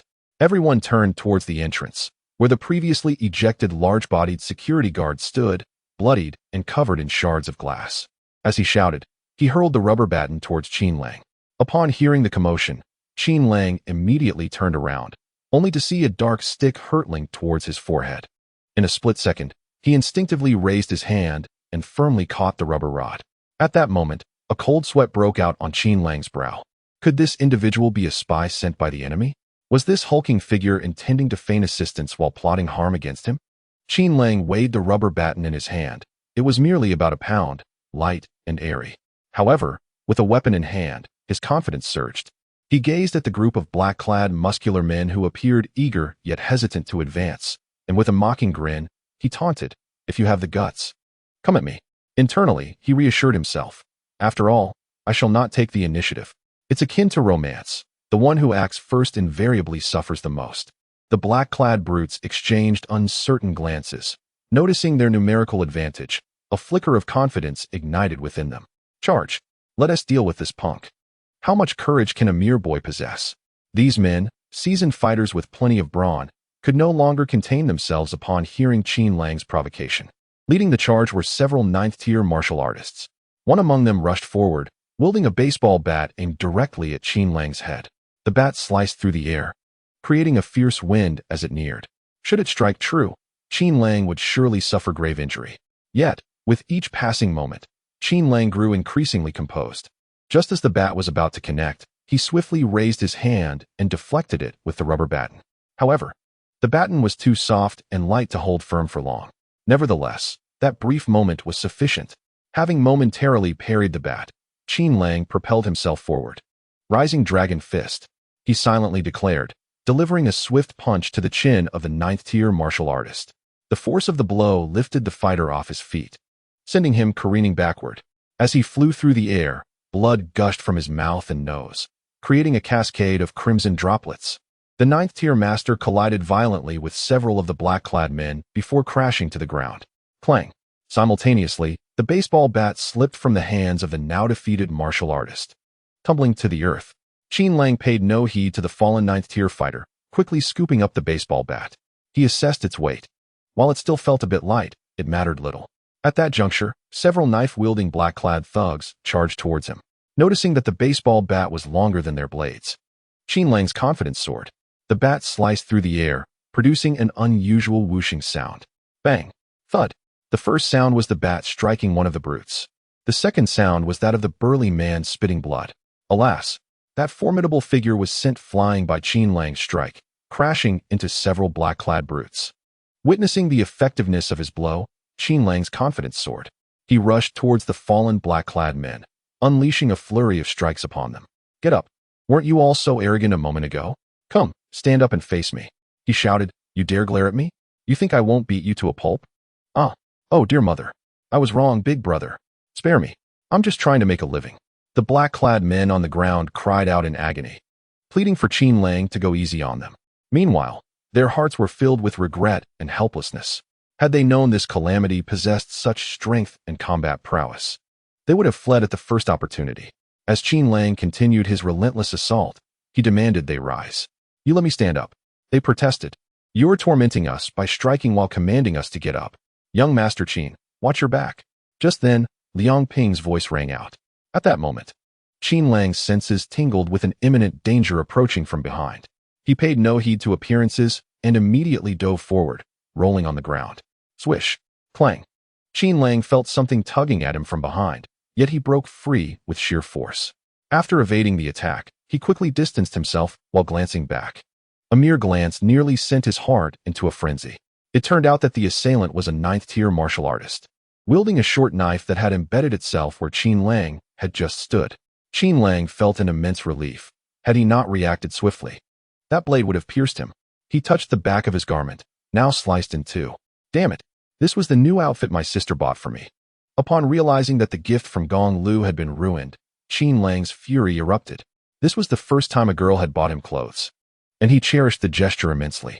When he had driven to Rinshan Group, he had even adjusted his posture to prevent the outfit from becoming misshapen. Now, this reckless fool had dared to tear it with a knife. In this moment of rage, Qin Lang was unaware that his eyes had begun to redden slightly. A faint, eerie crimson glow flickered in his gaze, so subtle that it was nearly imperceptible to the naked eye. To an observer, it would appear as though the redness in his eyes was merely a result of his anger. With eyes aflame, Qin Lang charged fiercely towards the ninth-tier warrior wielding a blade. At this moment, he felt no fear. The weapons in the hands of the black-clad warriors were utterly disregarded. Before he even reached the ninth-tier warrior, he swung his baseball bat with conviction. Whoosh! As he approached, he raised the bat high and struck down with ferocity. The ninth-tier warrior attempted to evade, but Qin Lang's speed exceeded his own by more than double. Bang! The warrior spat blood and was sent hurtling backward. At that moment, all the power within Qin Lang erupted, propelling him to the limits of his speed. He pursued the ninth-tier warrior, still airborne. Rising Dragon Fist, he bellowed, a surge of warmth coursing through his arms as he unleashed the Rising Dragon Fist. Thud! The ninth-tier warrior was forcibly redirected, soaring straight toward the heavens. Just then, Qin Lang heard footsteps behind him. Instantly, he pivoted, unleashing a sweeping kick. "Back off!" he roared, sending the person behind him flying. It was none other than a Fei, who had previously been thrown around mercilessly. A Fei had intended to launch a sneak attack on Qin Lang, unaware of his incredible reflexes. Crash! A Fei slammed once more into the wall before collapsing to the ground. Subsequently, the rampaging Qin Lang unleashed a flurry of punches, reducing several burly men in black to cries of despair, pleading for mercy. Those who dared to raise their voices too loudly found themselves on the receiving end of further punishment. Eventually, this group of black-clad brutes was thoroughly subdued, writhing in agony on the ground. Amidst their suffering, a singular thought resonated in their minds. Who the hell ruined his clothes? This was no mere clothing damage. It was as if his very meridians had been forcefully unblocked. Meanwhile, Liang Ping observed the furious Qin Lang, drenched in cold sweat. A singular thought consumed him. From now on, regardless of who it may be, never provoke young Master Qin's attire. Chapter 63. The Security Bureau. Seeing all the black-clad warriors sprawled on the ground, Qin Lang's fury began to wane. "Damn it! If I don't unleash my power, do you really think I am a sickly cat?" Qin Lang slowly turned around, casting a glance at the security personnel. At that moment, the guards huddled in the corner, trembling in fear. Upon meeting Qin Lang's gaze, a wave of panic swept over them. Surely, the chairman wouldn't hold us accountable later for not intervening? However, Qin Lang's subsequent words offered them a modicum of reassurance. "You all come here. Throw these people out. In the future, if you encounter such troublemakers, incapacitate them immediately and dispose of them." Qin Lang pointed at the black-clad warriors on the ground, his tone laced with menace. Yes, of course. The chairman has worked hard. Please take a moment to rest. Such rough tasks are our forte. With the chairman present, it's unlikely anyone would dare to cause trouble." The security personnel hurriedly nodded in agreement. However, internally they felt somewhat resigned. Had they possessed the same strength as you, they would not have hesitated earlier. To incapacitate them, one must indeed possess the capability to do so. The security team surged forward, lifting and dragging the black-clad strongmen, swiftly tossing them to the roadside. Some security guards, seeking to vent their frustrations, discreetly delivered a few punches while lifting. Noticing that Qin Lang was absent, the black-clad men finally dared to scream in agony. Yet, upon hearing their cries, Qin Lang frowned. They still had the strength to scream that loudly. Clearly, they had not been properly subdued. He commanded loudly, "Strike them again, one by one, until they can no longer utter a sound." The black-clad men thought, "Is this truly the work of a human?" Indeed, the black-clad men wore expressions of despair, while the security personnel were filled with exhilaration. Since the chairman had spoken, what was there to fear? Following that, they unleashed a flurry of punches and kicks. The black-clad men desperately covered their mouths, attempting to suppress any sounds. At this moment, they wished for nothing more than to be free from this existence. They lamented internally, "Why provoke this calamity? From now on, we must steer clear of this menace." When Liang Ping saw that Qin Lang had finally stopped, he wiped the sweat from his brow and quickly approached him. "Young Master Qin, please go inside. I will handle the remaining matters." Qin Lang, feeling a pang of regret, removed his torn clothing. His heart raced. His new outfit was ruined, and his elder sisters would undoubtedly suspect he had been fighting again. They had treated him so well. He must not give them further cause for worry. With this thought, he slightly turned his head. "Liang Ping, do not mention this to my sisters. It would upset them. Also, please engage the best tailor to mend this garment. The interior may be altered, but the exterior must show no signs of repair." Liang Ping was taken aback. Such a significant matter was to be kept from President Gong? However, upon reflection, he realized that his current allegiance was to young Master Qin, with whom he intended to forge a future partnership. Liang Ping solemnly assured him, "Rest assured, young Master Qin, I will keep this matter confidential. And do not worry about the inconvenience. I will arrange for the garment to be mended precisely as you request." Liang Ping's politeness left Qin Lang somewhat unsettled. Is this the sensation of being a chairman? Quite refreshing. Subsequently, the two entered the Rinshan group. As they stepped through the door, Qin Lang felt a twinge of anxiety. Inside the grand hall of Rinshan group, dozens of executives lined the sides, all smiling warmly at Qin Lang. They had witnessed the entire spectacle of Qin Lang's brutal confrontation with the black-clad strongmen from the Group S building. They have always been curious about what the new chairman looks like and what kind of person he is. Over the past few days, they have speculated among themselves numerous times. To their surprise, the new chairman turns out to be a handsome and exceptionally skilled young talent. As soon as Qin Lang stepped into the hall, thunderous applause erupted. Though he felt a surge of anxiety within, he maintained a facade of calmness on his face. He awkwardly waved his hand and greeted, "Hello, everyone."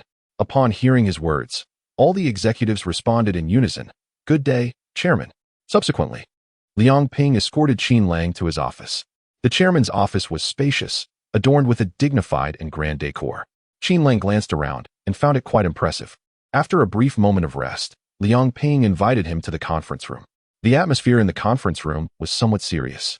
This was the first high-level meeting between the new and old teams, which would determine the future direction of the group. Liang Ping had brought Qin Lang in primarily to lend his support. Seated in the main position, Qin Lang felt an overwhelming sense of nervousness. Yet he managed to wear a subtle smile, exuding an air of intrigue. The entire meeting was presided over by Liang Ping, with Qin Lang merely required to nod at appropriate moments to express his endorsement of Liang Ping's views. During the meeting, Liang Ping reorganized the new and old teams and finalized the new development direction for the group. Previously, Rinshan Group primarily focused on demolition and subsequent construction. However, due to a series of issues arising from demolition, the group had suffered a poor reputation, hindering its business growth. Now, Liang Ping had established a new direction for Rinshan Group, property development, and the agency of major properties. Property development was the core business of Rinshan Group, while property agency was a newly determined focus by Liang Ping. The initial capital investment for property agency is relatively modest, making this business transformation comparatively gentle and suitable for the current Rinshan Group. Throughout the meeting, the phrases Qin Lang uttered most frequently were, "What Liang Ping said makes sense. I think it's feasible. This proposal is quite good." The meeting lasted an entire morning. At noon, Qin Lang was comfortably lounging in the boss's chair, basking in the sunlight. Suddenly, Liang Ping rushed into Qin Lang's office, looking rather distressed, as if something significant had occurred. "Young Master Qin, the people from the Security Bureau are looking for you," he exclaimed. "The front desk let it slip about your location. They didn't mention why they were seeking you, but they headed straight upstairs. Do you want to hide?" Concerned about potential trouble, Liang Ping hurriedly came to forewarn him. Qin Lang, puzzled, asked, "The Security Bureau? What do they want with me?" He questioned himself, as he had not committed any wrongdoing. What could they want? Of course, they seek you for a reason. At that moment, a male voice echoed from outside the door. Shortly thereafter, several personnel from the Security Bureau strode in. As soon as they entered, they encircled Qin Lang, preventing any possibility of escape. Qin Lang frowned slightly and inquired, "What business do you have with me?" At that moment, the leading officer spoke in a grave tone, "You have been reported for assaulting others indiscriminately. Please accompany us." No sooner had he finished speaking than the other security personnel closed in on Qin Lang. Chapter 64. Arrested on what grounds? You must have a valid reason to detain someone. Liang Ping interjected. Mr. Qin is the chairman of our Rinshan Group, and he has an important meeting to preside over today. If the operations of Rinshan Group are compromised, who will bear the responsibility? Seeing the security personnel's insistence on taking Qin Lang away without further explanation, Liang Ping could no longer contain his indignation. The leading officer abruptly turned around and scolded. "Do not cause a ruckus here. Do we require your guidance in our duties?" After speaking, he glanced at the other officers and commanded, "Take him away." In a state of urgency, Liang Ping attempted to intervene. At that moment, Qin Lang, who had remained silent, calmly remarked, "Liang Ping, do not be impulsive. There is no harm in my accompanying them. I would like to ascertain who it was that reported me." Qin Lang had never harmed anyone. Rather, it was others who had sought trouble with him. He suspected that the individuals who reported him were the burly men in black from earlier that morning. Otherwise, the Security Bureau would not have acted so swiftly today. Upon witnessing Qin Lang's willingness to cooperate, the leading officer secretly exhaled in relief. He had heard of Qin Lang's formidable combat prowess, having single-handedly defeated nearly 10 martial artists. Such strength at a young age was indeed astonishing. Unfortunately, he had incurred the ire of the Qin family. Once Qin Lang was taken away, Liang Ping could no longer remain seated. He picked up his phone and dialed a number. "Hello, Liang Ping, what is the matter?" A woman's voice came through the line. If Qin Lang had been present, he would have recognized it immediately. Ms. Gong, there is a serious issue. Mr. Qin has been taken away by the Security Bureau, Liang Ping reported anxiously. What? Gong Liu's voice rose sharply. What is happening? Please clarify the situation. A hint of panic seeped into her tone, and her words became hurried. Liang Ping, not daring to delay, quickly explained. While Mr. Qin was resting, several personnel from the Security Bureau arrived. They claimed that he has been reported for indiscriminate assault, and he was taken away just moments ago. Liang Ping felt a wave of apprehension. His primary responsibility at Rinshan Group was to look after Qin Lang, followed by guiding him in familiarizing himself with the company's management. Yet, on his very first day at Rinshan Group, so much had transpired, culminating in his detention by the Security Bureau. He feared that his standing in Gong Liu's eyes had plummeted drastically. He had braced himself for criticism from Gong Liu. However, the words of Gong Liu caused the tension in his heart to ease slightly. All right, I understand. With that, Gong Liu abruptly hung up the phone. Within a tea house, Chen Long, the eldest son of the Chen family, was enjoying tea with a young man. Chen Long raised his teacup and inquired with a smile, Zheng. This matter should pose no issues, right? The young man, Zheng, lifted his teacup and replied with a relaxed smile, whatever Chen has commanded. Even if it means traversing mountains of daggers or seas of flames, I shall see it through. Rest assured, that brat has already been taken away. Once in the Safety Bureau, you can ensure he suffers any torment you desire. Upon hearing this, Chen Long downed his tea in one gulp, seething. My underlings are utterly useless. They can't even handle a fresh graduate and have returned battered. Just thinking about it makes my blood boil. However, one must consider the master when dealing with dogs. My subordinates were beaten to such a state, it reflects poorly on me. Not only did that brat snatch away my intended girl, but he also dared to strike my men. Today, he shall pay a heavy price, no matter what. Chen Long was furious.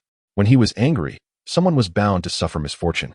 The incidents involving Li Shi and his men being brutally beaten by Qin Lang left him feeling particularly humiliated. He had never experienced such indignity in Binhai. If he did not make Qin Lang pay, he would feel a knot in his chest, unable to even eat. Zheng smiled lightly and remarked, to dare offend Chun in Binhai, that brat is quite audacious. He is merely a background-less youth with some martial skills. There is no need for Chun to dirty his hands. I shall take care of it for you. How many hands and legs does Chun wish for him to lose? Zheng had already investigated Qin Lang and discovered that he lacked any notable background. Thus, Zheng did not regard Qin Lang as a threat at all. Upon hearing Zheng's words, Chen Long's eyes brightened. With someone willing to assist him for free, he certainly would not refuse. A sinister expression crossed Chen Long's face. 2 hands, 3 legs. Zheng was taken aback for a moment, then burst into hearty laughter. All right, I shall ensure he loses both hands and 3 legs. Chen Long also laughed heartily, raising his teacup, exclaiming, to tea. They spoke of incapacitating a person with such ease, as if they were discussing the extermination of an insignificant insect. In a small room, after Qin Lang was brought in, the Safety Bureau personnel departed. After waiting for over 10 minutes, a man with a sinister smile entered. This man was none other than Zheng, who had been drinking tea with Chen Long not long ago. Behind Zheng followed several burly men. Upon seeing Zheng's smile, Qin Lang sensed that something was amiss. He immediately stood up and demanded, "Who are you?" Meanwhile, a surge of heat coursed through his arm, primed to unleash a devastating blow. Zheng Xiao let out a cold chuckle and gestured, causing several burly men to encircle Qin Lang. With a sneer, he declared, "You need not concern yourself with who we are. Merely understand that you shall soon become a useless wretch." As Qin Lang noticed the imposing figures closing in, he swiftly inquired within his mind, "Gang Jing, what is the strength of these individuals?" No sooner had he spoken than a mechanical voice resonated in his thoughts. Ding. These individuals are all 9th-tier martial artists. The host can easily crush them. With a sigh of relief, Qin Lang felt reassured. A mere handful of 9th-tier martial artists believed they could conspire against him? Were they still asleep? His confidence surged as he gazed at Zheng Xiao, returning the cold smile. "You lured me here to face off against a few 9th-tier martial artists? Useless? It seems you have forgotten your place. With just one hand, I could incapacitate you all." He slightly raised his chin, exuding self-assurance. Zheng Xiao, initially taken aback by Qin Lang's demeanor, soon erupted into a raucous laughter. "Ha! No wonder you could provoke Qin Xiao's ire. You are indeed amusing." However, his smile gradually turned sinister. From behind him, Zheng Xiao produced an object, and in an instant, The confidence on Qin Lang's face evaporated. Cold sweat trickled down Qin Lang's back as he recognized the weapon, a gun. Gazing at the gaping barrel, unease gnawed at him. How had they resorted to firearms? What chance did he stand unarmed? Gang Jing, did you not assert that I could effortlessly overpower them? What is this predicament? Ding. The host inquired about their strength. They are indeed 9th-tier martial artists. With the host's own 9th-tier prowess, they can be easily dispatched. Upon hearing Gangjing's response, Qin Lang found himself at a loss for words. This obstinate Gang Jing was truly a source of misfortune. Had it merely indicated that these individuals were armed, he would have readily conceded, sparing himself the brash words he had just uttered. Now, his prior bravado had incensed them.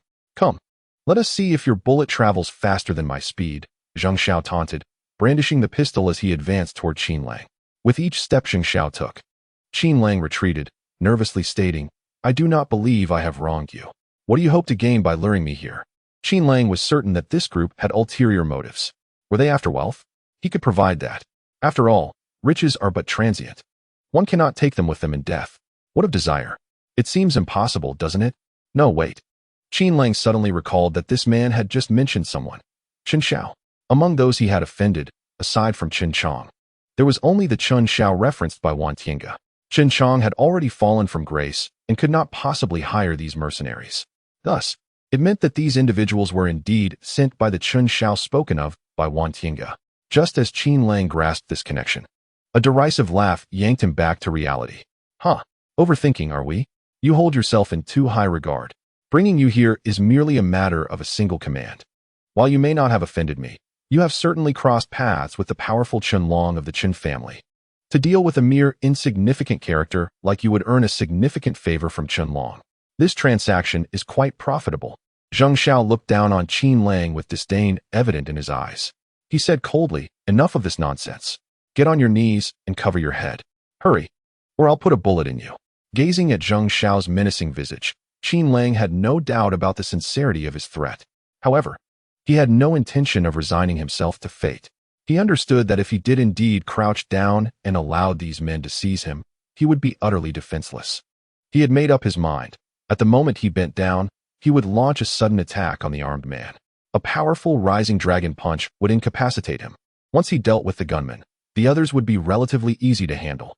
Just as Qin Lang prepared for his desperate counterattack, a series of furious shouts erupted from outside the room. What the hell are you doing? If I don't break your legs today, you can call me father. Following this voice, a flurry of footsteps approached the door. Qin Lang stole a glance and noticed that upon hearing that voice, Zheng Xiao's hand holding the gun began to tremble. Seizing the opportunity, he kicked out. Ah! A cry of pain escaped Zheng Xiao's lips. The gun clattered to the floor. At the entrance, a formidable middle-aged man appeared. Behind him, the security personnel who had brought Qin Lang here bowed their heads, their faces etched with fear. And behind these security personnel, Gong Liu and Wang Hu, along with a host of bodyguards, had all arrived. The middle-aged man, maintaining a stern expression, picked up the handgun and stowed it away. The once arrogant Zheng Xiao, upon seeing this middle-aged man, instantly resembled a mouse confronted by a cat. His face filled with terror. Dad, Zheng Xiao whispered, then nervously lowered his head. This imposing middle-aged man was none other than Zheng Xiao's father, Zheng Yuqing. His status was that of the third-in-command of the security bureau. With a cold expression, Zheng Yuqing approached Zheng Xiao and delivered 3 resounding slaps across his face. You foolish idiot. How could I have a son like you? Fool. After delivering 3 resounding slaps, Zheng Yuqing forcefully kicked Zheng Xiao to the ground, following up with a relentless barrage of kicks. Dad, I was wrong. Dad, I understand my mistake. Please stop hitting me. Dad, if you kick me again, my bones will truly break. Just moments ago, the arrogant Zheng Xiao now lay rolling on the ground, tears streaming down his face.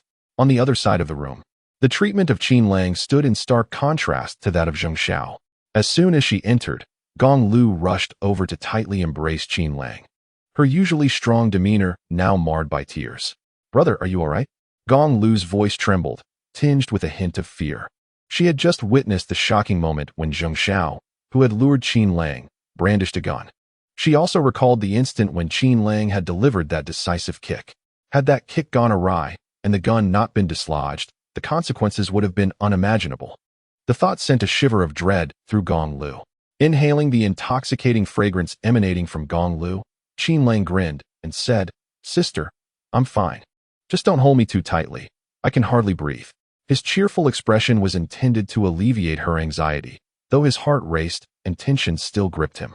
Once Gong Liu's worries began to ease, she released Qin Lang and circled around him, meticulously checking for any injuries. Meanwhile, Wang Hu and others rushed in, quickly subduing the burly men who had accompanied Zheng Xiao. At last, the scene settled into a semblance of calm. Zheng Yuqing approached Gong Liu with a look of sincere apology. "Ms. Gong, I am truly sorry. This incident is a result of my lax discipline. Rest assured, I will impose severe penalties on all those involved." Zheng Yuqing spoke with earnestness, but Gong Liu remained unmoved. With a stern expression, she replied, "The personnel from the Security Bureau barging into Rinshan Group to apprehend individuals is not merely a matter of lax discipline. Furthermore, it is utterly absurd that the Security Bureau would heed your son's commands. And how could your precious son manage to get his hands on your service weapon? That is even more perplexing." Gong Liu's barrage of questions left Zheng Yuqing with a throbbing headache. Indeed, these issues were internal matters within the Security Bureau. His immediate reaction of violently chastising his son was primarily to placate Gong Liu and the others, hoping to preserve his unworthy son. However, he had not anticipated that Gong Liu would be dissatisfied with his actions. Chapter 66. A wounded heart acknowledging his shortcomings, Zheng Yuqing gritted his teeth and conceded, "I will thoroughly investigate all these matters. I assure you, Ms. Gong, that I will ensure justice is served." Gong Liu coldly shook her head. "You do not need to seek justice for me. What you need to do is provide justice for my brother." Gong Liu gazed at Zheng Xiao, who lay on the ground, harboring a deep-seated resentment. Zheng Yuqing looked at the coldly smiling Gong Liu, feeling a sense of helplessness. Gong Liu, the wealthiest individual in Binhai, held a significant position within the city. Not only would a mere third-in-command of the Security Bureau treat Gong Liu with utmost respect, but even the city's highest officials would do so. Zheng Yuqing turned his attention to Qin Lang, inquiring with genuine concern, "Young brother, are you injured?" His tone softened, exuding warmth and kindness. Alas, Qin Lang had already seen through his attempts at persuasion. Qin Lang nodded earnestly, "I am injured." Zheng Yuqing felt an overwhelming urge to draw his gun and shoot Qin Lang. This insolent brat. How could his sister have checked him multiple times without discovering anything? Gritting his teeth, Zheng Yuqing maintained his amiable smile. "Is that so? Where are you hurt? I shall have someone take you to the hospital immediately." While he appeared to care for Qin Lang, he was, in reality, pressuring him to admit there was no injury. After all, whether one was injured or not would be revealed through a hospital examination. Such matters could not be feigned. At that moment, Qin Lang raised his hand to point at his heart. "I am hurt here." The onlookers stared at Qin Lang in confusion, uncertain of his meaning. Gong Liu, however, was thrown into a state of disarray. Seeing Qin Lang gesture towards his heart, she panicked and swiftly tore open his shirt, not even pausing to unbutton it. The suddenness of her action startled Qin Lang, who stared at her in bewilderment, pondering, "I haven't finished my sentence yet. What is she doing tearing my clothes?" At that instant, Gong Liu noticed that there were no wounds on Qin Lang's chest. Qin Lang weakly queried, "Sister, why are you tearing my shirt?" "I meant to say that I trusted the Security Bureau, yet they deceived me, leaving my heart hurt." Heart hurt. So that was his meaning. Casting a glance at Qin Lang's well-defined abs, Gong Liu shifted her gaze away. Her brother had quite a commendable physique. Then, she playfully glared at Qin Lang. "Could you not express yourself more clearly? You cause me unnecessary worry." Qin Lang scratched his head, unsure of how to respond. At that moment, Zheng Yuqing spoke up. "Rest assured, young brother, I will ensure that these accomplices are duly punished. You will be satisfied with the outcome." Zheng Yuqing was eager to resolve this matter swiftly to prevent any escalation.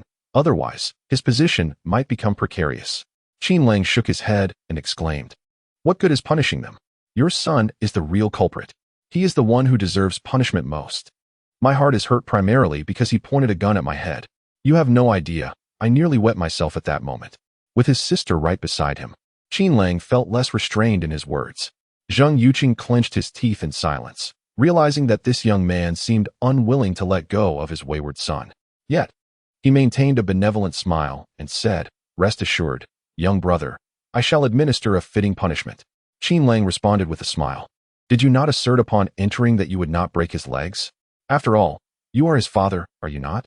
His legs appear to be in perfect condition, and it seems your promise has yet to be fulfilled." Perhaps this is what one calls paternal affection. Since you cannot bear to act against your son, allow me to take on the task. Qin Lang had circled around with the sole purpose of seeking vengeance against Zheng Xiao. Hearing Qin Lang's words, the prostrate Zheng Xiao felt a surge of panic. He turned to Zheng Yuqing and cried out, "Father, I still wish to keep my legs intact. Do not let him harm me." Zheng Yuqing, his face darkened, said nothing and turned away, refusing to look at Zheng Xiao. He swiftly weighed his options in his mind and ultimately chose to abandon his son. This unworthy offspring had disappointed him on numerous occasions. Upon observing Zheng Yuqing's reaction, Qin Lang understood immediately. He surged forward, racing to stand before Zheng Xiao. As Qin Lang approached, Zheng Xiao howled, "No, don't come any closer. Get away." Yet, how could Qin Lang heed his pleas? Standing before Zheng Xiao, he lifted his foot and brought it down with fierce intent. This kick was delivered with full force, channeling all his pent-up fury. Crack! The sound of bones fracturing was followed by Zheng Xiao's anguished screams. Only then did Qin Lang feel a sense of relief wash over him. "Damn it! If you dare deceive me, be prepared to face the consequences." Afterward, Gong Liu engaged in negotiations with Zheng Yuqing before leading her entourage out of the small room. As soon as they exited the safety bureau, Gong Liu spoke in a low voice. "Wang Hu, take some men to deliver a message to the Qin family, stating that Gong Liu seeks retribution." Understood. Wang Hu nodded and departed with several companions. Curious, Qin Lang looked at Gong Liu and inquired, "Sister, how did you know that the Qin family was the mastermind behind this?" Gong Liu replied softly, "The individuals who brought you to the safety bureau have already confessed. Now it makes sense." Qin Lang followed Gong Liu as she drove her Koenigsegg directly toward the Lanyue group. Along the way, he asked, "Sister, why did Qin send people to deal with me? Moreover, after the failure of his henchmen this morning, he orchestrated yet another attack at noon. Is he fixated on me?" Qin Lang felt a twinge of frustration. This Qin was akin to a rabid dog, inexplicably seeking to bite, and upon failing, was determined to strike again. Gong Liu gently shook her head and reassured him, "I will uncover the truth behind this matter." Approximately an hour after their return to the Lanyue group, Wang Hu arrived back. Wang Hu's expression was grim as he spoke. "Upon my arrival at the Qin family estate, it was the second master, Qin Feihu, who greeted me. After I relayed the events of today, he audaciously remarked, 'Since that brat is unscathed, what further justice do you seek?'" Upon hearing Wang Hu's words, Qin Lang felt an overwhelming urge to deliver a few punches to Qin Feihu. Unscathed? What happens when injuries do occur? Qin Lang turned to Gong Liu and inquired, "Sister, is the Qin family truly this arrogant?" Gong Liu pondered briefly before responding. "The Qin family is the most ostentatious among the four prominent families of Binhai. They perceive themselves as the foremost clan, believing they can act with impunity within Binhai. If they are this arrogant, then I shall teach them a lesson." Chapter 67. Those not to be provoked. Upon hearing Gong Liu's words, Qin Lang felt a tightening in his chest. Surely, his sister did not intend to confront the Qin family head-on? Even the Bai family possessed third-tier masters, with the capability to eliminate second-tier experts. Thus, it was certain that the Qin family had formidable individuals as well. In contrast, the Lanyue group seemed to only boast Wang Hu as a fifth-tier master. If a confrontation were to ensue, his sister would undoubtedly be at a disadvantage. Qin Lang hastily advised, "Sister, you don't mean to lead a charge against the Qin family, do you? They possess numerous skilled fighters, and we would surely suffer losses. It would be wiser to operate from the shadows and orchestrate a scheme against them." Qin Lang harbored a desire for vengeance against the Qin family as well, yet their current strength was insufficient. His father often said, "When one lacks power, it is prudent to act submissively." A sigh escaped Qin Lang's lips at the thought of his father. Although his father often appeared frivolous and unreliable, his words occasionally held a kernel of wisdom. He wondered where his father was wandering off to now. While others relied on their fathers, he found himself relying on his sister. At that moment, Gong Liu smiled gently. With a graceful gesture, she raised her slender finger and playfully tapped Qin Lang's forehead. "Silly brother, my expertise lies not in brawling. The Qin family harbors numerous clandestine enterprises. They believe others are oblivious, but I am fully informed. I have traced the flow of funds from those enterprises, all directed towards several groups directly controlled by the Qin family. Dealing with them will be quite manageable." Upon hearing this, Wang Hu regarded Qin Lang with a knowing smile, his eyes glimmering with intrigue. It seemed Qin Lang remained unaware of the formidable commercial strategies wielded by Gong Liu. to ascend as the wealthiest individual in Binhai. Gong Liu's prowess did not stem from martial conflict, but rather her exceptional acumen in business. This was something her commercial rivals were acutely aware of. Feeling a bit sheepish, Qin Lang realized the truth of the matter. Just then, a knock resounded at the door. "Come in." Mo Rushue entered, and upon surveying the scene in the office, she appeared slightly taken aback. There lay Qin Lang comfortably reclined in Gong Liu's executive chair, a magazine in hand. Gong Liu reclined partially on the boss's desk, holding a tablet in her hand, seemingly searching for information. Wang Hu, the chief bodyguard of the Lanyue group, stood respectfully by the window, awaiting orders. Observing this scene, Mo Rushue cast a peculiar glance at Qin Lang, as if to suggest that anyone unaware of the situation might assume he was the true owner of the Lanyue group. Upon noticing Mo Rushue's arrival, Qin Lang quickly rose to greet her, exclaiming, "Sister Rushue is here. Please, take a seat." He gestured towards the sofa in the office, as if he were the master of the space. Mo Rushue discreetly rolled her eyes at Qin Lang, choosing to ignore him thereafter. She turned to Gong Liu, asking earnestly, "You called me over in such haste. Is there something amiss?" Gong Liu nodded, responding, "I sent you the information on several companies. Please review it later. These firms are all under the Chun family's umbrella. I noticed they have recently been negotiating partnerships with several companies we control. Please, go and sever all trade relations with the Chun family's enterprises. The group will assist in finding more suitable partners for them." Gong Liu proceeded to relay numerous matters to Mo Rushue, leaving Qin Lang utterly bewildered. Was it really this complicated? It seemed like a strategic maneuver. After Mo Rushue departed, Gong Liu smiled and remarked, "Brother, my dear friend is quite splendid, isn't she? Not only is she beautiful, but she also possesses exceptional professional skills. What do you think? Are you interested in her?" Hearing this, Qin Lang's expression darkened. Did he really appear that desperate? Mistaking his demeanor, Gong Liu waved her hand dismissively, assuring him, "Rest assured. Sister has several other friends. Surely one will catch your fancy. Moreover, I will contact the HR department shortly. You can assume the role of a recruitment officer at any time. We are not short on funds. Supporting a few young ladies would be a breeze." Gong Liu mused inwardly, recognizing that her brother had yet to fully emerge from the shadows of his past heartbreak. They say that the best way to move on from a previous relationship is to embark on a new romance. Indeed, it was necessary to find him a new girlfriend. Qin Lang could only smile bitterly. He had jokingly suggested 100 beauties to complete his task, never anticipating that his sister would take him seriously. In an ancient and dignified hall, a robust man was savoring his tea leisurely, while Chun Long, the eldest son of the Chun family, stood obediently before him. This man was Chun Feihu, the second elder of the Chun family. "Uncle, this is the situation," Chun Long explained earnestly. "I cannot be blamed for this. It was he who provoked me first. That scoundrel not only stole the woman I had my eye on, but also hospitalized all my subordinates. How could I possibly endure such an affront? I couldn't understand why that man was so arrogant." It turned out that he was Gong Liu's brother. Chun Long had never heard of her having a sibling before. When he just learned of young Master Zhang's failed operation, he remained entirely unfazed. Failure is merely failure. It does not affect me in the least. With that, Chun Feihu set down his teacup, interrupting Chun Long. "I have already quelled this matter. Zheng Yuqing will not trouble you, and Wang Hu from the Lanyue group has been sent away. The club I provided you is not merely for your leisure. It is intended for business endeavors. Should a similar situation arise again, I shall not intervene. You must resolve it yourself." Chun Long chuckled. "Uncle, you say this every time, and I am quite weary of it." Just as Chun Feihu was about to respond, a loud shout echoed through the hall. "Second master, something is amiss." Following this, a flurry of hurried footsteps approached. Soon, a man rushed into the hall. Upon hearing the shout, Chun Feihu's brow furrowed. "What do you mean by something is amiss?" "I am perfectly well." With a frown, Chun Feihu spoke in a deep voice. "What is the cause of this commotion? What sort of behavior is this?"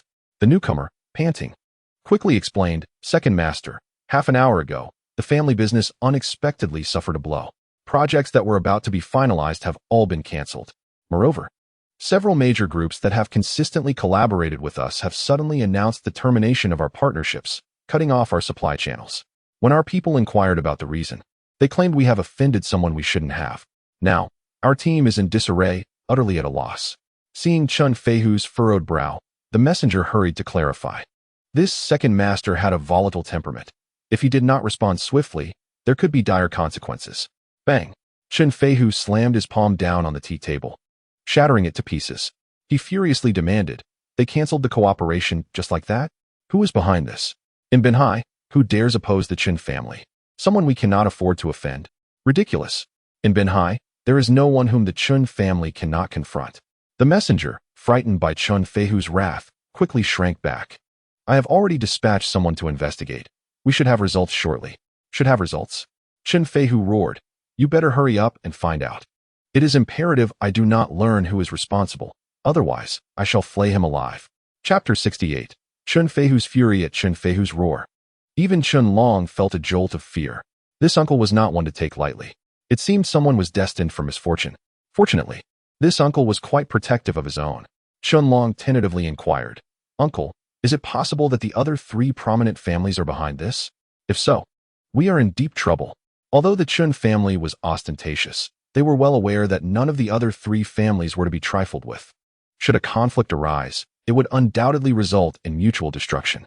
Chen Feihu shook his head. "Impossible. While the other 3 families may not be on good terms with us, they would not dare to strike us so heavily. As a family hailing from the coastal region, they could not possibly leave themselves without an escape route." At this juncture, Chen Feihu felt a deep-seated resentment. The adversary had directly targeted the assets under the Chen family's command, effectively severing their financial lifeline. To deprive someone of their wealth is akin to striking at the very roots of their existence. The vast Chen family required an enormous amount of capital to sustain its operations. If this situation persisted for a week, the Chen family would truly be unable to endure. At that moment, Chen Feihu let out a cold smile. Even if the other 3 great families were covertly involved, our Chen family remains undaunted. Allow me to share something with you, but refrain from publicizing it. Upon hearing his uncle's mysterious tone, Chen Long became intrigued. His curiosity piqued. He inquired, "Uncle, what is it? Could it be that grandfather has emerged from seclusion?" Chen Feihu paused slightly. "Your intuition is surprisingly accurate. Not only has your grandfather emerged from seclusion, but he has also achieved a breakthrough. Presently, in the entirety of the coastal region, there are scarcely a handful who can match your grandfather's prowess." Chen Feihu exuded a sense of pride, his face radiating with unshakable confidence. Upon receiving this news, Chen Long stood frozen in place. After several seconds, he gradually regained his composure. "Do you mean to say that grandfather has reached the level of a second-tier master? Does this imply that our Chen family's strength has ascended further? After 5 years of seclusion, grandfather has finally broken through." Chen Long's expression was one of exhilaration, his voice trembling with excitement. It was no surprise that Chen Long was overwhelmed. A second-tier master. That individual is among the most formidable in the coastal region. With a population of several million in the city and hundreds of thousands of martial artists, there are only a few second-tier masters, including the head of the Huawo War Department's coastal branch. Among the 4 great families of the coastal region, only the elderly patriarch of the Bai family, who is teetering on the brink of death, is known to be a second-tier master. While there may be others in the shadows, they are exceedingly rare. Chen Feihu laughed heartily. "Look at your modest aspirations. The days of our Chen family's rise are just around the corner. Moreover, your father's position may also be elevated due to your grandfather's newfound status as a second-tier master. The mere coastal city can no longer accommodate our Chen family's ambitions. If we seize this opportunity, the Chen family could leap to the provincial capital. At that point, it will be the renaissance of our Chen family." Chen Feihu gazed into the distant sky, a sense of grandeur swelling within him. It seemed as though the realm of the coastal region could no longer contain the formidable dragon that is the Chen family. Chen Feihu's words ignited a fire within Chen Long. He had not anticipated that their family had ascended to such heights. He realized he had been overly low-key. Henceforth, he must adopt a more assertive stance. With such a formidable family backing him, who would dare to provoke them? Chen Long, brimming with enthusiasm, exclaimed, "Uncle, where is grandfather now? I must go see him." His anticipation was palpable. A second-tier master. In the past, such matters were merely figments of imagination. Chen Feihu shook his head, resolutely denying Chen Long's request. "No, your grandfather is currently stabilizing his realm. You must not disturb him. When the time is right, he will naturally emerge." Chen Long felt a twinge of disappointment, but quickly reassured himself. He would see his grandfather eventually. With his grandfather's support, the entire coastal city would be at his command. He lifted the teapot and eagerly poured tea for Chen Feihu, exclaiming, Second uncle, enjoy your tea. After the Chen family's rise, Chen Feihu, who held the reins of the family's power, was akin to a deity of wealth for him. By pleasing this deity, his pocket money would surely increase. Chen Feihu raised his teacup, leisurely savoring a sip, finding the tea richer and more fragrant than ever before. Just then, hurried footsteps echoed from outside the door. The messenger who had brought news earlier reappeared. Second master, we discovered the truth. All suspicions point to the Lanyue group. There is a 90% chance it is the work of Gong Liu. Upon delivering his report, the man cautiously stepped back, aware that Chen Feihu was about to erupt. Indeed, at the mention of the Lanyue group and Gong Liu, Chen Feihu's expression darkened. With a resounding crash, he hurled his teacup to the ground. Tea and shards scattering across the floor.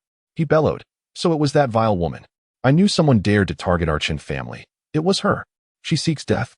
Relay my orders. Gather the family warriors immediately. We shall confront Gong Liu." Chen Feihu's face was ashen, his desire to storm the Lanyue group palpable. Yes, the messenger responded promptly before hastily retreating, fearing the wrath of Chen Feihu might turn upon him. At that moment, Chen Long timidly began to speak, "Second uncle." This matter, but was abruptly silenced by Chen Feihu's harsh interruption. "Do not speak. The root of this is undoubtedly your scheming against her brother. Damn it. She is not missing limbs. What is she so agitated about? Ultimately, it is because she does not fear the Chen family. Today, I shall ensure she regrets her actions for the rest of her life." Before long, a flurry of footsteps resounded as the Chen family's warriors gathered swiftly outside the hall. Meanwhile, at the Lanyue group, Gong Liu received alarming news. It was reported that the Chen family had investigated the subsidiaries of the Lanyue group and likely deduced that the recent events were orchestrated by them. Gong Liu turned to Wang Hu, her voice low and commanding, "Gather all the bodyguards from the various districts and subsidiaries and bring them to the headquarters." A cold smile graced her lips. "Today, I shall see what commotion the Chen family can stir up." Wang Hu nodded and exited the office, though his expression bore a hint of concern. After all, the other party is one of the four great families of the coastal city, the Chen family. Qin Lang abruptly sprang from his executive chair, astonished. "Elder sister, are we really about to engage in a fight?" Gong Liu nodded. "Chen Feihu is not known for his temper. He will undoubtedly come to the headquarters to cause trouble." From the moment Gong Liu decided to confront the Chen family, she had already prepared herself for the impending complications. Chapter 69. The mute granny observing the composed Gong Liu, Qin Lang felt a surge of gratitude. If not for him, his elder sister would not have to contend with the Chen family. The Chen family likely possessed experts of the third rank. How would his sister manage? After contemplating briefly, Qin Lang tentatively suggested, "Elder sister, perhaps we should escape with our people? The Chen family surely has formidable experts that even brother who cannot handle. It would be wise to leave while we still can. A gentleman's revenge is best served after 10 years. Qin Lang believed that confronting them directly was not a prudent choice. Upon hearing his words, Gong Liu smiled sweetly. "Brother, we could run. But how could such a vast enterprise as the Lanyue group simply flee?" She reassured him, "Do not worry. I have everything under control." At that moment, the office door swung open, and a silver-haired elderly woman entered, carrying a broom and dustpan, seemingly there to clean. Curiously, Qin Lang asked, "Elder sister, have you perhaps invited some mysterious expert? Could she be akin to the sweeping monks from martial arts novels? This grandmother certainly exudes an aura of mastery." Qin Lang posed the question half in jest, but to his surprise, Gong Liu fixed him with a peculiar gaze. She scrutinized him for several seconds, causing a chill to run down his spine. Qin Lang touched his cheek, still handsome and unchanged, and softly inquired, "Elder sister, what is the matter?" Instead of answering, Gong Liu asked in a strange tone, "How did you know?" At that moment, her mind was in turmoil, while Qin Lang was baffled. "What do you mean? How did I know?" Suddenly, a realization struck him. He had remarked on the elderly woman's impressive demeanor. He turned sharply to look at the broom-wielding woman, who was smiling kindly at him, her expression gentle. Good heavens! He quickly approached Gong Liu, discreetly gesturing towards the elderly woman. "Elder sister, could it be that this grandmother is indeed a formidable expert?" He marveled inwardly at the uncanny coincidence. It seemed almost surreal. Gong Liu nodded earnestly in response, then gracefully approached the elderly woman. "Granny, you've arrived." Gong Liu appeared as a young girl before this elderly woman, entirely different from her demeanor around Qin Lang. The elderly woman smiled and nodded, remaining silent. Granny? Qin Lang, astonished, stepped behind Gong Liu and respectfully greeted. Good day, grandmother. The elderly woman smiled warmly at Qin Lang, her expression kind and gentle. At that moment, Gong Liu turned back, grasping Qin Lang's hand, and introduced him to the elderly woman. Granny, this is my younger brother, Qin Lang. Qin Lang slightly bowed, greeting her. Hello, Granny. He held a respectful awe for the powerful. The elderly woman continued to nod with a smile. It was only then that Qin Lang began to comprehend the situation. Granny. It seemed this lady was unable to speak. Gong Liu softly remarked, Granny, with the Chun family coming to attack, we may need your assistance. Upon hearing this, Granny subtly waved her hand. Qin Lang's heart raced at her gesture. Was that a refusal to intervene? He leaned in closer to Gong Liu and whispered, Sister, what does Granny mean? Is she opting out? If Granny declined to act, Qin Lang resolved to escape with Gong Liu. The disparity in strength between the two sides was too vast. Futile resistance would yield no results. In response, Gong Liu rolled her eyes dramatically at Qin Lang. She gently explained, Fool, Granny is saying there's no problem. Oh, is that the meaning? Qin Lang glanced at Granny and noticed her smiling at him, albeit with an odd look. How awkward. He forced a stiff smile, realizing, so that's how it is. At that moment, he pondered, what level of strength does this Granny possess? Should I consider fleeing? If her power was formidable, he would stay. If it was average, he would carry Gong Liu away. Ding. Granny's strength is rated as top-tier 3rd grade, capable of defeating the vast majority of 3rd grade experts. Top-tier 3rd grade? So strong? Excellent. Outside the Lan Yu group, over 100 bodyguards clad in black suits, sunglasses, and ties stood in formation before the building. Qin Lang followed Gong Liu downstairs and approached the bodyguards. At that moment, Wang Hu, the chief bodyguard, was addressing them. Brothers, we've trained for 1,000 days for this moment. We have received word that someone intends to disrupt our group. Everyone, stay alert and diligently guard your posts. Should a conflict arise, it is imperative to protect all the group's assets. Wang Hu's voice was rough and commanding, exuding authority. Yes, all the bodyguards shouted in unison. Subsequently, under Wang Hu's direction, they dispersed to various points around the building, securing every entrance. Observing the bodyguards, Qin Lang sighed slightly. If it were an ordinary family, these guards would suffice. Unfortunately, the Chun family, one of the 4 great families, was the one approaching. Approximately an hour later, boom, boom, boom. A series of thunderous roars echoed throughout the street. On the road, several large bulldozers led the charge, swiftly making their way towards the Lan Yu group. Behind several bulldozers, dozens of off-road vehicles closely pursued, their destination clearly the Lan Yu group. This convoy was none other than the Qin family, intent on stirring trouble for Gong Liu. As the convoy approached within a street's distance from the Lan Yu group, news reached Wang Hu. President Gong, the Qin family has arrived. They should be here in just a few minutes. A flicker of concern crossed Wang Hu's eyes. The formidable Qin family was indeed a daunting adversary. Without first-hand experience of such a powerful lineage, it was difficult to grasp the extent of their menace. Gong Liu noticed Wang Hu's tension and offered gentle reassurance. Wang Hu, try not to worry too much. Our skilled fighters will naturally step in to counter them. You only need to hold off the ordinary martial artists and prevent them from wreaking havoc on the group. Upon hearing Gong Liu's words, Wang Hu's eyes brightened. He suddenly recalled the enigmatic expert lurking behind President Gong. Could that master be concealed within the confines of the group? As they spoke, a thunderous rumble gradually filled the air. Soon, the imposing convoy came into view, swiftly surrounding the Lan Yu group. The moment the vehicles halted, the doors swung open, unleashing a battalion of fierce martial artists, exuding an air of intimidation. The leading bulldozers advanced menacingly toward the entrance of the Lan Yu group, appearing ready to dismantle it. Chapter 70. The battle begins. Once the bulldozers came to a standstill, the Chun family fighters surged forward, intent on breaching the Lan Yu group's defenses.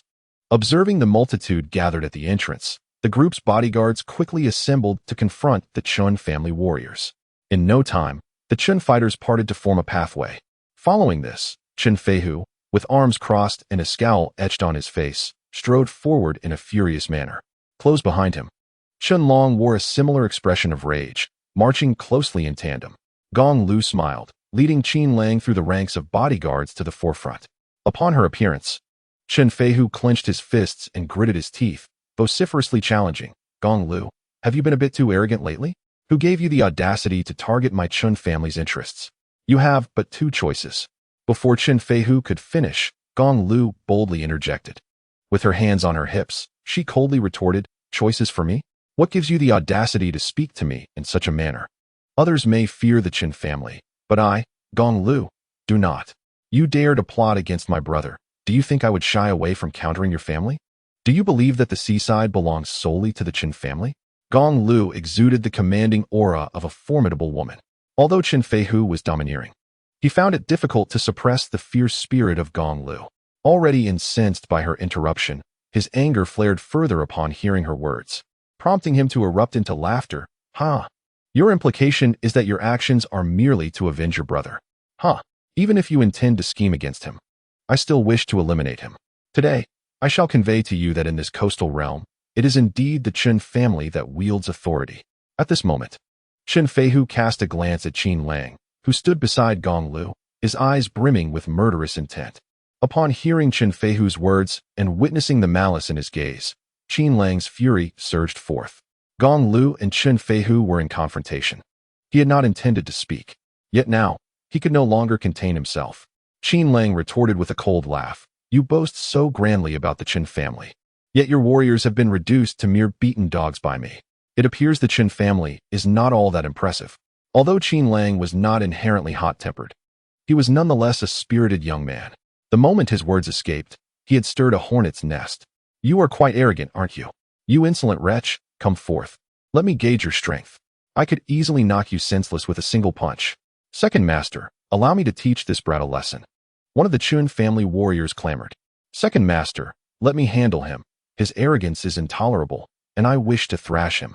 Second master, I hereby request a duel with this boy. I promise to make him wish he were dead. The warriors of the Chen family, incensed, began to curse and threaten Qin Lang. Chen Feihu, furious, commanded, send someone to deal with this little pest. He was outraged. These siblings exhibited complete disregard for the Chun family's authority. As soon as he finished speaking, a top-tier 9th-grade warrior stepped forward. High-ranking warriors seldom engage with juniors unless absolutely necessary, for such actions would tarnish their reputation. The elite 9th-grade warrior sneered at Qin Lang. Boy, you are a 9th-grade warrior, are you not? Dare you step forward and exchange a few moves with me? Rest assured, I shall leave you half a life. Upon witnessing the challenge, Qin Lang hastily inquired within, System, what is the strength of this individual? As soon as he finished, the electronic voice of the system echoed in his mind. Ding. Rest assured, host, the opponent is a top-tier 9th-grade warrior, and you can easily overpower him. Damn it, not this line again. Hearing it made Qin Lang feel slightly exasperated. He instinctively asked, does this person possess a firearm? The system responded, ding. No. Relieved, Qin Lang thought, very well. He strode forward confidently, disdainfully declaring, to deal with you, I need but one hand. As the strongest 9th-grade warrior, he could eliminate any other 9th-grade warrior with ease. The moment his words left his lips, the Chun family warriors erupted in uproar. Good heavens, this boy is insufferably arrogant. Where does his confidence stem from? He must be eliminated. The sight of his dismissive expression ignited further ire within them. What are you waiting for? Go confront him at once. The warriors of the Chun family were acutely aware of the prowess of the combatants they were sending into battle. A top-tier 9th-grade warrior could easily dominate a multitude of 9th-grade opponents. Yet, they regarded Qin Lang, with his youthful demeanor, as insignificant. However, the audacity with which this underestimated youth humiliated them was unbearable. The top-tier 9th-grade warrior facing Qin Lang was incensed, his face flushed with rage. He bellowed, I will crush you, you little brat. With that, he lunged forward, delivering a punch aimed directly at Qin Lang's heart. The force behind this strike was formidable, imbued with remarkable might, evidently harnessing some form of martial technique. At the moment his opponent attacked, Qin Lang moved as well. His speed surpassed that of his adversary, and the energy contained within his fist was even greater. Crucially, he had indeed placed one hand behind his back, a blatant mockery that deeply provoked the top-tier 9th-grade warrior's nerves. As the Chun family warriors hurled their insults, Qin Lang collided with the top-tier 9th-grade warrior. In the next instant, the jeers from the Chun family fell silent, as if a gaggle of quacking ducks had suddenly had their throats grasped. The atmosphere became eerily still. The Chun family warrior was sent reeling, blood spewing forth as he crashed to the ground, landing at Chun Feihu's feet. Instant annihilation. Witnessing the fallen warrior at his feet, Chun Feihu's expression darkened, his face a mask of fury. This useless fool. He couldn't even defeat a mere child. I refuse to believe this. With a wave of his hand, another ninth-grade warrior from the Chun family stepped forward. Boom. Another punch. Yet another warrior tumbled to the ground at Chun Feihu's feet. His countenance turned icy, as if cloaked in frost. He gestured once more. Boom. Another punch. Another warrior fell at his feet, grinding his teeth. Chun Feihu glared at those sprawled before him, internally screaming, "Useless! Useless! A bunch of useless fools!" At this moment, Chun Feihu had completely lost his patience. His gaze turned cold as he fixed his eyes on Gong Liu. "Since you refuse to make a choice, I shall make one for you. Everyone, attack together. Today, we shall dismantle the Lanyue group. If we cannot win in a duel, then we shall resort to a collective assault." The Chun family's fifth-grade warriors outnumbered those of the Lanyue group. Moreover, Chun Feihu had brought along several fourth-grade experts today. Chapter 71. Qin Lang's reaction speed among the bodyguards of the Lanyue group. Apart from Wang Hu, a fifth-grade expert, there were several other fifth-grade leaders from different divisions. As soon as Chun Feihu issued his command, the lower-tier warriors from both sides clashed with fervor. Most of the bodyguards of the Lanyue group were seasoned mercenaries with extensive combat experience. These individuals have once rolled in a sea of blood, and some have even held lives in their hands. Thus, in the initial confrontation among the low-ranked martial artists, the bodyguards of the Lanyue group held a distinct advantage. The warriors of the Chun family swiftly found themselves at a disadvantage. Observing this situation, Chun Feihu expressionlessly waved his hand. Instantly, 7 or 8 fifth-tier experts surged forth from behind him. Following their emergence, a few relaxed-looking martial artists remained stationed behind Chun Feihu. Upon seeing these individuals, Wang Hu furrowed his brow. They were likely fourth-tier warriors. However, Wang Hu had no time to ponder strategies at this moment. For the fifth-tier warriors of the Chun family were rapidly approaching the fray. Wang Hu exchanged glances with several other leaders of the Lanyue group, all gritting their teeth in silent agreement.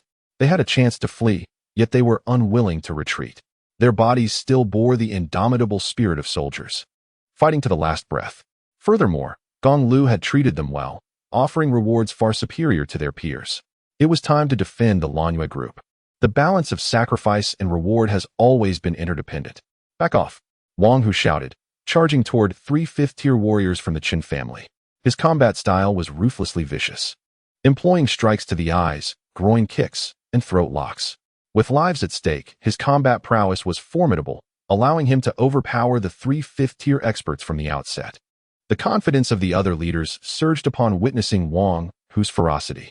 Although the Lanyue group had fewer fifth-tier experts, the situation had stabilized. At that moment, Qin Lang had retreated to Gong Liu's side. He glanced at the few martial artists behind Chun Feihu, feeling an unease settle in. He pondered, what tier are those individuals behind Chun Feihu? Ding. Among those individuals, there are 3 fourth-tier experts and 1 third-tier expert. Damn, there is also a third-tier expert? Upon hearing this, Qin Lang felt a wave of dread wash over him. If this third-tier expert detained the mute woman, those 3 fourth-tier experts would surely wreak havoc across the battlefield. He silently calculated the situation. This isn't right. Immediate withdrawal is necessary. No, this isn't right. Retreat while holding the elder sister. He glanced sideways at Gong Liu, who was intently observing the battle, and thought to himself, the elder sister stands at approximately 1.70 meters, weighing around 110 pounds. However, given her larger proportions, she should weigh about 5 pounds more than others. By this reckoning, her weight would be roughly 115 pounds. I can carry 115 pounds with one hand. It's not too burdensome. With this thought, the pressure on Qin Lang eased considerably. At that moment, Gong Liu sensed Qin Lang's gaze. She slightly turned her head, locking eyes with him. Observing the flickering gaze of Qin Lang, Gong Liu inquired curiously, "Silly boy, are you plotting something?" Startled by her words, Qin Lang snapped back to reality. He certainly could not confess that he was calculating her weight. With a smile, he replied, "It's nothing. Sister, you should prepare for a retreat." After some contemplation, Qin Lang felt it necessary to alert his sister, ensuring she was psychologically prepared to avoid any shock later on.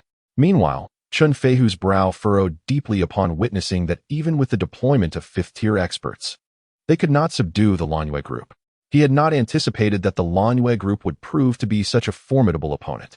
However, today he was determined to conquer this tough adversary. He gestured again, signaling the fourth-tier warriors behind him to launch their attack. Responding to his command, the three fourth-tier masters sprang into action, leaping directly into the fray where the fifth-tier experts were engaged in combat.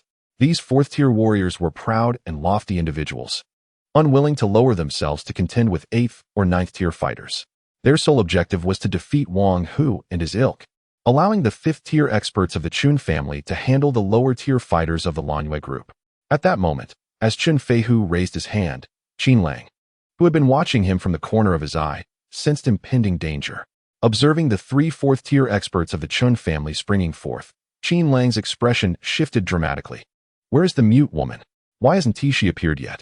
After waiting for a mere 5 seconds without her showing up, he swiftly scooped up Gong Liu and began to retreat. As Qin Lang lifted her, Gong Liu was in the midst of responding to his inquiry. Brother, what preparations? Yet before she could finish her sentence, she felt a robust arm encircle her slender waist. The rush of wind beside her ear transformed her unfinished words into a piercing scream. Instinctively, Gong Liu wrapped her arms around Qin Lang's neck, securing her upper body in place. Gazing at his tense yet handsome face, her irritation dissipated entirely. My brother is protecting me. In an instant, Gong Liu felt a wave of comfort wash over her. The sensation of being safeguarded was rather delightful.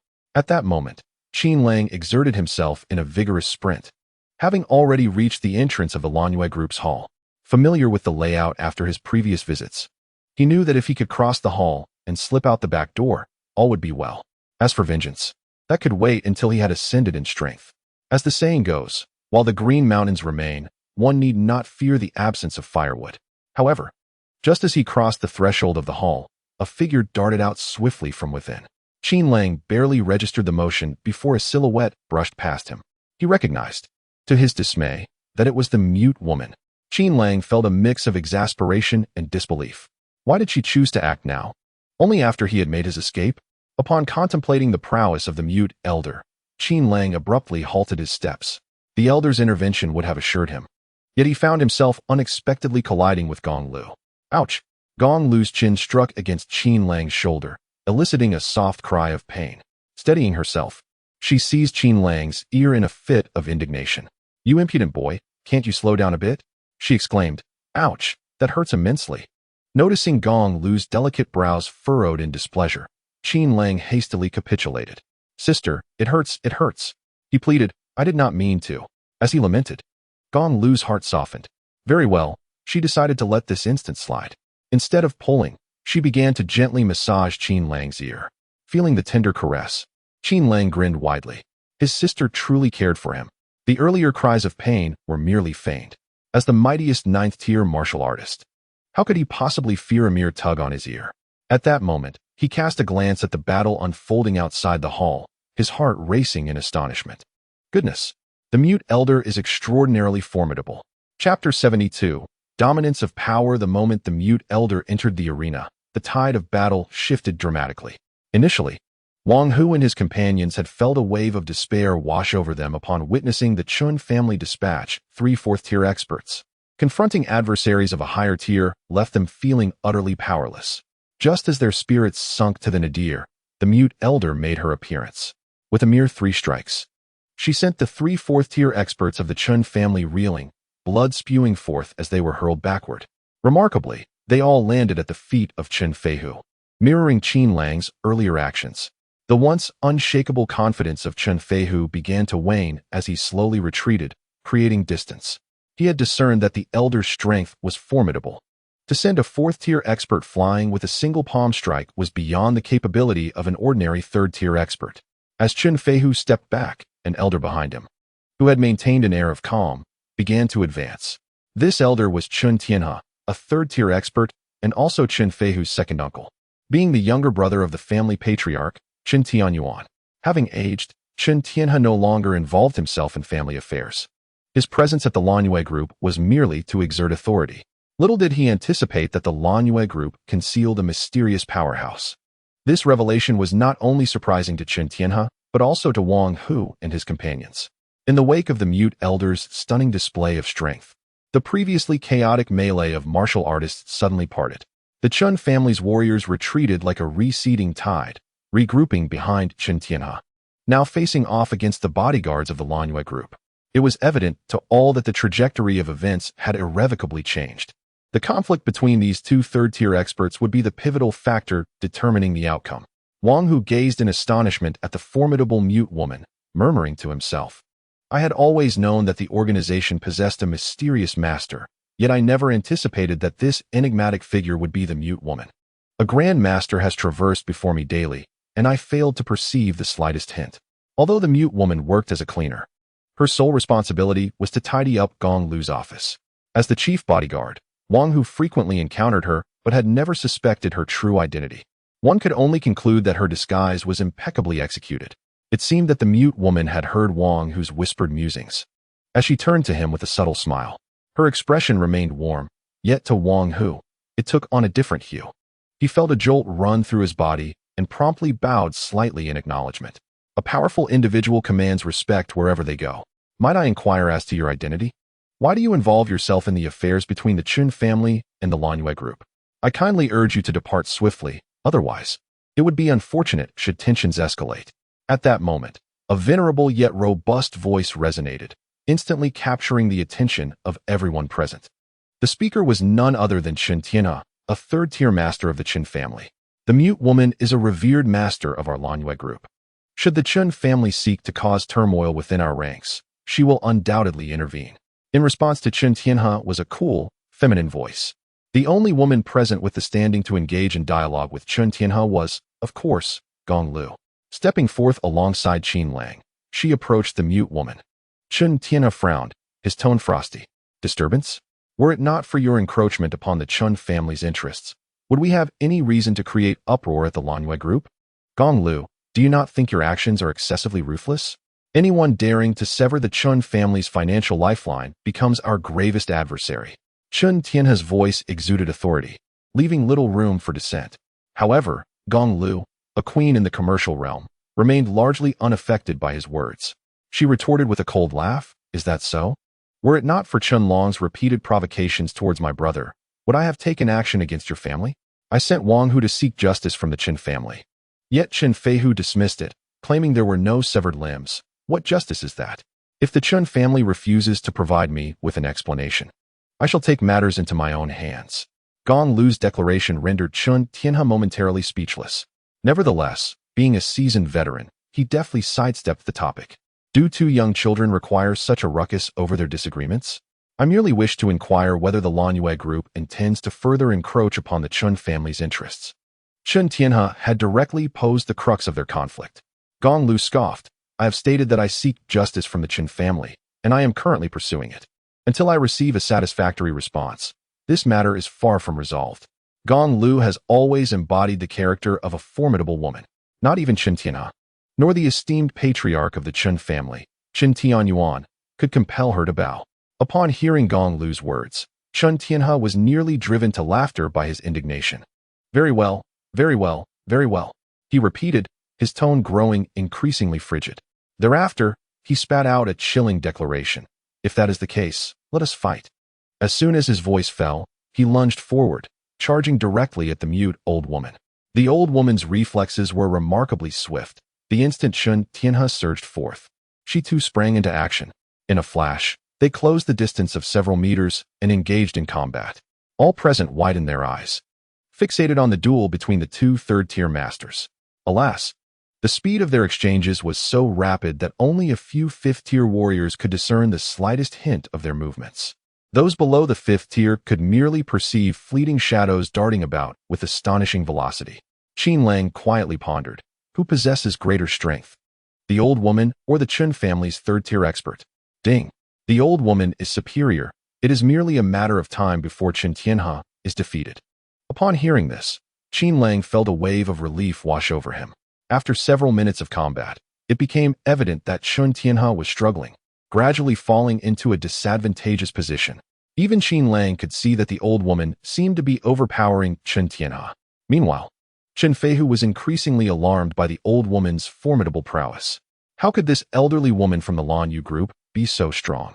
His uncle was a high-ranking third-tier warrior, yet this old woman was steadily gaining the upper hand. Could she be a top-tier third-tier master? As this thought crossed his mind, Chen Feihu's expression darkened. Currently, even the Chen family lacked a top-tier third-tier master. Such an individual possesses the potential to ascend to the second tier. The Chen family had already offended someone of her caliber. They could not allow her the chance to break through. This old woman must be eliminated. Resolutely, Chen Feihu spoke in a low voice to a trusted confidant. Quick, contact the family and summon the patriarch to the Lan Yu group immediately.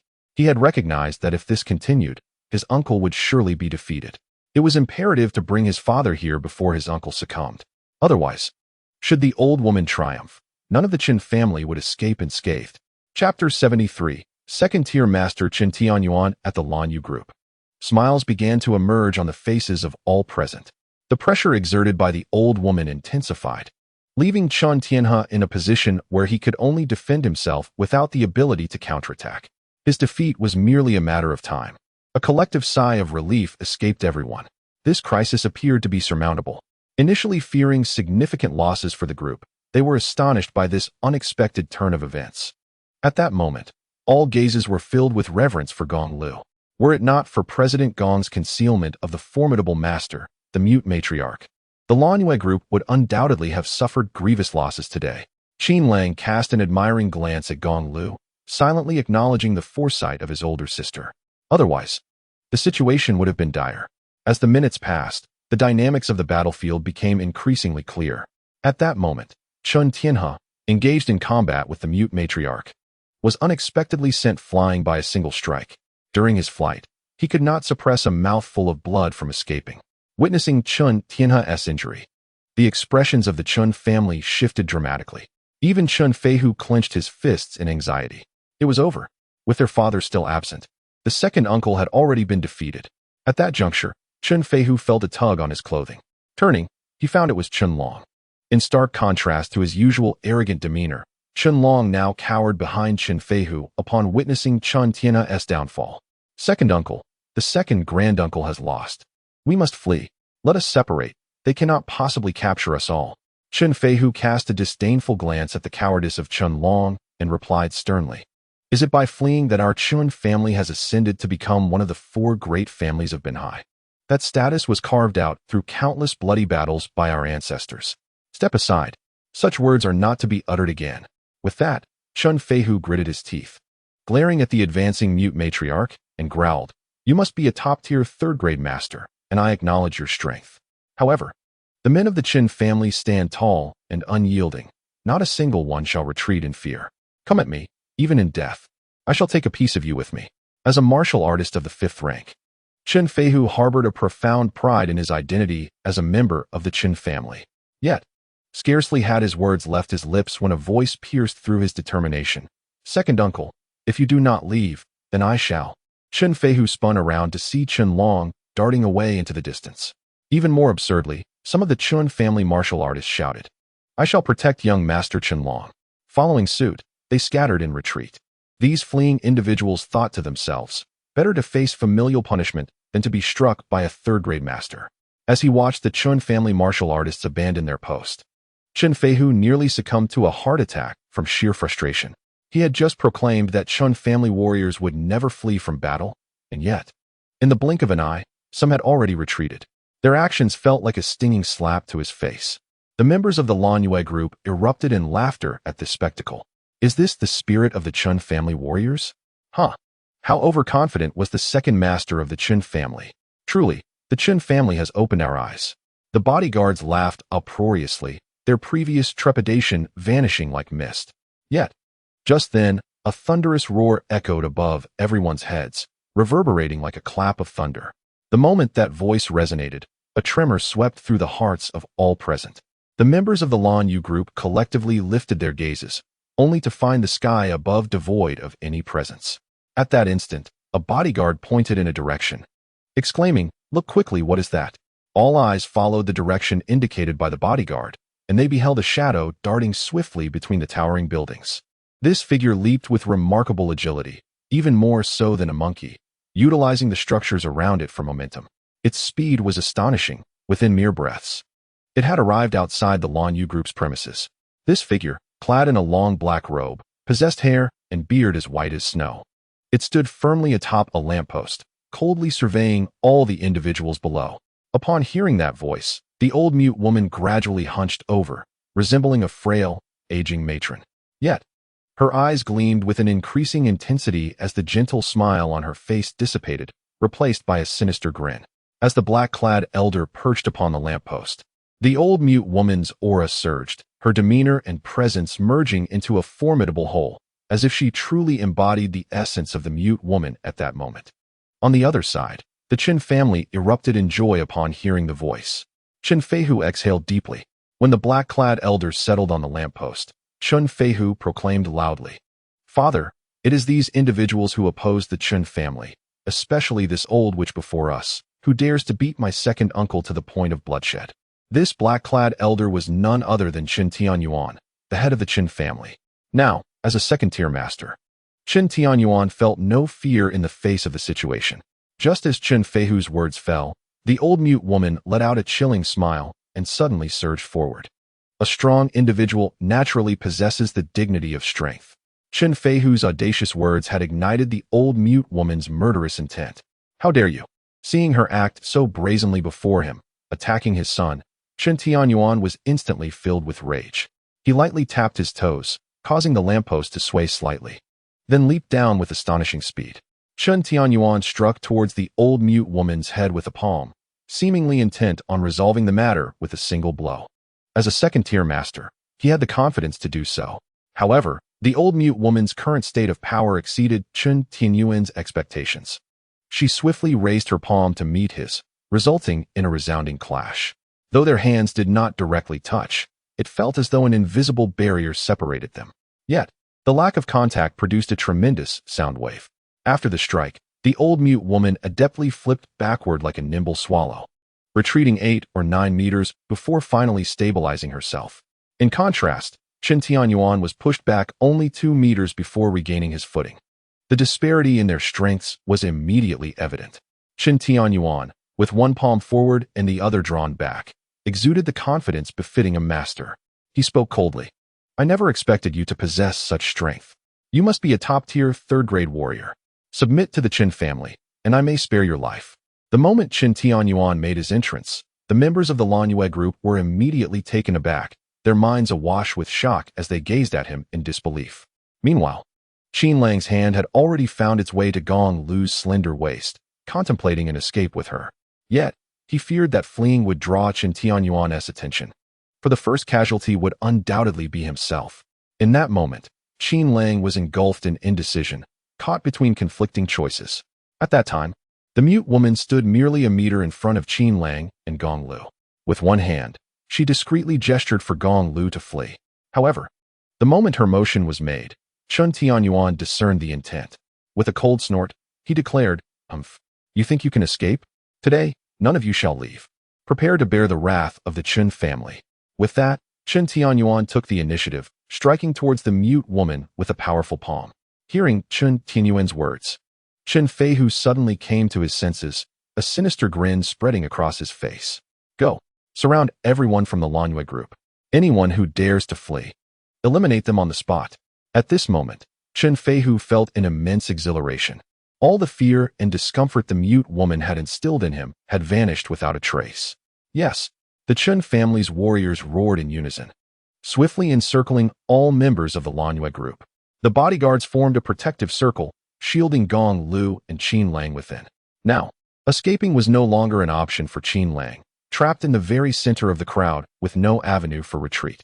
Just then, a strange, anguished cry pierced the air. Moments later, the frail figure of the mute woman flew into the protective circle formed by the bodyguards, landing before Qin Lang and Gong Liu. Witnessing her spitting blood, Qin Lang's eyes gradually reddened. He glanced at Gong Liu beside him, then at the vigilant bodyguards, and finally at the fallen mute woman. A profound sense of helplessness washed over him, spreading from his heart to his face. He gazed at these people, his heart bleeding in despair. The events that had led to this moment were all due to him. He repeatedly questioned himself, "Did I truly err? when those burly men arrived. Should I have refrained from resisting? Have I now implicated so many? Was it worth it? At that moment, he felt himself enveloped in a warm embrace. Looking up, he found that it was Gong Liu holding him. "Brother, do not fear," she softly reassured him, her face resolute, as if she held confidence in their fate. Yet, her eyes betrayed a sense of panic. Despite her attempts to appear steadfast, Qin Lang sensed the turmoil within her. He roared inwardly, "I have done nothing wrong. The fault lies in my insufficient strength. Weakness is the original sin. It is the Chun family that is to blame. They approach me without discernment, seeking trouble. Had I possessed greater power, none of this would have transpired." Qin Lang has never yearned for strength as fervently as he does now. Only when a 9th-tier martial artist confronts a 2nd-tier martial artist can one truly understand the essence of despair. "Father, the catalyst for this incident is that young man named Qin Lang. I shall spare his life, allowing him to endure a lifetime of suffering." Chen Feihu gazed at Qin Lang, who was encircled, and loudly complained. As Chen Feihu's words fell, Qin Lang felt as if his face were being pricked by needles. Turning his head, he met the razor-sharp gaze of Chen Tianyuan. As Chen Tianyuan narrowed his eyes, Qin Lang felt as though he were being targeted by a legendary beast. With that predatory gaze, his heart raced and his spirit trembled. At that moment, a delicate figure stepped in front of Qin Lang. It was Gong Liu. Gong Liu stood protectively before Qin Lang, confronting Chen Tianyuan's glare, and boldly declared, "Old Master Chen, if you have grievances, direct them at me. I alone am responsible for all of this." Chen Tianyuan scoffed dismissively. "You? Do you think you can withstand the wrath of the Chen family?" He regarded Gong Liu with utter disdain. "Father, allow me to handle this little girl. I will make her submit, desiring nothing less than ecstasy." Chen Feihu grinned wickedly, his gaze towards Gong Liu filled with an unsettling intent. "No, hand her over to me." Chen Tianyuan's voice rang out, leaving everyone present in astonishment. Even Chen Feihu was taken aback. Witnessing the father and son of the Chun family discussing Gong Liu as if she were mere merchandise, Qin Lang erupted. He stepped in front of Gong Liu, shielding her with his own body. "You two curs, what kind of prowess is it to bully a girl? If you dare, come at me. I swear I won't kill you, but I will make your lives miserable. Damn you." Qin Lang had thrown caution to the wind, his words unrestrained, as he sought to divert the wrath of Chen Tianyuan and Chen Feihu towards himself. He silently prayed for the Bai family to arrive swiftly. Moments earlier, he had spotted a member of the Bai family among the onlookers by the roadside. After exchanging a nod, that individual had taken out a phone. He could only hope that the Bai family would come quickly, but until then, no one was permitted to torment Gong Liu. Indeed, Qin Lang's intentions bore fruit. As his scornful voice echoed, Chen Tianyuan and the astonished Chen Feihu erupted with fury. Chen Tianyuan, disregarding his status, pointed a hand directly at Qin Lang. Just as despair began to take root in Qin Lang's heart, an elderly figure descended from above. "Retreat." The aged voice, filled with authority, resonated, nearly shattering the eardrums of all present. An elderly man in white, hunched over, stood before Qin Lang, directly facing Chen Tianyuan's strike. With a thunderous boom, the old man remained firmly in place, while Chen Tianyuan was sent hurtling backward. "White Crane, you're still alive, you old fool?" Chen Tianyuan shouted, his voice tinged with frustration. "Huh, it appears the Chun family's teachings have deteriorated, starting from your generation. Chen Tianyuan, have you forgotten how to address me as Uncle Bai?" The elderly man, known as Bai He, spoke gently, yet his words pierced the hearts of all the Chun family members. Furiously, Chen Tianyuan demanded, "Old fool, are you protecting him? Do you understand that opposing the Chun family will lead to a relentless confrontation?" Bai He chuckled softly. "Since my generation, the Chen family has been lacking. I never imagined that in yours, it would still be so. This young man is quite to my liking. I shall protect him." At that moment, a series of rumbling sounds echoed from all directions. The Bai family's warriors had arrived, led by the current head of the Bai family, Bai Fenglei. The Bai family had indeed come out in full force. Chen Tianyuan glanced at Bai He, his gaze shifting. Realizing his current instability, he began to reconsider. With a cold snort, he declared, "Let us see how many more years you can shield the Bai family." With that, he soared into the air, leaping away between the tall buildings. The other members of the Qin family, not daring to linger, hastily retreated as well. Meanwhile, in the western part of Huagua, a woman, emanating an aura of bloodlust, received a screen handed to her by someone nearby, witnessing Chen Tianyuan's attack on Qin Lang. She abruptly stood up, coldly stating, "Let us go." To Binhai. The woman was tall, her presence radiating an overwhelming sense of danger. Chapter 75. The Peril of the Mute Woman in Binhai, at the Lanyue Group. The bodyguards watching the retreating Chun family warriors let out a sigh of relief. They had finally weathered this storm. Gong Liu patted her chest, expelling a breath of pent-up anxiety. The recent harrowing scene left her feeling a sense of dread. Had Chun Tianyuan's strike truly landed on Qin Lang, the consequences would have been unimaginable. She gazed at Qin Lang's upright figure, warmth flooding her heart. This little one has already begun to protect his sister. Yet, he had been too impulsive just now. If it hadn't been for the intervention of that elder, things could have turned dire. She spoke softly, "Little brother, you must not act so recklessly in the future. If something were to happen to you." Her voice faltered, unable to continue as emotion choked her words.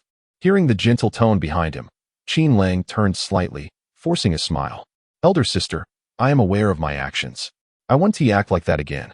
At this moment, Qin Lang's heart remained tumultuous. Chun Tianyuan's recent strike had been utterly terrifying. He felt an inescapable sense of dread, as though no matter how he evaded, he could not escape that impending strike. In that fleeting moment, despair enveloped Qin Lang's heart. Fortunately, reinforcements had arrived. Qin Lang respectfully bowed to the stooped elder before him, sincerely expressing, "Thank you, esteemed senior, for your timely intervention. Had it not been for your assistance, I would have met my end here today." The elder, he, slowly turned, a gentle smile gracing his countenance. His kind eyes radiated warmth, instilling a sense of familiarity. With a cheerful chuckle, he remarked, "I must say, you are quite to my liking. Among all in Binhai, you are the first young one to boldly confront Qin Tianyuan with such ire." At this, Qin Lang scratched his head and replied with a smile, "They were exceedingly rude. If only my strength were sufficient, I would have relished the opportunity to teach them a lesson myself." He erupted into hearty laughter, exclaiming, "Ha ha ha, good lad. You possess spirit." Yet, as he laughed, a thin trickle of blood unexpectedly escaped the corner of his mouth. Noticing the elder's change in demeanor, Qin Lang's expression shifted instantly. "Esteemed elder, you are bleeding." He waved his hand dismissively, seemingly well aware of his own condition. Nonchalantly, he wiped away the blood and remarked, "Alas, age inevitably pales in comparison to youth. I had not anticipated that Qin Tianyuan would break through to become a second-tier master. With him around, the Qin family can rest assured for 2 decades. As he spoke, a shadow of melancholy crossed his face. He recognized his dwindling lifespan and lamented that he could no longer protect the Bai family for many more years. In such circumstances, the Bai family had yet to produce a new second-tier master. Without such a guardian, they were ill-equipped to withstand Chun Tianyuan's might. At this moment, a fierce determination ignited in Qin Lang's eyes. 2 decades of development? Not on my watch. Once I rise in strength, the Qin family shall be my first target. The grievances of today shall be repaid tenfold in the future. Yaya, awaken." A voice filled with despair echoed in the ears of those present. Qin Lang looked down to see Yaya, pale and weak, vomiting blood. He slightly bent forward, placing his fingers on Yaya's wrist. After a brief moment of sensing, his brow furrowed in concern. Her pulse was faint, her meridians severely injured. Without prompt treatment, her condition would become perilous. His words cast a pall over the onlookers. Had it not been for Yaya, they would have succumbed to the attacks of the Chun family's 4th-tier warriors. It was unexpected that the one gravely injured would be the most powerful among them. "Yeah." With a voice choked with emotion, Gong Liu cried out, "Quick, to the hospital. To the best hospital, regardless of the cost. We must save Yaya." Wang Hu promptly nodded, lifting Yaya and hastening toward a nearby van. Meanwhile, Gong Liu rushed back to the Lanyue Group headquarters, swiftly organizing the necessary arrangements. She seized the moment to strategize the subsequent repercussions of this incident, all to carve out time to guard the mute elder at the hospital. Qin Lang was also poised to board a business vehicle, intending to accompany Wang Hu to the hospital. However, just as he made a move, the venerable patriarch called out to him. In a hushed tone, the old man remarked, "Chun Tianyuan's actions were excessively ruthless. The old woman's internal organs have suffered grave injuries, and her life may soon draw to a close. Visiting the hospital would be futile, merely a forced postponement of death. It would be prudent for you to prepare for the inevitable." Upon hearing the patriarch's words, Qin Lang's fists clenched and then relaxed, only to tighten once more. He roared inwardly, The Chun family. Once again, the Chun family. When fifth sister next appears, I shall certainly enlist her aid to eradicate the Chun family. The Bi-Patriarch, observing Qin Lang's somewhat fierce expression, silently nodded in approval. He is a young man of deep loyalty and affection. The Bai family's wager was indeed a wise one. At that moment, Bai Fenglai approached with a throng of supporters. Young Master Qin, are you unharmed? Bai Fenglai inquired earnestly. Qin Lang shook his head and expressed his gratitude, saying, Patriarch Bai, your kindness is beyond words.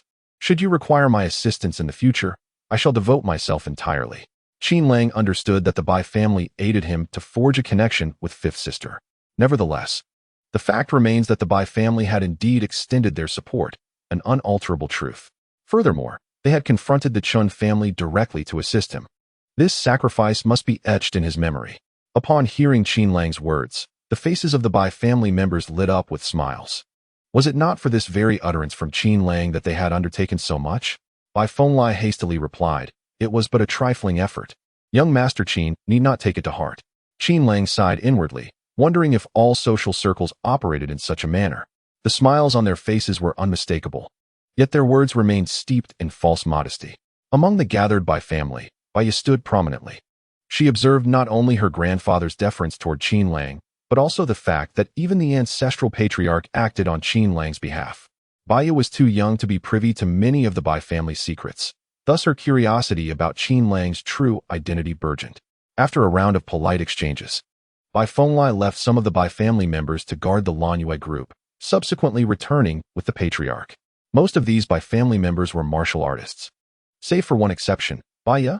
She insisted on remaining behind, solely to uncover Qin Lang's true identity.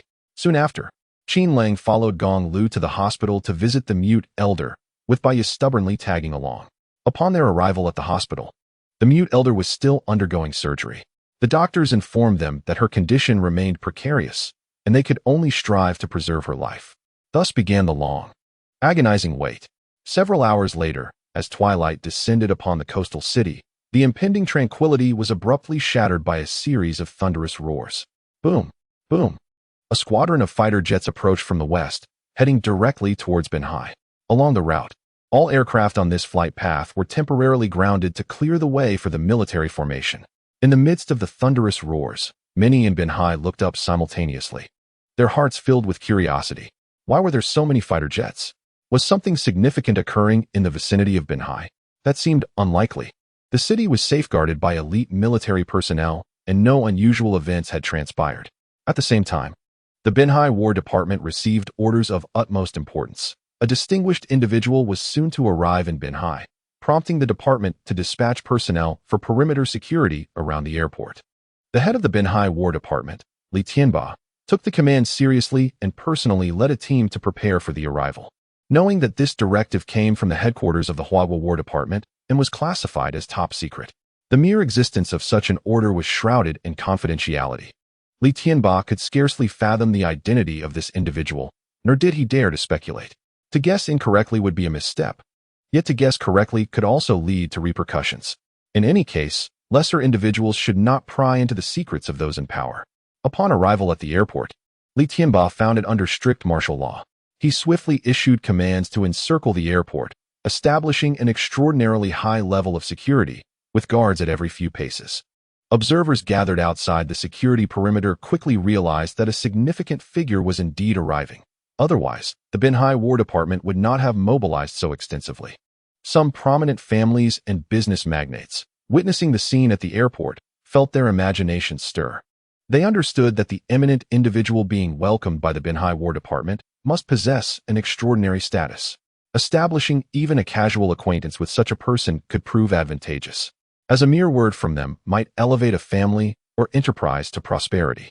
Consequently, various influential figures flocked to the Binhai airport, hoping for a stroke of fortune that might catch the attention of this illustrious guest. Li Tianba observed the throngs of elite waiting outside the security line, his brow furrowing slightly. These individuals were overestimating their chances. Such an eminent personage could not simply be approached at will. At that moment, the squadron of fighter jets, having circled a few times, adjusted their formation and began their descent. The influential figures surrounding the airport erupted in excitement, anticipating the imminent arrival. They were convinced that this individual was of significant rank within the entirety of Huagua. Isn't that an obvious statement? Someone remarked. Who could fail to see that? You may return home. This distinguished individual's time is precious. If there are to be any meetings, they will be with my Zhang family. Ridiculous. Your Zhang family is merely a second-tier clan in Binhai.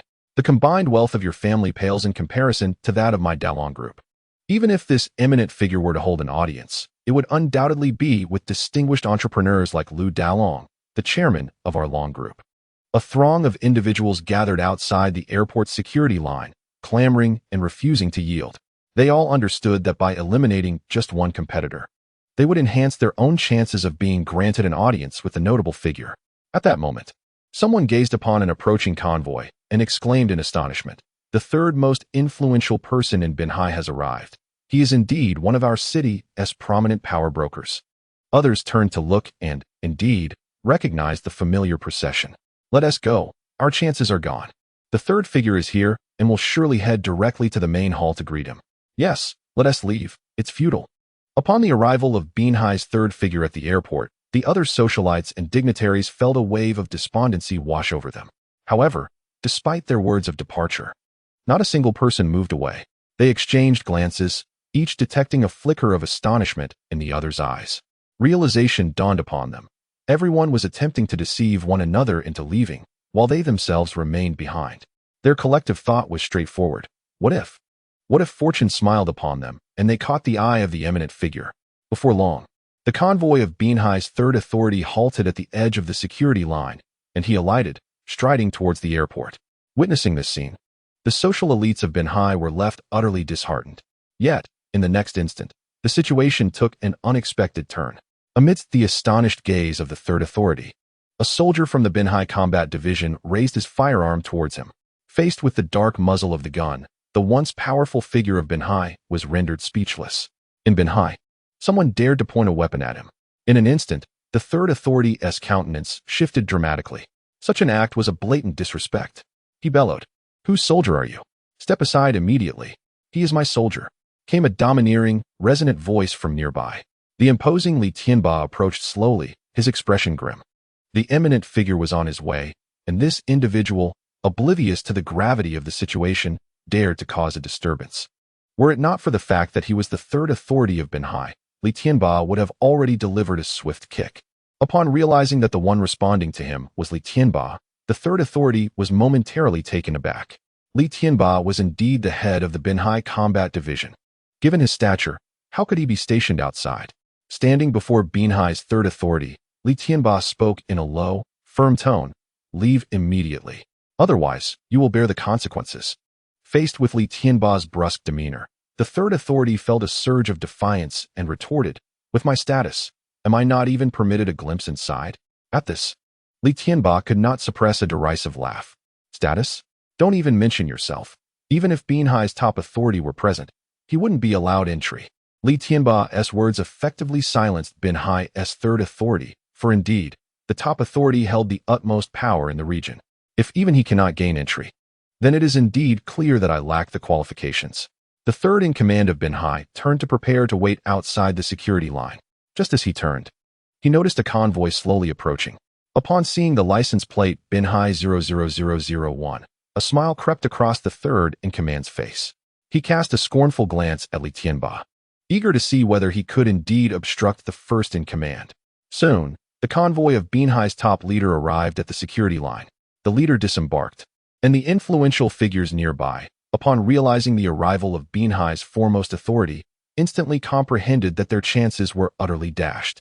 However, not encountering that prominent figure could still yield benefits by establishing rapport with the third in command. With this shift in perspective, the elite felt their visit had not been in vain. Meanwhile, outside the security line, the first in command was engaged in negotiations with Li Tianba. Just as the third in command and the elite believed that Li Tianba would undoubtedly fail to impede the first in command, the latter silently turned around and stepped outside the security line, patiently awaiting. This scene left the family heads, business magnates, and powerful figures present utterly astonished. Even Binhai's foremost leader lacked the qualifications to enter. Who, then, was the individual within? At that moment, a tall woman descended from the fighter jet. setting foot on Binhai's soil. Chapter 77. Mind-bending behind her, a formidable array of warriors gathered, emanating a powerful aura that surged into the air. Subsequently, as all eyes from the ground crew were filled with reverence, they slowly exited the airport. Outside the airport hall, Li Tianba received word that the significant figure had alighted from the aircraft and was about to emerge. Upon receiving this news, Li Tianba felt a flutter of excitement within. At last, the individual had arrived. This eminent personage must undoubtedly be a high-ranking official from the Ministry of War. If he performed well, there might be a chance for advancement to the ministry. Li Tianba spoke sternly. The esteemed figure is about to appear. Let the brothers be on high alert. No fly shall be permitted entry. Should anyone attempt to cause a disturbance or breach the area, firing is permitted. Yes. A soldier shouted an affirmation before swiftly relaying the orders. Li Tianba then approached the entrance of the airport hall, anxiously awaiting the arrival of the significant figure. Clatter, clatter, clatter. Soon, a series of footsteps echoed through the hall. Li Tianba looked up to see a group of extraordinarily powerful individuals approaching with deliberate grace. Each member of this group instilled in him an unparalleled pressure, making his own breath feel considerably shallower. Among them, the woman at the forefront stood tall and slender, a veritable giant among women. Her perfectly proportioned figure exuded a unique beauty, appearing neither bulky nor unwieldy, but rather possessing an extraordinary allure. The enchanting visage, possessing an almost bewitching power, failed to evoke any feelings of admiration, for the woman wore an icy countenance, as if she were a mountain of eternal frost. Li Tianba mustered his courage and proclaimed loudly, "I am Li Tianba from the Binhai War Department, reporting for duty." The woman glanced at the resolute Li Tianba and offered a slight nod. Then, in a tone as frigid as her demeanor, she inquired, "Where are the battle vehicles?" Her voice carried a natural air of distance and rejection, coupled with a slight rasp that lent it an alluring smokiness. This combination provided Li Tianba with a peculiar sense of clarity and alertness. Upon hearing her voice, Li Tianba's body jolted, and he quickly gestured towards the airport's exterior. With a thunderous roar, several impressive and formidable battle vehicles approached. At that moment, the woman noted the crowd beyond the security line, all peering inwards. She asked coolly, "What are these individuals doing?" Li Tianba responded with utmost respect, "They have come to welcome you." Among them were heads of prestigious families and owners of leading enterprises in Binhai. Furthermore, the top officials of Binhai were also present outside. As he spoke, Li Tianba cautiously observed the woman's expression, tentatively suggesting, "Perhaps you might consider meeting them. A few words from you could garner their support." His words were laced with trepidation, fearing any misinterpretation. However, the woman uttered not a word and strode directly towards the battle vehicles. At that moment, a group of imposing, menacing figures passed by Li Tianba, one of whom coldly remarked, "Do not play tricks. They are not worthy." After uttering this, the burly man continued on his way. Li Tianba stood frozen, drenched in sweat, his body trembling with cold perspiration. Earlier, when the top official from Binhai arrived, Li Tianba had promised to facilitate introductions to maintain goodwill. Among those he had just mentioned, the top official carried the most weight. If this significant figure chose to meet anyone, it would undoubtedly be the leading official of Binhai. Yet, he never anticipated that even the most powerful individual in Binhai would fail to pique her interest.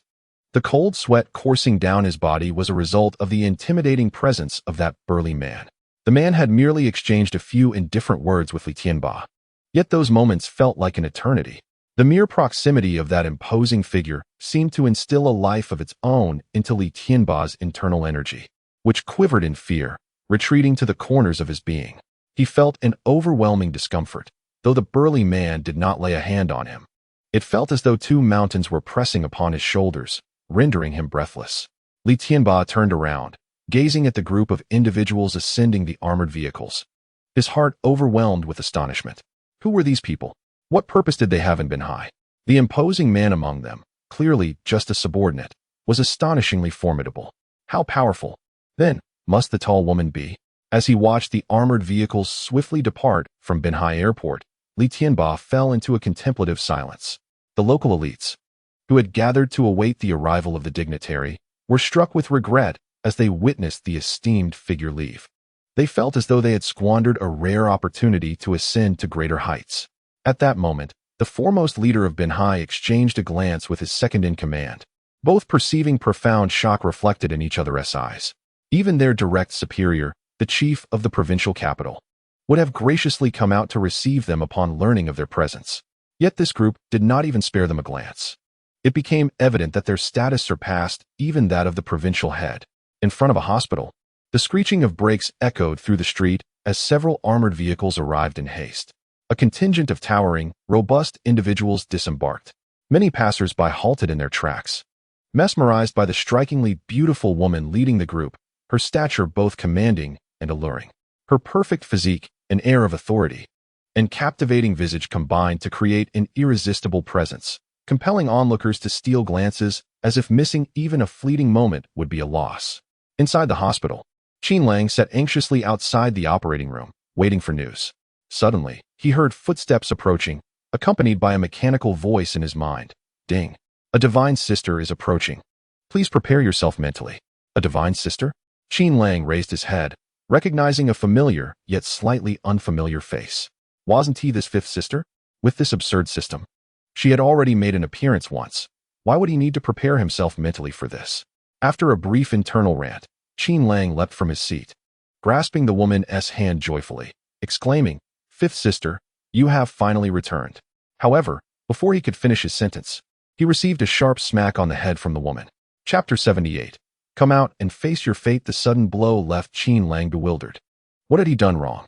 Confused, he looked at the woman and asked, "Fifth sister, what are you doing?"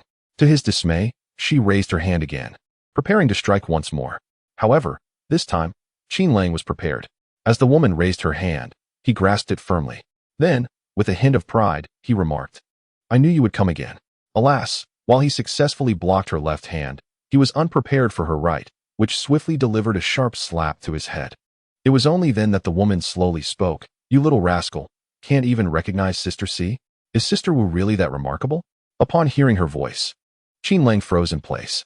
The slightly raspy, smoky tone was in stark contrast to the cool voice of Sister Wu. This was not Sister Wu. It was indeed Sister C. Yet, why did both sisters share such strikingly similar features and towering heights? Could it be that Sister C and Sister Wu were actually siblings? Qin Lang held internally. "You nitpicker. Why didn't you give me a heads up? You did this on purpose, didn't you?" Ding. The host has been reminded once. Please refrain from shifting blame. To hell with you. Bring up Sister C's identification details. Ding. Name, Wu Ling. Height, 188 centimeters. Measurements. Damn. What is the point of displaying her measurements? So Sister C's name is Wu Ling, and Sister Wu's is Wu Mei. With this realization, Qin Lang pondered. Are Sister C and Sister Wu truly siblings? Indeed, Wu Ling and Wu Mei are identical twins. Qin Lang was taken aback. No wonder they resembled each other so closely. At that moment, he felt a cool, delicate hand caressing his forehead, accompanied by a soft murmur that reached his ears. "You only got hit twice. You wouldn't be dazed, would you?" Qin Lang rolled his eyes in exasperation, replying, "Sister C, I'm not dazed." Wu Ling smiled faintly, her icy demeanor melting away. She gently asked, "So, were you sulking at your sister for those few silent seconds? Dear brother, lighten up. Which sister doesn't tease her brother?" Qin Lang was left in a haze of confusion. Previously, his divine sisters had adored him. Yet now he found himself with a sister who specialized in teasing him. How could it be that every sister pokes fun at her brother? This sounded so peculiar. After some contemplation, recognizing the futility of rebuttal, he swiftly changed the subject. He glanced behind Wu Ling, only to find a group of burly men gazing at him with infatuated eyes. The sight of those wide, lifeless stares sent a chill down his spine. What on earth were these people surrounding Sister C? Disgusted, he pulled Wu Ling aside to voice his grievances about the Chun family's tyranny. Meanwhile, the burly men were already stirred into a frenzy within their minds. This young man had actually dared to hold the hand of the blood war god. No one had ever had the audacity to grasp the war god's hand. In the entire region of the Western Territories, not a single soul possesses the audacity of this young man. This lad happens to be the brother of the bloodthirsty god of war. Does that not make him the scion of our martial spirit army? The usually frigid war god reveals such a gentle smile. What has happened to this boy after receiving a couple of knocks on his head? I wish the war god would bestow upon me a few taps as well. The subordinates of martial spirit stood dumbfounded, as if struck by a bolt of lightning. Fourth sister, it is just as I said. The Chun family is utterly tyrannical. I have done nothing to provoke them, yet they persistently seek trouble with me. In the end, they nearly harmed eldest sister and jeopardized the entire Lanyue group. Even the mute elder was grievously injured and is currently in critical condition. If not for my lack of strength, I would have loved to flatten the Qin family with a single punch. Qin Lang expressed his indignation while gesturing animatedly. Martial Spirit remained silent, merely nodding slowly. Once Qin Lang concluded, Martial Spirit finally spoke. Brother, let us go. Where to? To seek vengeance. Martial Spirit grasped Qin Lang's hand and strode purposefully towards the hospital exit. At that moment, Gong Liu was conversing with the doctor. Fearing that Gong Liu might overlook his concern for her safety, Qin Lang sent her a text message to inform her of their whereabouts. Upon seeing Martial Spirit leading Qin Lang out of the hospital, his towering subordinates finally regained their composure and hurriedly followed suit. Boom, boom. The armored vehicle roared to life, heading straight for the Qin family. Meanwhile, within the Qin family estate, Qin Feihu glared at Qin Tianyuan, who was leisurely sipping tea, and exclaimed, "Father, the Bai family is insufferable. We were on the brink of success when they meddled. If it weren't for their interference, we would have incapacitated Gong Liu and the upper echelons of the Lanyue group today, seizing a substantial business from them. All of this has been thwarted by the Bai family." Qin Feihu seethed with rage, harboring a deep-seated animosity towards the Bai family. Qin Tianyuan set down his teacup and coldly declared, "I shall personally slay that old scoundrel Bai He, and that damned brat who dared to insult me publicly. If not for my unstable cultivation, I would have risked injury just to crush him." The mere mention of Qin Lang caused both father and son from the Qin family to grit their teeth in fury. At that moment, Qin Long, kneeling in the center of the hall, voiced loudly, "I will not spare that young man either." Qin Long was currently facing family punishment for his cowardice in battle. Qin Feihu and Qin Tianyuan cast a fleeting glance at Qin Long, causing him to break into a cold sweat. "Father, you are now a second-tier warrior, nearly invincible in Binhai. Our Qin family has suffered tremendous humiliation. We cannot let Lanyue group and the Bai family go unpunished." Qin Feihu growled fiercely, "Members of the Qin family, come forth to meet your deaths."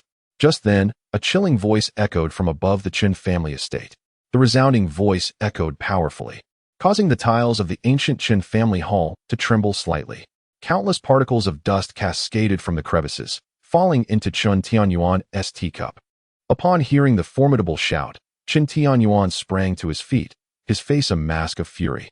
Simultaneously, the martial artists of the Qin family were stirred into action, rushing from all directions towards the entrance of the Qin estate.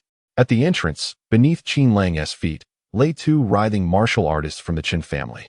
Upon realizing that Qin Lang and his companions were there to cause trouble, the two began to curse and advance to confront them. However, these two ninth-grade warriors were swiftly felled by a single punch from Qin Lang each. Suddenly, a screeching halt broke through the air from behind Qin Lang and his group. "Qin Lang, have you lost your mind?" a familiar voice exclaimed. It was Bai Yi. She had just returned from the restroom and coincidentally spotted Qin Lang leaving with a group of people. In a fit of urgency, she had driven after them in a frantic chase. To her astonishment, she discovered that Qin Lang and this group had come to the Qin family. Wasn't he this inviting peril? Before long, a petite figure rushed up from behind Qin Lang and the others. "I've already called Grandpa. They're on their way. We must leave quickly, or once all the Qin family warriors are out, escaping will be impossible. Grandpa will take a while to arrive. Leaving now is the safest option." Bai Yi, her expression stern, ran to Qin Lang's side, admonishing him loudly. She thought of the immense effort her family had expended to rescue him, and now this fool had voluntarily come to the Qin estate to court danger. Her anger flared as she contemplated striking him. Qin Lang glanced at the anxious Bai Yi, a confident smile gracing his lips. "Worry not. My fourth sister has arrived. The people of the Qin family are nothing but trifles." His confidence in the capabilities of his fourth sister, Wu Ling, was unwavering. "Fourth sister?" Bai Yi halted in her tracks, tilting her head slightly to see Wu Ling. Observing Wu Ling's tall stature, graceful form, and captivating beauty, a wave of inferiority washed over Bai Yi. This girl was undeniably exceptional. Wu Ling, having overheard their conversation, turned her head slightly and nodded to Bai Yi. Upon receiving the acknowledgement, Bai Yi felt a peculiar sense of reverence swell within her. "Hello, sister," she exclaimed promptly. At that moment, a cacophony of footsteps approached. Martial artists from the Qin family leapt over the walls and the archway at the entrance. As these warriors appeared, Baya's brows knitted together in concern. The Qin family had mobilized so many, there would be no chance of escaping now. This was the stronghold of the Qin family. Qin Lang observed the emerging warriors, swiftly moving closer to Wu Ling. Only by her side could he maintain his composure. Fourth sister, it is these wretched beings. The number of individuals emerging now exceeds that of the assault on the Lanyue group. As Qin Lang observed the familiar faces among the throng, a surge of fury welled within him. The warriors of the Qin family, upon bursting forth, immediately spotted Qin Lang standing beside Wu Ling. A wave of disdainful laughter erupted from them. You have quite the audacity, young man, to come here and stir trouble with the Qin family. We let you off before, but now you've delivered yourself right to our doorstep. Humph, since you've come, you might as well never leave. I wondered why you dared to approach the Qin family. It seems you have a pretty little thing backing you up.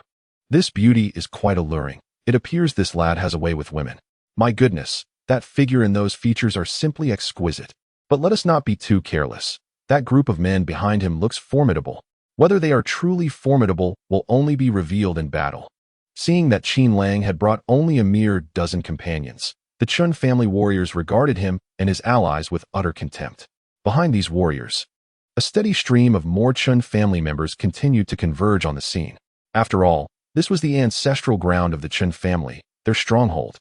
As the number of Qin family warriors swelled, Baya's complexion paled noticeably. She gracefully stepped back and positioned herself behind Qin Lang.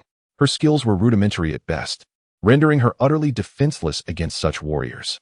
Meanwhile, Qin Lang, upon witnessing the overwhelming numbers of opponents, felt a twinge of anxiety. Damn it, over 100 warriors have emerged. How many more can there be? He whispered to Wu Ling, can we manage this? Wu Ling responded with a swift thump to his head, then replied slowly. Do you not trust your elder sister? Ouch! Qin Lang exclaimed, rubbing his forehead in pain. His sister was wonderful in many respects, but she had a tendency towards violence, often resorting to such blows. With a resigned expression, he said, Sister, I never said I didn't trust you. I merely meant that facing such a multitude, our numbers are rather insufficient. We might find ourselves at a disadvantage. Qin Lang was merely concerned that the sheer quantity of Qin family warriors might lead to a qualitative shift in their advantage. Is it truly a lot? Wu Ling remarked dismissively, glancing at the gathering Qin warriors. This is but a meager assembly. Over 100 does not even begin to qualify as numerous. At that moment, Wu Ling raised her hand and began to massage Qin Lang's forehead. As she did so, she continued, Brother, these individuals on the battlefield do not even qualify as cannon fodder. Once one reaches a certain level of cultivation, sheer numbers become irrelevant against high-tier warriors. Qinglong, it's too noisy, silence these individuals, she commanded, slightly tilting her head towards a blue-haired man standing behind her. Yes, the blue-haired man responded with a loud declaration, bowing respectfully to Wu Ling. After completing these formalities, he strode purposefully towards the Qin family warriors. As Qin Lang watched this solitary figure, Qinglong approached the Qin family. A wave of alarm washed over him. He firmly grasped the delicate hand of Wu Ling, who was rubbing her forehead, and asked in astonishment, Fourth sister, you cannot possibly allow this so-called killer Matt to face 100 opponents alone, can you? Our numbers are already sparse. Sending just one into battle is tantamount to delivering a head on a platter. Killer Matt? Wu Ling was momentarily taken aback by Qin Lang's description of Qinglong, before bursting into uncontrollable laughter. The imposing men standing behind the brother and sister soon followed suit, their laughter echoing through the air. Some of them even laughed to the point of tears. Killer Matt? Ha! If the 32 nations of the western regions were to learn that the renowned god General Qinglong was referred to as Killer Matt, one could only imagine the comical expressions that would ensue. At that moment, as Qinglong advanced, his steps faltered and his knees felt weak. Despite the 7 or 8 meters that separated them, he could still hear Qin Lang's words with clarity. His eyelids twitched, and his lips quivered, a wave of resentment flooding his heart. He thought to himself, you little brat. If you weren't the brother of the war god, I would surely whip you for 3 days and nights. Is my naturally blue hair an affront to you, you little rascal? As Qinglong continued to berate silently in his mind, Wu Ling's next words invigorated his spirit. Wu Ling looked at Qin Lang and solemnly declared, Qinglong possesses the courage of 10,000 men. Upon hearing this, Qing Long felt a surge of relief. However, Wu Ling's subsequent remark left him utterly speechless. Of course, your flamboyant blue hair does indeed resemble that of Killer Matt. Qing Long thought to himself, this brother and sister duo certainly harbor a bias against my hair. Chapter 80. The strength of Qing Long. Meanwhile, the Chun family warriors were incensed upon seeing that their adversary had dispatched only a single individual. How dare they look down upon the Chun family? Sending one person to seek death. What are the others doing? Preparing to collect his remains? They fumed. Arrogant.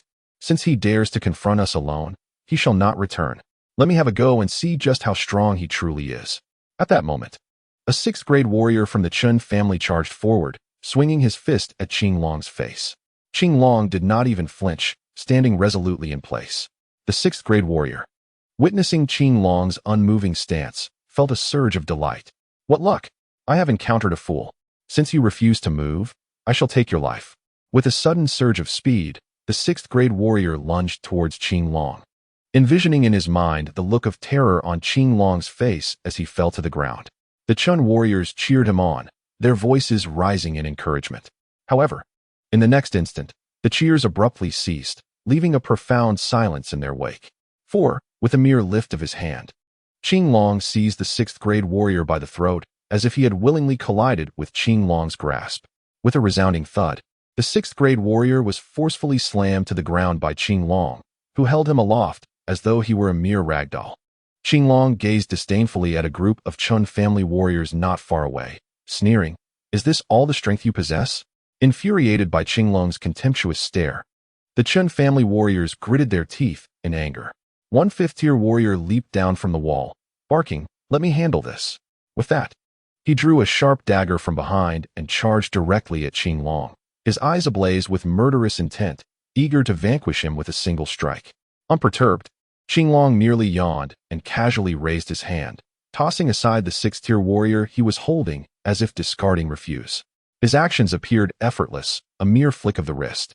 However, the fifth-tier warrior's eyes bulged in horror, for the sixth-tier warrior was hurtling toward him like a cannonball, an alarming speed that left no room for evasion. Realizing the imminent collision, the fifth-tier warrior raised his hands in a futile attempt to absorb the impact with his body. Yet, the moment they made contact, regret washed over him. A sharp crack echoed as his hands shattered upon impact. But that was not the end. Following the forceful collision, the sixth-tier warrior slammed into the fifth-tier warrior's chest. With a sickening thud, the fifth-tier warrior was struck with tremendous force, and he immediately spat out a mouthful of blood. Both warriors were sent careening backward, crashing through the Chun family's wall and creating a gaping hole. It was only then that the unfortunate duo came to a halt. The Chun family warriors rushed over to assess their injuries. One fourth-tier warrior placed his fingers before the noses of the two, and his expression darkened instantly. Grinding his teeth, he muttered, "They are dead."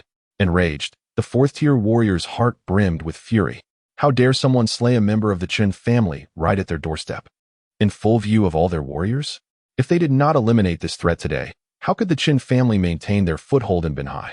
He bellowed, "Everyone, arm yourselves and charge together. Even if it takes every last breath, we shall see him dead." Meanwhile, Qin Lang observed Qing Long's figure and murmured, "Goodness, is this killer Matt truly this formidable?" He recognized the two warriors who had just attacked Qing Long. Earlier, in front of the Lanyue group, these two had fought fiercely, overpowering the bodyguards with ease. Yet, he was astonished to see how effortlessly Qing Long had dispatched them. At that moment, a burly man behind Qin Lang chuckled, "Young master, among our Wuling army, Qing Long ranks within the top 10 for combat prowess. His fighting capability is indeed remarkable." Qin Lang nodded appreciatively at the man, grateful for the insight. A sudden spark of realization ignited in his mind. Wuling army? Wuling? He turned to Wu Ling and gently inquired, "Fourth sister, does this elder brother have any relation to the Wuling army?" Wu Ling smiled and replied, "Of course, there is a connection. The name Wuling army was derived from my name. It signifies that I lead a legion all on my own. How does it sound? Is it pleasant?" After speaking, Wu Ling gazed at Qin Lang with a cheerful expression, eagerly awaiting his response. However, her fingers were fidgeting, seemingly poised to strike Qin Lang with a playful tap. Upon hearing Wu Ling's words, Qin Lang internally scoffed, "Pleasant? How is that pleasant? You criticized others for being ostentatious, yet you named your army after yourself. Isn't that even more pretentious? Nevertheless, as Qin Lang caught sight of Wu Ling's restless fingers, he realized the answer was obvious. Wasn't this a no-brainer? He had to respond affirmatively. Just then, a notification chimed. Ding! Detected Wu Ling's question. Please make the following choice.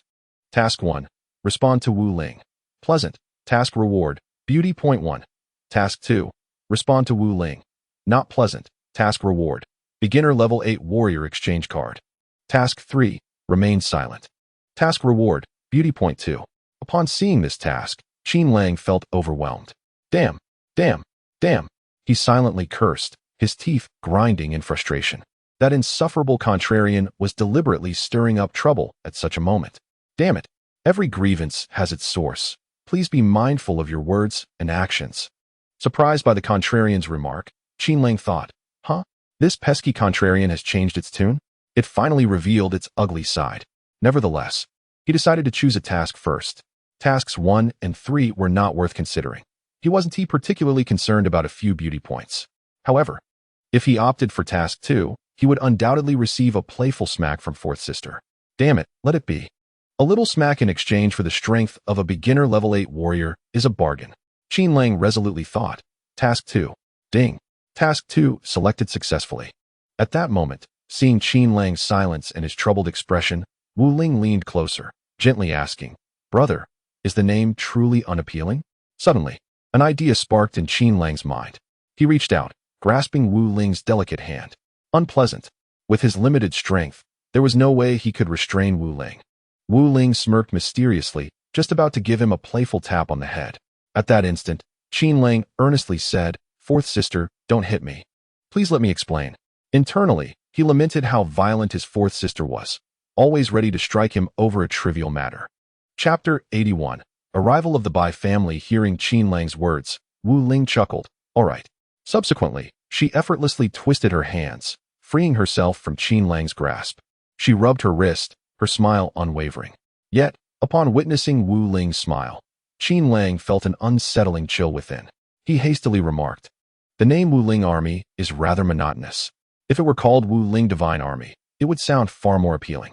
After uttering this, Qin Lang raised his head defiantly, bracing himself for the impending reprimand. After all, the task was accomplished. Perhaps he could fabricate an excuse to evade the impending consequences. If he could not escape, it would merely be a fleeting moment of pain. However, upon hearing his words, Wu Ling's eyes glimmered with contemplation. She murmured, Wu Ling Divine Army. That is quite good.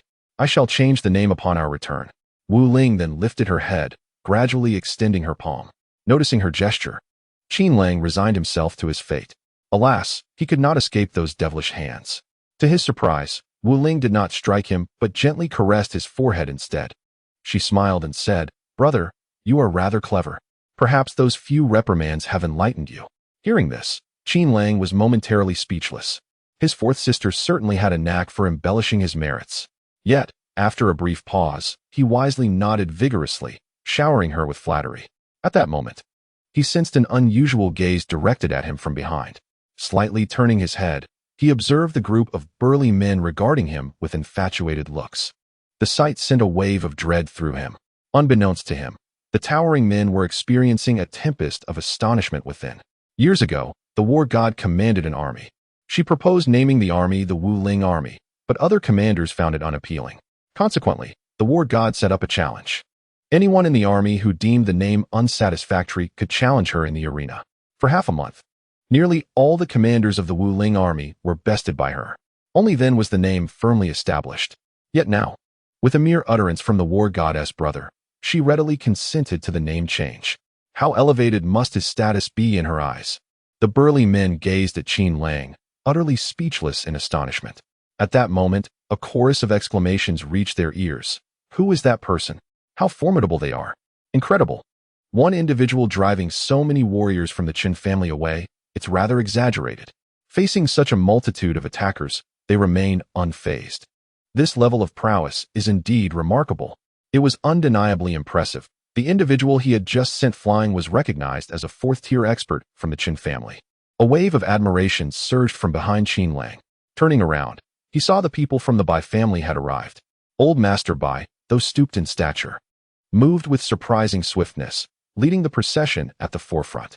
Old Master Bai gazed in astonishment at the scene unfolding before him, where Qinglong was engaged in combat with the martial artists of the Qin family. Behind him stood Bai Fenglai and Bai Fengxing, followed by the warriors of the Bai clan.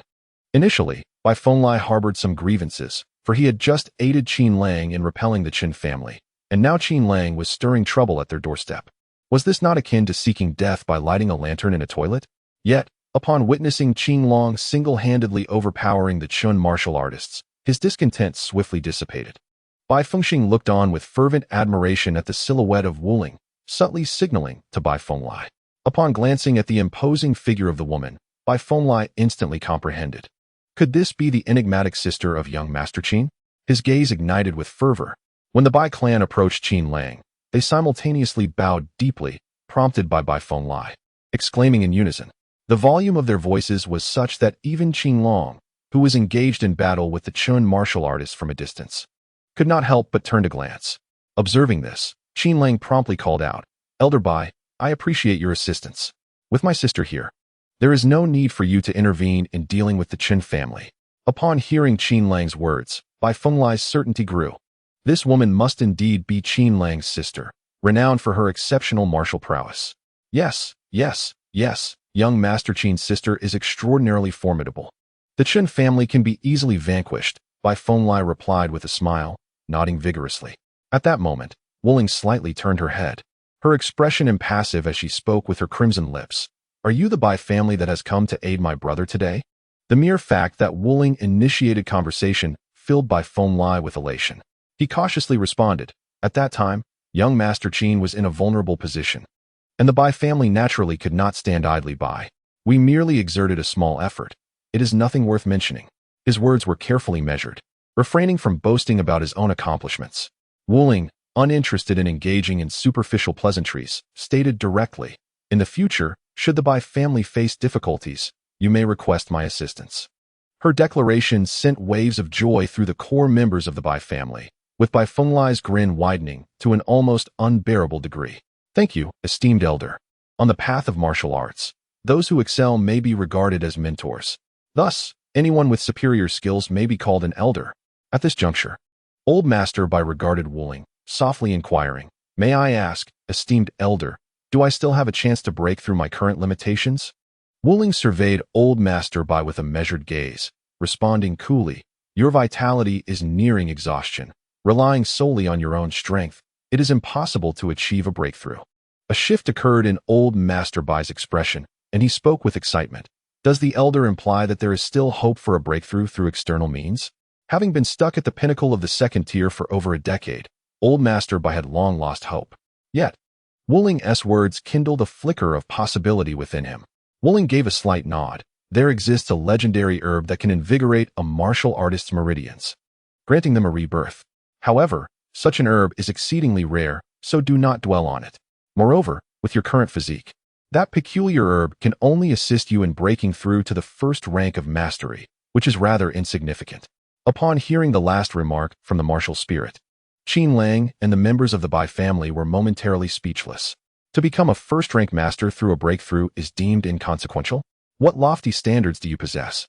Old Master Bai exhaled deeply and respectfully expressed his gratitude. "Thank you for your guidance, esteemed elder." The martial spirit merely nodded indifferently before turning her gaze toward the ongoing battle involving the Azure Dragon. It is not just families like the Bai. Even the prestigious clans of the capital, Huagua, would not easily earn her regard. Her willingness to converse with the Bai family stemmed primarily from her interest in Qin Lang. Noting the martial spirit's reluctance to elaborate further, the Bai family members could only shift their focus back to the fierce conflict involving the Azure Dragon. At that moment, the Azure Dragon was wreaking havoc at the gates of the Qin family, effortlessly overpowering all opponents. The fourth-rank masters of the Qin family couldn't even withstand a single blow from him. Just then, a thunderous roar from Chen Tianyuan echoed overhead. "Do you seek death by provoking the Qin family?" Chapter 82. The Might of a Single Palm. Previously, Chen Tianyuan had intended to confront the situation directly. However, he reconsidered, knowing that Qin Lang's return must be backed by some formidable support. Thus, he opted to observe from the shadows for a while. He noted that although the Azure Dragon was indeed powerful, he was not invincible. He could also send a fourth-rank master flying with just one palm strike. Now, seeing the Bai family arrive, Chen Tianyuan felt reassured. If these individuals possessed terrifying strength, then why would he need to summon the Bai family to stabilize the situation? It was only at this moment that he decided to emerge. Unbeknownst to him, the Bai family was not summoned by Qin Lang, but by Bai Ya, and the Azure Dragon's true combat prowess had yet to be revealed. Crack, bang, boom, ugh. Upon witnessing Chen Tianyuan's appearance at the gates of the Qin family, the Azure Dragon immediately quickened his pace, swiftly sending the remaining Chun family martial artists flying. At this point, there was not a single standing Chun family martial artist within a 10-meter radius of the Azure Dragon. Chen Tianyuan, flanked by several third-rank masters, stepped out from the gates, his expression exceedingly grim as he surveyed the fallen Chen family warriors. With a cold demeanor, Chen Tianyuan inquired, "Who are you? It seems our Chen family has not provoked you, has it?" The Azure Dragon replied with a chilling smile, "The one who will kill you." His voice was frigid, showing no regard for Chen Tianyuan whatsoever. "Impertinent. Nonsense. Silence." Several third-rank masters from the Chen family simultaneously rebuked him. These third-rank masters were the very foundation of the Chen family's arrogance in Binhai. Indeed, among the four great families, the Chen family boasted the largest number of third-rank masters. "Are you Chen Tianyuan?" Just as the Azure Dragon prepared to strike, a slightly hoarse voice emerged from behind him. Upon hearing the martial spirit's inquiry, the Azure Dragon immediately suppressed his intent to attack and retreated behind her. Chen Tianyuan cast a sideways glance at Wu Ling, narrowing his eyes. In his heart, he mused, "This woman is rather peculiar. I cannot detect her aura. Perhaps she is exceedingly powerful, or she is merely an ordinary woman." Contemplating this, Chen Tianyuan coldly declared, "I am Chen Tianyuan. Who are you?" Wu Ling did not respond to his inquiry, but instead coldly stated, "I grant you a chance to take your own life. You may die now." Her tone was light, yet her words sent a chill through one's bones. To demand suicide upon first encounter. How domineering. Qin Lang, observing Wu Ling's indifferent demeanor, softly inquired, "Sister, what if he refuses to take his own life?" Wu Ling slightly tilted her head and smiled at Qin Lang. She replied with a grin, "If he disobeys, I shall assist him." "Oh, how direct." Qin Lang nodded, then turned his gaze towards Chen Tianyuan, silently thinking, "Old man, let us see if you live or die." The members of the Bai family felt an immediate shock upon hearing Wu Ling's words. To demand that a second-tier master take his own life sounded absurd. However, recalling the mysterious strength of Qin Lang's sister, they began to believe it. Conversely, the Chen family members turned crimson with indignation upon hearing such statements. Their patriarch had been insulted, and they felt the affront deeply. Chen Tianyuan's face turned a deep shade of red as he bellowed, "What do you think you are? I, Chen Tianyuan, have lived in Binhai for many years, and no one has ever spoken to me in such a manner. You are the first, and you shall be the last." Bold words. As soon as Chen Tianyuan finished speaking, the burly men behind Wu Ling erupted in a fierce roar. Qin Long, with a grim expression, charged forward, delivering a palm strike aimed at Chen Tianyuan's chest. The war god of Huagua is not someone a mere Chen family patriarch can insult. To insult the war god is to invite merciless retribution. This time, Qin Long held nothing back as he surged towards Chen Tianyuan with incredible speed, a tempestuous wind swirling around him. In but 2 breaths, he arrived before Chen Tianyuan. Faced with the oncoming Qin Long, Chen Tianyuan felt his heart race. Too fast. Incredibly fast. The strength of this man was clearly beyond what he had previously displayed. Realizing the gravity of the situation, Chen Tianyuan immediately summoned all his inner strength, forcing his body's capabilities to their utmost limit. Crack, crack. With all his might, Chen Tianyuan thrust out both palms, attempting to block Qin Long's strike. Alas, as their hands met, Chen Tianyuan's arms shattered inch by inch. Bang! In the next moment, Qin Long's palm struck hard against Chen Tianyuan's chest. The collision created a reverberating sound, akin to the beating of war drums. Puff! Chen Tianyuan spat forth a mouthful of blood, violently propelled backward. Ouch! Puff! Puff! Chen Tianyuan's body crashed backward, toppling a large group of Chen family warriors. Several third-tier warriors attempted to catch Chen Tianyuan with their bodies. However, as soon as they made contact, they were sent flying, spitting blood from the impact of a tremendous force. Boom! Boom! Boom! Chen Tianyuan, along with several warriors from the Chen family, crashed against the grand entrance of the Chun residence, finally halting their uncontrollable momentum. Meanwhile, a sharp intake of breath echoed in Qin Lang's ears. Turning his head, he observed the members of the Bai family, standing in stunned silence, gazing at the Qinglong as if struck by lightning.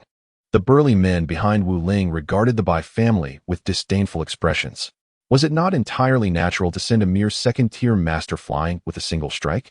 In truth, the Bai family's reaction was not merely a reflection of their fragile mentality. The scene they had just witnessed had utterly shattered their perceptions.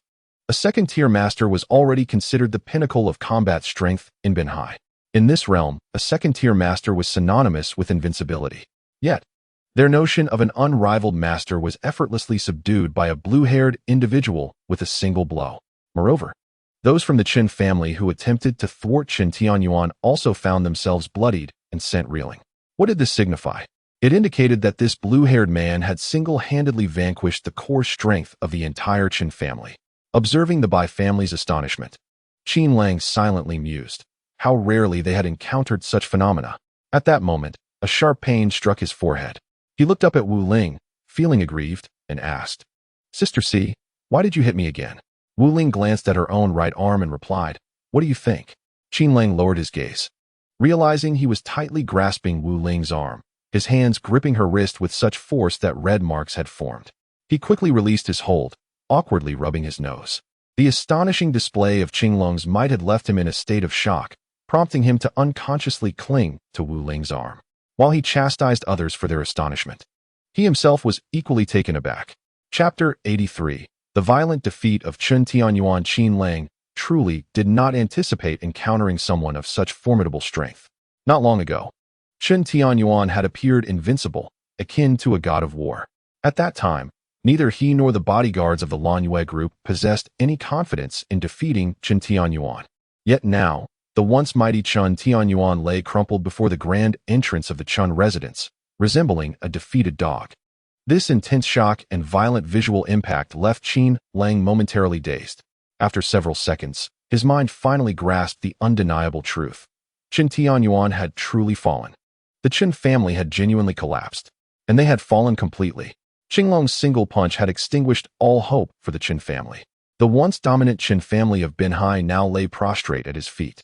Observing the Qin family's masters who were incessantly coughing up blood at the entrance of their ancestral home, Qin Lang felt his heart race with fervor. A bold idea took root in his mind. He gently turned his head and whispered, "Fourth sister, may I strike them?" Having harbored deep-seated hatred for the Qin family, Qin Lang recognized that their moment of vulnerability presented the perfect opportunity for revenge. Wu Ling subtly nodded and smiled. "Sister brought you here precisely for this purpose. Feel free to act." With her permission, Qin Lang's face nearly split from the exuberance of his grin. "Damn the Qin family. Here I come." He lunged forward, and amidst the terrified gazes of the Qin family's warriors, he unleashed a flurry of kicks. Many Qin warriors remained standing, glancing between the relentless Qin Lang and the imposing figure of Qinglong, who was steadily approaching the Qin family gates alongside Wu Ling. Ultimately, their fear eclipsed any flicker of courage they might have mustered. The sheer might of Qinglong was overwhelming. With just a single palm strike, he had incapacitated their once invulnerable patriarch. Now, the mere recollection of that blow sent waves of terror coursing through their veins, chilling them to the core. As Qin Lang continued his assault, he detected the remaining Qin warriors' reluctance to retaliate, which reassured him immensely. He kicked his way through the ranks, toppling dozens, from the 9th-tier warriors down to the 3rd tier. Yet, these were mere distractions. His ultimate target was none other than the Qin family's patriarch, Qin Tianyuan. As he began his assault on the 9th-tier warriors, he keenly observed the reactions of the remaining Qin fighters. Seeing their genuine fear only fueled his fervor, and he quickened his pace. "I'll crush you, you scoundrel. How dare you act so brazenly? Up you get, old fool. Still daring to gaze upon me? Look again, I dare you." While executing his kicks, he hurled insults with abandon. The Qin warriors, sprawled on the ground, felt an overwhelming sense of humiliation. In normal circumstances, they would have dismissed a youth like Qin Lang with disdain. Yet, at this moment, it was precisely this young man whom they had underestimated, now reveling in their misfortune.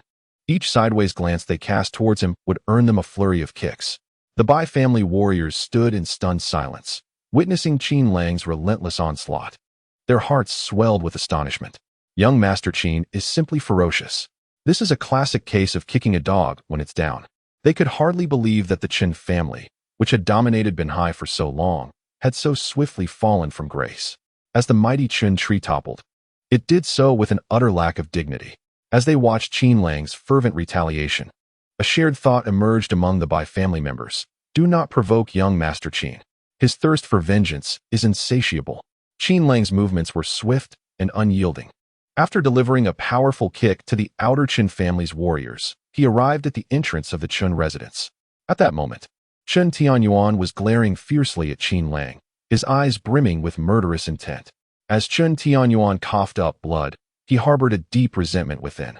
Had he foreseen such a humiliating incident, he would have fought tooth and nail to eliminate this brat, even at the cost of his own injury. While blood spilled from his lips, his body began to writhe slowly. Chen Tianyuan yearned to rise. Even in death, he wished to stand firm. Qin Lang observed the relentless Chen Tianyuan, whose eyes were filled with animosity and whose body was in a state of persistent convulsion. Initially, he was taken aback. How could this old man still resist after receiving such a devastating blow?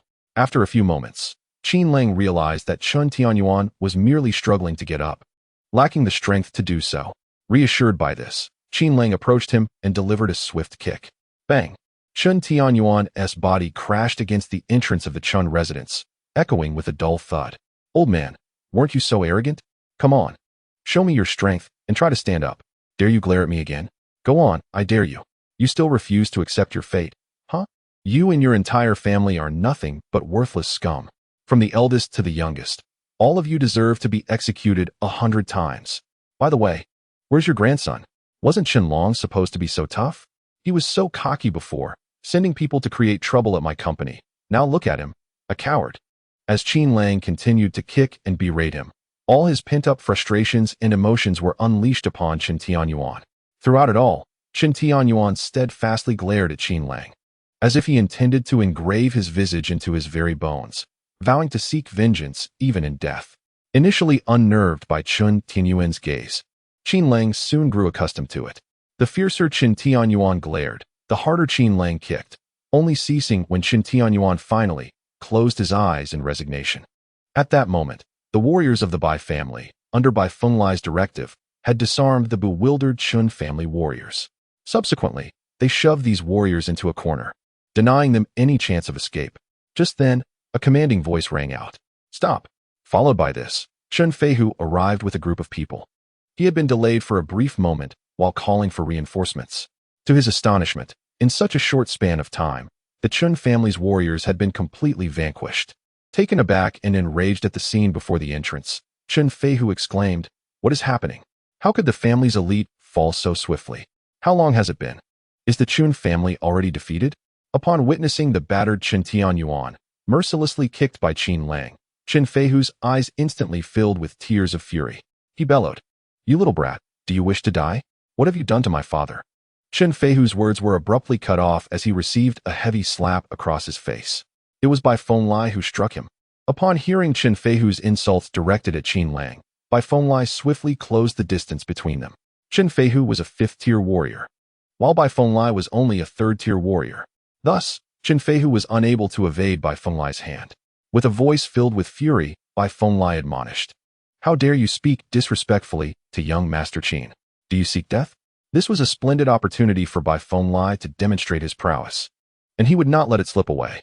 Chapter 84. The Evil Dragon Society. Chen Feihu, unaware of the power of the Azure Dragon's strike, felt little fear.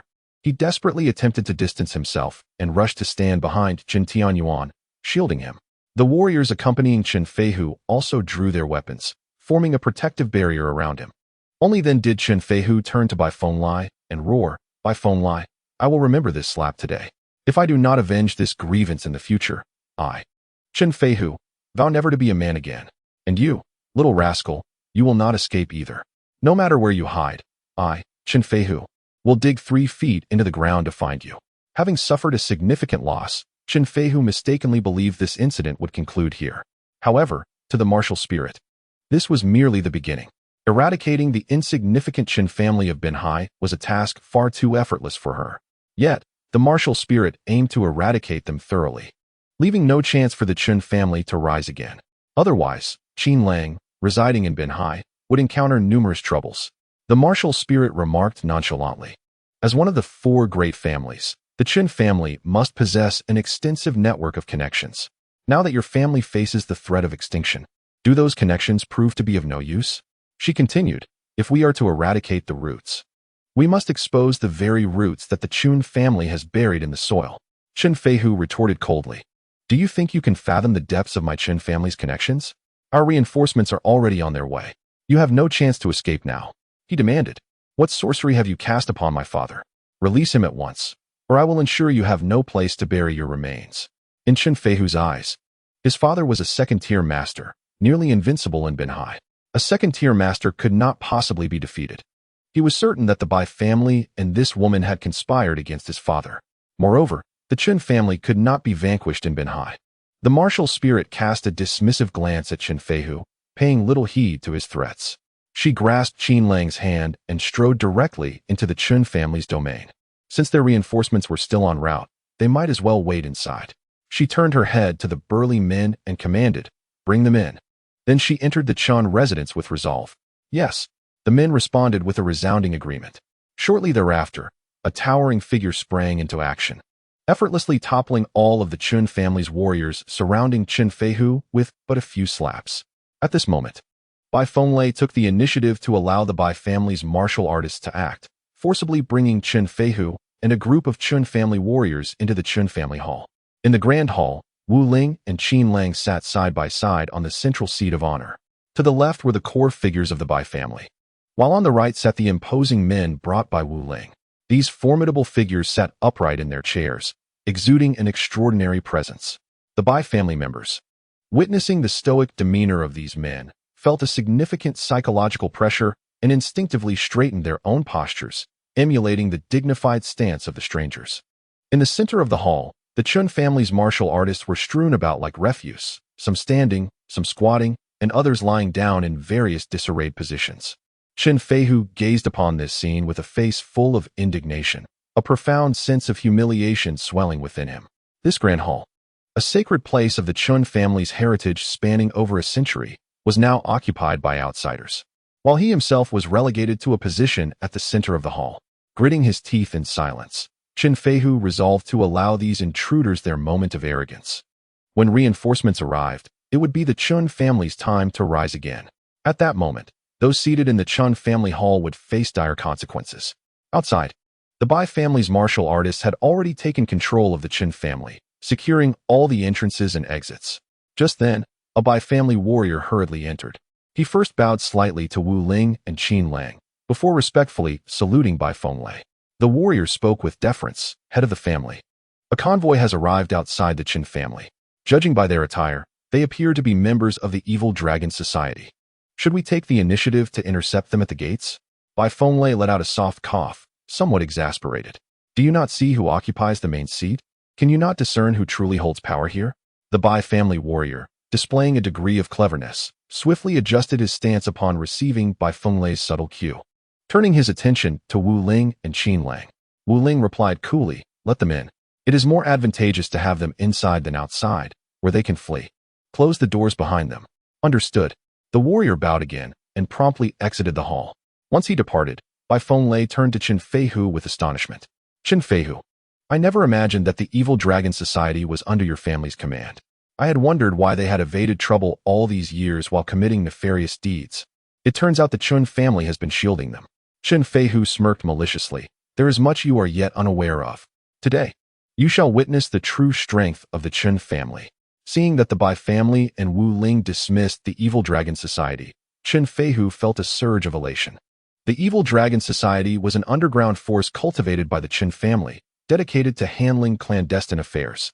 Its members were notorious martial artists gathered by the Chen family, known for their malevolent deeds and formidable combat prowess. Moreover, the members of the Evil Dragon Society frequently engage in special affairs, often treading a fine line between danger, exhibiting formidable combat prowess. The overall martial capacity of the Evil Dragon Society surpasses that of many warriors from the Chen family. Therefore, the Evil Dragon Society serves as a sharp blade in the hands of the Chen family. Many of the Chun family's adversaries have been vanquished by the Evil Dragon Society. Witnessing the martial spirit's disregard for the Evil Dragon Society and the intention to admit them into the Qin family, Chen Feihu could not suppress a cold sneer within. He mused to himself, "Let us see how long you can act so arrogantly. Soon, you shall have cause to weep." Before long, a series of footsteps echoed from outside. "Second Master, what has transpired?" "Second Master, something feels amiss. These warriors do not appear to belong to the Qin family. Why the urgency? Has something occurred? What is going on? Who are these people seated in the main hall?" As if summoned by their presence, a formidable group of men clad in black entered the hall. Each bore intricate tattoos of dragons and tigers upon their bodies, with some even adorning their faces with markings traditionally reserved for condemned criminals. Upon crossing the threshold of the hall, they sensed something was off. The scene within was peculiar to them. A young couple occupied the principal seats, while Chen Feihu stood defiantly at the center of the hall, surrounded by a heap of bodies. Chapter 85. The Annihilation of the Evil Dragon Society. In that fleeting moment, the members of the Evil Dragon Society instinctively braced themselves. Their leader, known as the Black Dragon, was a notorious figure of formidable reputation, a top-tier third-grade warrior. His combat abilities were exceptional. With a thunderous roar, he demanded, "Who are you all? This hall of the Qin family does not permit your intrusion. Get out of here." The Black Dragon was a man of clear allegiances. Having received great kindness from Qin Tianyuan, he had sworn loyalty to the Qin family. In their time of turmoil, he was determined to support Chen Feihu wholeheartedly. However, upon hearing the Black Dragon's outburst, the assembly remained unmoved. The martial spirit and his companions held the Black Dragon in utter contempt, thus remained indifferent. The Bai family members hesitated, observing the martial spirit's lack of response, and dared not interject. At that moment, upon seeing the members of the Evil Dragon Society arrive, Chen Feihu's expression twisted into a menacing grin. He glared fiercely at Qin Lang and growled, "Boy, your time has come. If I do not dismember you today, I shall not bear the name Chun." With that, Chen Feihu swiftly turned and bellowed, "Black Dragon, go and restrain the old man Bai." The other members of the Evil Dragon Society sprang into action, commanding, "Eliminate them all." In Chen Feihu's estimation, the greatest threat in the room was undoubtedly the elderly patriarch of the Bai family, Bai He. Given the old man's advanced age, he believed that with the Black Dragon's strength, he should be able to hold Bai He at bay for some time. As long as the Black Dragon can buy a little time for the Evil Dragon Society, their formidable combat power should swiftly resolve the conflict. In this manner, the Chun family's opportunity for a turnaround is almost within reach. The members of the Evil Dragon Society, taken aback by the sudden roar, quickly regained their composure. The Black Dragon cast a swift glance and instantly pinpointed the location of the Elder Bai. With a deft twist of his toes, he lunged directly towards the Elder Bai, while the others from the Evil Dragon Society drew their weapons and charged at a group of burly men and Bai family warriors. Observing the contorted faces of the Evil Dragon Society members and the gleaming blades in their hands, the Bai warriors could not help but clench their fists, ready to retaliate at any moment. Meanwhile, the burly men under the command of Wu Ling remained seated with unwavering composure, seemingly oblivious to the approaching members of the Evil Dragon Society. Chen Feihu, witnessing the ferocious assault of the Evil Dragon Society members, felt an overwhelming sense of satisfaction. If Wu Ling dared to allow the Evil Dragon Society entry, he must bear the consequences of his actions. Chen Feihu glanced at Wu Ling, expecting to see panic on her face. However, he was met with disappointment. Wu Ling's expression remained indifferent, a hint of mockery gracing her lips. Just as the Bai warriors began to take action and the Evil Dragon Society was on the verge of engaging, Wu Ling made her move. It was not with her hands, but rather with her voice. Parting her crimson lips, two words escaped her mouth: arrogant. The light reprimand resonated throughout the hall like a thunderous divine bolt descending from the heavens, shaking the very foundations of the chamber. Her pronunciation seemed effortless. Yet the moment those words erupted from her lips, the debris in the hall trembled. In the center of the hall, Chen Feihu stood motionless, his eyes rolling back in his head, his mind a chaotic blur. The other members of the Evil Dragon Society froze in place, their aggressive stances held rigidly. In an instant, their minds went blank, momentarily losing consciousness. Conversely, the Bai warriors and the burly men remained completely unscathed. Qinglong regarded Wu Ling with profound admiration. The control of the war god was unparalleled. Subsequently, the burly men each delivered a swift kick, sending the evil Dragon Society members crashing to the ground. The Bai family members, suppressing their shock, joined in to subdue the evil Dragon Society members. A large group of Bai warriors surged forward, binding the captured members. Just then, an unexpected turn of events unfolded. The Black Dragon's eyes widened, a glimmer of murderous intent flashing within.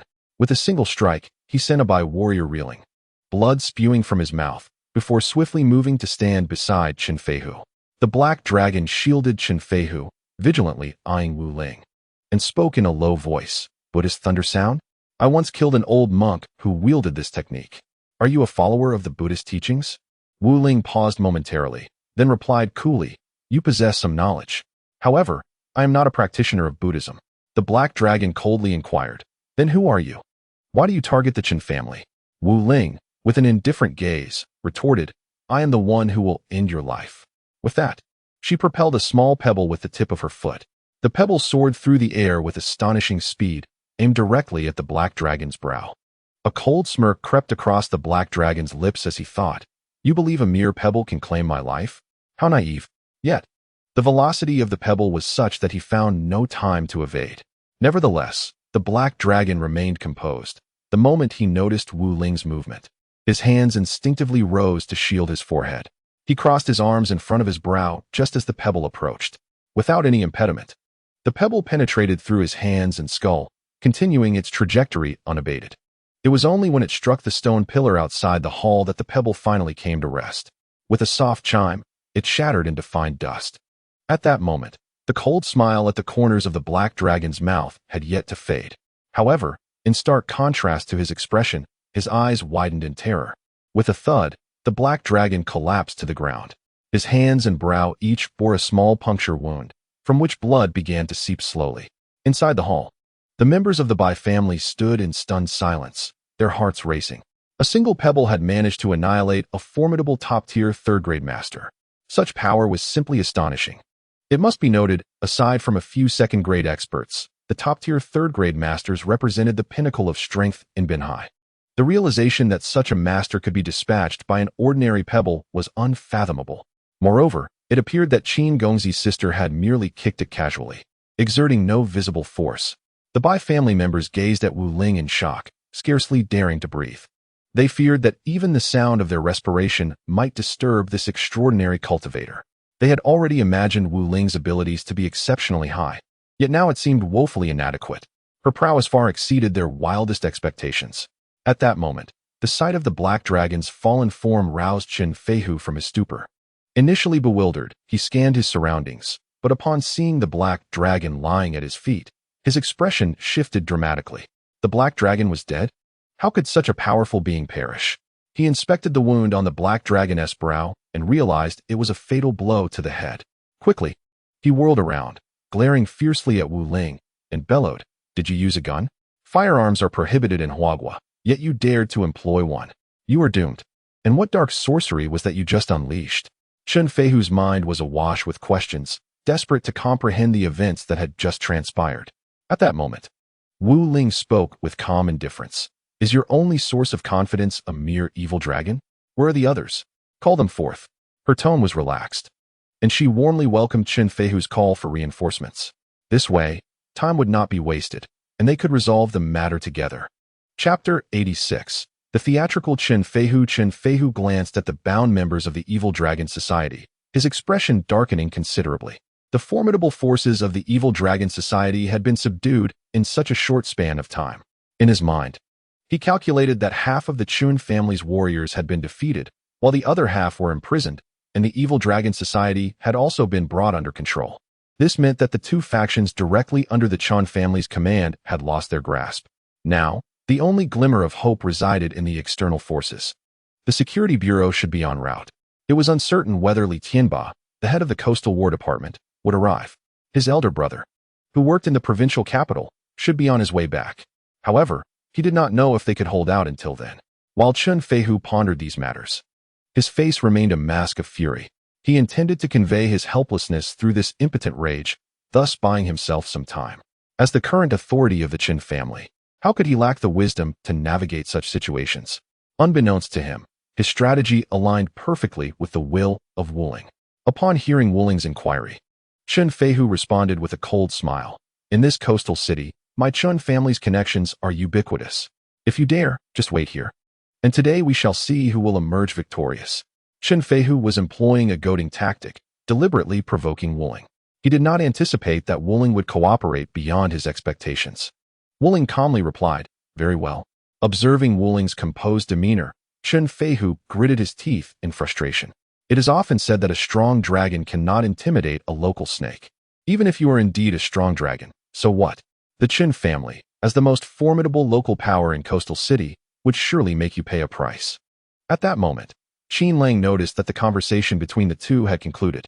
He immediately leaned over the table and softly asked, "Fourth sister, what was that technique you just used? The Buddhist thunder sound? Is it similar to the lion's roar from the television?" Qin Lang looked at Wuling with curiosity, his heart brimming with a strong desire to learn. The previous scene had been utterly astonishing. Fourth sister merely moved her lips, and that group of fierce-looking men was left utterly bewildered. If he could master such a technique, wouldn't that be exhilarating? Wuling smiled and turned to him, saying, "The Buddhist thunder sound and the lion's roar are somewhat different. The Buddhist thunder sound requires a more solemn and grand presence.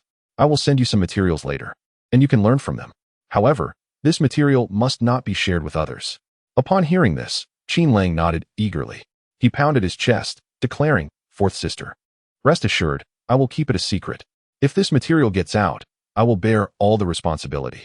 Just as he was about to offer further assurances, he felt another intense gaze upon him, akin to that of an infatuated admirer. Without turning around, Qin Lang already knew it was those burly men staring at him once again. Qin Lang felt somewhat speechless. What was going on? Although the young master was handsome, he had no affection for men. At that moment, a flurry of hurried footsteps echoed through the air. Several warriors from the Bai family rushed in, their faces etched with panic. It's bad. The Qin family is surrounded by the security bureau. A large group of their members is storming in. Their identities are sensitive. We dare not confront them directly. Before the words of the Bai family warrior could fully settle, a commanding voice erupted from the entrance of the hall. "I have heard that there is a brawl occurring here. You possess great audacity. Today, a significant figure has arrived in Binhai, and you dare to cause trouble at such a time? Are you intent on deliberately bringing harm to me?" The authoritative shout instantly captured the attention of everyone in the hall. All eyes turned towards the entrance, where a fierce-looking middle-aged man stormed in, flanked by a dozen fully armed agents from the security bureau. As the middle-aged man entered the hall, even more agents rushed in, and a rough count revealed there were over 100 of them, all armed and ready. Upon seeing the security bureau personnel, a flicker of delight crossed Chen Feihu's face. Though he did not overtly display it, he understood that, regardless of how amicable his relationship with the head of the security bureau was, he had to maintain a facade of distance. "Director Wu, you have personally arrived. Come quickly to see, there are individuals wielding firearms and injuring others. These individuals have forcibly intruded into my Qin family and harmed over 100 of us. Such scoundrels deserve to be executed on the spot." The man leading the entry was named Wu Bin, the top figure of the Binhai Security Bureau. Hearing Chen Feihu's words and observing Wu Bin's expression, the Bai family members felt a wave of anxiety. No matter how skilled Qin Gongzi's sister was, she could not contend with these official personnel. The military was rife with experts. Should a confrontation arise, it could draw out formidable military figures, leading to dire consequences. Wu Bin, as the foremost authority of the Security Bureau, was one of the few individuals in Binhai wielding substantial power. Should such a figure encounter trouble, the military experts of Huagua would undoubtedly pursue the perpetrators to the ends of the earth. This was why those official personnel, despite lacking martial prowess, often wielded more influence than many formidable warriors. They stood backed by the entire nation of Huagua. As Wu Bin strode to the center of the hall, he scrutinized Chen Feihu and then the Qin family warriors lying in the center. His brow furrowed deeply. Upon noticing the bloodied hole in the forehead of Heilong, his expression shifted dramatically. There were indeed casualties. Wu Bin fixed his gaze on Chen Feihu, gestured towards the fallen Heilong, and asked in a grave tone, "What transpired here?" His inquiry to Chen Feihu presented an opportunity for the latter, one that Chen Feihu understood immediately.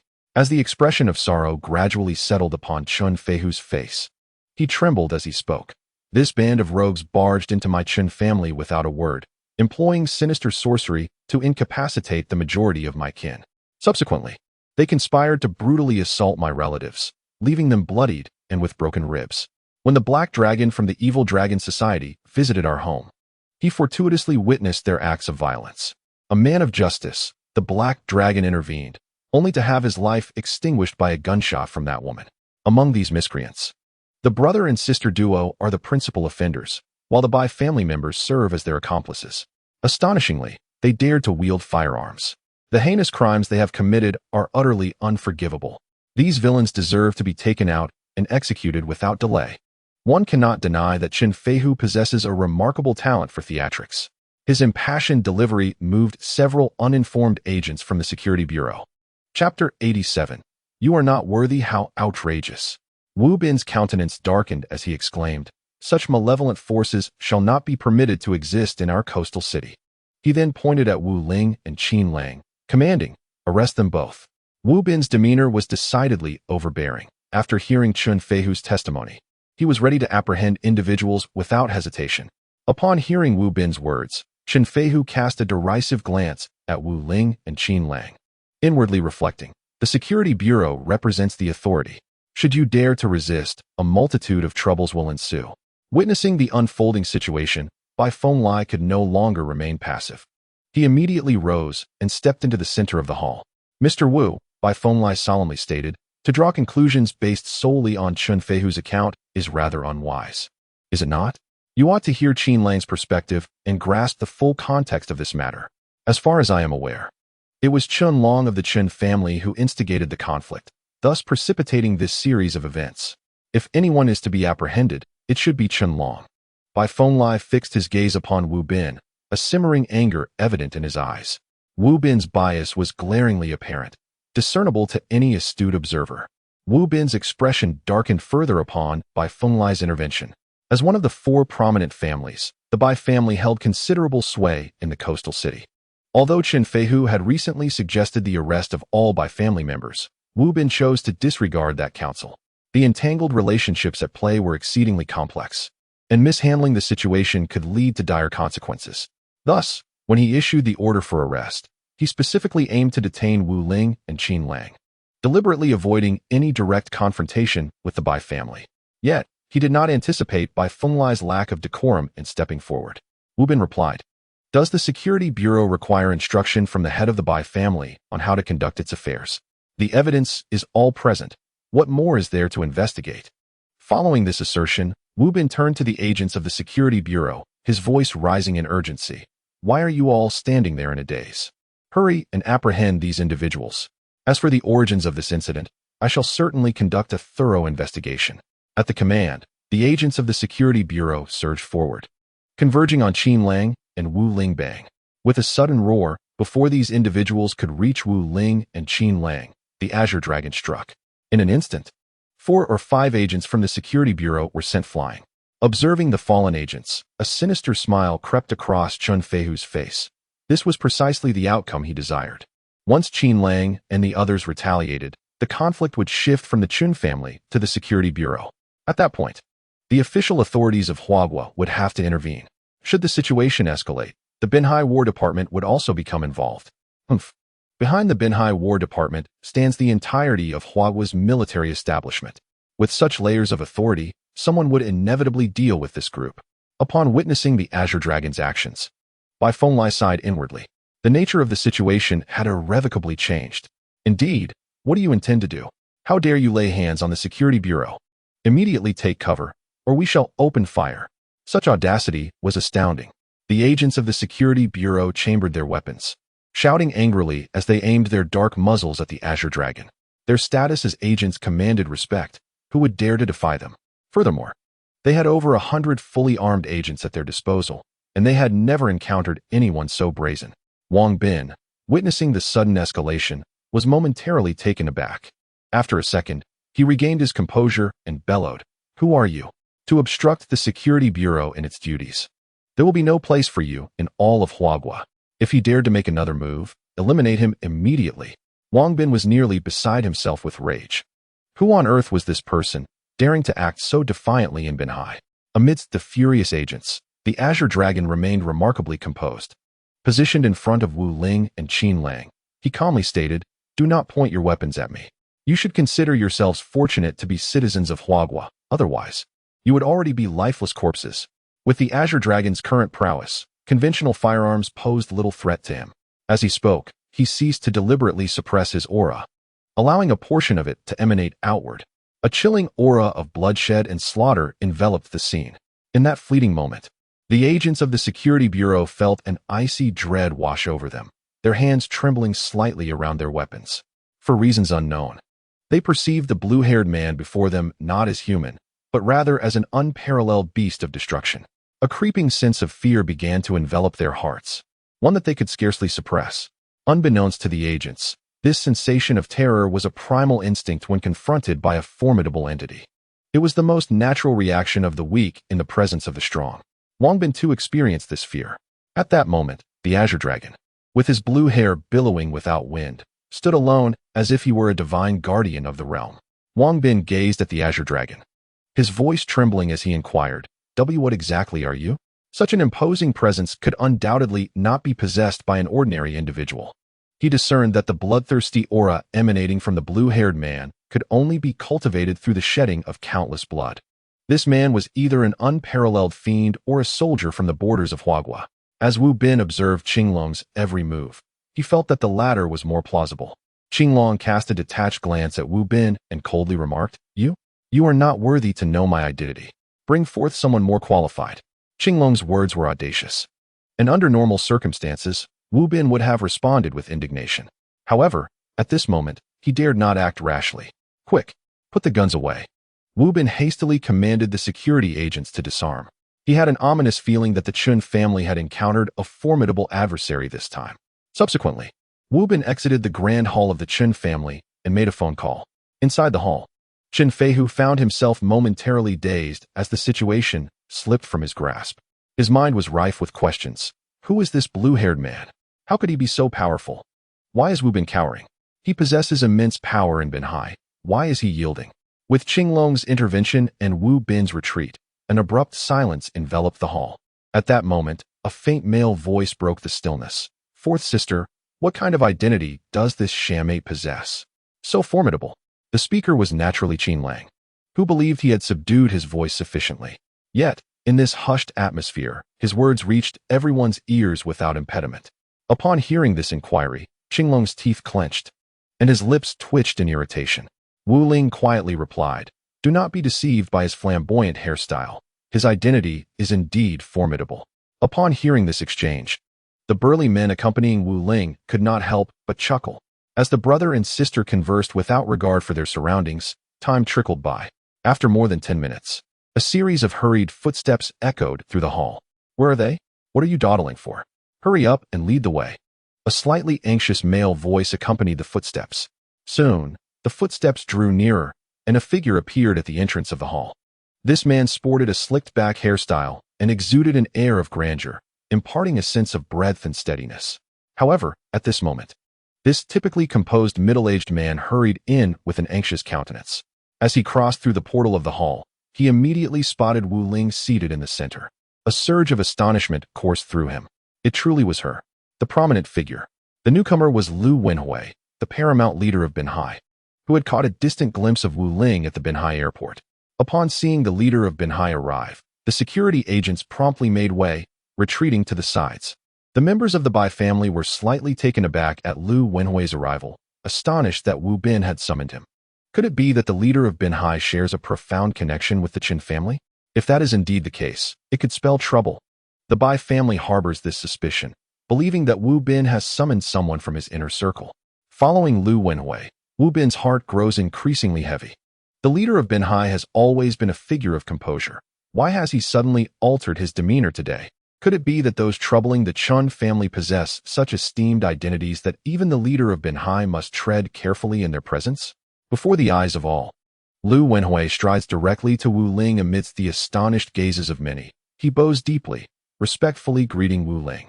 Only after this gesture does he rise, his expression one of deference and a smile gracing his face as he exclaims, "Is it truly you?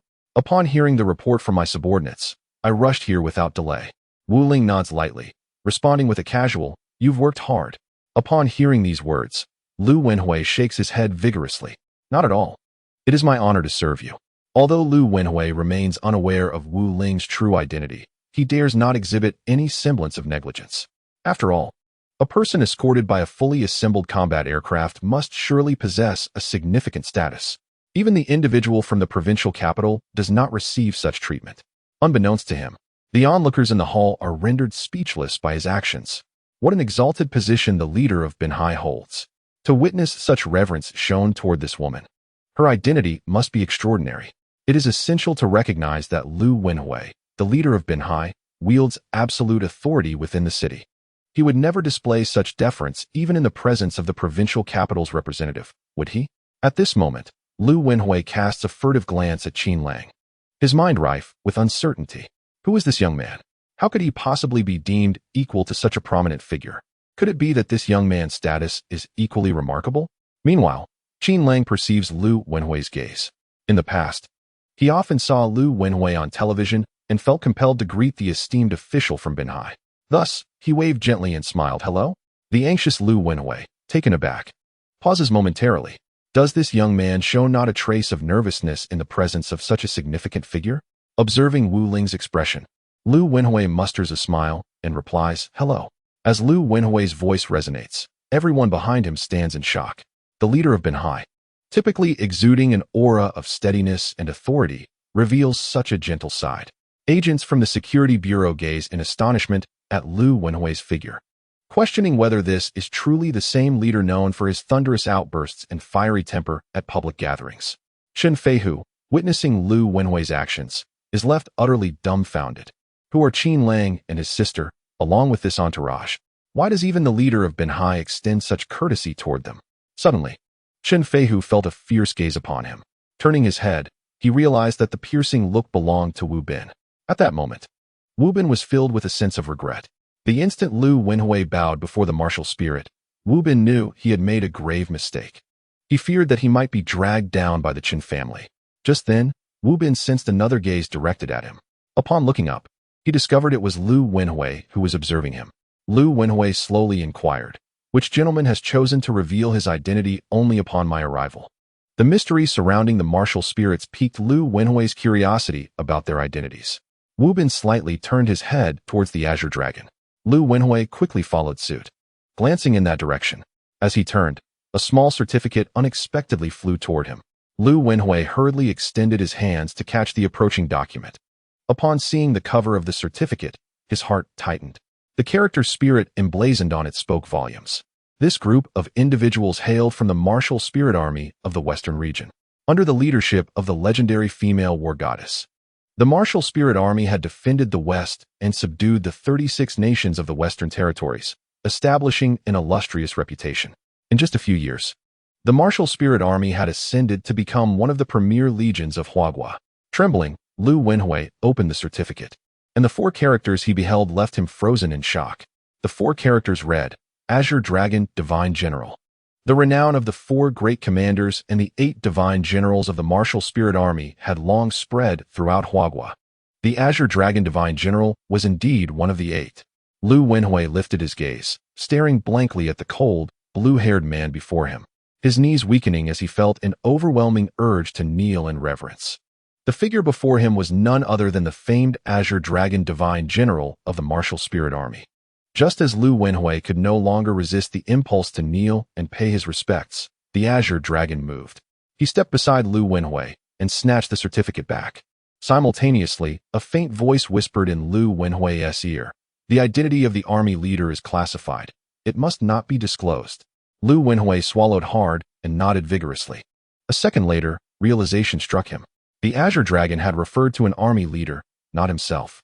The only person who could be addressed as the army leader by the Azure Dragon was the supreme commander of the martial spirit army, the female war goddess who subdued the 36 nations of the Western territories. Boom. As this thought emerged, Lu Wenhui's body stiffened with shock. He mechanically turned his head. Panic etched on his face as he gazed at the martial spirit. Could she possibly be the legendary war goddess?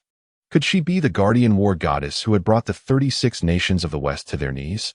This war goddess, emerging with unparalleled grace, had brought order to the long chaotic 36 nations of the Western territories. Under her iron fist, the people of the West finally attained the long-awaited peace. The experiences of that female warrior are nothing short of astonishing. With her feminine stature, she dismantled a centuries-old monopoly held by the elite, challenging the antiquated structure of the 4 pillars of Huagua, and boldly inserted herself into the fray, transforming the 4 pillars into 5. This illustrates her formidable prowess. At this moment, it seemed that Wuling was aware of Lu Wenhui's unspoken inquiries. She replied coolly, "It is I?" Chapter 89, The Identity of Wuling. Those 2 simple words echoed in Lu Wenhui's ears like thunderclaps. Could it truly be her? Was she indeed the legendary female warrior? Lu Wenhui felt dazed, his knees buckling beneath him, nearly collapsing to the ground. Such an eminent figure in Huagua had appeared in the humble seaside city. The 5th pillar of Huagua had made such a discreet entrance in Binhai. At her stature, she warranted the escort of an entire fighter squadron, yet she remained remarkably unassuming. Just as Lu Wenhui was about to fall, a powerful hand caught him. Simultaneously, a surge of warmth coursed through his body. It was Qinglong, who stood beside him. Lu Wenhui respectfully uttered a thank you, before turning to Wuling, performing a deep 90-degree bow. You. After bowing, he found himself at a loss for words, overwhelmed by emotion. His mind was a chaotic whirlwind. Wuling coolly remarked, "I have come to Binhai merely to attend to personal matters. There is no need for excessive speculation." Upon hearing this, Lu Wenhui eagerly responded, Yes. It is I who has overthought. It is I who has overthought." The others, witnessing Lu Wenhui's demeanor, were instantly filled with curiosity regarding the identities of Qinglong and Wuling.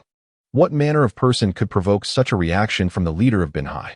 From Lu Wenhui's expression, they grasped that Qinglong and Wuling were of significant stature. Yet the extent of their prominence remained an enigma. All gazes turned to Qinlang, perplexed that such a figure was associated with him. Just how influential was this young man? At that moment, Lu Wenhui contemplated the implications of Wuling's words.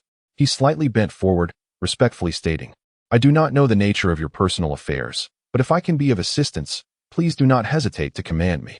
To serve the female warrior filled Lu Wenhui with immense honor. Wuling responded with a cold smile, "Perhaps you should inquire of your own people." She added, "Today's events. They should understand better than anyone." Hearing her frigid tone and observing her icy smile, Lu Wenhui felt a rush of anxiety. Could it be? Had something gone awry with his subordinates? He turned to Wu Bin, his voice grave. "You are the head of the Security Bureau. Please clarify what transpired today." For Lu Wenhui, Wu Bin was the only person present with whom he could discuss this matter. In an instant, all eyes shifted to Wu Bin. As Wu Bin found himself the center of attention, a sense of panic engulfed him. From Lu Wenhui's demeanor towards the woman, he discerned her considerable capabilities. He realized that evasion was futile. Many matters could be uncovered with a mere inquiry. At this juncture, deceit bore no significance. Coming to this understanding, Wu Bin's complexion turned ashen. He stammered, "This morning, a brawl occurred at Rinshan Group. The principal actor was Qinlang." Subsequently, Wu Bin recounted the events of the day in their entirety. As the head of the Security Bureau, he was naturally well informed about these matters. However, when it came to explaining why he had brought personnel to the Chen family, he skillfully altered the narrative from being invited by Chen Feihu to having received a report from Chen Feihu. The implications of these 2 statements were entirely different. The former suggested collusion with the Chen family, while the latter indicated a legitimate course of action. His revision effectively distanced himself from the incident. After finishing, Wu Bin cast a deliberate glance at Chen Feihu, the threat in his eyes unmistakable. Upon hearing Wu Bin's account, Lu Wenhui's expression darkened, resembling a block of coal. He spoke in a grave tone, "Immediately apprehend Zheng Yuqing and his son, along with those from the Security Bureau. Such individuals have no place in our ranks. Furthermore, send someone to find Qinglong. He must be captured and imprisoned. All martial artists from the Chen family who participated must be detained." Yes. The agents of the Security Bureau responded in unison, executing their orders. Lu Wenhui, as the head of Binhai, swiftly stripped Wu Bin of his command authority. His words brooked no dissent. Suddenly, Chen Feihu bellowed, "I refuse to accept this." This incident was instigated by the Lanyue group. The previous skirmishes were trivial. It was their assault on the Chen family's interests that ignited this situation. Had they not targeted the Chen family, we would not have retaliated. Despair enveloped Chen Feihu's heart. Having observed the unfolding events for so long, he understood that the Chun family had provoked an adversary far beyond their capacity to confront. Nevertheless, like a cornered beast, he would not yield until the final moment. Lu Wenhui roared in response, "Your arguments are baseless. You know full well how events transpired. Spare me your pointless rhetoric. It serves no purpose here. Were it not for your family's indulgence of its science, you would not find yourselves in this predicament. Save your words for the judge." Lu Wenhui's declarations effectively sealed the fate of this incident. Chen Feihu gazed upon the fallen members of the Qin family, his heart heavy with despair. Was this the impending doom of the Qin family? At that moment, Bai Fenglai stepped forward. He looked at Lu Wenhui and declared loudly, "There are discrepancies in the statements made by Security Bureau Chief Wu Bin. When he first arrived, he was swayed by Chen Feihu's one-sided account and promptly ordered the arrest of young Master Qin and his sister. I stepped forward to speak a word of justice for young Master Qin, only to be threatened by Wu Bin. It is evident to any discerning individual that there must be some underlying issue here. There is surely some collusion between Wu Bin and Chen Feihu. Such matters are easily investigated. Once probed, the truth will undoubtedly emerge." Upon learning that young Master Qin's sister possesses not only formidable martial prowess, but also an extraordinary identity, Bai Fenglai would naturally seize this opportunity to showcase his abilities. "Old fool, what nonsense are you spouting?" Wu Bin exclaimed, pointing furiously at Bai Fenglai. Despite the matter already being exposed, Bai Fenglai chose to resurrect it. Meanwhile, Lu Wenhui, upon hearing Wu Bin's intention to apprehend the goddess of war, was utterly bewildered. How could he dare to arrest the female warrior of Huagua? Where did he find the audacity? Did he not notice that the imposing figures surrounding the goddess were no ordinary men? After several seconds, Lu Wenhui finally snapped out of his stupor. He pointed directly at Wu Bin and declared loudly, "Disarm him and take him back. This matter must be thoroughly investigated." The security agents exchanged glances. Lu Wenhui was the superior, and his orders took precedence. With a click, several agents cuffed Wu Bin and escorted him away. Chapter 90. Li Tianba. Just as Wu Bin was let out, a rugged voice echoed from outside. "What is happening? What is going on?" Upon hearing this voice, Chen Feihu immediately perked up. The voice belonged to Li Tianba, the head of the Coastal War Department. He had been uncertain whether Li Tianba would come. Yet to his surprise, he did arrive. Chen Feihu turned towards the entrance and shouted, "Brother Ba, please stand up for the Chen family." His voice trembled, revealing his agitation. "What is the situation?" A burly figure swiftly crossed the threshold and entered the hall. Upon seeing the multitude of Chen family members scattered across the floor, Li Tianba furrowed his brow. However, when his eyes fell upon a somewhat familiar figure, he was momentarily taken aback. Li Tianba walked straight towards Wu Ling, his demeanor exceedingly respectful. Yet, Chen Feihu misinterpreted the situation. He bellowed, "Brother Ba, it's that little woman. She is the one who has ruined our Chen family. Not only did she use sorcery to incapacitate most of our martial artists, but she also left them severely injured. Even my father did not escape her venomous grasp. Brother Ba, be cautious. She seems to possess some status. She just intimidated Lu Wenhui with her identity. But you are the head of the War Department, so you need not concern yourself with her status. Just apprehend her." Li Tianba was a second-tier martial artist, and among the elite of the second tier. In Chen Feihu's perception, a second-tier master could reign supreme in Binhai. Such prowess, combined with Li Tianba's position as the head of the Binhai Combat Department, instilled fear in all. Who would dare provoke such authority? The Combat Department operates independently of numerous systems, tasked with ensuring the security of Hua Nation, both domestically and internationally. Silence. Li Tianba's roar left Chen Feihu seething with rage, contemplating the notion of silencing him for good. Who would dare challenge such a prominent figure? A mere head of the Binhai Combat Department is hardly significant. When he travels, the headquarters issues confidential orders to all districts. How could one ever risk offending someone of such stature? Upon hearing Li Tianba's bellow, Chen Feihu instinctively recoiled, silenced by fear. He simmered with indignation, cursing Li Tianba for his ingratitude. Had it not been for the Chun family providing him a meal on that fateful snowy day, would he have achieved his current standing? If the Chun family had not helped him cheat death, would he have attained such accomplishments? At that moment, a gesture from Li Tianba left Chen Feihu utterly bewildered.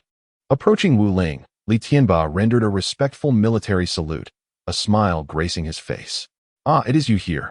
With your presence overseeing matters, I am at ease. I shall take my leave." Witnessing the obsequious smile on Li Tianba's face, not only was Chen Feihu stunned, but many others in the hall were equally astonished. The Bai family members, observing Li Tianba's sycophantic demeanor, felt a tempest brewing within them. Lu Wenhui was the paramount authority in Binhai, yet Li Tianba was an extraordinary entity. Not only was he a formidable second-tier master, but he also held the position of head of the Binhai Combat Department, which operated outside Lu Wenhui's jurisdiction, directly overseen by the headquarters. Such a stature compelled him to bow his head before the sister of young Master Qin. What then? Was the true standing of young Master Qin's sister? Piecing together this information, Bai Fenglai felt a sense of relief for having cultivated a relationship with Qin Lang. The Bai family's hopes for ascendance truly rested upon him. At that moment, he recalled Wu Ling's words. The Bai family had a matter that could benefit from her intervention. Previously, he had not grasped the significance of that statement, but now he understood its weight was akin to 1,000 pounds. Chen Feihu incredulously observed Li Tianba's actions, his expression frozen in disbelief. If such a unique identity as Li Tianba's had to bow to that woman, who exactly was she? What sort of powerful entity had the Chen family incurred the wrath of? Was it truly the case that no one could contend with her? At that juncture, Chen Feihu was overwhelmed with regret. He should not have indulged Chen Long. Had he exercised stricter oversight over the Chen family's behavior, perhaps today's events could have been averted. However, regardless of his remorse, the situation had already unfolded. This, too, is the retribution that the Chen family deserves. At this moment, Li Tianba, having uttered those few words, turned to leave. Just as he had taken a few steps, a slightly hoarse voice resonated from behind him. What brings you here? The instant he heard that voice, Li Tianba halted his stride. He slowly turned around and replied honestly. Chen Feihu of the Chen family mentioned that there was trouble at the Chen residence and requested my assistance. He understood that for someone of such stature, evasion was futile. It was far better to candidly disclose all that he knew. Lu Wenhui, witnessing this, inwardly lamented. Chen Feihu has indeed overthought this matter. The war goddess is the pillar of the fifth court. She holds dominion over numerous affairs within the war department. In this shallow pond of Binhai, Li Tianba may be a significant figure, yet when placed in the grander scheme of Huagua, he is but a mere speck. Conversely, the war goddess is a heavyweight on the national stage. At that moment, Wu Ling's voice broke through Lu Wenhui's contemplation. Oh, are you here to assist in wrongdoing? Do you comprehend the weight of your identity? Are you the head of the war department, or merely a private soldier of the Chen family? Is the Chen family's rampant behavior in Binhai backed by your support? Wu Ling's barrage of inquiries caused Li Tianba's complexion to shift dramatically. Her tone was not loud, yet each word struck deeply within him. No, it is not as it seems. Li Tianba panicked, hastily clarifying. The Chen family once extended their kindness to me during my most arduous times. However, I have long since repaid that debt. It bears no relation to today's events. Previously, Chen Feihu claimed that there were threats against the Chen family and requested that I bring troops to assess the situation. Aware of my unique position, I feared that the Chen family might exploit this situation, thus I came alone. I genuinely only wished to ensure that no major incident would unfold here. Li Tianba spoke rapidly, eager to convey his explanation before Wu Ling dismissed him. Wu Ling fixed her gaze upon Li Tianba's eyes. Noticing no sign of panic nor evasion, she gradually withdrew her gaze. You may leave. Those three simple words fell upon Li Tianba like a melodious chime. He nodded earnestly and solemnly declared, If you have any further instructions, Li Tianba shall not refuse. With that, he cast a lingering glance at Qin Lang before hastily departing. As for Chen Feihu, Li Tianba left without affording him a second glance. Chapter 91. The Iron Man. Li Tianba departed without hesitation. His exit took away the last glimmer of hope for Chen Feihu. At this point, Chen Feihu's heart began to accept the harsh reality. The Chen family of Binhai had provoked an individual they could never afford to offend. Perhaps after today, the Chen family would be erased from the annals of Binhai. At this very moment, Chen Feihu fervently wished that his elder brother, Chen Feilong, who worked in the provincial capital, would not return. As long as his brother remained unscathed, the Chen family would not be utterly doomed, and there would still be a glimmer of hope for their resurgence. Observing Chen Feihu, who had despaired and closed his eyes, Wu Ling smiled, a smile that was both frigid and laced with a hint of malice. The trials endured by the Chen family were merely a reckoning for their past arrogance. In his moment of despair, Chen Feihu found himself reminded of many who had faced even greater hopelessness. The memory of Qin Lang's desperate gaze when Chen Tianyuan had attacked him filled Wu Ling with a sense that the punishment inflicted upon the Chen family was far from sufficient. Only by completely obliterating such a menace as the Chen family could the fury in her heart be alleviated. With a cold sneer, Wu Ling taunted, "Do you now understand the meaning of despair? Do not fret, this is far from over." Determined to eradicate the Chen family to its roots, she asserted that the matter was not yet concluded. Chen Feihu glared at Wu Ling, gritting his teeth in fury. "What more do you want? Is it not enough that my Chen family has fallen to such depths? Your heart is truly merciless." Fear gripped Chen Feihu as he nervously scrutinized Wu Ling. Did this woman intend to drive the Chen family to extinction? Such audacity! His words ignited the wrath of Wu Ling's imposing henchman. The war god, a paragon of sacrifice for the nation and its people, should not be disrespected. The war god must not be insulted. Qinglong, clenching his fists, replied coldly, "If you cannot speak appropriately, then refrain from speaking at all. I can assist in severing your tongue." His ominous tone silenced Chen Feihu immediately. The hulking figures glared at Chen Feihu, their murderous intent palpable. Not even the rulers of the 36 nations of the western region dared to label the war god as cruel. Yet this Chen Feihu had the audacity to utter such words. The palpable bloodlust from the burly men sent shivers through the Bai family's warriors, rendering even the bound members of the Evil Dragon Society and the whimpering Chun family fighters utterly silent. Lu Wenhui stood respectfully aside, his demeanor one of deference. Inwardly, he marveled, Qinglong, the divine general, is indeed one of the 8 great generals. A single word from him can instill fear in the hearts of men. At that moment, Wu Ling suddenly inquired, which direct members of the Chun family have yet to return, and with which factions does the Chun family maintain secret dealings? Upon hearing this, Lu Wenhui mistakenly believed Wu Ling was addressing him. A wave of anxiety washed over him as he hastily replied, "There are too many matters to attend to, and I have not closely monitored the Chen family. I will have someone investigate immediately." However, as soon as his words left his lips, Wu Ling and all the burly men fixated on him with unsettling intensity, sending a chill down Lu Wenhui's spine.